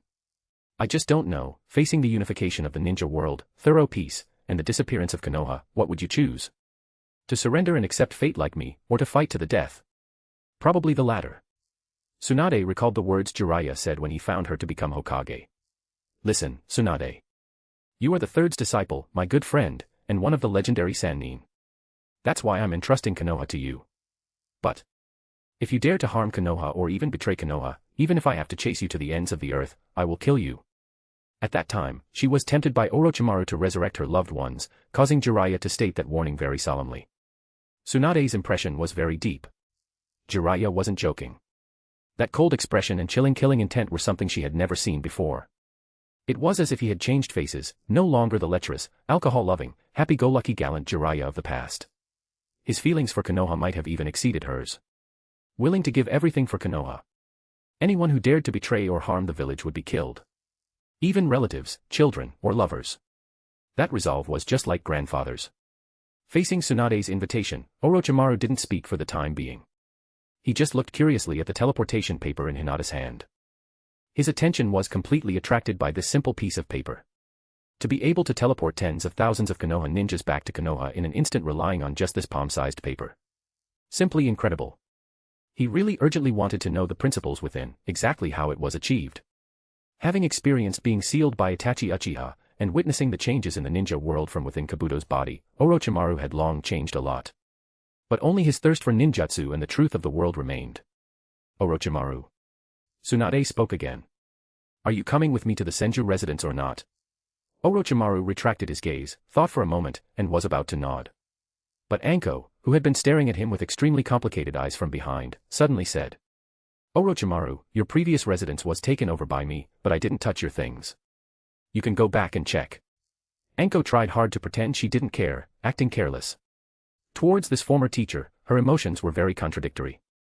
How much she respected and loved him as a child was how much she hated him the moment Orochimaru defected. She had never let it go in her heart, hoping one day she could personally resolve this traitor for the village, perishing together. But unexpectedly, the end would be like this. The ninja world changed suddenly, and Orochimaru seemed to have changed a lot too. As for past sins, even Lady Tsunade seemed to have let go and didn't mention them anymore. It seemed that compared to the current situation, many things from the past weren't important and should be let go.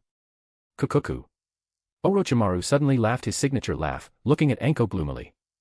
So my disciple still cares about her teacher so much. Facing my disciple's filial piety and request, how could I, the teacher, bear to refuse? Tsunade, I won't go to the Senju grounds with you. I still have Anko, this filial disciple, in Konoha. Shut up. Anko's face flushed red, and she grabbed Orochimaru's arm. If you're going back, go back. Don't say those words that make people feel unpleasant. Anko, an attitude like yours is called being at tsundere. Shut up. The two disappeared at the end of the view, cursing all the way. Perhaps this is good too. Tsunade retracted her gaze with complexity. Shizun, let's go back too. Hinata, let's go home too. Go home. Hanabi must be waiting anxiously. Hinata and Hayashi Hyuga stepped into the Konoha gate together. Support this fanfic by leaving positive review, comments, and power stones. For advanced chapters. Chapter 256, Chapter 256, Sisters. Chapter 256, Sisters. Konoha, Hyuga clan grounds. Before Hinata even stepped through the main gate, a petite figure immediately threw herself at her. It was Hanabi Hyuga. Only reaching Hinata's chest level, her small head buried itself in the soft, thick waves, shaking constantly. Sister, I was so worried about you. She no longer hid her feelings for her sister. In the past, she always tried to be strong, pretending to look down on her weak sister, but in reality, she loved her sister very much deep down. It had reached the level of a sister complex. Hearing that her sister was taken away, she had been regretting it the whole time. Why didn't she express the feelings in her heart during normal times? Why did she always pretend to be cold and scornful during sparring? Hinata. Hayashi Hyuga didn't stop walking. While you were away, Hanabi was extremely worried about you. You sisters catch up properly. Father will go handle the relocation matters first. After speaking, he left hurriedly. There were still many things waiting for him to handle. Sister. Hanabi buried her small head in Hinata's chest, taking a deep breath, her small face intoxicated. Still fragrant and soft. She looked up at Hinata. Her vision was mostly blocked by the snow seeds. A trace of doubt flashed in her pure white eyes. Sister, did you get bigger again? She measured while puzzling over it. Hanabi. Hinata hurriedly pressed down the mischievous small hands, gently stroking Hanabi's head. While sister was away, I made you worry. Sister lived very well during this time and didn't suffer any grievances or harm. You don't need to worry. Life in the Sky Fortress was indeed good. The food was better, and she didn't have to hide her amazing appetite, so she gained weight. But it all went to the right places, which was why Hanabi noticed the change in size. Hearing Hinata say she was fine personally, Hanabi finally relaxed. With a happy face, she buried herself in her sister's broad embrace again. The sisters hugged for a moment, then Hinata held Hanabi's hand and walked into the Hyuga estate together. Back at the residence. Living room. Hinata knelt peacefully on the floor, her side waist and hip curve looking very tempting. She smiled as she watched the excited Hanabi, who kept chattering non-stop. From gentle fist to funny stories at the Ninja Academy, and the things that happened in the clan and Konoha during her absence, she said them all. Phew. After speaking a long string of things, Hanabi let out a long breath and finally stopped. This was the first time she had chatted so frankly with her sister. Hanabi. Hinata patted her soft, bouncy thigh. You must be tired from talking. Lie on sister's lap and rest a bit. Hanabi froze for a moment, then nodded somewhat shyly. Oh. Okay. Then she walked to Hinata's side and sat down, laying her small head across. The back of her head instantly felt a softness, softer than a pillow. It was just that her vision was completely blocked by the giant mountains lying across the sky, preventing her from seeing her sister's face. Immediately, she shifted the back of her head outward, moving her right eye out from the shadow of the peaks. Hinata gently combed Hanabi's somewhat messy long hair. She couldn't help but lament internally. Unexpectedly, after returning this time, her relationship with her sister Hanabi had unknowingly become normal. Intimate like ordinary sisters. In the past, her sister was always stubborn and trained hard. Always looking like she wanted to defeat her. Actually, she understood that deep down, Hanabi was afraid of the division between the main house and the branch house. She didn't want that ugly caged bird seal carved on her forehead. Hanabi rested on Hinata's thigh, staring blankly at Hinata. And Hinata gently combed Hanabi's hair. The sisters didn't speak for the time being. The living room became quiet. The crisp chirping of birds came from outside the house. They both enjoyed this warm atmosphere. After a while, Hanabi looked at the familiar courtyard outside, saying somewhat gloomily. Sister, I heard father say that our Hyuga clan has to leave Konoha and move to Amigakure to live. How is the environment there? I heard it rains all the time. Will it be very humid? Not just our clan. Hinata said slowly, everyone in Konoha has to go to Amigakure. As for the rain issue, Hanabi doesn't need to worry. It will be solved. She believed that in front of Lady Konan and Lord Alex's godlike power, there was no problem that couldn't be solved. It was merely rain. Sister, do we really have to move? Hanabi was reluctant to part. After all, having lived here for over 10 years, she was familiar with every blade of grass and tree in the clan grounds and Konoha. Suddenly going to live in a strange region, it was inevitable to be anxious and worried. Hanabi. Hinata lowered her head to meet Hanabi's eyes. Sister is here for everything. No need to fear living poorly in Amigakure. For a very, very long time in the future, we will be together. MHM. Hanabi's eyes lit up. As long as I'm with sister, I'm not afraid of anything. Hinata stroked Hanabi's forehead. Hanabi, from now on, you don't need to worry about the caged bird seal being carved here anymore. The caged bird that our clan has passed down for 1,000 years, from now on, it won't be branded on the forehead of the next clansman. Really? Hanabi was very excited and instantly lifted her head. But she was bounced back by the snow seeds in midair. She really feared the caged bird deep in her heart. Whether it was herself or sister being branded with the caged bird, she couldn't accept it. Hinata nodded. It's true. I spoke to father, and father has already agreed. Father agreed. Hanabi's small mouth formed an "oh," then she immediately asked, what about the elders? She knew clearly how stubborn those main house elders were. Not only were they old and high in seniority, but their thinking was as rigid as stone. Many rules had been passed down for 1,000 years and had become outdated, but they insisted that all clansmen strictly abide by them. No violations allowed, let alone tampering. Everything for the glory of family tradition. They will agree. Hinata said calmly. If their thinking remained stubborn and rotten, then it proved they weren't suitable for living in the new era. She believed father would handle it well. Having seen higher scenery and knowing she would possess a long life and powerful strength in the future. Hinata took many things lightly, and her personality had slowly changed. She just needed to enjoy life properly with the people she cared about. Others were just passers-by. Lady Hinata. A Hyuga branch house member stood outside the door, bowing, his tone extremely respectful. Ino Yamanaka has come to visit you. Will you receive her?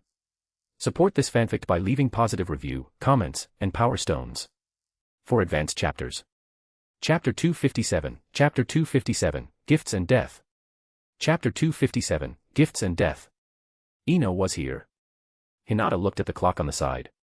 It wasn't even 9 in the morning. Ino wasn't at home packing but came to the Hyuga grounds to find her. Hinata nodded. Let her come in. Yes, Lady Hinata. The branch member bowed and retreated. Only when he couldn't see the living room did he stand up and run quickly towards the clan gate. He breathed a huge sigh of relief in his heart. In the past, deep down, he looked down on this always weak and shy main house young lady. Even though he had to maintain respect due to the status gap between main and branch families, it was only superficial. How could such a shy and not so strong main house lady be capable of inheriting the Hyuga clan and controlling the fate of all their branch families? But she had no choice, even if he was dissatisfied deep down, she was born the clan leader's eldest daughter. But now, since Lady Hinata was taken away and then appeared in front of them again, he felt a huge change. There was a faint authority about her that made him feel fear. Not just ninja power, but pressure on him as an ordinary person right now. More importantly, status and position. Lady Hinata was now not just the main house young lady, but a core member of Akatsuki. All Konoha ninjas, including the 5th Hokage Lady Tsunade, had to obey her orders. This branch member's superficial respect for Hinata before had now turned into substance, strengthened 100-fold. A moment later. Led by the branch member, Ino arrived at the living room. She was carrying an exquisite gift box in her hand. Fight on. She cheered herself on in her heart. Taking a deep breath, a soft and sweet smile appeared on her face. Hinata. Ino. Hinata responded with a smile. Hanabi was still lying on her legs, looking curiously at the exquisite gift box with her eyes. Ino knelt opposite Hinata. Hinata, you returned safely and became a core member of Akatsuki. I came specifically to congratulate you. She held up the gift box with both hands and smiled. This is the star flower treasured by my Yamanaka clan. Please accept it as a gift for your safe return. Hinata was silent for a moment, then nodded. Okay, thank you. Since being cleared by Lord Alex, she felt she had become smarter than before. If it were the past, she would definitely wonder why Ino came specifically to give her a precious gift. But now, she knew Ino came representing the Yamanaka clan. The so-called gift was both for her and to express closeness and curry favor. Sister, let me.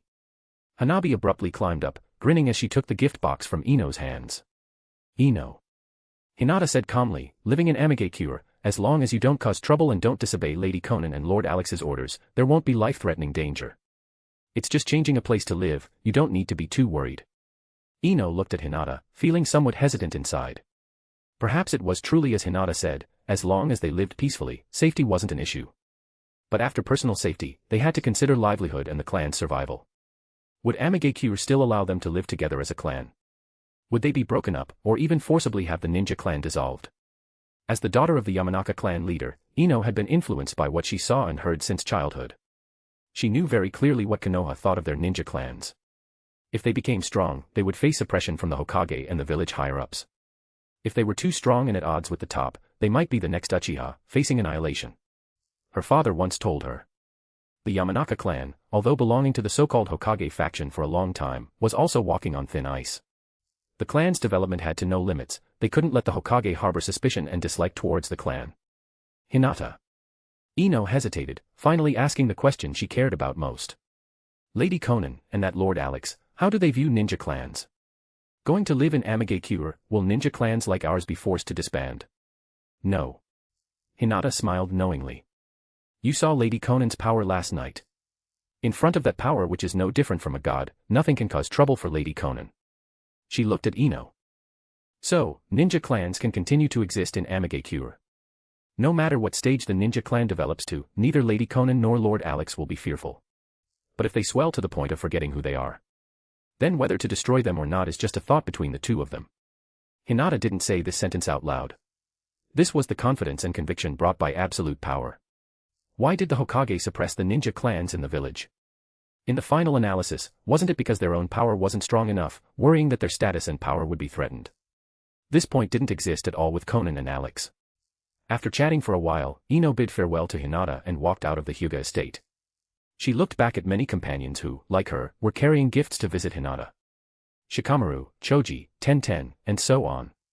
After greeting them one by one, she returned to the Yamanaka clan. The gift was delivered, and she sort of got a vague confirmation from Hinata that the situation was a bit better than imagined. As for how it would actually be later, she could only know after arriving in Amigekure. On the other side. Hokage Building. Inside the Hokage's office, Kohara Udatane and Hamura Mitokado stood by the window, both staring gloomily at the Hyuga estate. On the road, quite a few people carrying all kinds of gift boxes swarmed towards the Hyuga grounds. The stream of people was woven together, bustling with activity. Yet their Hokage's office was deserted. Humph. A bunch of snobs clinging to the powerful. Kohara Udatane couldn't help but say sourly. These people clung to us before, now they turn around and run to cling to the legs of that white-eyed brat. Simply shameless to the extreme. Hamura Mitokado's eyes were cold. I didn't expect the Hyuga clan, which we suppressed to death all this time, would thoroughly take off because of that white-eyed brat. Hayashi Hyuga really gave birth to a good daughter. Hamura. Koharu retracted her gaze, her aged face full of unwillingness. What should we and our families do? If we move to Amigekure, I'm afraid most of the assets our families stole from Konoha over this lifetime will be lost. Our families are now living in the Uchiha clan grounds located in the village center. That's a prime location. I really can't bear to part with it. Hamura Mitokado was equally unwilling. Waking up overnight, the ninja world had changed suddenly. The power and wealth controlled for most of his life were about to turn to nothing. How could he be willing? Koharu. He narrowed his eyes. Since we could develop from a small family in Konoha to this scale, we can do the same in Amigekure. Akatsuki. He sneered. So what if their power is strong? As long as we are within the village rules, it's enough for us to operate. Just treat her power as comparable to the first Hokage. But didn't the Konoha village established by the first eventually fall into our hands? Even the Senju clan disappeared. Kohara Udatane nodded with a cold face. Hamura, you're right. The ninja world has never been about power, but about social connections and political tactics. As long as we operate properly, Amigekure might not necessarily fail to be replaced by our families like Konoha was.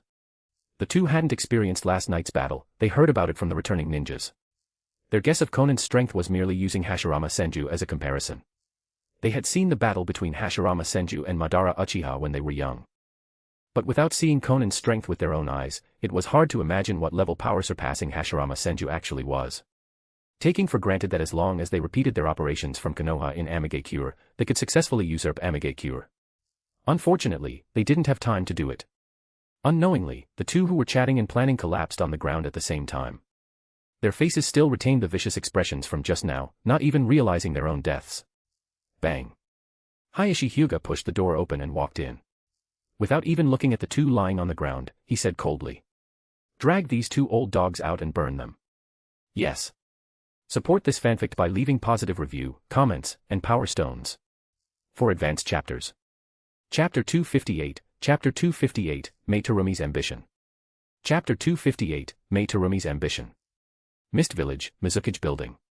Anoka, responsible for the Mist Village relocation work, sat rather excitedly on the Mizukage seat. I never thought there would be a day I'd sit in this position. She was abducted from the land of sea to the Summoning Island when she was young. That was a region deeper into the sea than the Mist Village.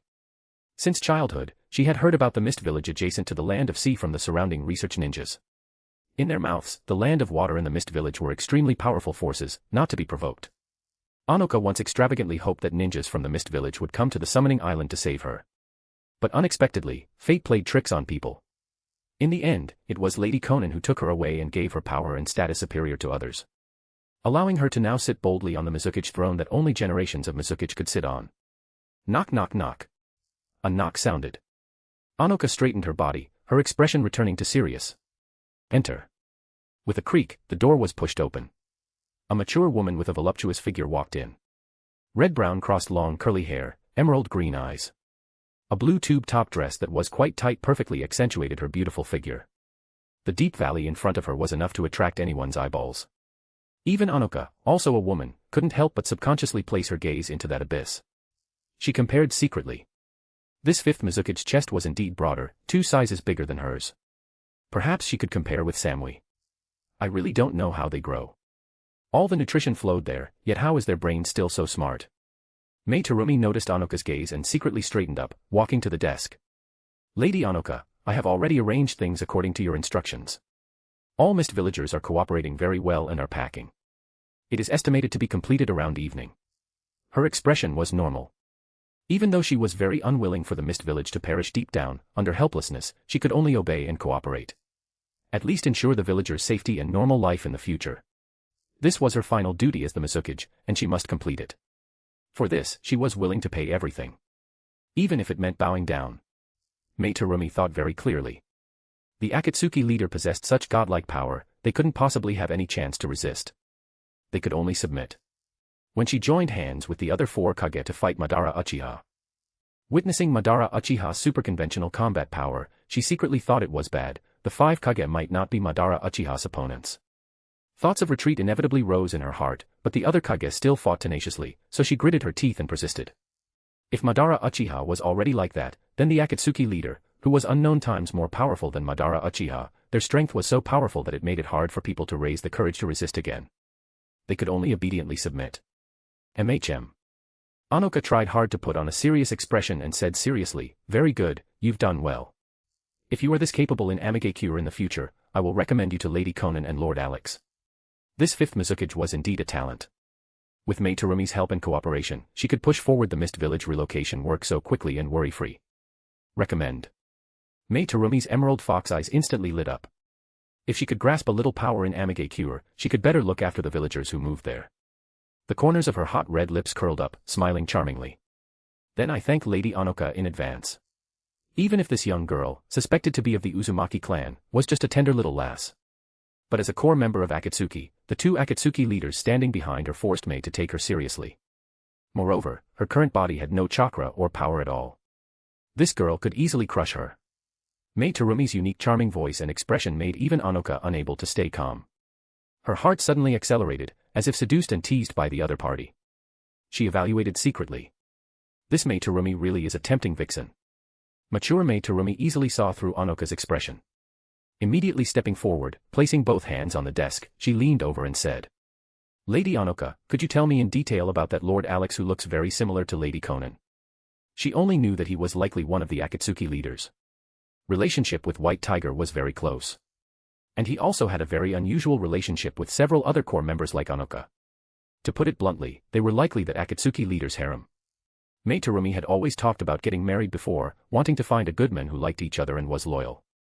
Logically speaking, she wouldn't look favorably upon a scumbag stepping on several boats like this. But who told the other party to possess power comparable to a god? He could no longer be required by the standards of ordinary men. Moreover, the other party had equally conquered the other Akatsuki leader who had godlike power. If others could allow it, what qualification did she have to gossip? Besides, whether the other party would even look at her was a problem. Thinking of this, Mei Terumi suddenly realized with sorrow. Before the war, she was still picking excellent men to marry. After the war, she had to rack her brains on how to deliver herself to the door.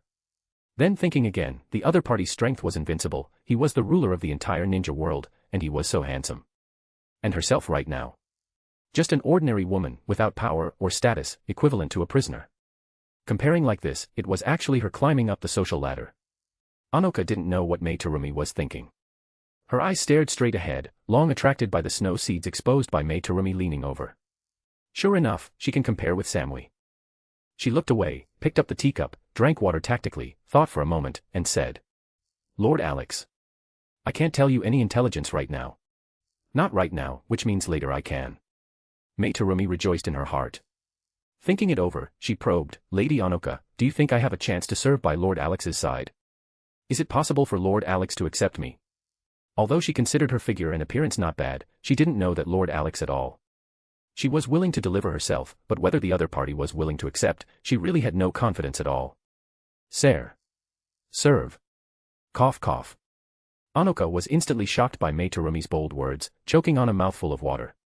She carefully examined Mei Terumi's whole body again. Seeing this, Mei Terumi specially straightened up, stretching her waist, fully displaying her hot figure. She thought very openly. For the future of all mist villagers, sacrificing her body to the tiger, risking it all wasn't impossible. Anoka propped her chin on her hand and nodded. "I can't make the decision. But I will relay your thoughts to Lord Alex. Whether to accept you depends on Lord Alex's will. Have you really thought it through clearly? Once reported, you won't have any chance to regret." Mei Terumi smiled charmingly. "I've thought it through very clearly, never as clear as now. I hope Lord Alex can give me a chance." Support this fanfic by leaving positive review, comments, and power stones. For advanced chapters. Chapter 259, Chapter 259, The Mizukage Study Materials. Chapter 259, The Mizukage Study Materials. Alright. Anoka nodded. "When we return to Amigakure, I will inform Lord Alex of your thoughts." "Many thanks, Lady Anoka." After making the decision, Mei Terumi found she wasn't as reluctant as she imagined. After all, he was the most powerful man in the entire ninja world, comparable to a god. Committing to him might be a very good choice. Otherwise, if things developed normally, she didn't know if she would meet a suitable man to marry in the future. "Lady Anoka, I'll take my leave first." Go ahead." Mei Terumi turned around. Under Anoka's gaze, twisting her slender waist and shaking her massive fruits, she walked out of the Mizukage's office. "What a vixen, don't know if Lord Alex likes this type." Anoka shook her head. She could only know after going back. But according to Lord Alex and Lady Konan's personalities, there was a high probability they would accept. Bang. Mei Terumi gently closed the door of the Mizukage's office. As the former master here, leaving the office herself actually made her feel quite complicated inside. "Lord Mizukage." Chojuro walked out from the corridor corner, looking worried. "Are you okay? Did that guy make things difficult for you?" He looked angrily at the closed office door behind Mei Terumi. Lord Mizukage was the master here, but now. "I'm fine." Mei Terumi instantly retracted the touching appearance she had in the room just now, her expression calm. "I talked very well with Anoka. At least in Amigakure, I have a slight chance to look after the villagers. As long as she could serve by that Lord Alex's side, the closer she was to core power. Whether by currying favor or other methods, she definitely had a chance to fight for some small benefits for the mist villagers. For this, she had to prepare somewhat. But having been single for so many years. Before becoming Mizukage, she was busy overthrowing the fourth Mizukage and ending the Blood Mist era. After becoming Mizukage, she was busy making up for the huge deficit caused by the Blood Mist to the village. Regarding how to serve a man well, she knew absolutely nothing.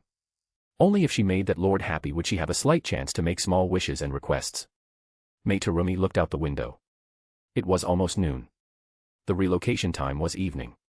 She still had an afternoon to study and catch up on lessons. So where to learn this kind of knowledge? Suddenly, Mei Terumi looked at Chojuro in front of her and smiled teasingly. "Chojuro, you are a big boy in puberty too. You surely must have collected quite a few study materials, right?" "Study materials?" Chojuro, with blue buzzcut hair, was instantly bewildered, not realizing the meaning in the words. He rubbed the back of his head, puzzled. Lord Mizukage, are you referring to study materials on ninjutsu? I do have some there, collected since Ninja Academy days. Such crude things probably won't be useful to Lord Mizukage. He felt Lord Mizukage might want to solve the problem of lost chakra, thereby collecting ninjutsu-related knowledge for research and reference. Thinking of this, Chojuro's heart suddenly lifted. He looked at Mei Terumi with reverence. As expected of the Lord Mizukage I've always admired. I knew Lord Mizukage wouldn't give up and couldn't be defeated by reality. Right now is just temporary dormancy, relying on her own talent to think of a way to research a method to restore power. Chojuro. Mei Terumi waved her hand, looked around to see no one, and whispered. Not ninjutsu study materials. It's those kinds of study materials that big boys your age would read and collect. Bring everything you currently have. I need them urgently. That kind of study material. In an instant, the expression on Chojuro's face was extremely colorful. Shock, complexity, disappointment, and a tiny bit of shyness.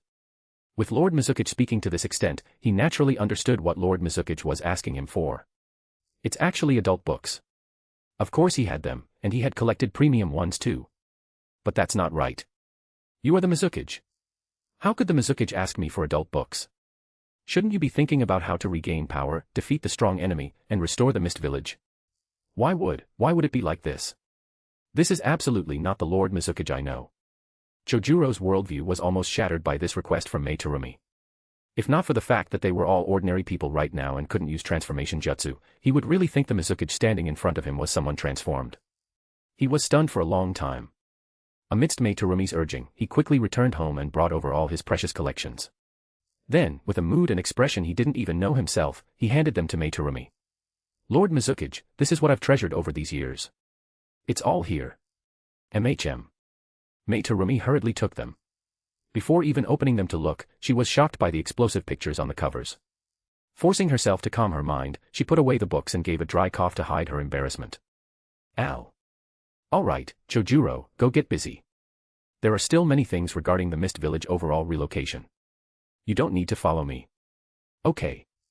Chojuro nodded mechanically, turning and leaving in a daze. Mei Terumi took the study materials and quickly returned home. Doors closed tight, curtains drawn. The room instantly fell into a dim state. She sat under a small desk lamp. On the table were those dozen or so study materials. Just a cover made her unsettled. I didn't expect such books to exist. Phew. Mei Terumi exhaled deeply, calming her racing heart, her face becoming serious. One afternoon. I must grasp the knowledge in these study materials as soon as possible. She cheered herself on, taking out the attitude she used when developing her own Kekkei Genkai, and opened the first study material with extreme focus. Then, she opened the door to a new world. As she flipped through page by page, her eyes slowly widened, and the heartbeat that had just calmed down beat faster and faster. Her breathing became heavy, exhaling hot air.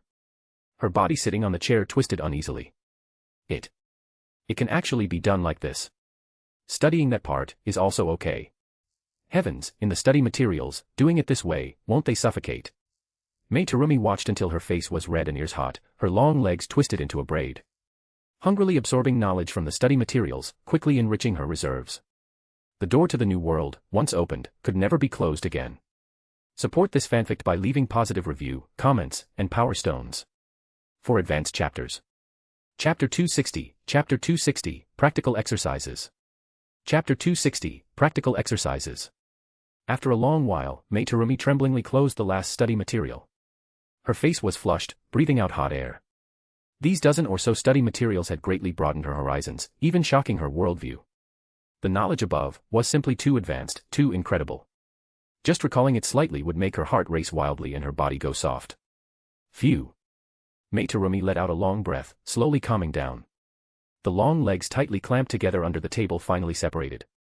She stood up and opened the curtains. The afternoon sunlight shone in. It made the flush around her eyes look even deeper.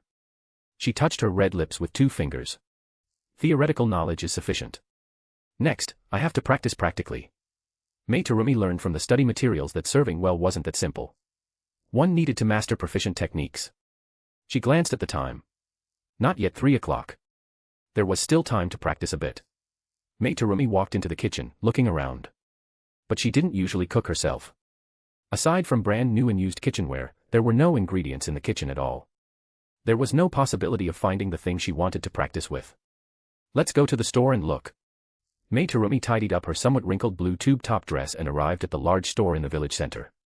At the entrance, 5 big words, "Clearance Grand Sale," were displayed. The prices of all kinds of goods were incredibly low, comparable to breaking a bone. The store owner was selling at a huge discount, selling as much as possible. There was less than a day left. The buying rush had already passed, only sparse crowds were picking goods in the store. The most turbulent buying time was in the morning. Villagers learned of the overall relocation and heard about the huge price drop on goods, rushing over like crazy to buy.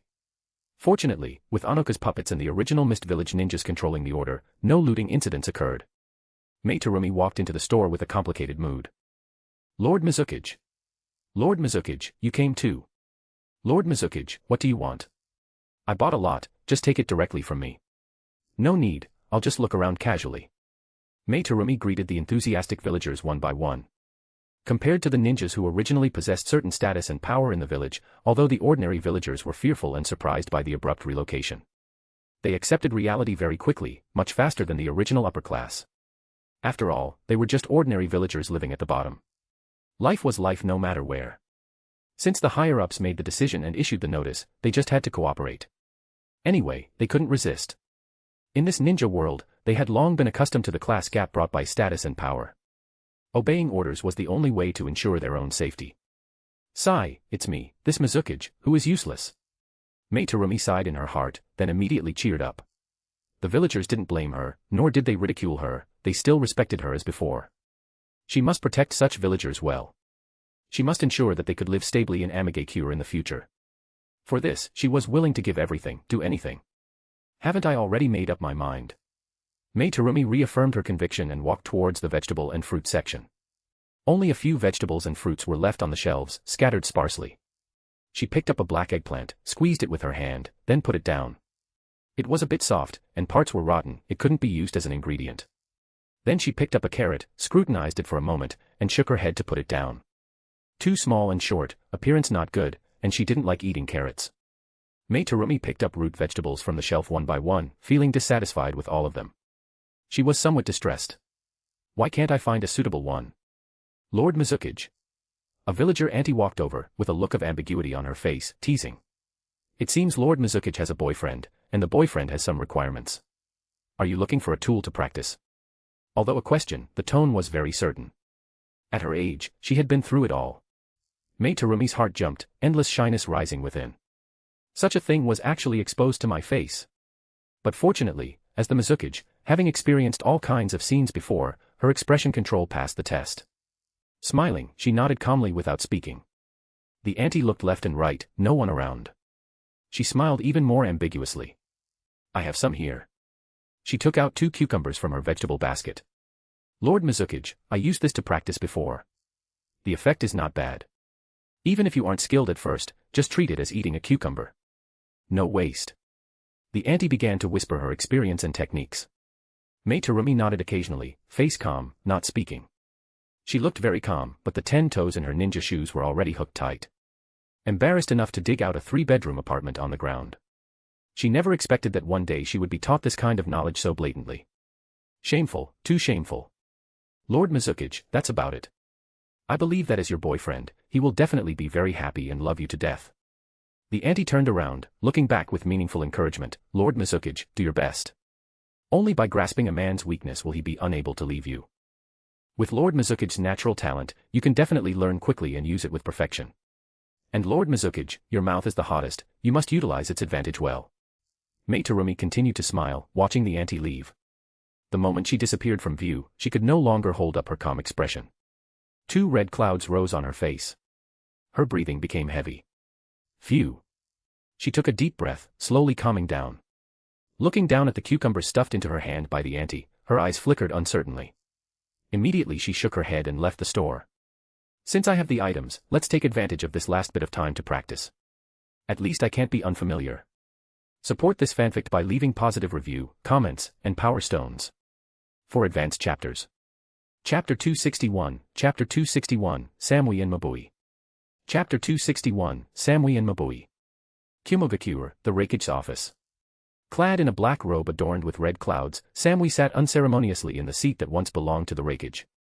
Her massive breasts pressed against the smooth surface of the desk, effectively relieving much of the weight and sparing her shoulders from strain. As a former high-ranking official of the Cloud Village, she knew everything about this place like the back of her hand. Now, handling the relocation work felt effortless to her, and her efficiency was terrifyingly high. The fourth Reikage had fallen in battle against Madara Uchiha.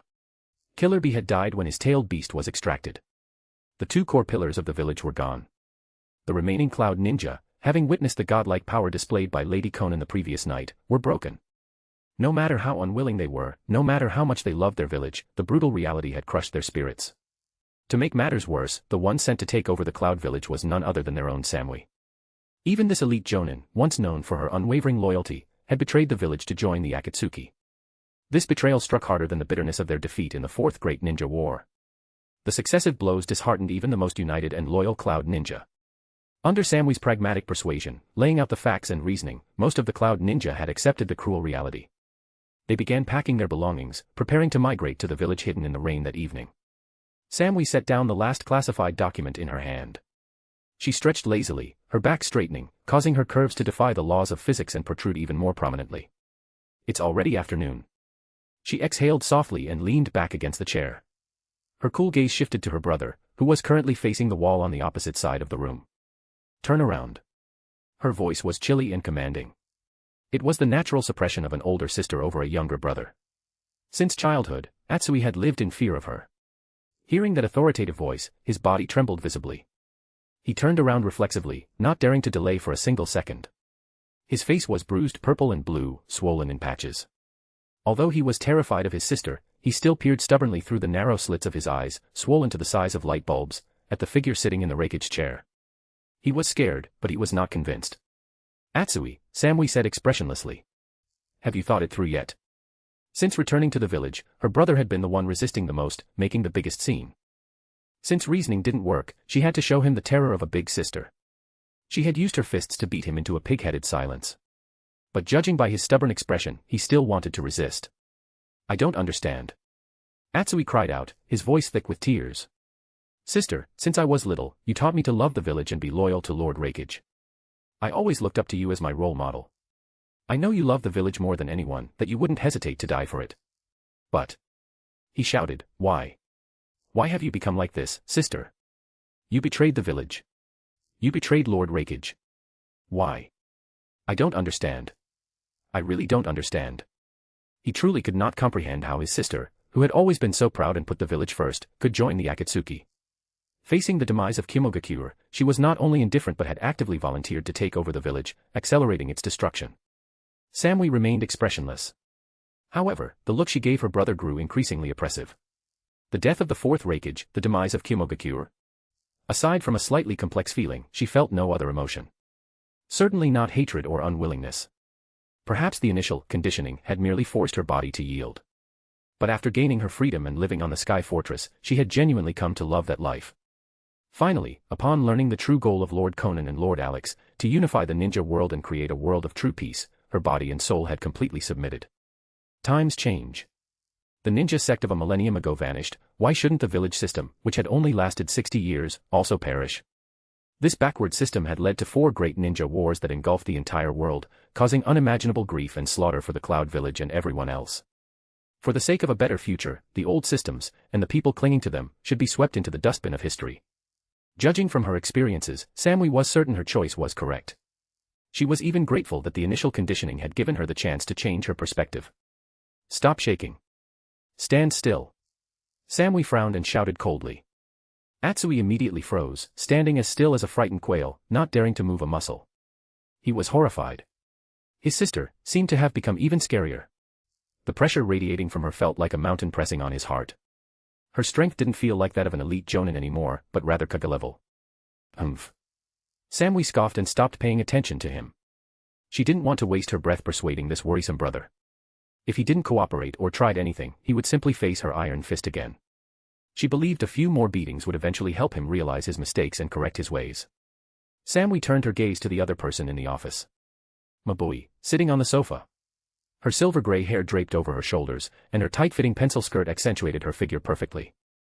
Although her skin was dark, it possessed a unique beauty. As the most rational person in Kimogakure, Mabui knew reality could not be changed. With Samui looking after the villagers, she didn't need to worry too much. Her best option now was to cooperate with Samui and take care of the people. Facing Samui's scrutinizing gaze, Mabui felt uncomfortable, as if insects were crawling over her skin. Her old friend had changed significantly since they last met. The original cool beauty now carried a hint of seduction. Even those assets that countless women in the village envied seemed to have grown a size larger. It was simply staggering. Samui. Mabui spoke with some trepidation. Why are you looking at me like that? Nothing. Samui stood up and walked over to Mabui. Things are mostly wrapped up. Since we have time, let's go take a bath. A bath. Mabui looked confused as Samui pulled her up, led her out of the rakeage building, and headed toward the bathhouse. Samui turned to look at Mabui, a suggestive smile playing on her lips. We were sisters before, and I hope we will be sisters in the future. But first, I need to thoroughly inspect you for Lord Alex.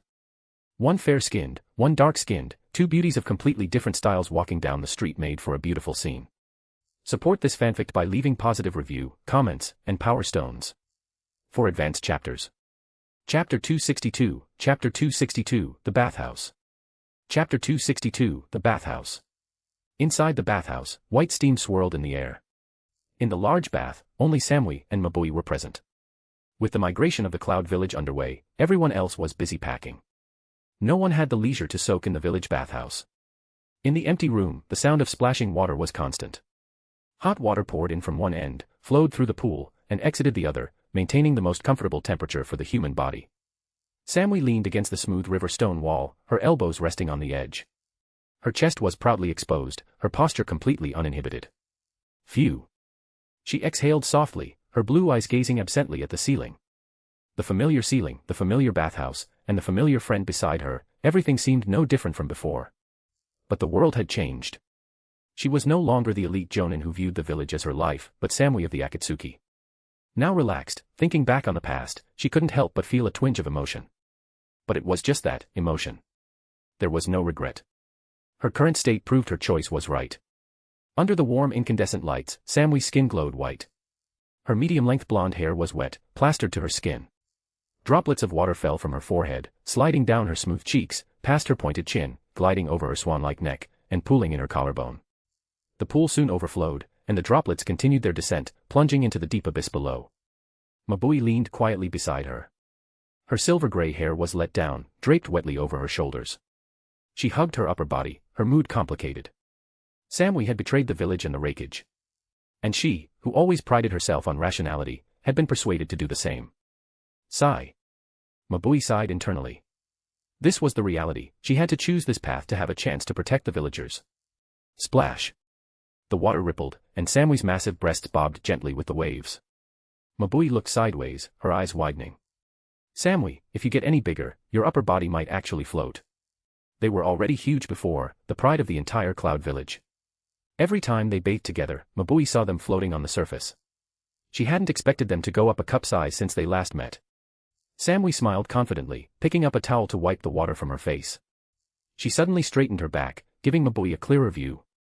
This is capital, she said coolly. Lord Alex likes them very much. Samui, you. Mabui looked at Samui in disbelief. She never thought the cool, aloof Samui, who was stronger than most men, would take pride in such a strange thing. It was simply incomprehensible. If the male ninjas in the village who had always admired Samui knew this, they would probably be as baffled as she was. Though, it was also possible that such a contrast would make them admire her even more. Samui turned and leaned closer to Mabui, speaking slowly. Mabui, there are some things human will cannot control. No matter how tough the will, there are ways to destroy it. Her face flushed, radiating an astonishing charm that made even Mabui's heart beat faster. Samui, you. Shoo. Samui interrupted her. No need to speak. Leave everything to me. I will teach you some knowledge so there is a higher chance Lord Alex will accept you. She spoke softly, by the side of Lord Alex and Lord Konan, we will have long lives. I hope that many years from now, I will still have a friend from the village with me, to help me remember the Cloud Village that once was. Support this fanfic by leaving positive review, comments, and power stones. For advanced chapters. Chapter 263, Chapter 263, Kagaya, Humans 1,000 years later are so wild. Chapter 263, Kagaya, Humans 1,000 years later are so wild. Inside the bathhouse, the water rippled. Sounds that sparked the imagination echoed continuously, lingering in the air. Under Samui's tutelage, Mabui learned many, many new and novel things she had never encountered or even imagined before. It drastically expanded the boundaries of her knowledge. After a long while, the waves gradually calmed. Samui let out a long sigh of relief, leaning lazily against the edge of the pool. Mabui. She took a sip of sake, a lovely flush appearing on her cool, pale face. You must remember the knowledge I just taught you. It's all based on my personal experience and exploration over this past period. I've also told you Lord Alex's preferences, make sure you memorize them. She really had broken her back for this sister and best friend. She had unreservedly taught Mabui all the skills she had comprehended and the techniques she had discussed with Cheyenne. All in the hope that Mabui would be chosen by Lord Alex and satisfy him. Since Samui's life would be long, she truly wanted a friend from the Cloud Village to accompany her, ensuring she wouldn't forget the village she once regarded as everything. Meanwhile, on the Sky Fortress, a similar, but far more intense, lesson had just ended. Inside Konan's room, Kagaya Otsutsuki lay face up on the soft bed. Her face was flushed, her eyes glazed over. Her pure white pupils had rolled back, showing no focus. For this ancient being from a millennium ago, the intense tutoring session lasting nearly the entire day had been too much stimulation. It had completely shattered her worldview. She had no idea the human body was so profound and mysterious, capable of this and that. It was etched into her memory. She felt as if she were floating on a cloud, unable to come down. The usually cold and arrogant Kagaya Otsutsuki seemed like a fallen fairy, her temperament changed. Her cold expression now carried a trace of allure. Alex. Konan stood by the bed. It looks like Kagaya has reached her limit. However, since this body was created from the husk of the god tree, her physical strength was immense. She had lasted much longer than Samui did back then. Alex nodded. She did pass out. Let her rest. He glanced at the darkening sky outside and sensed the surroundings. Hinata, Anoka, and the others should be bringing the people soon. Let's go get something to eat first. All right. Konan dressed and looked at Kagaya Otsutsuki with eager anticipation. I look forward to the day this rabbit goddess submits in body and soul. Kagaya's identity brought a unique sense of excitement. With the mental sphere from the Tensigan, Konan could perceive her thoughts at all times. On the surface, she seemed to beg for mercy, but once she calmed down, she would secretly plot laughably childish schemes deep inside. This millennial goddess had such shallow worldly experience that her resistance plans were incredibly naive. The key was that she felt smug about them. This contrast added a lot of fun. She and Alex just quietly watched Kagaya's rich inner drama. The two left, and the room fell silent. After a moment, the blank white eyes of Kagaya moved on the bed, and she gradually regained consciousness. She felt weak all over, unable to move even a finger. Covered by a real silk quilt, smooth and lustrous, it hid the beautiful scenery beneath. Phew. Kagaya exhaled deeply. Scenes from earlier replayed in her mind. Her heart raced, and her ears turned red. Humans 1,000 years later really knew how to play. It completely exceeded her imagination. It made her, the rabbit goddess, unable to stop herself from sinking into it. Fortunately, her will was firm. She hadn't completely lost herself, she always remembered her goal. To turn the tables and become the master. After just one day, Kagaya wouldn't truly submit completely. She would try her best to please those two, regain her strength step by step, and then launch a sneak attack. She would control those two fellows. However, she wouldn't kill them. Since they knew how to play so well, she would reluctantly keep them as toys and let them serve her properly. Hee hee. Thinking of the beautiful scene of her successful sneak attack in the future, Kagaya couldn't help but chuckle. She slowly closed her eyes and drifted into sleep. Dreaming of a future where she stepped on Alex and suppressed Konan with her palm, the corners of Kagaya's mouth remained hooked upward. She slept soundly, smiling happily. On the deck, Alex and Konan, who were enjoying a meal, looked at each other and smiled. Both were amused by Kagaya's childish thoughts. Alex patted Konan gently. They're almost here. Let's go down. Konan stood up from his lap, her face rosy. She straightened the hem of her clothes and vanished from the deck alongside Alex. Support this fanfic by leaving positive review, comments, and power stones. For advanced chapters. Chapter 264, Chapter 264, Lord Alex, I will teach Hanabi well. Chapter 264, Lord Alex, I will teach Hanabi well. Dusk approached. The setting sun at the edge of the sea emitted its final afterglow, painting the horizon a fiery red. Alex held Konan's hand as they walked onto the open ground, admiring the beautiful sunset together. Alex, Konan said, a bit dazed. This is the first sunset in the land of rain. It's so beautiful. the perennial gloomy weather of the land of rain had been dispersed by the power of her Keki Imora. The sun shone on this land again, and the sunset was clearly visible for the first time. She looked up at the darkening sky. The torrential rain that used to turn heaven and earth into a muddy mess was long gone. Only a few damp breezes swept across the land, kicking up fine dust. That was the last breath of the old rain village, slowly dissipating into the newborn world with the flow of air. Alex tightened his grip on Konan's hand and smiled gently. We can watch sunsets like this many, many times in the future. The sun in the land of rain will rise as usual every day. When he looked up at the sky, he could clearly see the chakra veins remaining deep in the clouds. That was Konan's power, an ability granted by the Keki Imora sufficient to rewrite the rules of nature.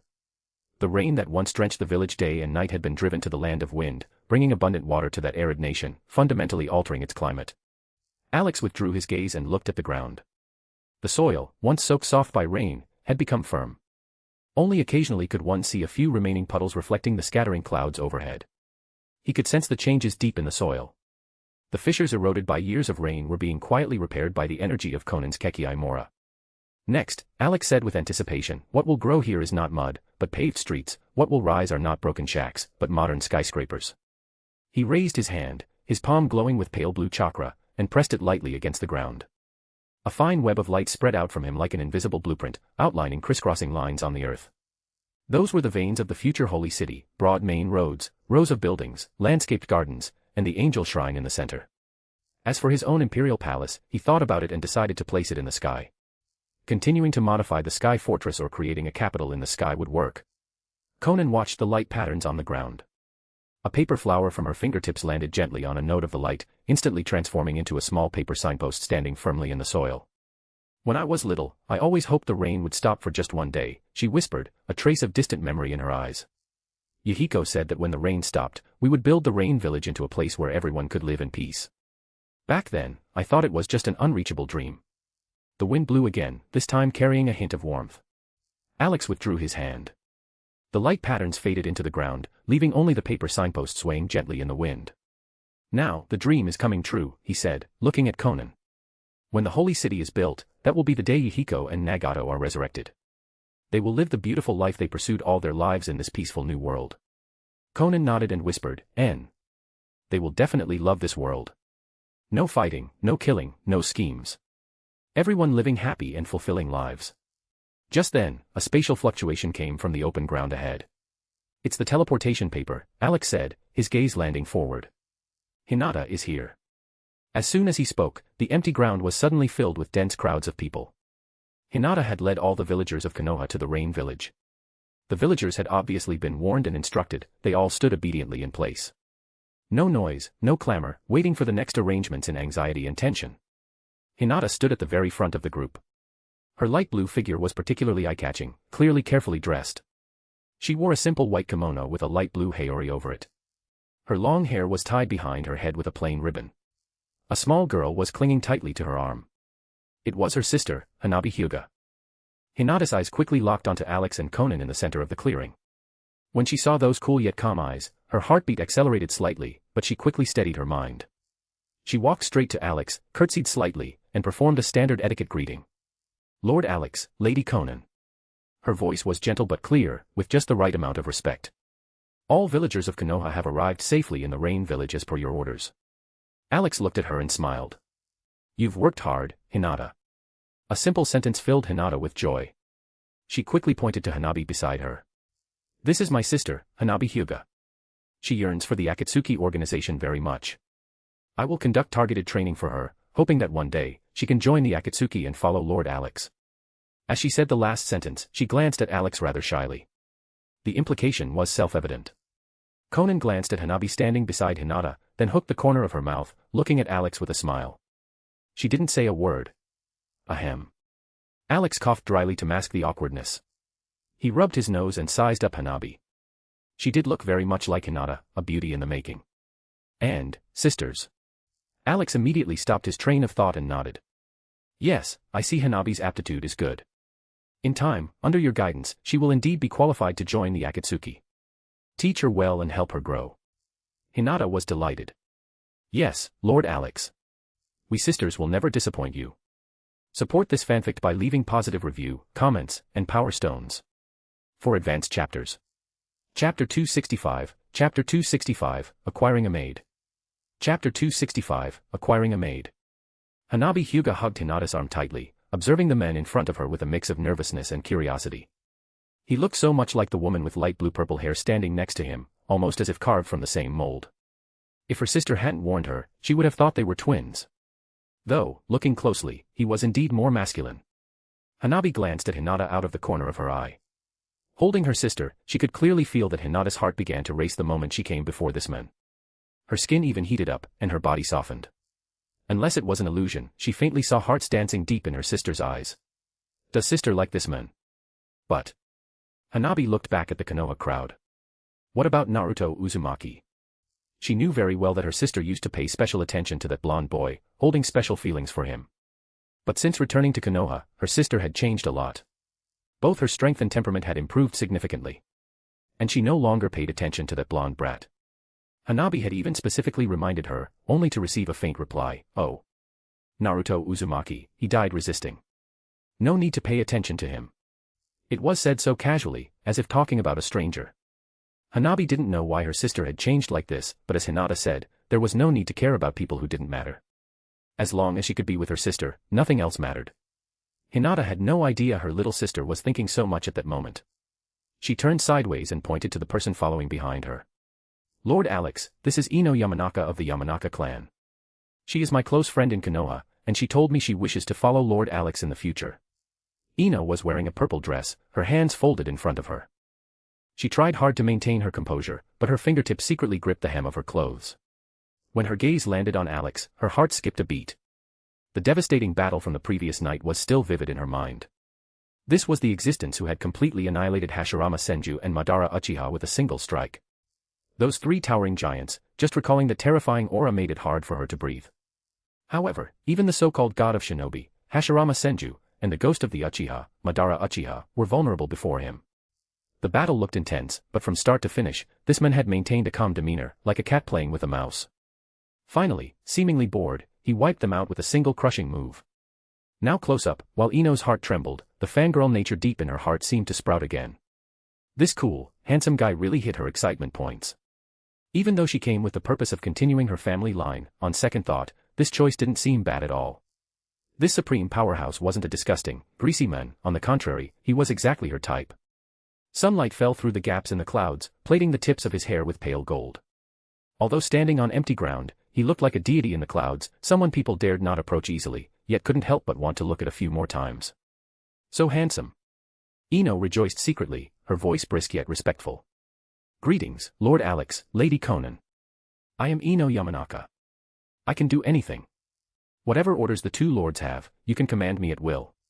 "Can do anything." Alex sized up the energetic Ino Yamanaka. She was a bit green now, but in the Boruto era, she would be a mature beauty. "Lord Alex," Hinata's voice pulled Alex's thoughts back.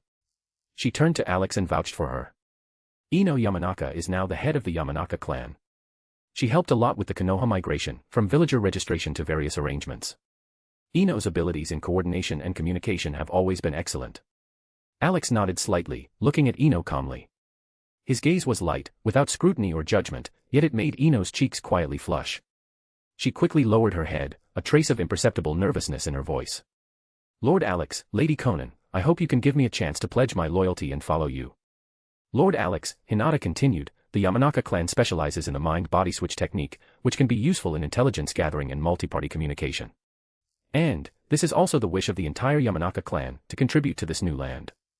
Ino took a deep breath, raised her head, and met Alex's gaze.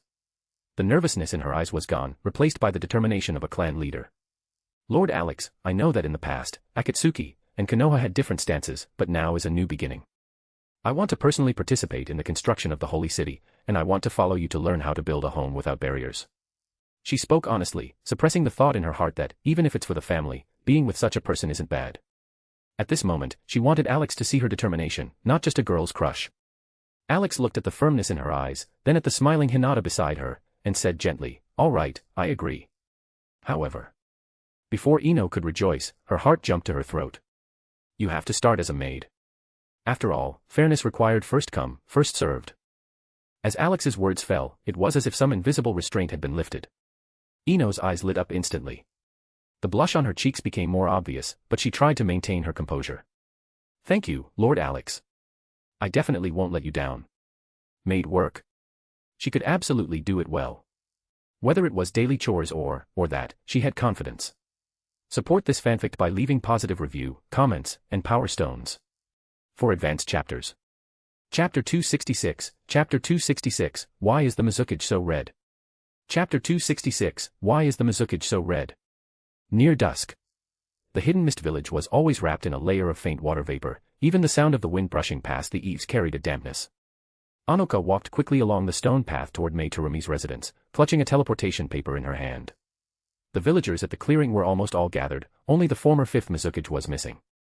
She hadn't appeared all afternoon, had she fallen asleep? Anoka stood outside the courtyard gate and knocked lightly on the wooden door. Hearing no response, she pushed open the unlatched gate. The yard was empty. Only the moss in the corner still held morning dew, and the tea on the stone table had long gone cold. It was very quiet. Mei Terumi. Anoka called out tentatively. Just then, a very faint slurping sound came from the main house. It was intermittent, like someone was holding something in their mouth and slowly sucking on it. Anoka frowned and lightened her steps as she walked toward the room. The sound became clearer, like eating a popsicle. Curious, she walked to the door, hesitated, then gently pushed it open. The setting sun poured through the crack in the door into the dim room, illuminating the interior. Mei Terumi was sitting at the vanity table with her back to the door. Her auburn hair was loosely tied behind her head, revealing a voluptuous back view. A round mirror sat on the table before her, and she was eating something. She was indeed eating something. Mei. Anoka paused mid-sentence as she saw clearly what was in Mei's hand. It was just a white radish. It didn't look like she was eating it. Mei, what are you? Anoka asked in confusion. The sudden noise startled Mei Terumi. The white radish fell onto the table. Her heart skipped a beat, and she spun around. Anoka picked up the white radish, it had been worn thin. You stayed in your room all afternoon just to hide and eat a white radish. Anoka's voice changed pitch as she looked at Mei with a strange expression. You weren't exactly eating it, were you? Mei Terumi's cheeks burned instantly, turning red from her ears to her neck. But having been the Mizukage, her mental fortitude was well trained. Within 2 seconds, she suppressed her embarrassment, and her face regained its usual composure. She even raised a hand to adjust her collar. Her tone was flat, as if speaking of something perfectly ordinary. Lady Anoka, I was training. Training. Anoka froze, then seemed to realize something. Her speech became stuttered. Your training is a bit too diligent, isn't it? Mei Terumi looked at Anoka's reddening ears and suddenly curled her lips into a smile. Her eyes held a teasing charm as she slowly explained, after all, we are ninjas. Many ninjutsu are released from the mouth. Think about it, water style, fire style, don't they all require it? She paused, deliberately slowing her speech as she watched Anoka's face turn redder. If you don't exercise, you won't control the force well when releasing. Not only will the power of the jutsu be compromised, but you might also get injured. By doing this, I am training my control over ninjutsu. It allows for faster release to gain an advantage in battle, and also prevents injury. Anoka was speechless. This former Mizukage was talking nonsense. She didn't even have chakra anymore, yet she wanted to release ninjutsu. But she didn't expose her. Anoka's heart raced uncontrollably. Feigning calm, she said, it's almost time. I saw you hadn't come, so I came specifically to notify you. Apologies. Mei stood up. Lady Anoka, I lost track of time. She gathered her long hair. Now she just had to wait to go to the rain village and demonstrate her skills in practice. Anoka looked away from the radish and turned around. Since everything is fine, let's go. The wind outside the courtyard still carried moisture. The two didn't delay and walked quickly toward the clearing. In the village's largest open space, the villagers had gathered. Old people shielded children in their arms, and women tightly clutched bundles filled with belongings. Even the teenagers who usually loved to play pursed their lips, their eyes full of apprehension. They were leaving the mist village, where they had lived their whole lives, for a holy city they had only heard of by name. Anoka stood at the front, spreading the teleportation paper flat in her palm. Her fingertips traced the charred patterns on it repeatedly. She looked up at the crowd behind her and saw many people secretly gripping the corners of their clothes. She didn't speak to alleviate the villagers' anxiety. After all, it would only take a split second. Anoka began to inject chakra into the teleportation paper. The palm-sized paper lit up with a faint fluorescence. Teleportation activated. Everyone in the clearing vanished instantly. Mei Terumi instinctively closed her eyes. She felt a slight weightlessness. The sound of wind in her ears amplified suddenly, then vanished just as quickly. When she opened her eyes again, the scene before her had changed completely. It wasn't as damp as the mist village, beneath her feet was firm brown earth. The afterglow of the setting sun pierced through the clouds. Not far away, several figures stood waiting. It was Alex, Konan, Hinata, Ino, and the others. Anoka put away the dimmed paper, took Mei's hand, and waved happily in their direction. "Lord Alex. We've arrived." Alex nodded slightly, his gaze merely glancing over the mist villagers. "Anoka, you did well." Then he looked at Mei Terumi beside her. Was the fifth Mizuki's mouth injured? Why was it so red? Support this fanfic by leaving positive review, comments, and power stones. For advanced chapters. Chapter 267, Chapter 267, Chojuro's Sorrow. Chapter 267, Chojuro's Sorrow. The sunset's glow bathed the newly formed clearing in the land of rain. Alex and Konan stood side by side in the center. The black robe with red clouds and the white origami complemented each other perfectly. The aura of power radiating from them made the mist villagers, who had just arrived via the teleportation paper, instinctively hold their breath. Anoka put away the teleportation paper, her face full of seriousness. "Lord Alex." She stepped aside to reveal Mei Terumi behind her, her voice crisp and loud. "This is the former fifth Mizuki of the Mist, Mei Terumi. She hopes for a chance to follow by your side. She will do anything." Mei Terumi stood beside Anoka, her auburn hair groomed meticulously. Her tight outfit outlined her curvaceous figure. Facing the two supreme beings before her who were capable of overturning the ninja world, this Mizuki who once commanded the wind and clouds felt her palms sweat for the first time. A thin layer of perspiration had already formed on her back. But she still stood straight, even instinctively thrusting her chest out slightly to accentuate her assets. She knew very well that in the face of absolute power, past status was worthless. Only by showing enough value could she increase her chances of being accepted. She knew a little about the Akatsuki leader, Konan, and was aware of the terror of her paper jutsu and power. But she knew nothing about the Lord Alex beside Konan, whose face was almost identical to hers but with a colder, aloof temperament. She had spent too much time on that special practice in the afternoon and hadn't had time to ask Anoka about Lord Alex's habits and preferences. Now, she could only use the most direct method to display her charm. Nearby, hearing Anoka's words, Ino instinctively exchanged a glance with Hinata beside her. Both saw surprise in the other's eyes. Ino had just summoned the courage to make her request and be accepted as a maid by Lord Alex. She didn't expect someone else to come fighting for the opportunity so soon. Ino narrowed her eyes, carefully sizing up Mei Terumi, secretly spitting out the word vixen in her heart. The former fifth Mizuki indeed possessed capital enough to stun people. She was a fully ripened fruit, exuding mature charm from every angle. Ino instinctively straightened her upper body. As a fresh young girl, she was indeed slightly inferior in terms of mature allure. But she had infinite room for growth. Given time, she would definitely not lose to this woman. Beside Alex, Konan watched the scene with a smile the entire time. White origami gently wound around her fingertips. She had no intention of interrupting, clearly leaving the decision entirely to Alex. But the smile in her eyes carried a hint of amusement. She had already made her judgment internally. Alex would accept Mei Terumi. After all, Mei's appearance and figure perfectly fit Alex's aesthetics and preferences. Such a toy was indeed not bad. Konan's gaze swept meaningfully over Mei Terumi's lips. That circle of faint redness was quite familiar. This toy had high initiative, she even knew to practice beforehand. She looked at Hinata, Anoka, and the others again. Alex had only truly taken human form last night, so they hadn't gone that far yet. Alex looked at Mei Terumi, from her tightly pursed lips to her straight posture, and finally to the nervousness and anticipation she couldn't hide in her eyes. He pretended to ponder for a moment, then nodded slightly. All right. Start as a maid. He had just accepted Ino. Taking one is taking two is also taking. Having more eye-candy maids around would make him feel good. Thank you, Lord Alex. Mei Terumi's nervous heart instantly settled, the stone hanging in her throat finally lowered. Although the status of a maid was worlds apart from being the fifth Mizuki, as long as she could stay by this man's side, she could monitor the situation of the mist villagers at any time and fight for more stability for them. This was her original intention. As for the drop in status, it wasn't worth mentioning compared to the safety of the villagers. She bowed respectfully, her auburn hair falling over her shoulder, adding a touch of softness. Not far behind her in the mist crowd, Chojuro stood blankly, his face pale as paper. Watching Lord Mizuki, whom he had admired since childhood and regarded as his faith, bowing and acting so submissively before another man, his heart shattered into pieces on the ground. No. No. No. A scene suddenly flashed through his mind, Lady Mizuki's asking him for study materials earlier. Back then, he was full of doubts, but now he suddenly understood. Those materials were probably used for reference to please the Akatsuki leader. Chojuro felt his throat tighten as if something was blocking it. Even breathing was painful. He clenched his fists tightly, nails digging deep into his palms, his eyes full of despair and unwillingness. The sunlight was still warm. Mei Terumi straightened up, a relieved smile on her face, and walked over to stand beside Ino.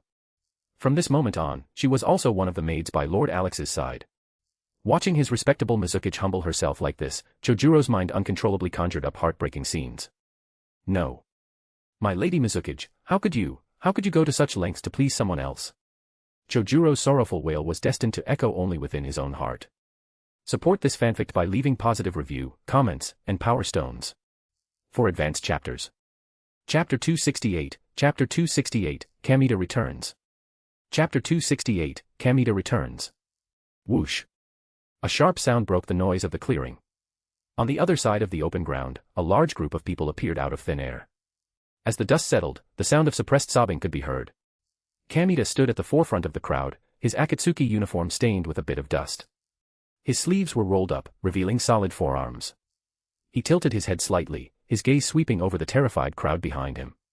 His eyes were cold as he spoke ruthlessly. You all remember the rules I told you before. Stand there obediently now, don't move your feet even half a step. If anyone dares to cause the slightest trouble, you know the consequences. As his words fell, a collective gulp sounded from the crowd. Even the youngest children had their mouths covered tightly by their parents, afraid to cry out. A faint smell of blood still lingered on Kamita. It was the mark left from the migration journey. Compared to the peaceful approach of Hinata and Anoka toward their respective villages, he hadn't shown any kindness to the ninjas and villagers of these small ninja villages. During the migration, it wasn't that no one was ungrateful. Some former jonin, relying on their past status, clamored for special treatment. Some elders clung to the rules of the old era, trying to incite villagers to revolt. Kamita never wasted words, nor did he bother with ideological work. He had only one word, kill. One slash, blood splattered on the spot, and all unrest was instantly quelled. In his eyes, these people were cheap bones. Without their past power, with their villages gone, they still dared to make demands. They simply couldn't recognize the situation. Now the entire ninja world was under the rule of Lady Konan and Lord Alex. Those who submitted would prosper, and those who resisted would perish. How could these idiots be allowed to jump around? To prevent these trifles from disturbing the two lords' moods, eliminating the restless thorns in advance was the wisest choice. It was Lady Konan who gave him a new life, allowing him to become a core member of the Akatsuki. Now he held the power of life and death, able to crush those jonin masters he once admired and feared at will. This huge transformation in status made him tremble with excitement. It also carved his loyalty to the two lords into his bones. His change was given by them, whoever dared to make them unhappy, he would make disappear completely. Stand still. Kamita shouted in a low voice. Scanning the crowd again and seeing everyone shrinking their necks, not daring to move, he turned his head with satisfaction. His cold expression vanished instantly, like a mask being swapped. A simple and honest smile piled up on his face, the wrinkles at the corners of his eyes radiating sycophancy. He ran toward Alex and Konan not far away with silent, quick steps. Arriving in front of them, Kamita bowed immediately. Instead of reporting the migration situation first, he carefully untied the wooden keg hanging from his chest. It exuded a trace of coolness. He took out 2 cups of chilled fruit juice. Water droplets condensed on the sides of the cups, emitting a sweet fruity fragrance. Lady Konan, Lord Alex. Kamita's voice was respectful. Holding the juice with both hands, his naive and clumsy appearance was completely different from the decisive killer he was just a moment ago. This is freshly squeezed juice from fruit trees unique to those small ninja villages. I kept it on ice the whole time to ensure freshness. Please taste it, my lords. Konan's paper-wrapped finger twitched slightly as she nodded. Her gaze swept over the villagers standing there like quails, not giving them a second look.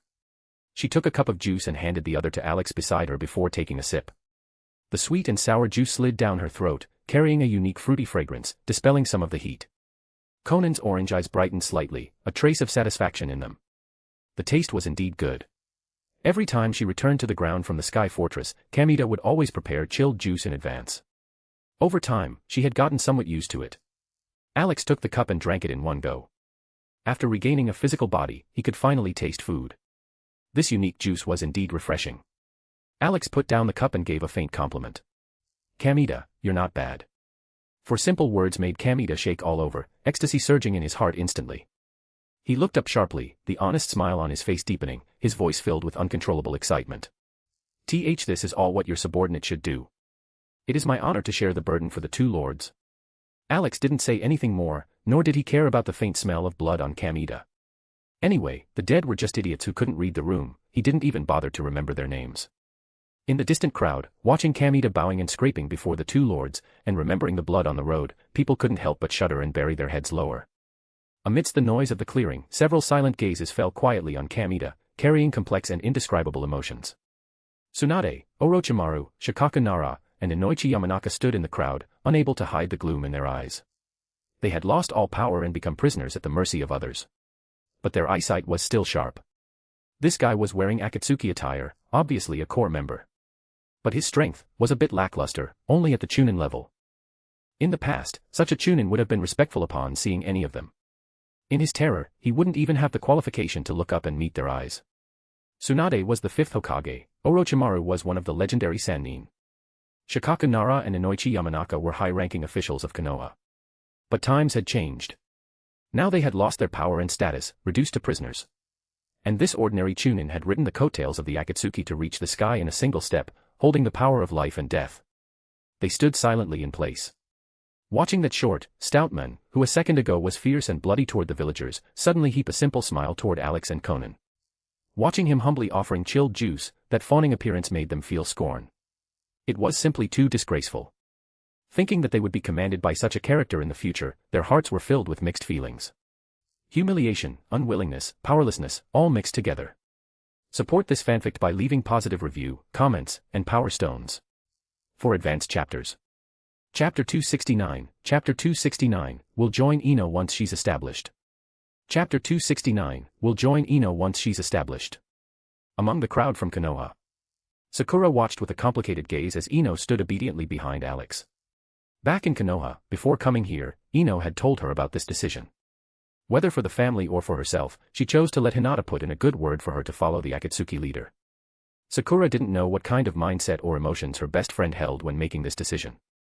But regardless, Ino had taken this step, and she had succeeded.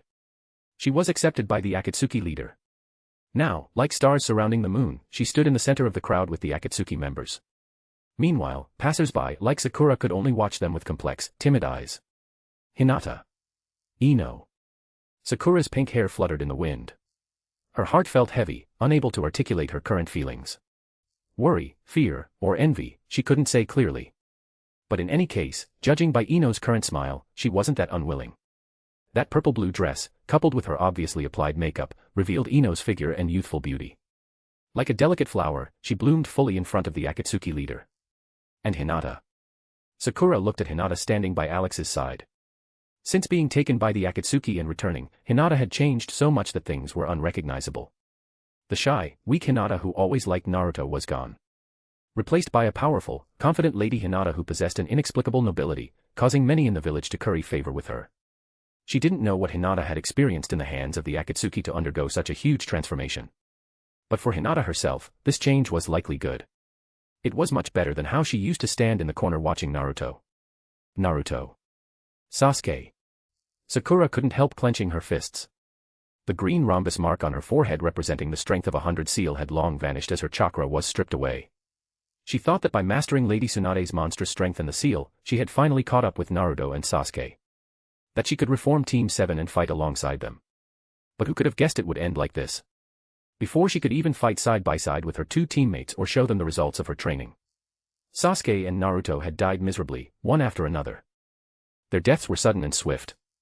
Before a day had even passed, their names and existence felt extremely distant. Everyone was pondering their uncertain future, forgetting or simply having no time to think of those two. Except for her. Sakura. Tenten stood beside Sakura. Seeing her face changing constantly, she worriedly asked, "Are you okay?" Tenten. Sakura sighed, stopping herself. She saw deep confusion in Tenten's eyes as well. "I'm fine, don't worry." Tenten's tense heart relaxed a little. She looked at the Akatsuki members ahead and said bewilderedly, "Hinata joined the Akatsuki. I didn't expect Ino to make the same choice. What about us? What should we do?" "Sigh, let's just wait and see," Sakura comforted her. Hinata and Ino have always been our comrades. Past, present, and future. With them there, the future shouldn't be too bad. If. She joked half-heartedly at the end, if Ino develops well there, we can go and defect to her. Maybe joining the Akatsuki isn't a bad choice. Tenten looked at Sakura in surprise, unsure if she was really joking or actually considering it. But Sakura just stared blankly at Ino and didn't speak again. Not far away, the clan heads of Ino Shikacho were whispering. Only Shikaku Nara and Choza Akimichi were speaking. Inoichi Yamanaka looked sorrowfully at Ino standing behind the Akatsuki leader. His most beloved daughter, feeding herself to a tiger for the sake of the family, one could imagine the pain in an old father's heart. And Ino was so sensible she didn't show even a bit of reluctance. Inoichi. Shikaku patted Inoichi's shoulder. For the time being, Ino shouldn't be in danger. With Hinata Hyuga's experience as a precedent, Ino's outcome won't be too bad. That's right, Inoichi, Choza Akimichi also comforted him. Following the Akatsuki leader, at least her safety isn't an issue. With Ino there, she can also look after Konoha. Shikaku and Choza looked at each other, seeing the helplessness in each other's eyes. They had wanted Shikamaru and Choji to join the Akatsuki like Ino. But who knew? Hinata didn't even pass on the message, she bluntly rejected Shikamaru and Choji's requests. Not a single chance. She only agreed to Ino's request. Sai, who told us not to have daughters. We can only let Inoichi suffer a bit. Alex glanced at the people talking in the Konoha crowd, then immediately withdrew his gaze, not caring in the slightest. With a flick of his finger, a piece of white paper glowing with fluorescence floated in front of Kamita. This contains a large amount of chakra. There are no attribute restrictions, it can be infused into anyone. Next, use this chakra paper to restore the power of those former ninjas and lead them to build the holy city. Ninja power was immense. Investing it into civil engineering would be as effective as hundreds of ordinary people. The chakra paper would only temporarily restore their chakra. Kamita could decide how much to give them and when to take it back via the paper. Subordinate obeys. Kamita received the chakra paper respectfully with both hands, then gritted his teeth. But my strength is low. If those Jonin and Kaga-level ninjas restore their strength, I'm afraid I won't be able to suppress them. Don't worry. Alex smiled indifferently. As long as you hold this paper, you can withdraw the chakra injected into the ninjas at any time. Moreover, they won't generate any thoughts of attacking you. Back when the god tree controlled by Konan reclaimed the chakra, a chakra seed was planted in every ninja's body. Their thoughts and lives were under control at all times. Support this fanfic by leaving positive review, comments, and power stones. For advanced chapters. Chapter 270, Accepting Mabui. Chapter 270, Accepting Mabui. Whoosh. Just then, on another empty plot of land, a group of people appeared instantly. Standing at the very front was Samui with her short blonde hair, having completed the task Alex assigned her. She had brought everyone from the Cloud Village here. Mabui, in her gray office suit, stood close to Samui. Her expression was serious as she curiously surveyed the surroundings, then looked at the Akatsuki members in the center. She merely glanced at Hinata, Ino, Mei Terumi, and Anoka, before her gaze finally settled back and forth between Konan and Alex. Then, remembering something, her earlobes turned inexplicably red. Before coming here, she had soaked in the bathhouse with Samui for a long time. She had been personally taught many things she didn't know before, greatly enriching her technical reserves. And in the future, she would apply this knowledge to those two lords. After Samui's full-effort persuasion and teaching this afternoon, Mabui had walked out of the sorrow of the Raikage and Cloud Village's demise. The facts were thus, she was powerless to change them. It was better to follow Samui's advice and serve the Akatsuki well. Perhaps that way, she could provide a little more care for the former villagers. After all, the Raikage and Cloud Village were in the past. She, and everyone else had to look forward, to the future. The moment they appeared here, Samui's gaze locked onto Alex and Konan immediately. Unconsciously thinking of the lesson on the Sky Fortress earlier, her breathing became slightly unstable, but she calmed down quickly. Atsui. The strange look in her eyes vanished instantly as she turned her head and glared fiercely at her brother. We are already before the two lords. Behave yourself. If you truly anger them, even I can't save you. Do you understand? Facing his sister who was like an enraged tigress, Atsui nodded frantically. I know, I won't resist anymore. I'll obey all orders. He spoke very fast, afraid that if he was too slow, he would get another beating from his violent sister. He had been beaten many times today and had truly realized his mistakes. He was no longer stubborn. One punch to shatter the rebellious spirit, sister is on my side. Humph. Samui scoffed. Seeing her brother's bump-covered head and submissive manner, she truly looked down on him. But since he was her only blood relative, she could only have a bit more patience. Fortunately, after a round of rod and fist education, he had realized his errors. Darui, with his spiky yellow hair and listless eyes, looked at this lively scene but couldn't smile at all. He couldn't relax either. He just stood silently. Looking at the backs of Samui and Mabui, he knew the two were no longer comrades. Like him, there were many dark-skinned, burly men in the crowd looking at their backs with extremely complex gazes. There was hatred, helplessness, and some hazy emotions fermenting. As the two most dazzling flowers of the Cloud Village, they naturally had many admirers. But in the past, due to their strength and status, no one dared to show it, only interacting silently in the name of comrades. Just watching quietly like that was fine. But now, these two were about to completely leave them and throw themselves into the embrace of the enemy. Thinking of what would happen every night from now on, their hearts suffered extreme torment and jealousy, wishing they could replace him. Unfortunately, it was destined to be just a fantasy. They could only accept this cruel fact in the end. They couldn't have them before, and it was even more impossible now. Darui. Samui looked at this comrade with a slightly complicated expression. She had sensed his inner thoughts before, but whether in the past or now, it was impossible. The complexity in her eyes vanished instantly, replaced by a gaze no different from how she looked at anyone else. She said coldly, "Watch over them. Don't let them cause any disturbance. I don't want to see anyone bleed because of this, understand?" Darui was silent for a moment, then whispered, "Yes, Lady Samui." He lowered his head, avoiding eye contact with Samui's exquisite face. "Stand here honestly, all of you." Samui's voice rang in every Cloud villager's ear. "Remember the warning I gave you before we came. Don't start trouble, or I won't care about village ties." The Cloud villagers all lowered their heads, expressing submission. Samui stood before the crowd, her aura powerful. Combined with her indifferent posture, she was truly cool and dashing, like a cold, domineering female CEO. The remaining sunset shone on her long legs clad in black stockings, adding a touch of cold glamour. Some Cloud ninjas watching this scene, hearing Samui scolding, suddenly realized their hearts weren't that resistant. They hoped Lady Samui would scold them more, scold them domineeringly. However, this was nothing more than a delusion. Samui wouldn't waste too much time on these passers-by. Yes, passers-by. The Cloud village was gone. The former villagers, ninjas, and so-called comradeship, except for specific people like Mabui, were all just passers-by now. In the long years to come, they would only become symbols in her memories. She, Lord Alex, Lady Konan, Hinata, and the others were the most intimate existences. They would spend a time so long it was unimaginable together, until the end of time. "Let's go. I'll take you to meet Lord Alex and Lady Konan." Samui pulled the somewhat nervous Mabui to Alex. The coldness on her face melted like ice and snow, revealing the gentlest smile, completely different from before. Her most beautiful smile would only be presented to Lord Alex and Lady Konan. Samui said softly, "Lord Alex, Lady Konan." She pointed to Mabui. "This is Mabui. She is my good friend from the village. She hopes to have an opportunity to serve by Lord Alex and Lady Konan's side." Konan didn't speak, only tucking a strand of purple-blue hair behind her ear, still looking at Alex with a smile. Ino, Mei Terumi, and now this Mabui. This was the third maid accepted today. She believed Alex would accept her too. Alex met Konan's eyes, seeing the amusement in them, then looked at Samui. Her exquisite, cold face was smiling at him now, the emotion expressed solid and real.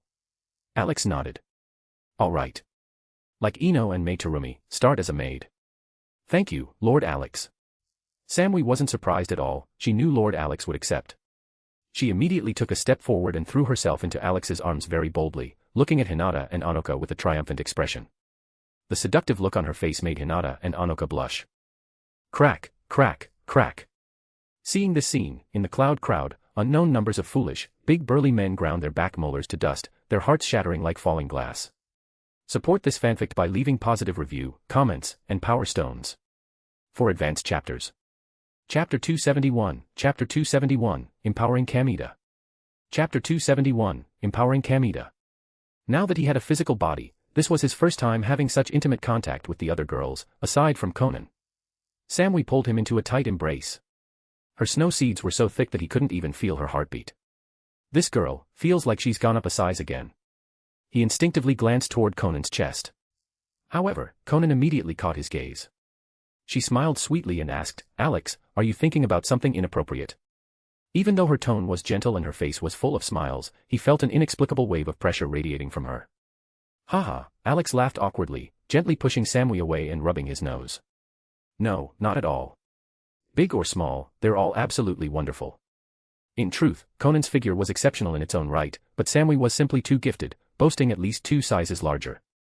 Not that it mattered much anyway. With Konan's current strength and absolute mastery over her body, she could have any proportions she desired. Back when they were fighting hard in the Amanamanaka dimension, she had even asked for Alex's opinion on whether she should change her shape. He had simply told her that natural was best and there was no need to deliberately alter herself. Kamida was incredibly tactful.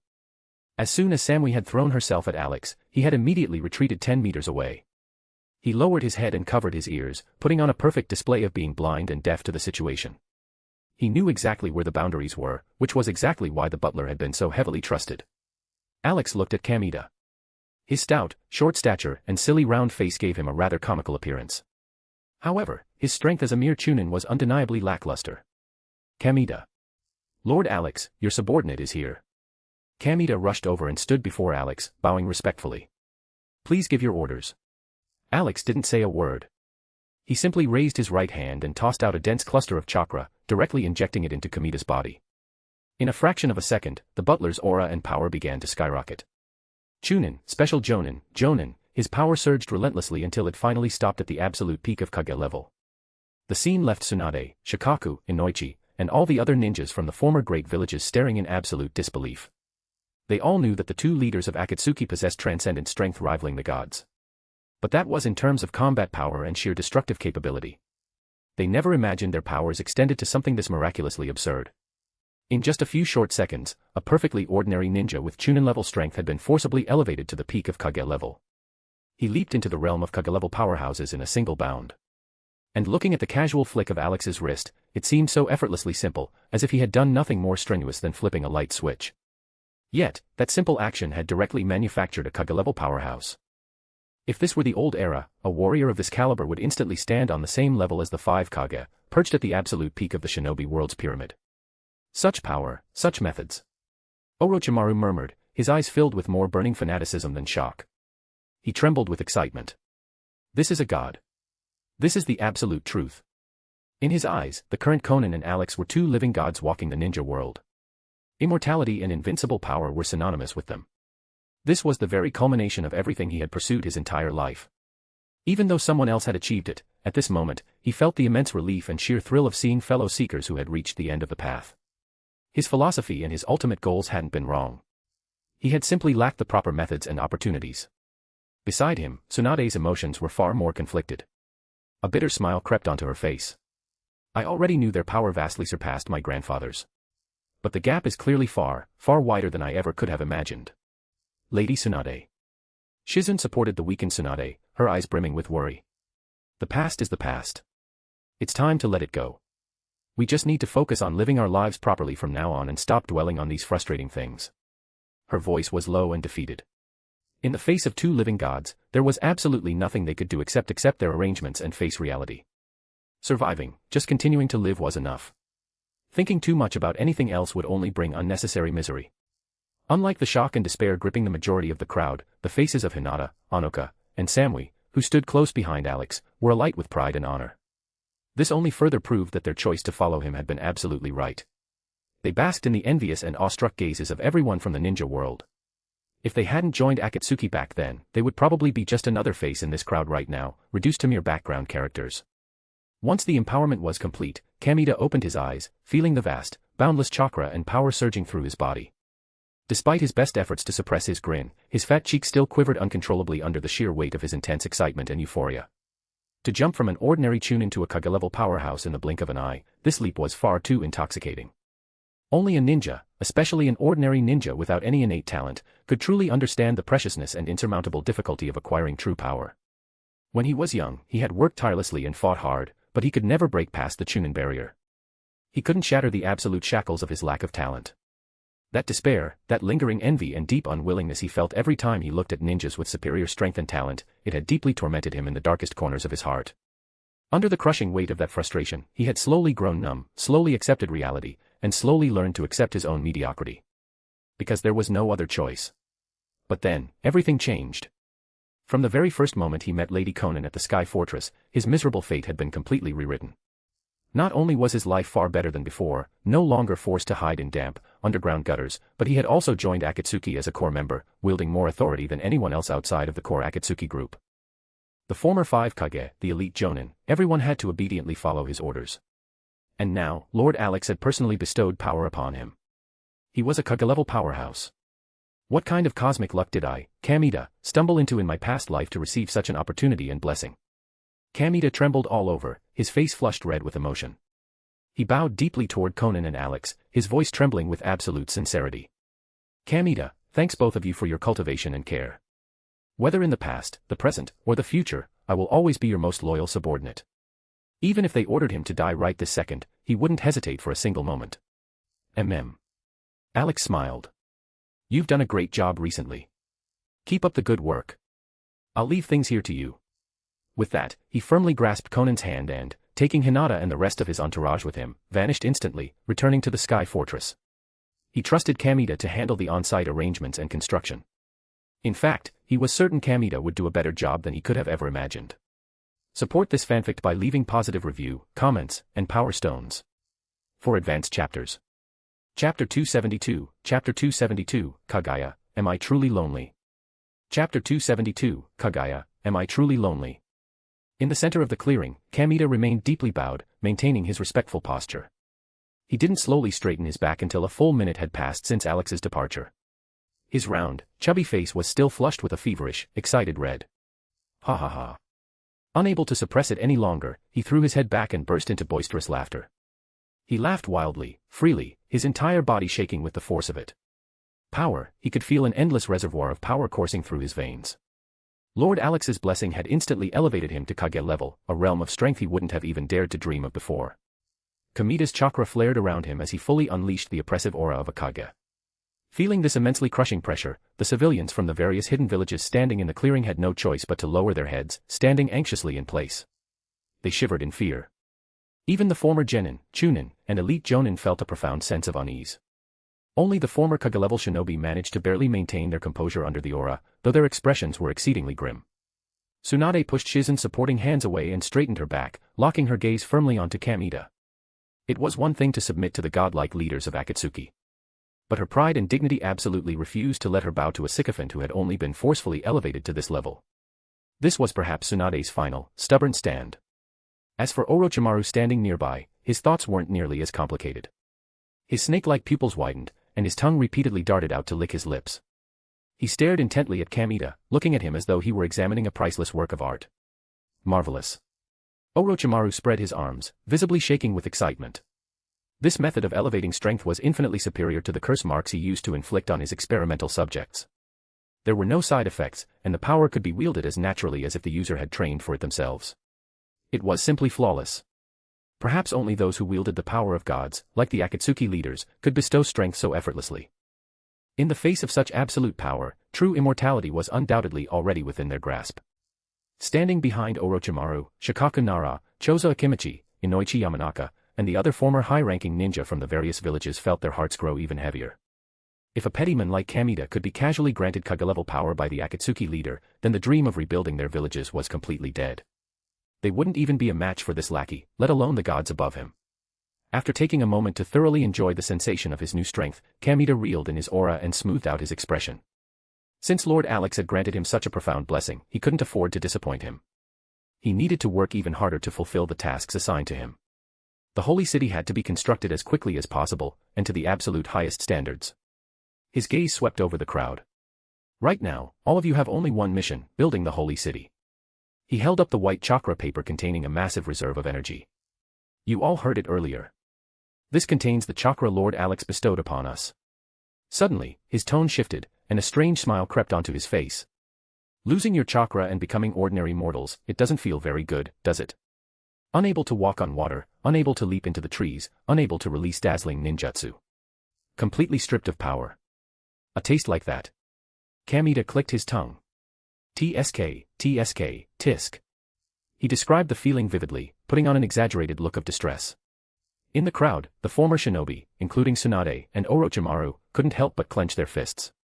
The sensation of losing their chakra and being stripped of all their strength was indeed agonizing.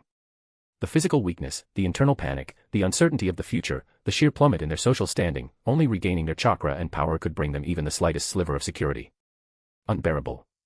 Kamida's voice rang clearly in everyone's ears. Good. It should be. However, as long as you put your backs into building the holy city from this moment forward, I'll grant you a little extra time every day to enjoy the feeling of having chakra and power again. After all, he was the one who decided exactly how much chakra they received. If they wanted more, they would have to work themselves to the bone and build the holy city as fast as humanly possible. A heavy silence fell over the crowd. They could only silently accept the terms. They had no other choice. By coming here, they had already prepared themselves to follow orders. And now, the chance to wield chakra again, even if it was temporary, was enough to make them scramble for it like starving animals. Meanwhile, back at the Sky Fortress, Alex returned with Konan, Hinata, and the others. Lord Alex, Anoka said, looking around the empty sky garden with a hint of worry. Cheyenne and Ryuzetsu haven't returned yet. Do you think something happened to them? There's no need to worry, Alex replied, shaking his head. The relocation processes for the sand and stone villages are just a bit more complicated, so they need a little extra time. He closed his eyes, sensing their locations. They're almost done. They should be back in about half an hour. That's good then. Anoka's worry vanished instantly. She glanced up at the sky. It's getting dark. It's time to make dinner. Since Uncle Kamida is busy down below, Wait. A familiar voice called out from below, rapidly approaching. Less than a second later, a figure hurriedly landed on the deck. It was Kamida. Lord Alex, Lady Konan. He immediately bowed to them both. Alex nodded. Uncle Kamida? Anoka asked, utterly confused. Weren't you just assigning manpower down there? How come you're? She had been hoping to show off her cooking skills, but Kamida had stubbornly followed right on their heels. Kamida gave a goofy smile. Just leave it to me. I'll go prepare dinner right away. With that, he scurried off the deck in a flash. He knew exactly where his priorities lay. The most crucial and urgent task was, of course, serving Lady Konan and Lord Alex. As for managing the laborers below, leaving 3 shadow clones behind was more than enough for now. He was very clear on what was truly important. Konan patted Alex's shoulder. Go check on Kagaya. All right. Alex rubbed his nose, and his figure vanished instantly, reappearing in Kagaya's room. By now, Kagaya had woken up. She was sitting on the floor, hugging her knees, staring blankly out the window. Her long, silver-white hair cascaded down, scattered across the bed and the floor. She was dressed only in simple undergarments. Large expanses of her pale skin and snow seeds gave off a faint gleam under the light. Kagaya Otsutsuki's skin possessed a morbid, almost translucent pallor, giving her a uniquely mesmerizing, ethereal beauty. Seeing Alex appear, her eyelashes fluttered slightly. She turned her head, looking at him with an incredibly complicated gaze. The blanket draped over her shoulders slipped off entirely due to the extreme softness of her skin. Ah. Staring down Kagaya's intense gaze, Alex suddenly found himself at a loss for words, unsure of how to start the conversation. You're here. Kagaya's voice was cold and commanding, yet it carried an inexplicable, subtle emotional tremor. Her feelings toward the men standing in front of her, the men who had subjected her to experiences she had never once felt in her long life, were truly conflicted. He had resurrected her, but he had also stripped her of all her power. She had previously plotted on how to reclaim her strength and teach him a lesson, but after enduring wave after wave of his guidance earlier this afternoon, her resolve didn't seem quite as firm anymore. Such a drastic shift in mindset surprised even Kagaya herself. Is it because I was simply too lonely for the past 1,000 years? Support this fanfic by leaving positive review, comments, and power stones. For advanced chapters. Chapter 273, Chapter 273, The Path to the Future. Chapter 273, The Path to the Future. The sky outside had darkened completely, and a soft, warm light filled the room. Kagaya sat on the bed, her arms wrapped around her knees. Resting her chin on her legs, she tilted her head slightly, gazing at Alex who stood before her. Her senses were a chaotic mess. Looking at him, her mind couldn't help but flash back to the so-called guidance that had taken place in this very room earlier that afternoon. Those breathless, pulse-pounding scenes made her heart flutter at the mere thought. After enduring that experience, the icy, emotionless goddess she had once been seen to have thawed, infused with a sudden breath of life. Her emotions had grown richer, as though the untouchable deity had finally descended into the mortal realm. Kagaya tried her hardest to keep her face perfectly blank, ensuring Alex couldn't see the frantic panic and profound shifts within her. She pointedly ignored the events of the afternoon and instead said, the Otsutsuki clan is far more complex than you can imagine. There are many powerhouses on the homeworld.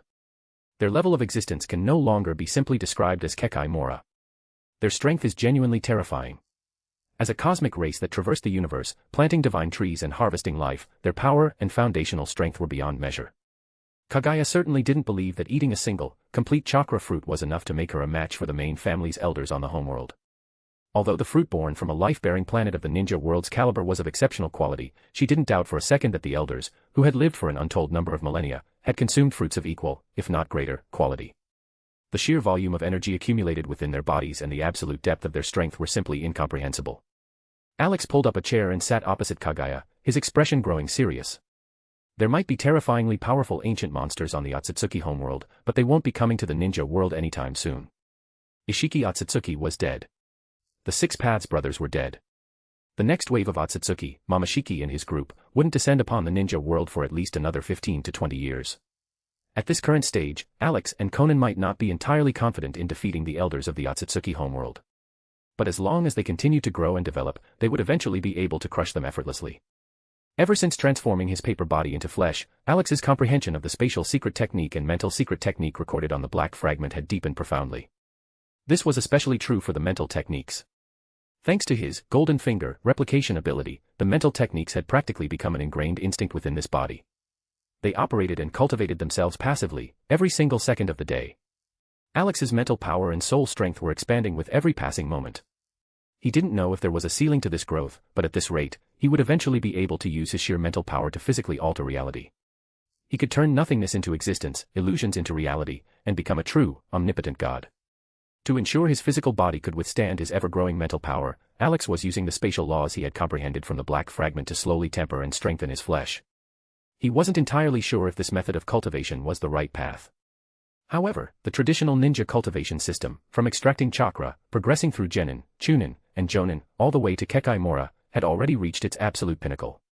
According to the intelligence Kaguya provided, the Otsutsuki clan's subsequent cultivation methods didn't involve any flashy tricks.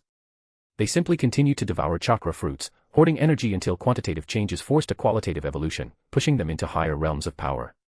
If Alex and Konan followed that path, even if they risked their lives running across the universe planting trees, there was no telling how long it would take to catch up to the energy reserves of the main family's elders. It was far better to forge a new path entirely, cultivating the secret techniques and universal rules etched into the black fragment. While the future of this path was unknown, his power, which had already reached the absolute summit of the ninja world, was undeniably still growing. That alone was proof enough.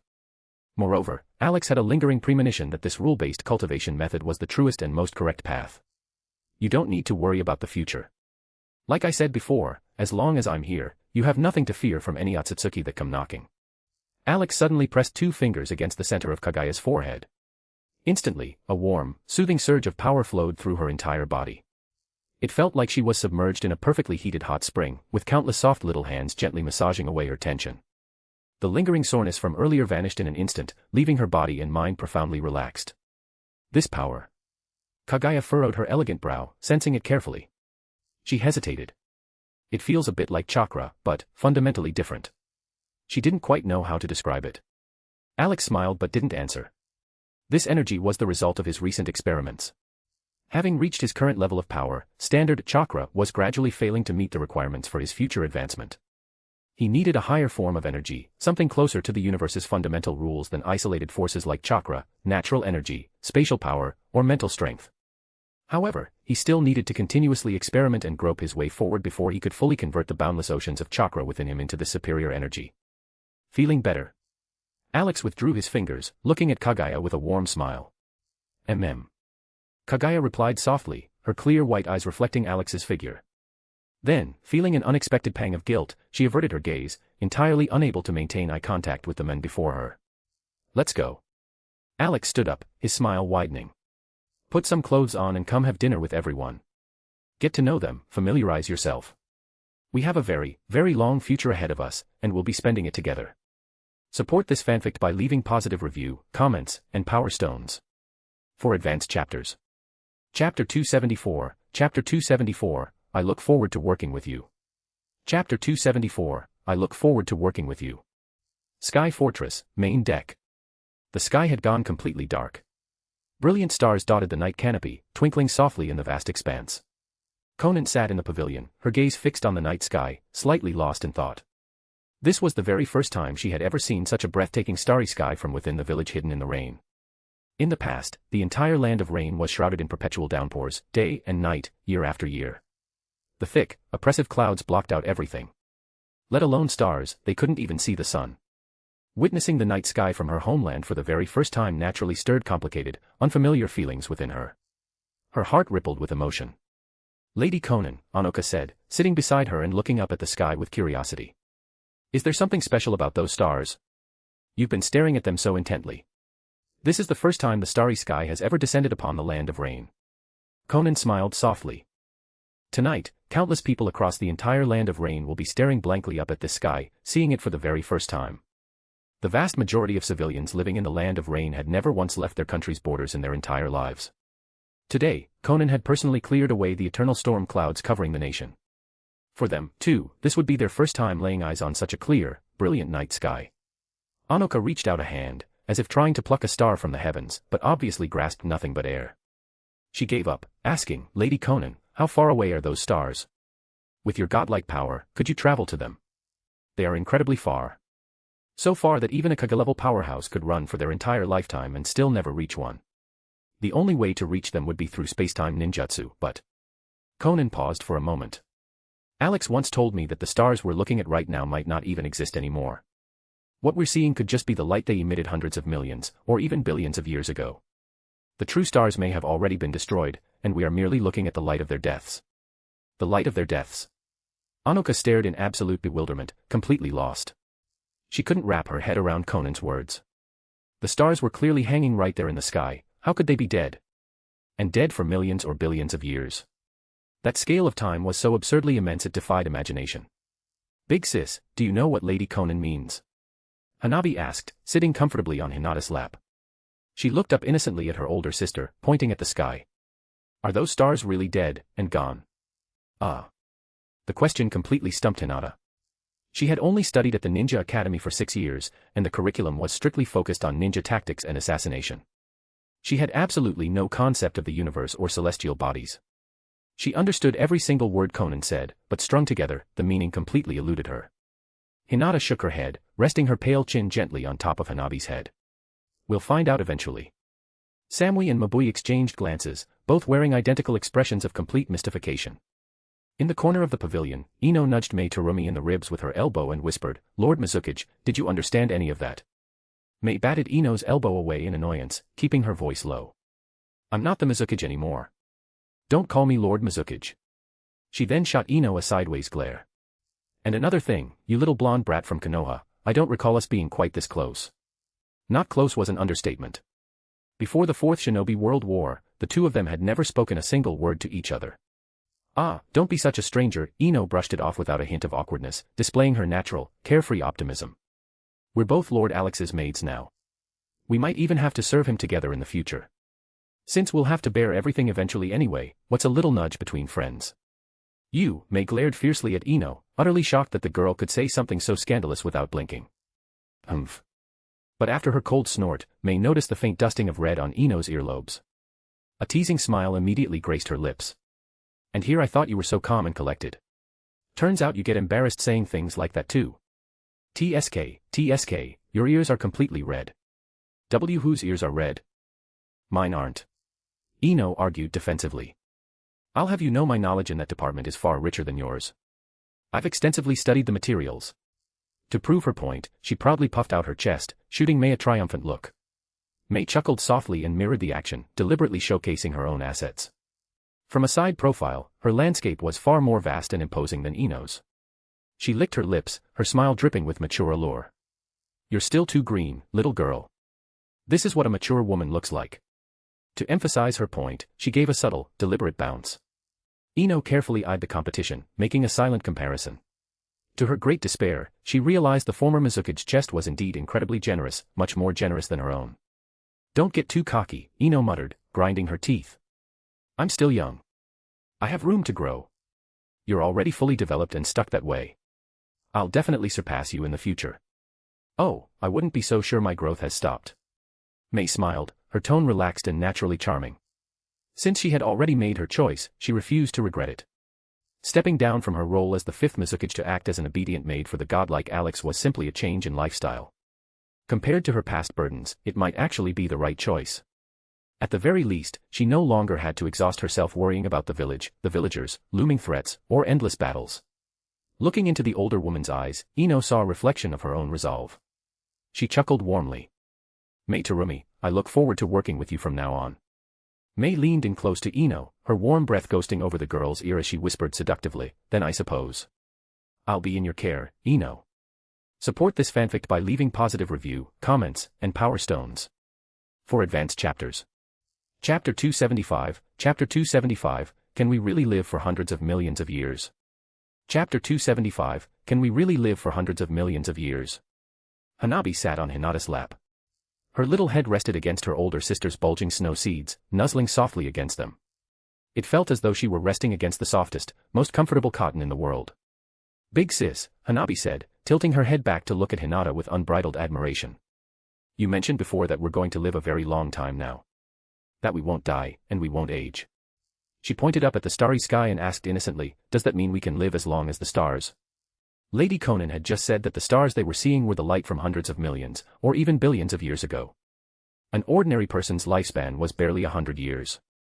Compared to the hundreds of millions of years a star lived, human life was completely insignificant. Hanabi was genuinely confused. Could an ordinary person, or even a ninja like her sister, or even a godlike being like Lady Konan, really live to see the stars themselves wither away? Could they truly live for hundreds of millions of years? She simply couldn't fathom it. Hinata fell silent, a trace of deep bewilderment surfacing in her eyes. Faced with Hanabi's question, she had no answer. She didn't know. Lady Konan had mentioned that eating the chakra fruit granted immortality. Before now, she hadn't given the concept of immortality much deep thought. She simply assumed it meant living on forever. But now, paired with the sheer scale of hundreds of millions of years, the true, terrifying weight of what immortality meant suddenly crashed down on her. Could a human really live for 100 million years? A heavy silence descended upon the pavilion. Konan remained quiet, her expression unchanged as she continued to admire her first real view of the land of rain's night sky. Anoka stood utterly paralyzed by the sheer magnitude of hundreds of millions of years. Samui and Mabui were equally stunned. It was impossible to even begin imagining what the ninja world, or themselves, would look like after 100 million years had passed. "Hey, Mei." Ino snapped out of her daze, her elbow casually digging into Mei's left side again. The jab made Mei jolt, and she glared fiercely at Ino.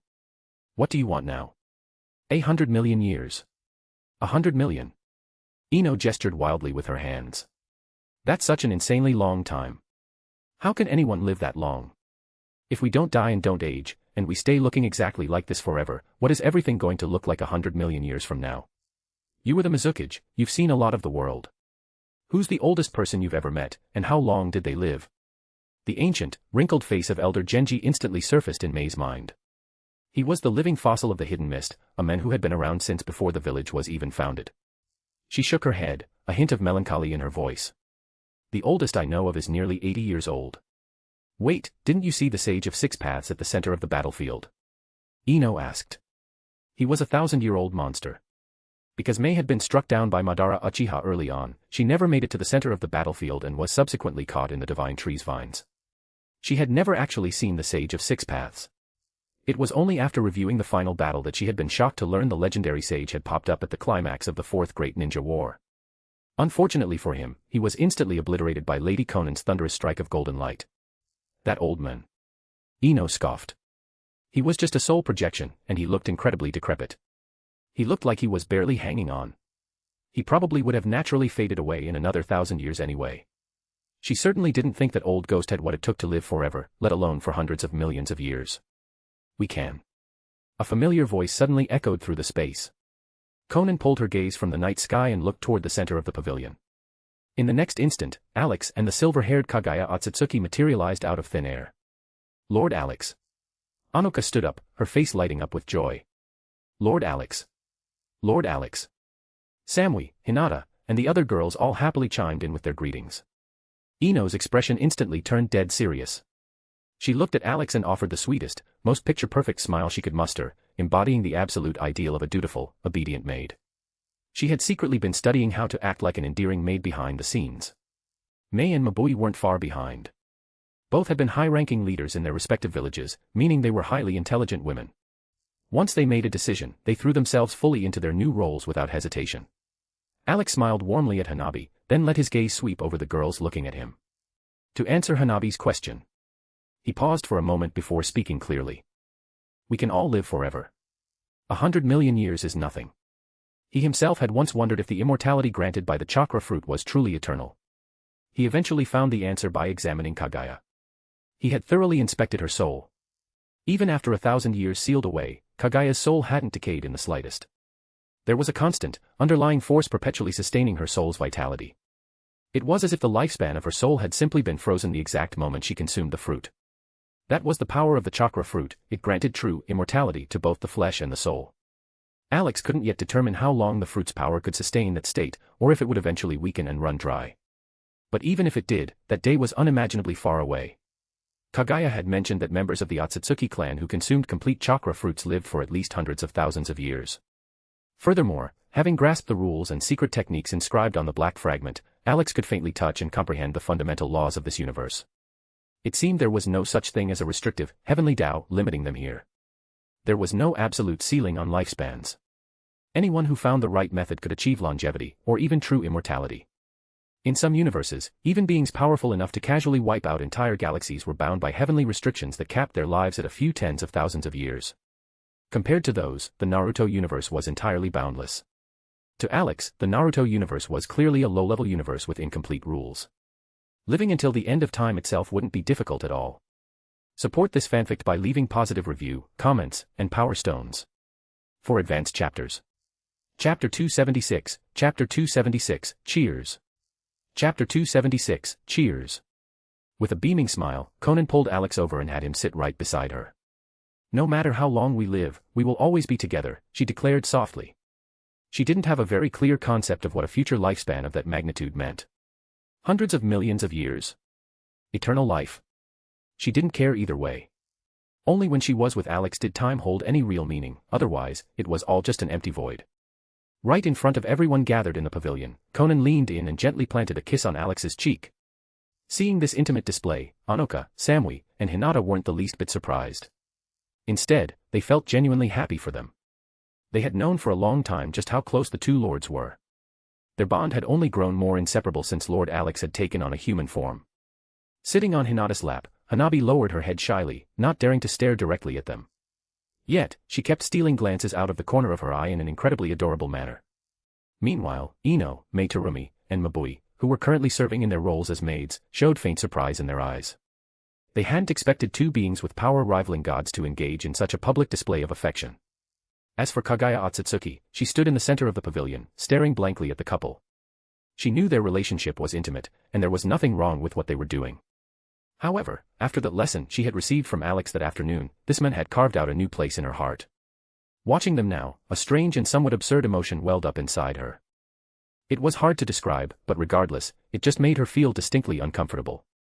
She quickly squashed the feeling. Coming from the strictly hierarchical Otsutsuki clan, she naturally accepted that the strong were entitled to possess everything. The weak simply needed to obey. Suddenly, she felt a soft hand gently grasp her right one. Turning her head, she met a pair of eyes that shared the exact same pure white color as her own, the Byakugan.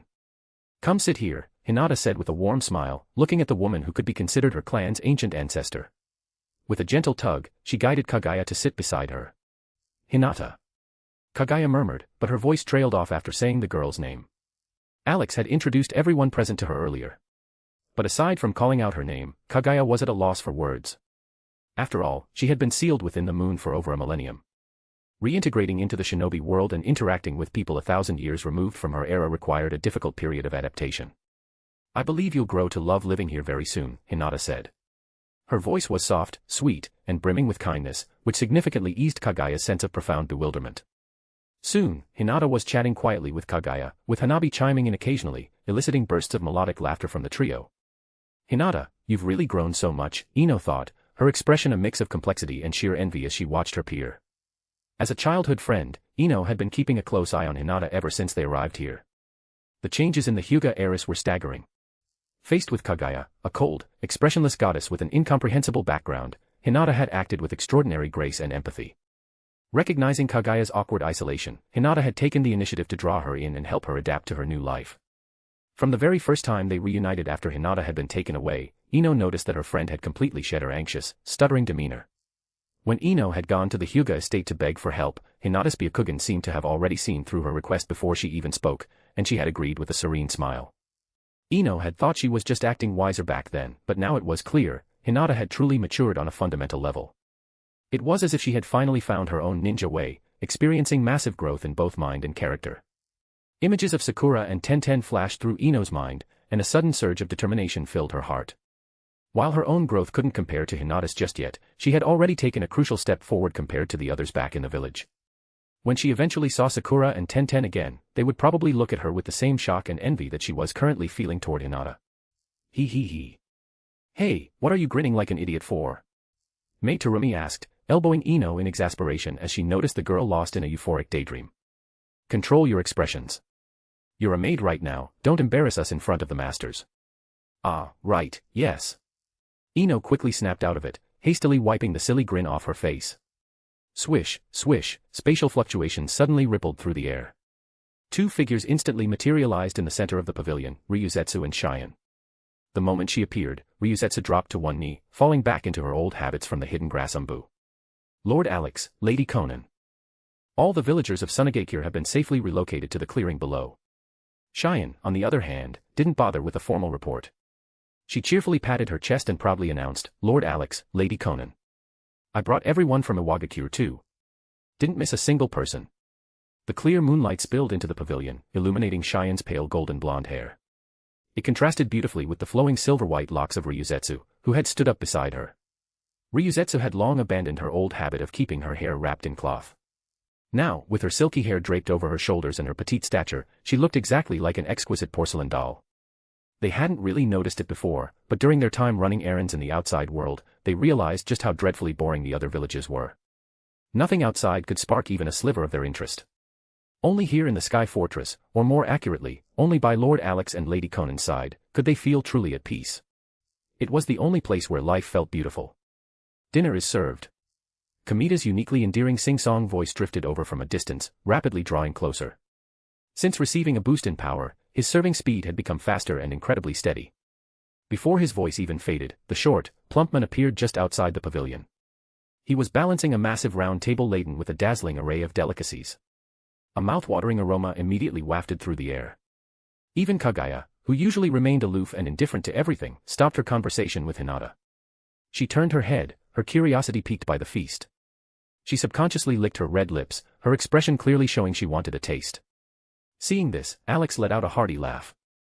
All right, set it down. Kamida efficiently placed the heavy table onto the stone pedestal without making a single sound. Not a single drop of soup spilled from the bowls. Alex picked up a cup filled with fresh juice and looked around at everyone gathered at the table. He smiled warmly. The war is over, and the shinobi world will never see conflict again. To our beautiful new world, and to our happy future. Cheers. Konan, Hinata, Kagaya, Cheyenne, and everyone else raised their glasses together. With bright smiles on their faces, they shouted in unison. Cheers. Support this fanfic by leaving positive review, comments, and power stones. For advanced chapters. Chapter 277, Chapter 277, Studying. Chapter 277, Studying. Much later, after dinner. The moon shone brightly, its brilliant light drowning out the sparse stars as the night deepened into the early hours of the morning. The entirety of the Sky Fortress had settled into a tranquil silence. Inside the master bedroom, the only reason Conan's high-pitched cries hadn't echoed through the halls was thanks to a specialized silencing seal. Now, the intense, prolonged sounds of activity had finally come to a halt. Konan rose from her kneeling position. She wiped the back of her hand across her mouth, then sat on the edge of the bed alongside Alex, resting her head affectionately on his shoulder. Alex, you're certainly full of energy, Konan teased, her flushed face glowing as she spoke with clear double meaning. Alex chuckled and rubbed his nose. Ever since I gained a human body, I've been constantly full of energy. From his days as a mere sheet of paper to his current fully restored form, he had always been deeply bound to Konan. The massive power boost Konan received from consuming the chakra fruit synchronized perfectly with him. Coupled with the cheat-like abilities of his system, he had instantly mastered the supreme laws and secret techniques inscribed on the black fragment. He took to cultivation like a fish to water, progressing even faster than Konan herself. As of now, his raw power had already surpassed hers. Alex wrapped his arm around Konan's slender waist. Her skin was incredibly smooth, like the finest silk. Having ascended to the realm of bloodline encompassing, her physical form had evolved closer to absolute perfection. He simply couldn't get enough of holding her. "Konan, how goes your progress with the spatial laws and the mental secret techniques?" he asked. Back when he lacked a human body, Alex used to possess Konan. Just as he had helped her instantly master various ninjutsu, he had guided her through learning the arcane secrets of the Black Fragment. This was likely the path their future cultivation would take, and they couldn't afford to slack off. He had no intention of stagnating at the bloodline encompassing stage forever. They needed to keep climbing higher. The universe was vast, and capping out at a power level that could merely blow up a planet was far from enough to guarantee their absolute safety. Konan let out a long breath, the rosy tint still lingering on her cheeks. She shook her head slightly. "While I fully comprehend the theory behind it, actually putting it into practice is incredibly difficult. My progress is nowhere near yours." She knew better than anyone just how terrifyingly high Alex's talent was. No matter what it was, ninjutsu, senjutsu, or even ancient arcane arts, he could grasp and master it in an instant. It was an unnatural ability that even she, having ascended to the bloodline-encompassing realm, could never hope to match. "Our future path of cultivation is likely tied to this," Alex said, his tone relaxed but serious. "We can't stay at the bloodline-encompassing level forever. This god of the Otsutsuki that Kaguya mentioned, such a being must have existed long ago. Their power probably eclipses bloodline-encompassing entirely. We have no idea if there are even stronger life forms lurking out in the universe. For our own safety, we can't be satisfied with where we are now." Konan pinched the ethereal mental projection she had summoned into her hand and nodded. "I understand. However, the spatial laws and mental cultivation are genuinely arduous. I might still need your assistance, Alex, just like how you helped me master ninjutsu and senjutsu before." "Possession." Alex nodded thoughtfully. That could work. Even though he had gained a human body, he still retained the ability to revert back to his paper form. He could freely transition between the two states. He wasn't even sure what kind of life form he classified as anymore, able to be human, able to be paper. Who knew what else he might be able to transform into in the future? "Not just possession," Konan murmured, leaning in to blow a soft puff of air into his ear. The warm breeze tickled him, sending a delightful shiver down his spine. "I mean a much more in-depth method of academic assistance," she added with an ambiguous, utterly captivating smile. Alex caught her meaning instantly. It was indeed a far more efficient method of tutoring than simple possession. "We can't let our cultivation fall behind. Come, Konan, I can help you sense the spatial laws right now." The intense late-night study session immediately resumed. Meanwhile, in the bedroom directly adjacent to Konan's, Hinata was still wide awake. Wearing her silk pajamas, she leaned back against the headboard. Her long, dark purple hair cascaded over her shoulders. She stared blankly at the wall separating the two rooms. The veins around her temples bulged prominently, her Byakugan was fully activated.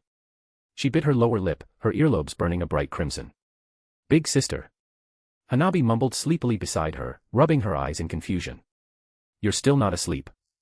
Hinata flinched violently, but instantly forced herself to calm down. She carefully tucked the blankets around her younger sister and spoke in a soothing whisper. "Sister will go to sleep very soon.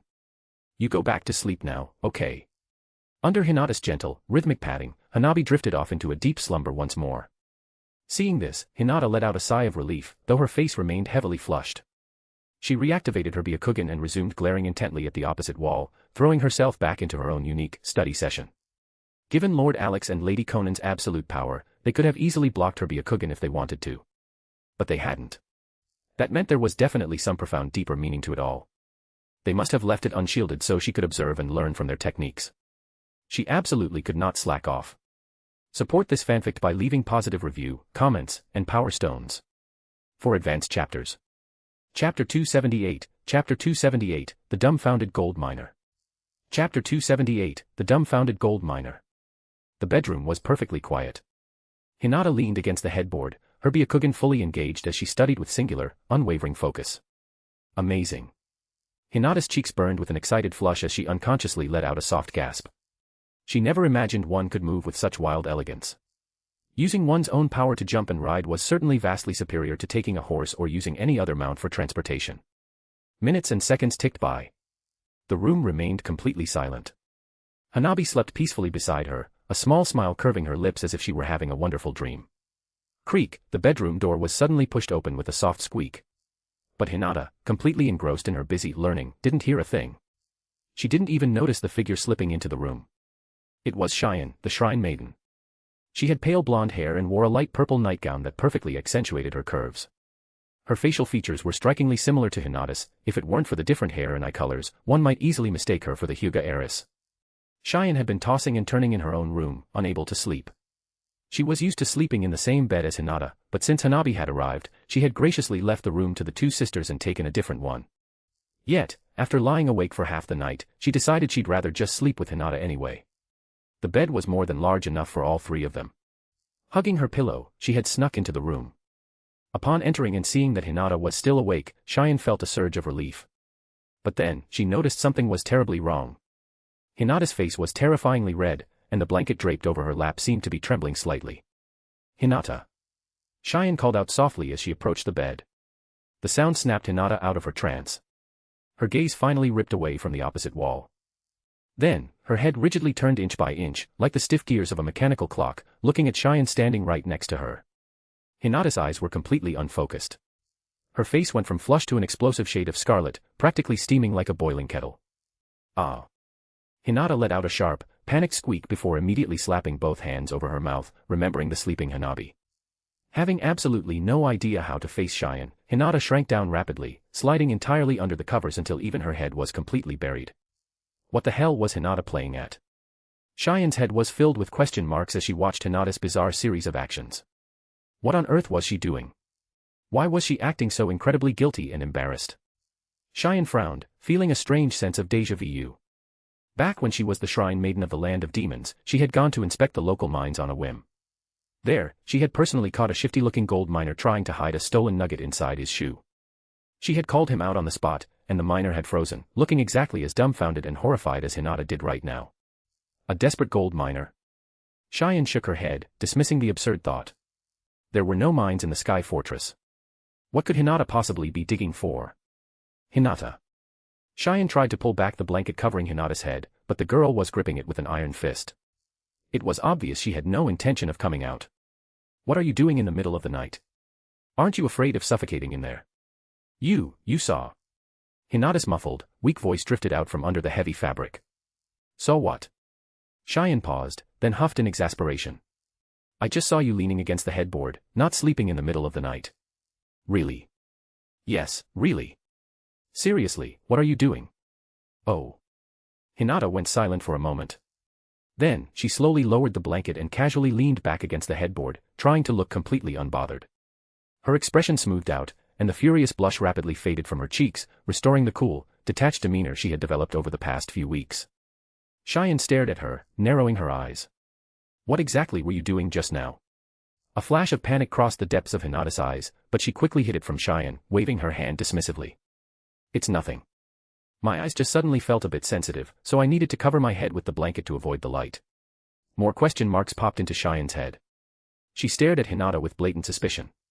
But seeing the girl looking so calm, without a single blush or stutter, Cheyenne decided not to press the issue of that spectacularly terrible excuse. The Byakugan needing to avoid light. I can't believe you said that with a straight face. Do you really think I'm just some naive, gullible shrine maiden? What are you doing here? Hinata quickly changed the subject, maintaining her facade of cool indifference. To sleep, obviously, Cheyenne said, unceremoniously climbing onto the bed. Scoot over. It's way easier to fall asleep when I'm with you. I've been awake for half the night. All right. Feigning mild annoyance, Hinata gently wrapped her arms around the sleeping Hanabi and shimmied further toward the inside of the bed. Cheyenne frowned as she touched the sheets where Hinata had been sitting. We should probably take these blankets out to air dry in the sun tomorrow. Hinata froze imperceptibly, but seeing that Cheyenne didn't ask any further questions, she finally let out a silent breath of relief. Cheyenne suddenly sat up straight just as she had laid down. Her eyes widened as she met Hinata's gaze. The Hyuga girl had also turned to look at her. You heard it too? Cheyenne asked hesitantly. Hinata nodded gravely. Yes. Lord Alex is calling us over. Even though her voice was steady, her heart had instantly begun pounding wildly against her ribs. She knew exactly what it meant to be called over to that room at this hour. Cheyenne clearly understood the implications as well. Her voice trembled with a mix of intense anticipation, anxiety, and pure nerves. Then, are we going over now? Yes. Let's go. Hinata slid out of bed with remarkable agility. The way she moved made her look almost eager.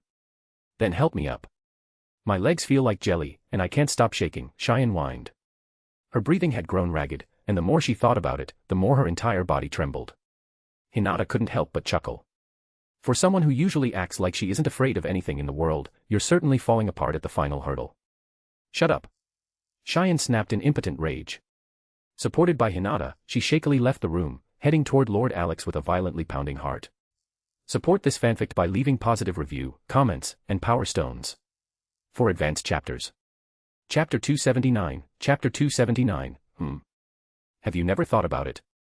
Chapter 279, Have you never thought about it? Thanks to Kamida's meticulous interior design and renovations, the Sky Fortress looked incredibly lavish and majestic. Every glance around the halls was visually pleasing and deeply comforting. Supporting the still trembling Cheyenne, Hinata closed their bedroom door and stepped out into the main corridor. In the dead of night, the hallway was perfectly silent. Embedded into the ceiling were crushed, luminescent crystals that Kamita had sourced from somewhere unknown. They glowed naturally in the dark, twinkling like real stars and casting a soft, ethereal starlight over the corridor. The entire hallway looked like a dazzling, dreamlike galaxy. It's so beautiful. Cheyenne murmured, tilting her head back to gaze at the artificial night sky. Reflected in her pure, clear eyes, it looked as though the stars were shining within them. We owe it all to Uncle Kamita, Hinata agreed with a nod. Not only is his aesthetic sense impeccable, but he's also a master chef. When it comes to taking care of daily life, it feels like there's nothing Uncle Kamita can't do. Uncle Kamita, huh? Cheyenne pictured the short, plump, round-faced man in her mind. When he smiled, his eyes practically disappeared into his cheeks, giving him an incredibly comical and endearing look. Yet, he was always fiercely respectful toward Lord Alex, as well as to all of them. It was a genuine, heartfelt reverence, completely devoid of falsehood. Back when she was the shrine maiden of the land of demons, despite her exalted status, she knew the respect the ministers and palace maids showed her was entirely fabricated out of duty. She often felt as though she had been living in a fake, hollow world. But here in the Sky Fortress, everything, from the gardens and the people to the food, felt grounded and profoundly real. This was the true, free life she had always wanted. Are you feeling less nervous now? Hinata asked, noticing that Cheyenne had finally stopped shaking. Cheyenne let out a long breath. There's nothing to be nervous about, really. I love this life, and I love Lord Alex and Lady Konan. Me too, Hinata smiled softly, holding Cheyenne's hand as they walked toward Conan's room. The gentle starlight cast a hazy, enchanting halo over their flowing hair. Tap, tap, tap, footsteps echoed from ahead. They're here too, Hinata observed softly, watching Samui, Anoka, and Ryuzetsu emerge from a room on the other side of the corridor. Even Kagaya Otsutsuki was among them. Her expression was as detached as ever. Under the starlight, her silver-white hair shimmered faintly, making her pale skin look almost luminescent. She radiated the aloof, unapproachable aura of a true goddess of the moon. However, her eyes kept darting nervously toward Conan's door, betraying a deep, hidden panic that sharply contrasted with her calm exterior. Come in.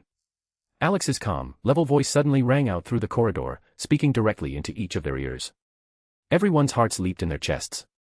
They exchanged bashful, nervous glances, painfully aware of what entering that specific room at this hour implied. Inside the master bedroom, the heavy flush on Conan's face had faded, and her breathing had leveled out. Alex was lying comfortably with his head resting on her lap. The sensation against the back of his head was phenomenally soft, like resting on a literal cloud. He caught the unique, fresh scent of Konan, an intoxicating fragrance that soothed his body and soul. He shifted his head slightly outward so her magnificent assets wouldn't completely block his view of her face. Looking up at her gentle features, he said somewhat helplessly, "Do you think Hinata and the others got the wrong idea? I just wanted to alter their bloodlines and enhance their power." He had seen their reactions clearly. It was glaringly obvious that none of them were thinking about his actual intentions, their minds were entirely in the gutter. Konan looked down at him and laughed, shaking her head. "It's because you called them to our bedroom in the middle of the night. It's inevitable they jumped to that conclusion." She suddenly leaned down, her face inches from his, and spoke with an ambiguous, sultry tone. "Are you telling me you haven't thought about it?" Cheyenne and Hinata, who looked like twins, the bust is Samui, the pure Anoka, and the lowly like Ryuzetsu. And, the noble goddess of the moon, Kagaya Otsutsuki. Her voice dropped to a seductive purr. "Do you really not want to experience them all together?" "Ah." Alex's expression froze, and his throat suddenly felt very dry. Conan's flawless face was right in front of him. Her pale amber eyes seemed to possess an infinite, magnetic charm that deeply captivated him. As for whether he wanted what she suggested, well, denying it would just be lying to himself. Ahem. Alex coughed dryly, looking slightly embarrassed. Business first. Important matters take priority. Tonight, he planned to use the power of the bloodline encompassing to completely alter their physical constitutions. In current terms, the Hyuga bloodline, Uzumaki bloodline, and all the rest were fundamentally flawed, fragmented genetics. Only by repairing those fragments and granting them a true Otsutsuki constitution could they be considered complete. He and Konan were going to keep advancing and growing exponentially stronger. He couldn't leave Hinata, Cheyenne, and the others in the dust. They needed to at least stay somewhat relevant in power. Conan's eyes flashed mischievously, and she shot him a wildly flirtatious look. I think you're just worried that their bodies are too weak right now, and if you aren't careful, you might accidentally break them in half. Alex nearly choked on his own saliva at her shockingly blunt, lewd remark. He stared wordlessly at the newly playful Konan. How could something like that happen?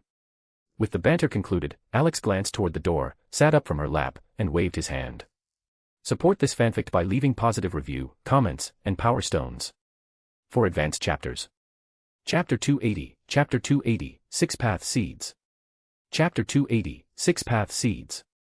Ah. The world suddenly spun wildly around Cheyenne, making her let out a startled yelp. When her vision finally stabilized and she realized she was standing face to face with a smiling Konan and Alex, she slapped her hands over her mouth, instantly cutting off her scream. She quickly glanced out of the corner of her eye. The women who had just been staring awkwardly at each other in the hallway, Anoka, Hinata, Ryuzetsu, Samui, and Kagaya, were all standing right next to her. Clearly, either Lord Alex or Lady Konan had instantly teleported them inside. The others quickly realized where they were as well. Samui was the first to recover. Subconsciously thrusting out her impressive snowy cleavage, she bowed slightly and said softly, "Good evening, Lord Alex, Lady Konan." Cheyenne, Hinata, Ryuzetsu, and Anoka quickly followed suit with their own greetings. Only Kagaya remained as proud and unbending as a goddess, offering only a slight nod to acknowledge them. Alex smiled and nodded to each of them in return, including Kagaya. For her to even offer a nod was already a massive step forward. They hadn't known each other for long, she would inevitably become easier to get along with over time. What a breathtaking sight. Alex mentally praised the view as his gaze swept across the women before him. Hinata's dark purple hair cascaded smoothly down to her waist. Wearing a pure white silk nightgown, her innocent face radiated an aura of absolute purity. Cheyenne, possessing the exact same facial features, gave off a much more vibrant and captivating energy. As for Ryuzetsu, Anoka, and Samui, each had their own unique allure. They were all dressed in different colored, form-fitting silk nightgowns that perfectly accentuated their stunning curves. As for Kagaya, Alex couldn't help but feel a tinge of disappointment. She wasn't wearing the revealing nightwear he had specially prepared for her. Instead, she had somehow found an incredibly baggy, conservative sleeping robe that hid absolutely everything. It was truly a shame. Alex, Konan said, the corner of her lips curling up into a deeply meaningful smirk as she shot him a sultry look. Haven't you looked enough? Or do you want to test drive them right now? The moment the words left her mouth, Cheyenne instantly understood the implication. She ducked her head, her face burning bright red as she nervously twiddled her fingers in front of her chest. Hinata's ears flushed pink. She barely managed to keep her expression neutral, though her breathing grew noticeably heavier. Ryuzetsu and Anoka tensed up instantly. They all understood exactly what Lady Konan was suggesting. Only the mature Samui showed zero signs of nervousness, if anything, her eyes sparkled with eager anticipation. Ahem. Alex coughed dryly, forcing down the distracting thoughts swirling in his head. Looking at the women, he adopted a serious expression. I called you all here tonight to change your physical constitutions. Or, more accurately, to evolve your bloodlines. Suddenly, 5 glowing green orbs, roughly the size of glass marbles, materialized in his palm. With a casual flick of his wrist, the 5 orbs shot directly toward Hinata, Cheyenne, and the other 3 girls. Though mildly confused, none of them tried to dodge. They allowed the green orbs to sink directly into their foreheads. In an instant, an immense ocean of knowledge regarding the Otsutsuki constitution, their bloodlines, and the true history of chakra flooded their minds. Alex hadn't wanted to waste time verbally explaining the lore of the Otsutsuki, so he had opted to use the Tenseigans' mental orbs to directly implant the information into their brains. He didn't give one to Kagaya, of course, since she was already well aware of her own history. There was no need to be redundant. Very quickly, the girls fully absorbed the knowledge and understood the truth of the world. Hinata subconsciously raised her left hand to gently touch the skin near her Byakugan.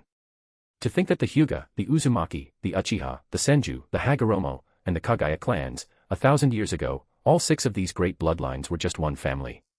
She instinctively glanced over at Kagaya, who was standing quietly at the edge of the group. So all these bloodlines are just fragmented remnants. Only by possessing all 6 traits simultaneously can one become a complete entity. Anoka felt exactly the same.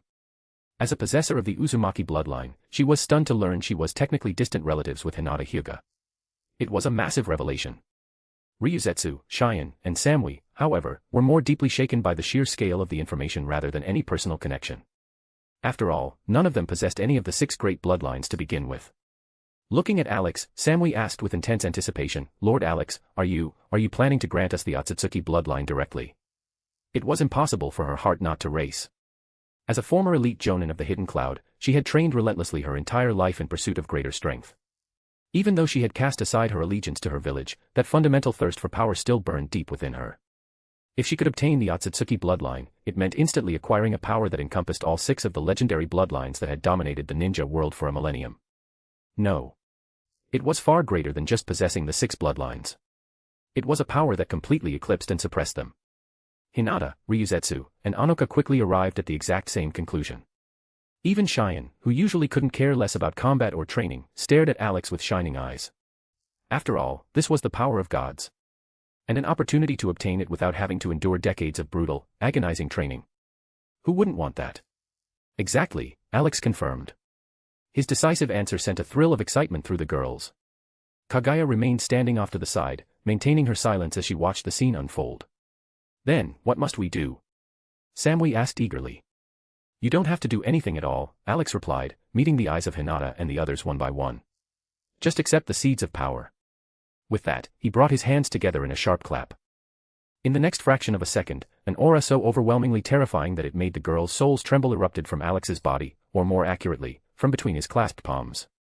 Their bodies began to shake uncontrollably, as if they were standing in the presence of the ultimate apex predator of the universe.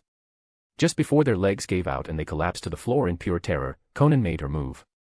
With a gentle wave of her hand, a soft yet utterly absolute force, the power of the bloodline encompassing, enveloped Hinata and the others.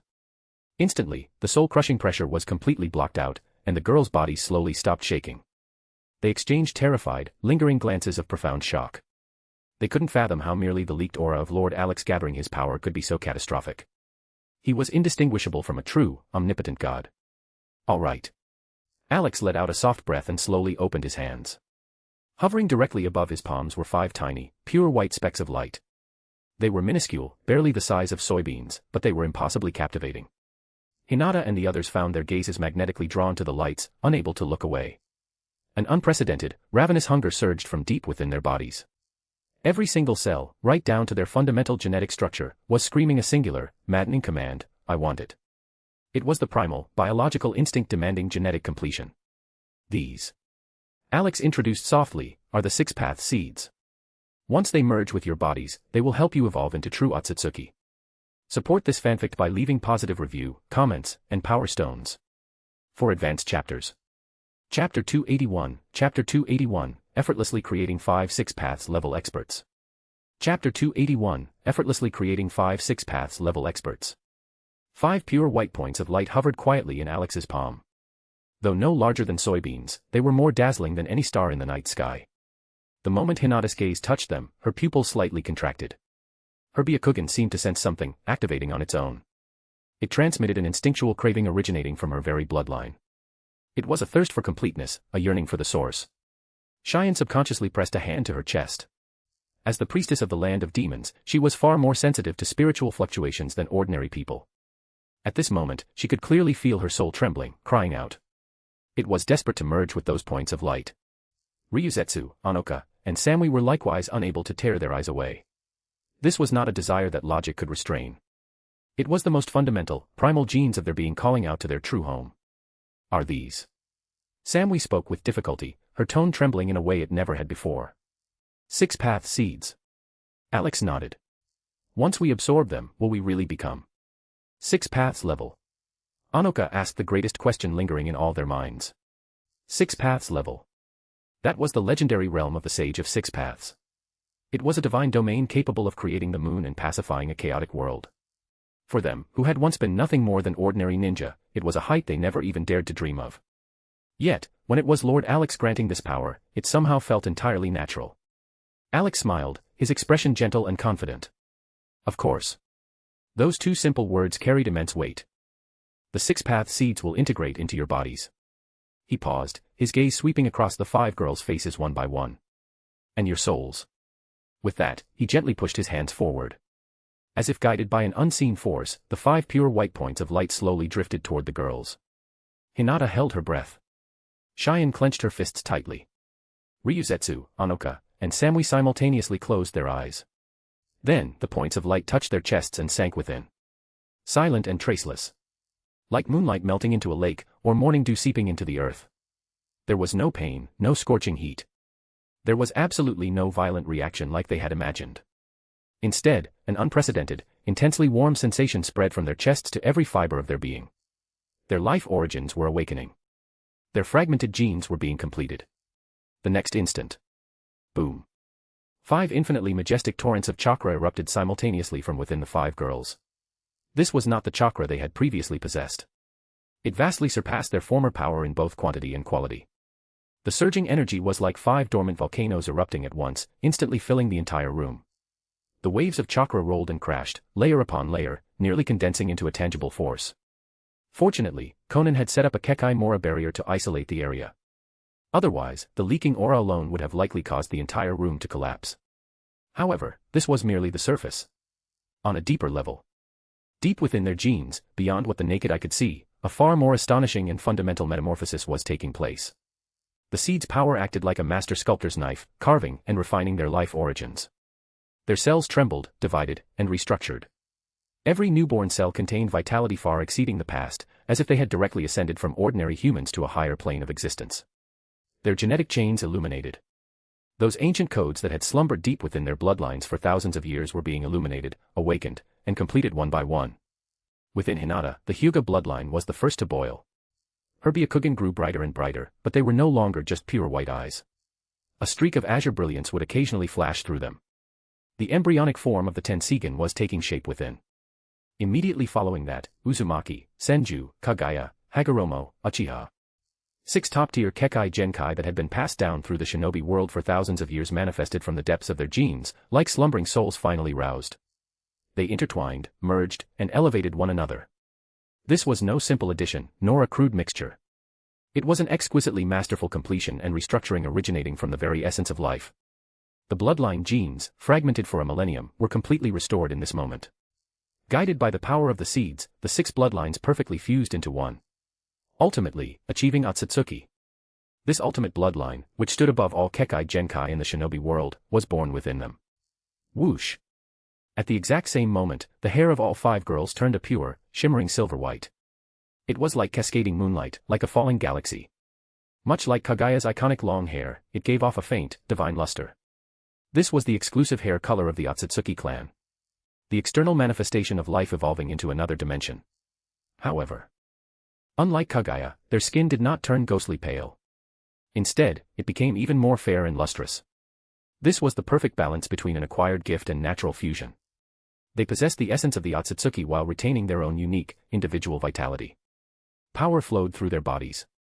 Hinata, Anoka, Cheyenne, Samui, and Ryuzetsu all simultaneously felt as if the gravity of the entire world had lessened. As if they could touch the sky with a mere raise of their hands. As if they could cross the fabric of space with a single thought. They could clearly perceive their own strength climbing at a terrifying speed. Chunin. Jonin. Kage level. Super Kage. Skyrocketing all the way. Until 6 paths level. An intensely formidable power surged, roared, and circulated within their bodies. A mighty force capable of shaking the entire shinobi world.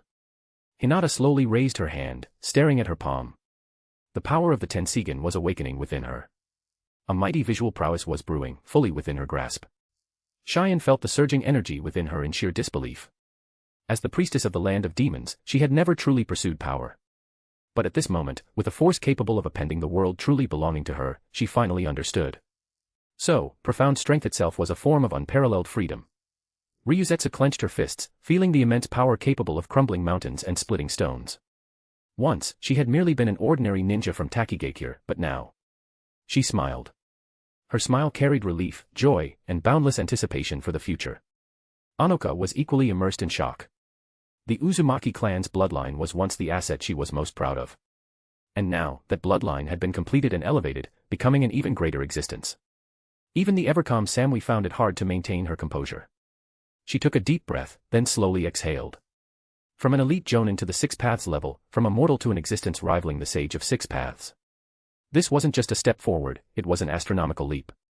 And the one who had bestowed all of this upon her was none other than Lord Alex, sitting on the edge of the bed right in front of her. Samui suddenly felt a fierce desire to throw herself into Alex's embrace. She wanted to transform her overwhelming excitement and joy into the gentlest devotion, to tell Lord Alex exactly how absolutely incredible she felt at this moment. A deeply infatuated gleam flickered deep within her eyes. For a moment, the entire room fell into a brief silence. Only the 5 overwhelmingly powerful auras of chakra silently declared the magnitude of this metamorphosis. Amidst the silence, Kaguya Otsutsuki's gaze was distinctly unsettled. This aloof, goddess-like, progenitor of chakra, who always maintained an expressionless face, finally showed cracks in her apathy. Her pupils slightly contracted. For the first time, such a clear shift appeared on her flawlessly beautiful face. Shock. Disbelief. And a faintly discernible trace of awe. How is this possible? She looked at the 5 girls, at their silver-white hair, sensing the incredibly pure Otsutsuki aura radiating from within them. This couldn't be faked. They had truly become Otsutsuki. And not just ordinary Otsutsuki. They were 6 Paths level. Kaguya's mind was a stormy sea of emotions. As a member of the Otsutsuki clan, she knew better than anyone what this meant. Within the Otsutsuki clan, 6 Paths level individuals were by no means weaklings. Unless an ordinary clan member had eaten a chakra fruit or consumed pills refined from one, they could spend their entire lives without ever touching this realm. The 6 Paths level was already considered the middle, if not upper, tier of combat power within the clan. They were true elites capable of standing on their own and executing high-level missions. Yet these 5 young girls. Just minutes ago, they were ordinary humans who didn't even know what the 6 Paths level was. They hadn't eaten a chakra fruit. They hadn't undergone thousands of years of cultivation. Even their Otsutsuki bloodlines had merely been fragmented and scattered. But just like that, it was done. Just like that, they leaped from ordinary humans to 6 Paths level experts, a rank considered the backbone even within the Otsutsuki clan. Kaguya shifted her gaze to Alex. On that face, which hadn't shown a ripple of emotion in 1,000 years, a look of genuine shock and scrutiny finally appeared. This person, this man who shares such a close relationship with me. Where exactly are his limits? To effortlessly create 5-6 Paths level experts in the span of a few breaths. More importantly, his expression was so relaxed and casual, as if he were merely waving his hand. What else can he do? Lord Alex. At this moment, unable to bear the extreme joy and excitement in their hearts any longer, the other 4 girls followed Samui's lead and threw themselves at Alex. They intended to use their actions to express their surging, overwhelming love. Support this fanfic by leaving positive review, comments, and power stones. For advanced chapters. Chapter 282, Fusing the Power. Chapter 282, Fusing the Power. Hinata was the first to approach, tears pooling in her pure white eyes. They weren't tears of sorrow, but of joy, gratitude, and an indescribable, deep affection. She gently wrapped her arms around Alex's waist, burying her face against his chest, her voice as soft as a sleep murmur. Lord Alex, thank you. Cheyenne leaned in from the side. She wasn't as reserved as Hinata. Standing on her tiptoes, she planted a light kiss on Alex's cheek, then took a half step back, her face flushed, her eyes sparkling with a mix of playfulness and shyness. That's my thank you gift. Ryuzetsu and Anoka exchanged a glance, and both smiled at the same time. Taking position on either side of him, they gently linked their arms through his. Though they didn't make any further advances, the warm touch and the sincere gratitude in their eyes spoke louder than 1,000 words. Samui was the last to approach. The former Cloud Elite Jonin had shed all her usual coolness and restraint. She walked slowly up to Alex, looked straight into his eyes, and then bowed deeply. Lord Alex. Her voice trembled slightly. I always thought the greatest achievement of my life would be becoming a Jonin. I never thought, never even dared to imagine, that one day I would be able to touch this realm. She straightened up, tears glistening in her eyes, yet smiling more radiantly than ever before. I don't know how to thank you. So. She took a step forward and gently embraced him. It was a heartfelt hug, brimming with gratitude and reverence. Thank you. Feeling the warmth of the 5 girls in his arms, a wave of indescribable softness swelled in Alex's heart. He gently patted Samui's back, stroked Hinata's hair, and finally looked around, bringing everyone into his sight. You don't have to thank me, his voice was gentle and sincere. This is what you deserve. I merely gave you an opportunity. The ones who seized it were you. Konan sat a short distance away, resting her chin in her hand, watching the scene with a smile. Her gaze swept back and forth between Alex and the 5 girls, the curve of her lips growing wider. Finally, she spoke up in a slow, teasing drawl. "Well, Alex, it looks like that idea of yours is finally going to come true." Alex stiffened slightly. Konan continued to smile, her tone laced with mischief.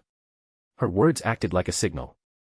Hinata, Cheyenne, Samui, Ryuzetsu, and Anoka all knew that the power they had just acquired still needed Lord Alex's personal assistance to properly fuse. Alex watched them helplessly. What else could he say? There was nothing to say. He just needed to properly help them digest their 6 paths level power. As Konan watched, her expression began to lose its usual calm. The tips of her ears started to turn pink, growing redder by the second. And standing not far away was Kaguya Otsutsuki. She had completely shed the aloof mask of the goddess of the moon. Her Byakugan were wide open, staring fixedly at the absurd scene unfolding before her.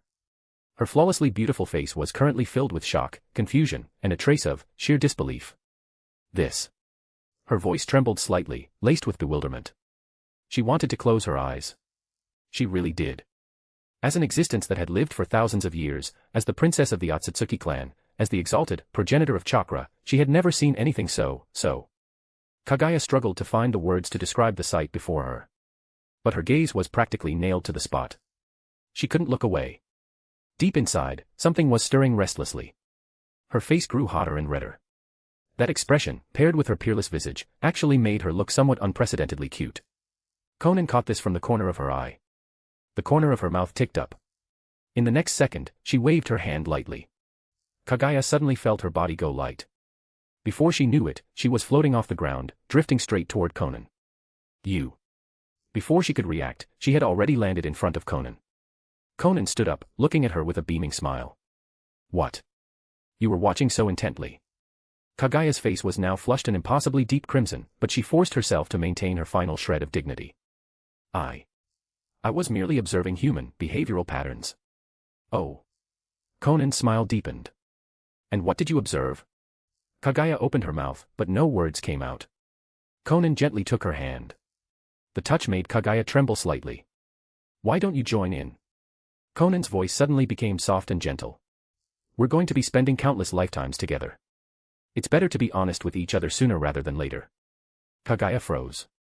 Looking into Konan's eyes, then looking at Alex not far away, and at the 5 girls who had just gained their new power.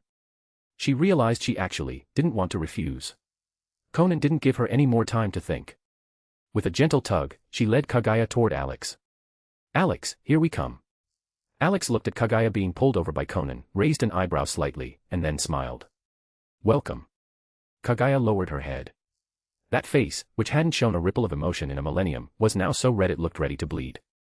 But she didn't pull her hand out of Konan's grasp. After all, Hinata and the others had only just become 6 paths level experts. Their control and application of the power was still unrefined, requiring meticulous guidance and explanation from a Kekai Mora expert like Alex. Because the power of the 6 paths level was far too vast, far too intricate. It required a much deeper level of synchronization. The power needed to truly become one with their bodies and souls. For an entire night, the chakra fluctuations in the room barely ceased. When the horizon began to glow with the pale light of dawn, everything finally returned to peace. With Alex's help, Hinata, Cheyenne, Ryuzetsu, Anoka, and Samui had successfully calmed their powerful 6 paths level chakra fluctuations. The power had truly fused with them. They had done it. They were all true 6 paths level experts now. At this moment, everyone wore tired but thoroughly satisfied smiles on their faces. That majestic 6 paths level power within them now belonged entirely to them.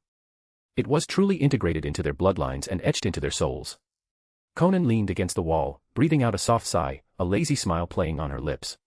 Kaguya sat in the corner, her head bowed, lost in thought. She had been blushing the entire night, and the flush still hadn't completely faded. Alex stood up, looking around, a faint smile curling his lips. "You've worked hard," he said softly. "Go back and rest. Tomorrow, no, starting today, you are all true 6 paths level experts." The girls rose one after another, bowing slightly to him before returning to their respective rooms. Hinata was the last to leave. She walked to the door and looked back at Alex. In those pure white eyes, there was gratitude, gentleness, and an overwhelming, indescribable affection. "Lord Alex, see you later." Whispering those words, she turned and left. The door gently closed. The room gradually returned to tranquility. Support this fanfic by leaving positive review, comments, and power stones. For advanced chapters. Chapter 283, these are traces of cultivation. Chapter 283, these are traces of cultivation. Out in the hallway. As the girls left the room, they exchanged glances. A blush crept across all their faces, but they quickly averted their eyes. Even the normally aloof Kagaya Otsutsuki reacted the same way. After sharing such an intimately vulnerable night together, the unapproachable aura surrounding her had largely dissipated. She was beginning to truly integrate into their circle. Since it's barely dawn, let's go back and catch a little more sleep, Hinata suggested with a bright smile. Even though they had advanced to the 6 paths level and their physical constitutions and chakra had been massively enhanced, they were still leagues behind Alex and Konan, who possessed Kekai Mora. Cheyenne's legs were practically trembling, her face wearing a silly, dazed expression that looked quite comical. She was the textbook definition of being bad at something but loving it anyway. Even Samui, who had excellent stamina, looked like a wilted flower right now, her eyelids fighting to stay open. Under Lord Alex's suggestion, she had been used as the prime example for grasping and fusing 6 paths level power. Hinata is right. Let's all go get some rest. After bidding each other good night, or rather, good morning, the girls returned to their own rooms. Hinata gently pushed open her bedroom door. The room was quiet, filled only with the sound of even breathing. Hanabi was sleeping soundly. Her small body was curled up under the covers, leaving only her little head exposed. Her long black hair was scattered across the pillow, reflecting a soft sheen in the dim light filtering through the curtain gaps. Having her sister by her side, falling asleep to her scent, was the best sleeping pill Hanabi could ask for. A gentle smile touched Hinata's lips. She softened her footsteps, walking slowly to the edge of the bed, and carefully brushed aside a strand of hair resting on Hanabi's face. Though her body was exhausted, her heart was incredibly at peace. "Good morning, Hanabi," she whispered softly, lying down beside her sister, closing her eyes to catch some sleep. Time ticked by. Sunlight peeked through the gaps in the curtains, spilling into the room bit by bit. The soft, warm light fell on Hanabi's small face, and her long eyelashes fluttered slightly. Hanabi groggily woke up, murmuring before she even opened her eyes, "Sister." She rolled over, reaching her small hand out to the side. Empty. Hanabi opened her eyes.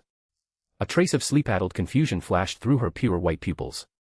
But the drowsiness quickly faded, and she came to her senses, immediately turning to look beside her. "Ah. Sister." The bed was empty, save for a slight indentation proving her sister had been lying there. "Where did she go?" Hanabi muttered, sitting up and rubbing her eyes. "Shoo." Just then, the faint sound of running water came from the bathroom. Hanabi realized what was going on, her sister was taking a shower. She threw off the covers, her bare feet stepping onto the floor. Her long hair hung loosely, swaying gently with her movements. As she walked toward the bathroom, she raised her voice, "Sister, are you taking a shower?" Hinata's calm reply came from inside the bathroom, her voice carrying a barely noticeable hoarseness. "Hanabi, it's still early. You can sleep a little longer. No one here is going to force you to do morning practice day after day, and no one will make you do anything you don't like." Hanabi's eyes instantly lit up. "Oh yeah. That's awesome. No more morning practice. Sister, you're the best." She was so happy she almost jumped, but then she tilted her head, asking with some confusion, "Sister, why does your voice sound raspy? Is your throat hurting?" There was a slight pause from inside the bathroom. Hinata subconsciously raised a hand, gently touching her neck. It had taken a bit of damage, and she had spoken quite a lot, but it wasn't a major issue. She cleared her throat softly, trying to make her voice sound normal again. "I have a bit of a cold. Don't worry about it." "A cold?" Hanabi was even more confused. "But sister, didn't you become super strong? How can you still catch a cold?" Silence fell over the bathroom for a moment. "Catching a cold has nothing to do with how strong you are," Hinata's voice drifted out, as gentle as ever. "Be a good girl, Hanabi, go sleep a little longer." "No." Hanabi flatly refused, her little feet already at the bathroom door. "Sister, I'm coming in too. I want to take a bath with you." As soon as the words left her mouth, she pushed the bathroom door open and rushed inside. A cloud of warm steam wafted over her face, carrying the faint scent of body wash. At a glance, Hanabi spotted Hinata standing under the showerhead. "Sister." She happily lunged forward, but after only 2 steps, she suddenly stopped. Her pure white eyes widened, staring intently at Hinata's body. "Sister." Hanabi's voice changed, carrying a mix of disbelief and faint anger. "Sister, why do you have injuries on your body?" She pointed at Hinata's collarbone, her shoulder, and the faintly visible marks elsewhere, her small face scrunching up. Who bullied you? I'm going to teach them a lesson. Hinata's body stiffened slightly, instinctively trying to cover herself. Taking a deep breath, she naturally turned around, presenting her back to Hanabi, her voice remaining gentle. Nothing like that happened, Hanabi. But those marks. Sister accidentally made them while cultivating new powers last night, Hinata explained softly. Lord Alex bestowed a new power upon me. It's incredibly strong, and I couldn't control it well at first, so it went a bit out of control. It's a normal reaction. Really? Hinata turned back around, crouching down to meet Hanabi at eye level. When has sister ever lied to you? Support this fanfic by leaving positive review, comments, and power stones. For advanced chapters. Chapter 284, Chapter 284, Sisterly Warmth. Chapter 284, Sisterly Warmth. Hanabi looked into her sister's gentle eyes, thought about it for a moment, and decided it made sense, so she didn't press the matter. She broke into a grin. All right then. Then sister, hurry and help me wash. With that, she stripped off her pajamas and stood stark naked in front of Hinata. Hinata chuckled, gently tapping the tip of her sister's nose. Okay, sister will wash you. She picked up the shower head, adjusted the water temperature, and let the warm stream cascade over Hanabi's black hair. Hanabi happily squinted her eyes, like a content little kitten. After Hinata integrated the 6 paths level seed the previous night, her purplish black hair had also turned silver white. The same went for Cheyenne, Samui, and the others. However, under Alex's overnight fusion assistance, they had successfully mastered the 6 paths level power and could freely control their hair color. They all agreed that their original hairstyles and hair colors were better. After all, if they all had long silver white hair, they would look far too identical. Sister, Hanabi suddenly spoke up. Are we going to live here from now on? Probably for a very long time. Then, is that Lord Alex a good person? Hinata's hands paused slightly. Glancing down at the faint red marks on her body, and recalling the events of last night, her face flushed. Thankfully, the dense steam in the bathroom made it hard to see clearly. Lord Alex is a very, very good person. She said softly, then subconsciously bit her lip, adding, and he is incredibly powerful. Powerful in every way. Better than you.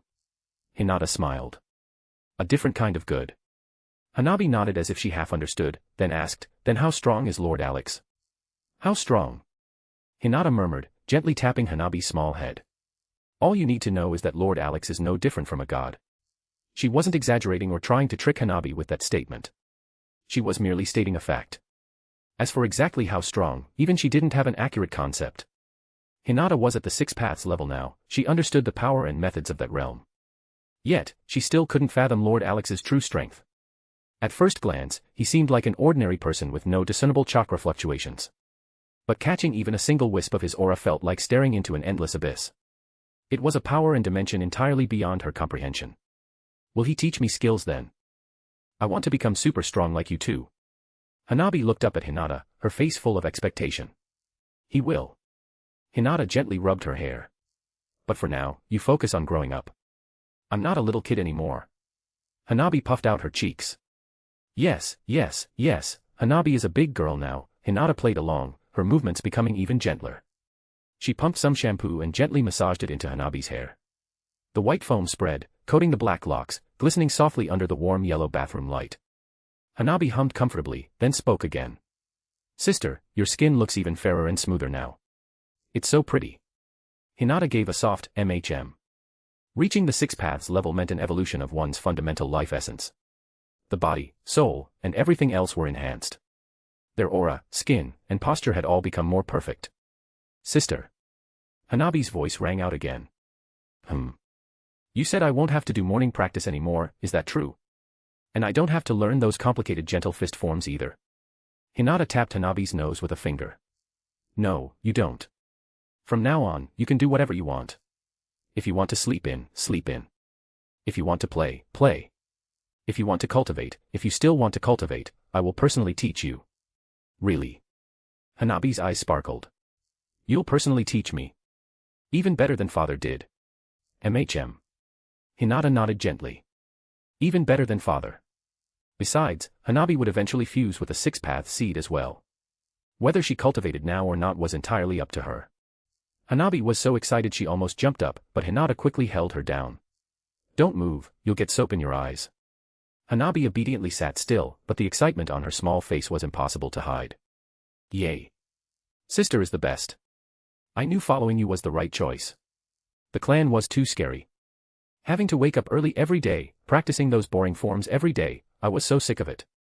Listening to her sister's complaints, the curve of Hinata's smile grew even gentler. She picked up the shower head and carefully rinsed the suds from Hanabi's head. The warm water slid down the black strands, washing away the last bits of white foam, revealing clean, smooth hair. All right, all rinsed out. Hinata turned off the water, grabbed a towel nearby, and gently wrapped it around Hanabi's hair. Come, let's dry off so you don't catch a cold. Didn't you just say that catching a cold has nothing to do with being strong, sister? Hanabi mumbled, but she dutifully let her sister dry her. Hinata blushed and chuckled. We still have to be careful. After drying her hair, Hinata helped lather Hanabi's body with soap, meticulously washing every corner. Hanabi enjoyed her sister's pampering like a little princess, occasionally letting out content hums. After the final rinse, Hinata wrapped Hanabi entirely in a large bath towel and carried her out of the bathroom. Sister hug, Hanabi nestled into Hinata's arms, like a lazy cat.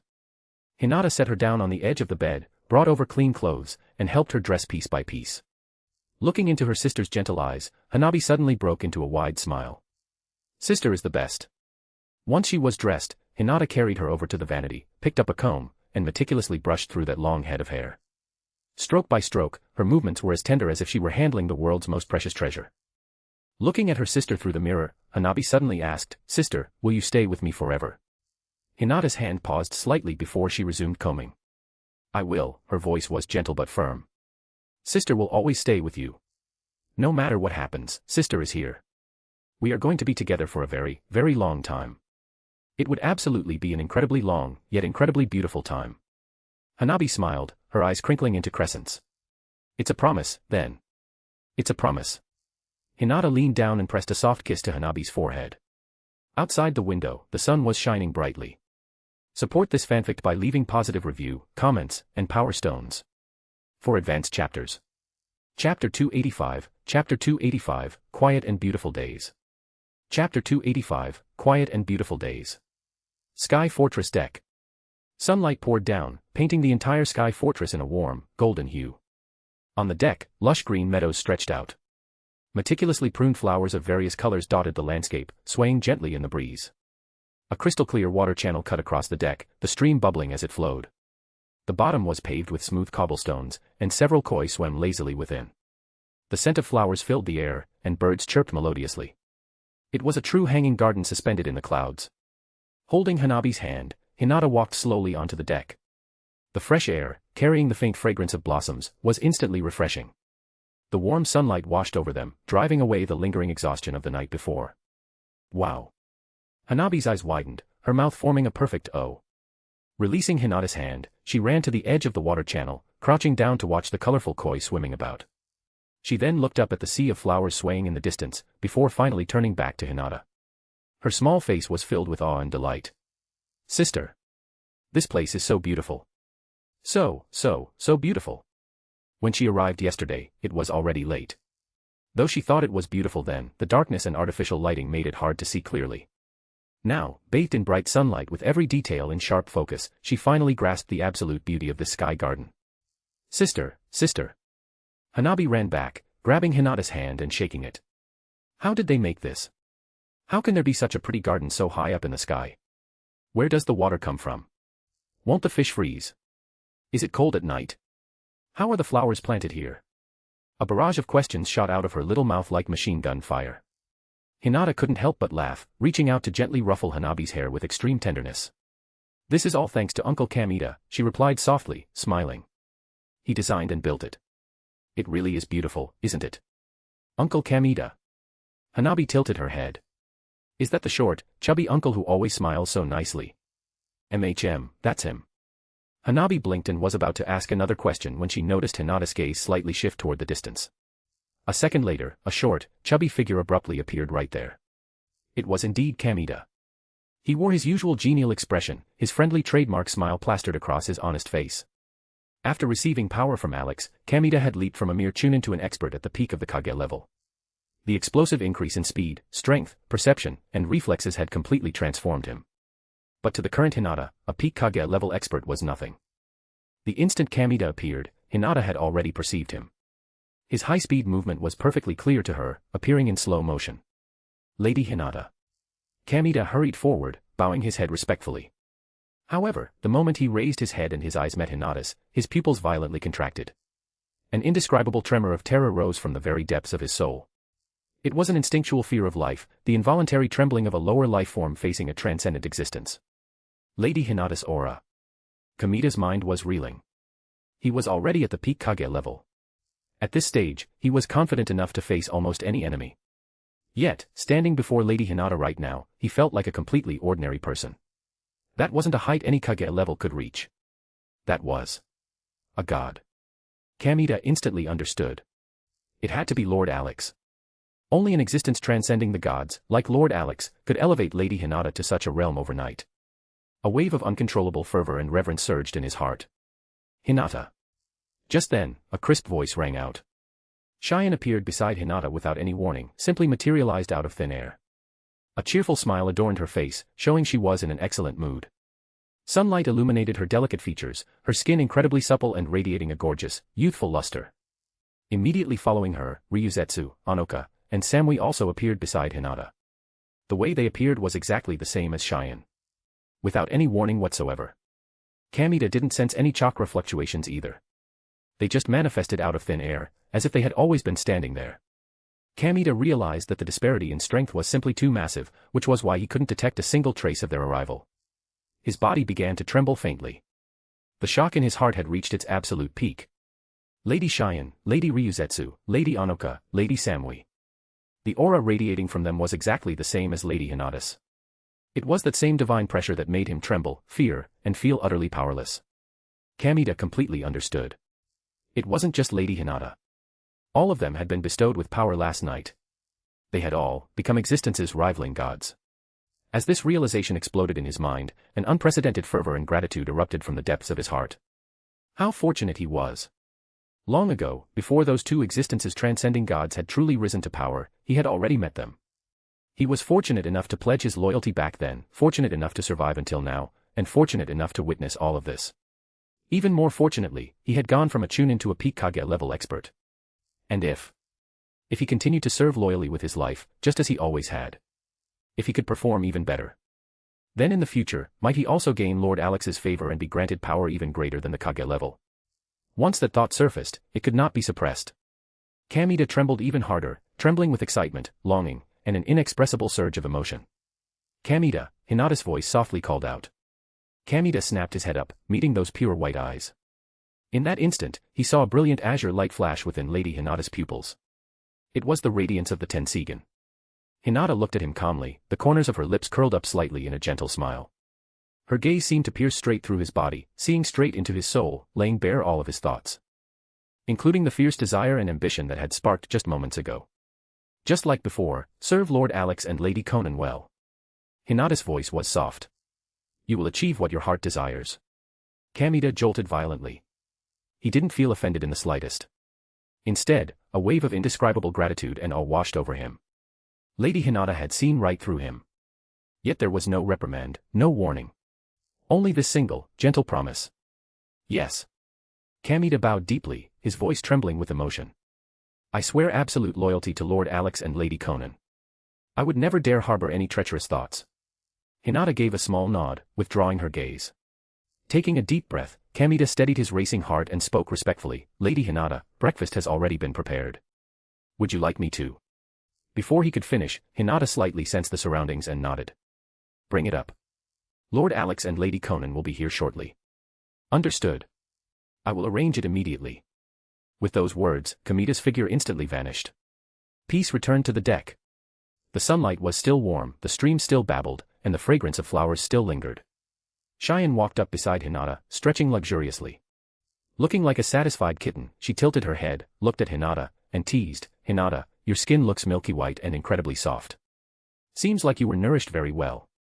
Hinata's earlobes flushed red, and she shot back playfully, you're not much different. Then, looking at Ryuzetsu, Samui, and Anoka, she added, we're all the same. The five girls exchanged glances before letting out synchronized, light laughter, everything understood without needing to be said. Hinata looked down at Hanabi beside her. The little girl was still crouched by the water channel, wholly focused on the koi swimming beneath the surface. Her small face was filled with curiosity and joy, completely oblivious to their suggestive banter. Reaching out, Hinata gently stroked Hanabi's hair, her movements as tender as if touching the world's most precious treasure. A life like this is truly wonderful, she murmured softly, a hint of deep appreciation in her voice. Hearing this, Cheyenne blinked, then smiled. Yeah. She pointed toward the sky, where the sun shone brightly and the clouds drifted peacefully. It really is beautiful. It feels just like a dream. Ryuzetsu walked over, standing on Hinata's other side, gazing up at the sky as well. Anoka and Samui also slowly stepped closer. The 5 figures stood side by side. The sunlight outlined them with a golden halo. Their 5 different colors of hair fluttered gently in the breeze, beautiful as goddesses stepping out of a painting. Hanabi finally looked up. Seeing the scene, she couldn't help but gasp in awe. Big sisters, you're so pretty. She ran over, hugging Hinata's leg, and tilted her head up to ask, Sister, what are you looking at? Hinata looked down, flashing her a warm smile. We're looking at the sky. What's so interesting about the sky? Hanabi tilted her head back too, squinting up. It's so bright. It's beautiful, Hinata said softly. Because from now on, our days will be just like this sky, clear and everlasting. Hanabi blinked, half understanding, and then broke into a wide grin. Then I want to look too. In this moment, the days were tranquil and serene. Not far away, a spatial ripple gently undulated. Alex and Konan quietly appeared on the other side of the deck, watching the scene unfold with warm smiles. This is what you call quiet and beautiful days. Support this fanfic by leaving positive review, comments, and power stones. For advanced chapters. Chapter 286, Chapter 286, Ino's Surprise. Chapter 286, Ino's Surprise. Konan wore a flowing, light purple gown today. It was a stark contrast to her usual combat attire, giving her a much softer, more delicate air. Her pale blue-purple hair cascaded down to her waist, dancing lightly in the morning breeze. A faint smile graced her lips, and she looked remarkably relaxed. Alex stood with his hands behind his back, dressed in a simple white robe. His gaze swept over everything on the deck. Lush green grass and murmuring streams surrounded them, while the rich scent of blooming flowers filled the air. The girls, with their vibrant hair colors, stood bathed in the sunlight, looking as beautiful as a painted masterpiece. It seems they are adapting well, Konan said softly, the corners of her mouth turning up slightly. Alex nodded, his gaze landing on Hinata. She was looking down, smiling gently as she chatted with Hanabi. Let's go. Alex stepped forward. Konan followed, and the two walked side by side, strolling along the water channel toward the center of the deck. Kamida had already arranged breakfast for them. A long dining table sat in the middle of the pavilion, draped with an elegant white cloth and set with exquisite tableware. The aroma of food intertwined with the floral scents in the air, making it incredibly appetizing. Lord Alex. Lady Konan. Kamida hurried over as soon as he spotted them from a distance. A broad, earnest smile plastered his face as he bowed so deeply his waist nearly touched the ground. Breakfast is ready. Everything was prepared according to the traditional flavors of the land of rain, he said, carefully observing Conan's reaction. Konan nodded and walked slowly to the table, her eyes falling on the familiar dishes. The herb-roasted fish unique to the land of rain, clear soup simmered with local wild vegetables, rice cakes dusted with special spices, and the sweet treats she loved most as a child. The air was thick with a familiar scent. It was indeed the taste of her childhood, the taste of her homeland. Conan's eyes flickered slightly. Though she quickly regained her composure, Alex caught that momentary lapse of focus. He didn't say anything, he just gently squeezed her hand. Konan turned to look at him. Meeting his gentle eyes, her smile widened, and she squeezed his hand back. Something simply didn't need to be spoken aloud. Lady Konan, please take a seat, Kamida offered attentively, pulling out her chair. As Alex and Konan sat down, they looked toward the other end of the deck. Hinata, Cheyenne, Kagaya Otsutsuki, Ryuzetsu, Anoka, and Samui were walking over with Hanabi in tow. Everyone is here, Konan noted quietly. As the girls approached, they greeted Alex and Konan. Hanabi dutifully echoed their greetings, but her eyes were glued to the food on the table. Her little nose twitched constantly, and she was practically drooling. It smells so good. She muttered under her breath. Hinata gently patted her head. Hanabi immediately stood up straight, trying her best to look well-behaved, but her gaze kept drifting back to the table. Amused by the little girl's antics, Konan smiled gently. Have a seat, everyone. Make yourselves at home. They all took their seats. Just then, 3 more figures appeared at the edge of the deck. Ino Yamanaka, Mei Terumi, and Mabui. Ino was wearing a light green casual outfit today, looking exceptionally fresh and bright. Mei wore a flowing aqua blue dress that perfectly accentuated her mature, captivating charm. Mabui retained her usual capable aura, but she too had changed into slightly more relaxed attire. Lord Alex, Lady Konan, the three greeted respectfully as they approached. "Sit down," Alex gestured with a nod. Kamida immediately had someone add extra chairs and tableware, allowing the three to join the table. Sitting down next to Hinata, Ino turned to her friend out of habit, opening her mouth to speak, but she suddenly froze. Hinata was looking off to the side, talking to Hanabi. The morning sun illuminated the side of her face. Her already beautiful features seemed to be coated in a soft, radiant glow. Hinata's skin. Ino blinked and looked closer. Hinata had always been fair-skinned, but today, she seemed even paler, almost snow-white. It wasn't a sickly pale, but a healthy, lustrous sheen, like flawless white porcelain, warm and delicate.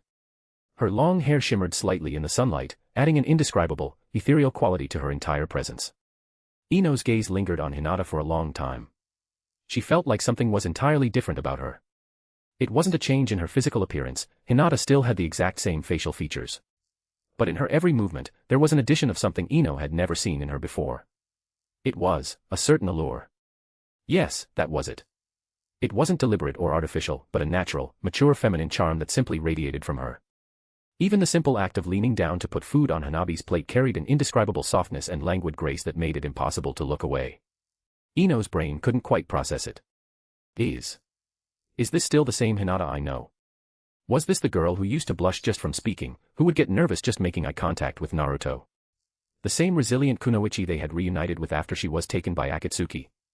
And now, overnight, her entire aura had undergone a drastic transformation. And there was something else. Ino suddenly noticed another detail. Hinata's aura. No, more accurately, her sheer presence. The invisible, oppressive weight of a true powerhouse radiating from her. As the heir to the Yamanaka clan, Ino was incredibly sensitive to chakra and auras from a young age. Sitting right next to Hinata, she could feel it clearly. The presence Hinata emanated was so immense it made Ino's heart pound. It wasn't an intentionally projected pressure, it was just a natural byproduct of her existence, as simple as breathing. She felt like a dormant volcano, calm on the surface, but anyone could sense the apocalyptic power slumbering within. Ino had only ever felt a presence like this from one other person. Lady Tsunade. No. Ino's pupils contracted slightly. Stronger than Lady Tsunade. Much stronger. But how is that even possible? Ino almost blurted the words out loud. When she spent time with Hinata yesterday, she could tell her friend was powerful, but definitely nowhere near this level. An explosive growth of this magnitude was absolutely impossible to achieve through a single night of training. It was almost as if she had been completely replaced. No, as if she had evolved into an entirely different species. A tempest of shock raged in Ino's mind. Her gaze drifted subconsciously toward Cheyenne. Cheyenne was sipping her soup with a bright smile. The languid posture and the sheer allure in her movements were night and day compared to yesterday. She was already gorgeous, but today she possessed an undeniable, captivating charm, blooming like a vibrant flower. Then she looked at Ryuzetsu. The usually stoic former Umbu from Kusagakure was sitting quietly. Yet, she was radiating the exact same heart-stopping presence as Hinata. Her movements as she picked up her food were unhurried, carrying a composed, elegant grace. Her brow was softer, having lost much of its usual cold edge. And Anoka, the red-haired Uzumaki girl. Her aura had changed too. She was calmer, more poised, possessing a mature, gentle warmth that shouldn't belong to a young girl. Finally, Samui. Ino's heart skipped a beat when she looked at her. Samui had always been the most mature of the group, with a stunning figure and an icy, alluring temperament. But today, she was just sitting there quietly drinking juice, but her posture, her expression, everything dripped with a lazy, seductive charm. When she tilted her head, the line of her neck was breathtaking. When she casually tucked a stray lock of hair behind her ear, the gesture held a fatal attraction. Ino felt her own face growing hot. These changes were way too obvious. Support this fanfic by leaving positive review, comments, and power stones. For advanced chapters. Chapter 287, Chapter 287, We Want It Too. Chapter 287, We Want It Too. Ino took a deep breath. Unable to hold it in any longer, she leaned in slightly and lowered her voice to ask Hinata, Hinata, why do you seem so different today? Hinata, who was putting food on Hanabi's plate, paused and looked up. A hint of confusion flashed in her pure white eyes. Different? How so? Ino opened her mouth but didn't know how to describe it. It's just. She stammered, your skin looks better, your complexion is glowing, and I feel like you're whole. She couldn't finish the sentence. She felt like it would sound too weird if she actually said it out loud. Hinata looked at her, stunned for a second, before realization dawned on her. She offered a gentle smile. It was a soft, tranquil smile, radiating a charm that even Ino found hard to resist, making her heart skip a beat. "It's nothing special," Hinata said softly. "I just had some profound epiphanies last night." Epiphanies? New epiphanies? What kind of epiphany completely overhauls a person's power and entire aura overnight? Ino was completely baffled. It felt like an itch she couldn't scratch. She was dying to know. She wanted to press further, but Hinata had already turned back to feeding Hanabi. That attitude clearly meant, this conversation is over. Ino had no choice but to shut her mouth, though her suspicions only deepened. She turned to look at Mei Terumi and Mabui, using her eyes to ask if they had noticed it too. Mei, who had been gracefully sipping her soup, caught Ino's gaze. She set down her spoon and tilted her head, a deeply meaningful smile curling the corners of her lips. Mabui also set down her cutlery, exchanging a knowing glance with Mei. Almost simultaneously, the three of them cast their gazes toward the 5 women across the table whose strength and auras had undergone such a drastic transformation. Mei was the oldest and most experienced of the 3. As a former Mizukage, she had seen countless people and experienced countless things. When it came to intimacy, even if she lacked practical experience, she knew far more in theory than a young girl like Ino.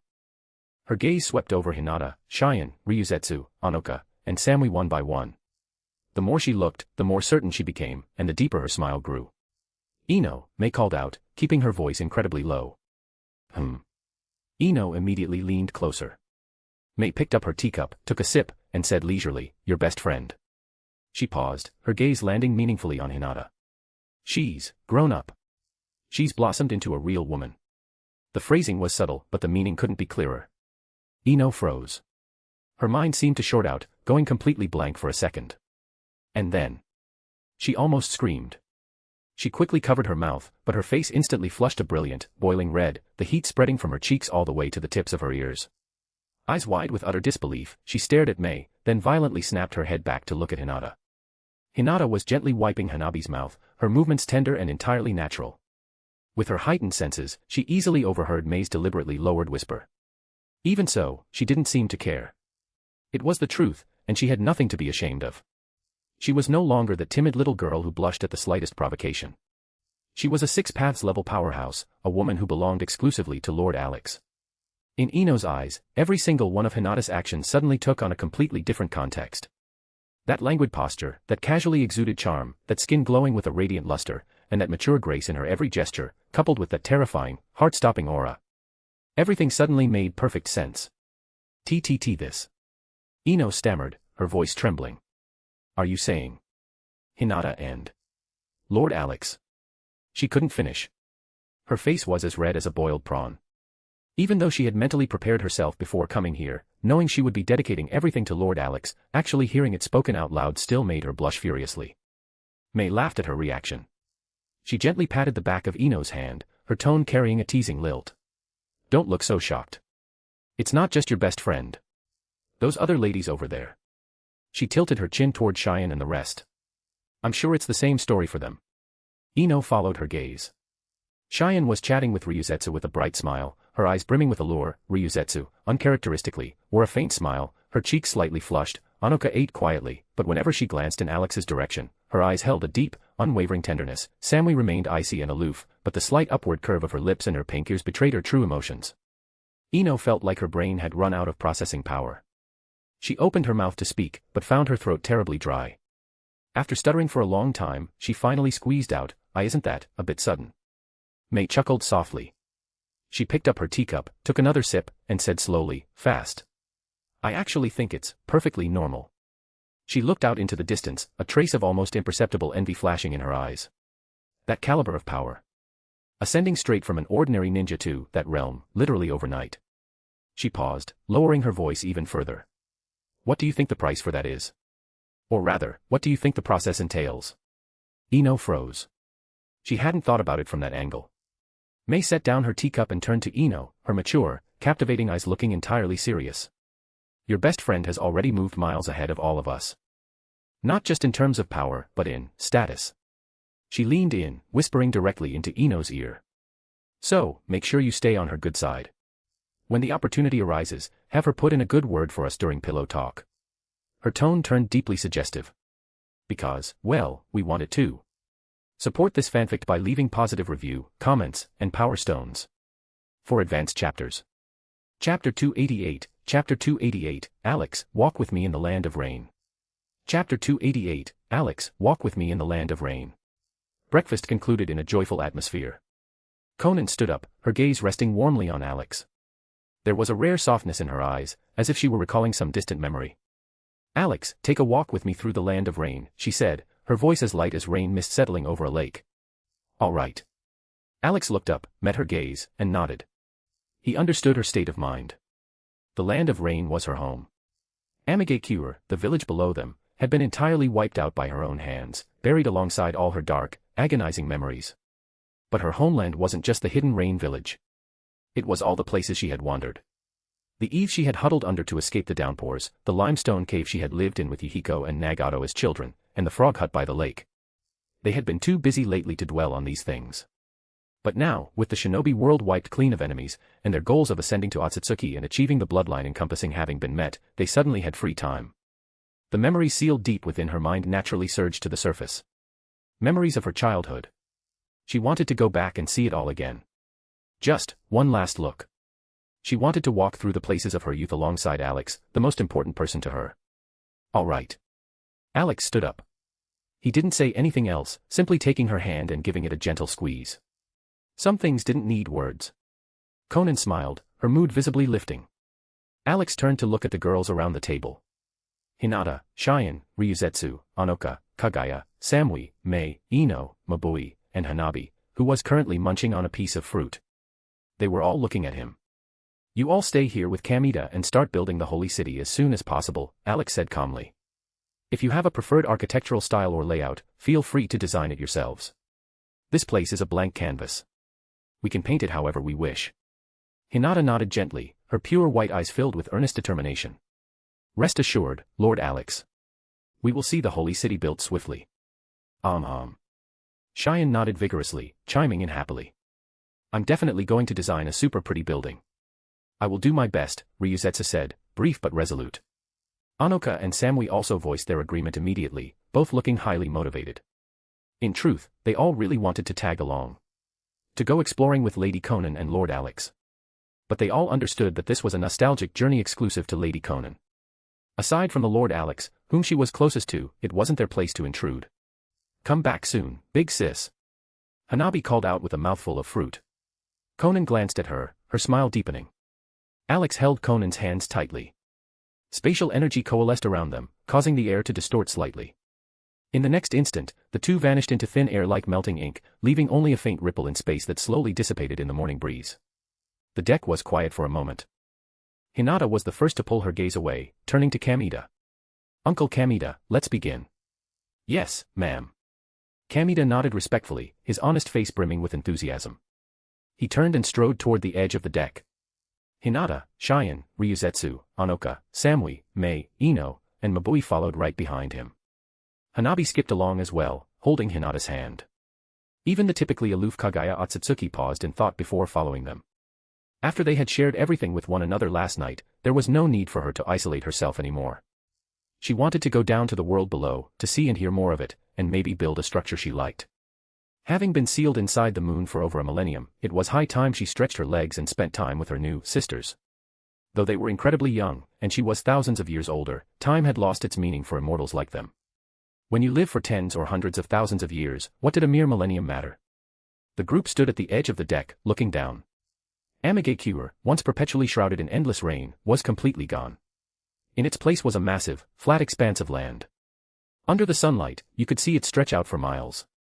The vast, empty expanse, created when Konan leveled Amigakure using the power of the bloodline encompassing, looked exactly like a blank sheet of paper draped across the earth, waiting to be written upon. At the edge of this vast clearing sat row after row of wooden houses. They were uniform and connected, stretching as far as the eye could see. Every single one had been constructed by Alex using wood release.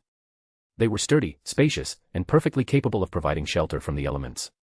These structures housed the millions of villagers relocated from the 5 great ninja villages and all the minor ones. They had all been settled here. Between the residential zones were wide roads, drainage channels, and makeshift markets. Thousands of autonomous puppets, granted sentience by the Tensigan, along with all the former sky ninja, moved through the area, managing the populace and maintaining order. Every single ninja had their chakra stripped away, reducing them to ordinary civilians. But with millions of people suddenly crammed together, disputes were inevitable. The expressionless puppets patrolled the streets while the Sky Ninja darted back and forth mediating conflicts, keeping everything running smoothly. As for food and water, they weren't lacking for the moment. All the stockpiled resources from the major hidden villages had been transported here along with the people. There was enough food to last a month. And a month was more than enough time for the other controlled nations and territories to begin shipping a continuous supply of resources. "Let's go," Kamita said, leaping off the deck. The girls quickly followed suit. With their 6 paths level strength, a drop from this height was effortless. Hanabi squealed with delight, held safely in Hinata's arms as she felt the wind whistling past her ears. The group landed softly. Kamita took a deep breath, his honest face taking on an unprecedented look of sheer solemnity. He reached into his robes and pulled out a chakra paper. It radiated a terrifying pulse of energy. Even as a peak Kaga-level powerhouse now, Kamita couldn't accurately gauge the sheer volume of chakra stored within the talisman. It felt as boundless and unfathomable as the ocean. Lord Alex had personally entrusted it to him. "Everyone, please follow me," Kamita instructed, striding forward. He led the girls through the pristine residential sector until they reached a sprawling, open plaza. Tens of thousands of people had already gathered there. They were all former shinobi from the major hidden villages. Stripped of their chakra, they were currently no different from ordinary civilians. Support this fanfic by leaving positive review, comments, and power stones. For advanced chapters. Chapter 289, Chapter 289, Overwhelming Presence.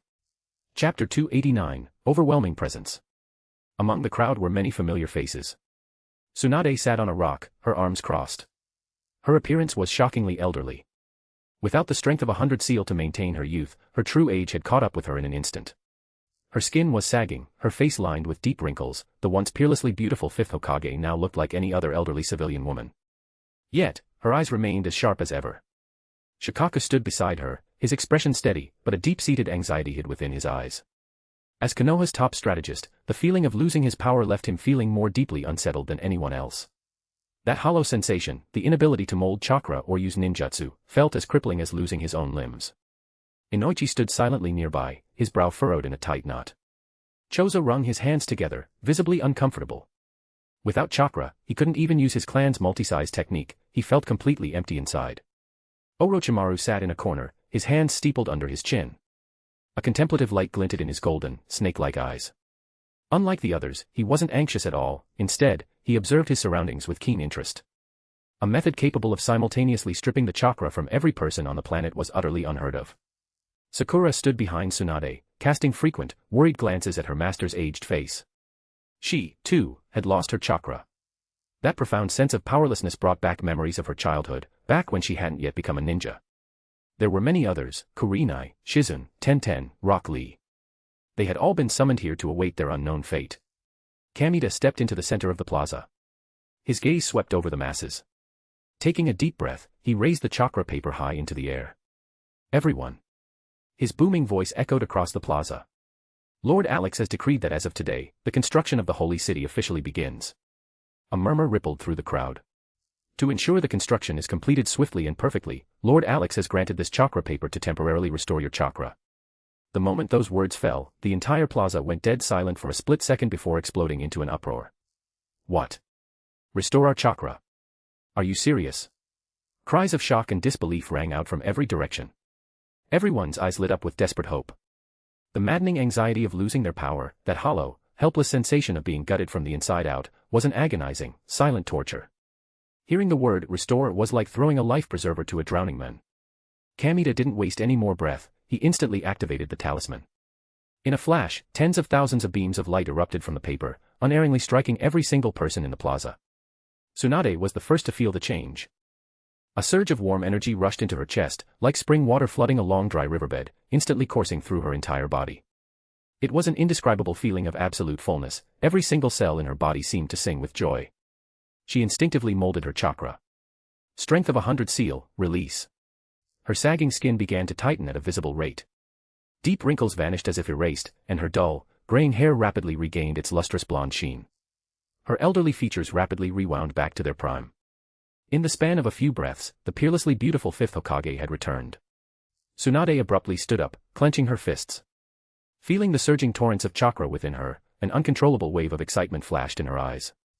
Her power was back. Her power was back. Lady Tsunade. Sakura cried out in sheer delight, her eyes turning red with joyful tears. It wasn't just Tsunade, everyone present was experiencing the exact same miracle. Shikaku Nara took a deep, shuddering breath. Feeling the familiar flow of chakra through his pathways, his rigidly tense face finally relaxed. He clenched his fist, opened it, and clenched it again. The joy of regaining what was lost nearly made him laugh out loud. Inoichi closed his eyes, sensing the mental fluctuations of everyone around him. The corners of his mouth curved up. It was back. Everything was back. Chozo rolled his shoulders. As chakra circulated through him, that familiar feeling of lightness made him break into a wide grin. Orochimaru slowly stood up, an unprecedented light blazing in his golden eyes. A dangerous smile crept onto his face. Fascinating. Utterly fascinating. A power capable of evaporating the entire world's chakra, and then instantly restoring the chakra of tens of thousands of people. This was no longer the realm of ninjutsu. This was the authority of the gods. Orochimaru subconsciously licked his lips, his eyes burning with an intense thirst for knowledge. Those two, Alex and Konan. Just what kind of power did they possess? What were the underlying mechanics of such a force? Could it be replicated? Could it be claimed for himself? His heart pounded, his blood boiling. How many years had it been? How long had it been since he last felt such overwhelming excitement? Truly, mesmerizing. Subarashi. Orochimaru muttered, his voice raspy and full of ravenous desire. Kamita put away the talisman. Turning to Hinata and the others, his stern face softened into his usual honest smile. He bowed respectfully. The ninja's chakra has been restored. Next, it is our turn. Hinata took over, her pure white eyes scanning the massive crowd. Your chakra was a gift from Lord Alex. You will use your strength to build the city. Do not think about fleeing, and cast aside any delusions of rebellion. You will not be given the slightest chance. The shinobi world is entirely unified. It belongs to Lord Alex and Lady Konan. True peace has finally arrived. I suggest you cherish your current lives, and cherish your own survival. Hinata's previously timid and gentle nature had vanished entirely, replaced by a tone dripping with absolute dominance and unquestionable authority. Lord Alex had entrusted the construction of the city to her, and she absolutely refused to let him down. She wouldn't let anyone cause trouble. Not even a little. Hinata completely stopped hiding her strength. Her chakra erupted. The sheer, unadulterated pressure of a Six Paths level entity instantly descended, blanketing the entire plaza in a split second. She looked at Shikaku. She looked at Tsunade. She looked at Orochimaru. She looked at everyone. Every single person who met her gaze found themselves physically incapable of maintaining eye contact, their heads violently forced down. In that fleeting moment, everyone's soul experienced an absolute, irresistible suppression. It was an overwhelming pressure that completely transcended human comprehension. Support this fanfic by leaving positive review, comments, and power stones. For advanced chapters. Chapter 290, Hinata's Oppressive Aura. Chapter 290, Hinata's Oppressive Aura. Tsunade was the first to feel the brunt of Hinata's Six Paths level coercion. She had just regained her youth, her body overflowing to the brim with chakra. The sensation of reclaiming her lost power made her entire being radiate with vitality. But the instant Hinata released her aura, she froze. It felt as though her body had been seized by a massive, invisible hand. Every single cell trembled in sheer terror, every inch of her bones groaned under the strain. This was a paralyzing fear she had never once experienced, far more suffocating and absolute than when she had fought Madara Uchiha. Her instincts screamed that if she dared to make a single move against this girl, she would be annihilated without suspense. There was absolutely zero possibility of victory. Hinata's strength is actually beyond Madara Uchiha's. Tsunade's pupils contracted violently, the color draining from her face at a visible rate. She subconsciously tried to clench her fists, desperately trying to circulate her chakra to resist, but her body flatly refused to obey. She couldn't move. She couldn't move an inch. An absurd thought flashed through her mind. This is impossible. She was Tsunade, the fifth Hokage. One of the legendary Sannin. She had survived 3 great ninja wars and faced countless terrifying foes. Even standing before Madara Uchiha, she had never felt this absolute, crushing sense of disparity. Against the reanimated Madara, she could at least throw a punch. But standing before Hinata, she felt like she didn't even have the courage to try. The eldest daughter of the Hyuga clan, the girl who wouldn't even dare lift her head in Tsunade's presence, who used to blush just from speaking, now stood there like a god looking down upon mortals. Just how did Hinata obtain this kind of power? Tsunade subconsciously took half a step back. It was pure instinct. It was the instinctive urge of a lesser life form retreating before a higher existence. What on earth did Hinata go through? Shikaku stood beside Tsunade, his reaction faster than anyone else's. Not because of his strength, but because his brain operated faster in a crisis than anyone else's. The moment Hinata unleashed her presence, his first instinct wasn't to resist, but to analyze. And his analysis led to a conclusion that turned his blood to ice. Resistance is completely impossible. The conclusion formed so quickly that before he even had time to process fear, he was already suffocating under the crushing weight of her aura. His mind raced frantically. What is this power? It has completely eclipsed Madara Uchiha. Shikaku's pupils shrank slightly as he stared fixedly at Hinata's Byakugan, which was now radiating a faint blue light. Those aren't the Byakugan. They were a completely different set of eyes he had never seen before, yet they possessed unimaginably catastrophic power. Inoichi was completely incapable of speaking. As the head of the Yamanaka clan, his natural perception of spiritual energy far exceeded ordinary people. But because of his hypersensitivity, the agony he was enduring was far worse than anyone else's. That presence wasn't just suppressing his physical body, it was grinding his very soul into dust. He felt like an ant being pinned to the earth by an invisible giant finger, unable to twitch. His mind trembled violently, his willpower actively collapsing. The spiritual fortitude he had always prided himself on felt like a flickering candle in a hurricane before that power, liable to be snuffed out at any second. He wanted to close his eyes, to sever his sensory perception, but he couldn't. His body, his mind, his soul, none of it belonged to him anymore. In that moment, he finally understood what true, absolute strength was. It wasn't just an overwhelming gap in combat power, it was a fundamental difference in the level of existence. When an opponent stood at a summit you could never hope to reach, you didn't even have the basic right to gaze up at them. Chozo was the most straightforward of the group. His first reaction was simple: resist. He instinctively tried to mold his chakra, attempting to use his multi-size technique to fight back against the crushing weight. But the moment his chakra flared, it was immediately snuffed out by the sheer density of Hinata's aura, like a tiny spark stomped out by a giant boot. Orochimaru's reaction was the most peculiar. He didn't step back. He didn't tremble. He didn't show a single trace of fear. He simply stood there, his golden, serpentine eyes locked dead onto Hinata, the smile on his face growing wider and incredibly dangerous. His body was withstanding the pressure, and his soul was shuddering under the strain, but his eyes held no terror, only fanaticism. It was the burning desire of an explorer facing the unknown. The ravenous pursuit of a scientist hunting for the truth. The gaze of a serpent witnessing a higher form of life. I see. He whispered, his voice hoarse, low, and laced with a sickly excitement. I see. So this is the path that lies ahead. His hands shook slightly, not from fear, but from sheer euphoria. How many years had it been? How long had it been since he was shaken to his core like this? Ever since he began researching forbidden jutsu, ever since he began his pursuit of immortality, ever since he tried to unravel the deepest mysteries of life. He had always been chasing a higher plane of existence. And now, he finally saw it. Standing right in front of him, in the flesh. It wasn't Konan or Alex, those two aloof, unfathomable gods whose depths he couldn't even begin to read, but Hinata Hyuga. A little girl he had once dismissed as nothing special. Orochimaru's tongue slithered over his lips, his eyes glinting with a perilous light. His brilliant mind worked in overdrive, analyzing every microscopic trace of Hinata's aura, desperate to find the pathway to that higher evolution. Fascinating. Utterly fascinating. He muttered under his breath. Hinata. Just what exactly did you experience? Sakura, standing behind Tsunade, had the most visceral reaction of them all. Her legs had turned to jelly, her body shook uncontrollably, and her mind was entirely blank. The pressure felt physical, pressing down so hard she was nearly forced to her knees. She gritted her teeth so hard her jaw ached, clenching her fists until her nails dug bloody crescents into her palms, using the sharp pain to maintain her last shred of consciousness. Only one thought echoed endlessly in her mind. Is this really Hinata? Was this the same Hinata she had grown up with in Konoha? The same girl who trained alongside her under Lady Tsunade. The girl who would stammer and blush whenever she spoke, who would panic just from making eye contact with Naruto. Sakura's lips trembled, her eyes turning red. It wasn't from fear, but from an emotion she couldn't quite name. Envy. Jealousy. Or, the crushing despair of being left impossibly far behind. She couldn't articulate it. She only knew that from this moment on, an insurmountable, eternal chasm separated her from Hinata. Kurenai stood silently in the crowd, subconsciously tightening her fists. She was a jonin, an elite who had survived countless battles, yet right now, her body was trembling entirely out of her control.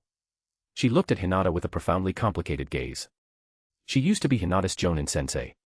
But now, that chronically shy little girl possessed a power that completely eclipsed her own. And now, all eyes were on her. Even Lady Tsunade was forced to look up to her. The transformation her former student had undergone was simply terrifying. Support this fanfic by leaving positive review, comments, and power stones. For advanced chapters.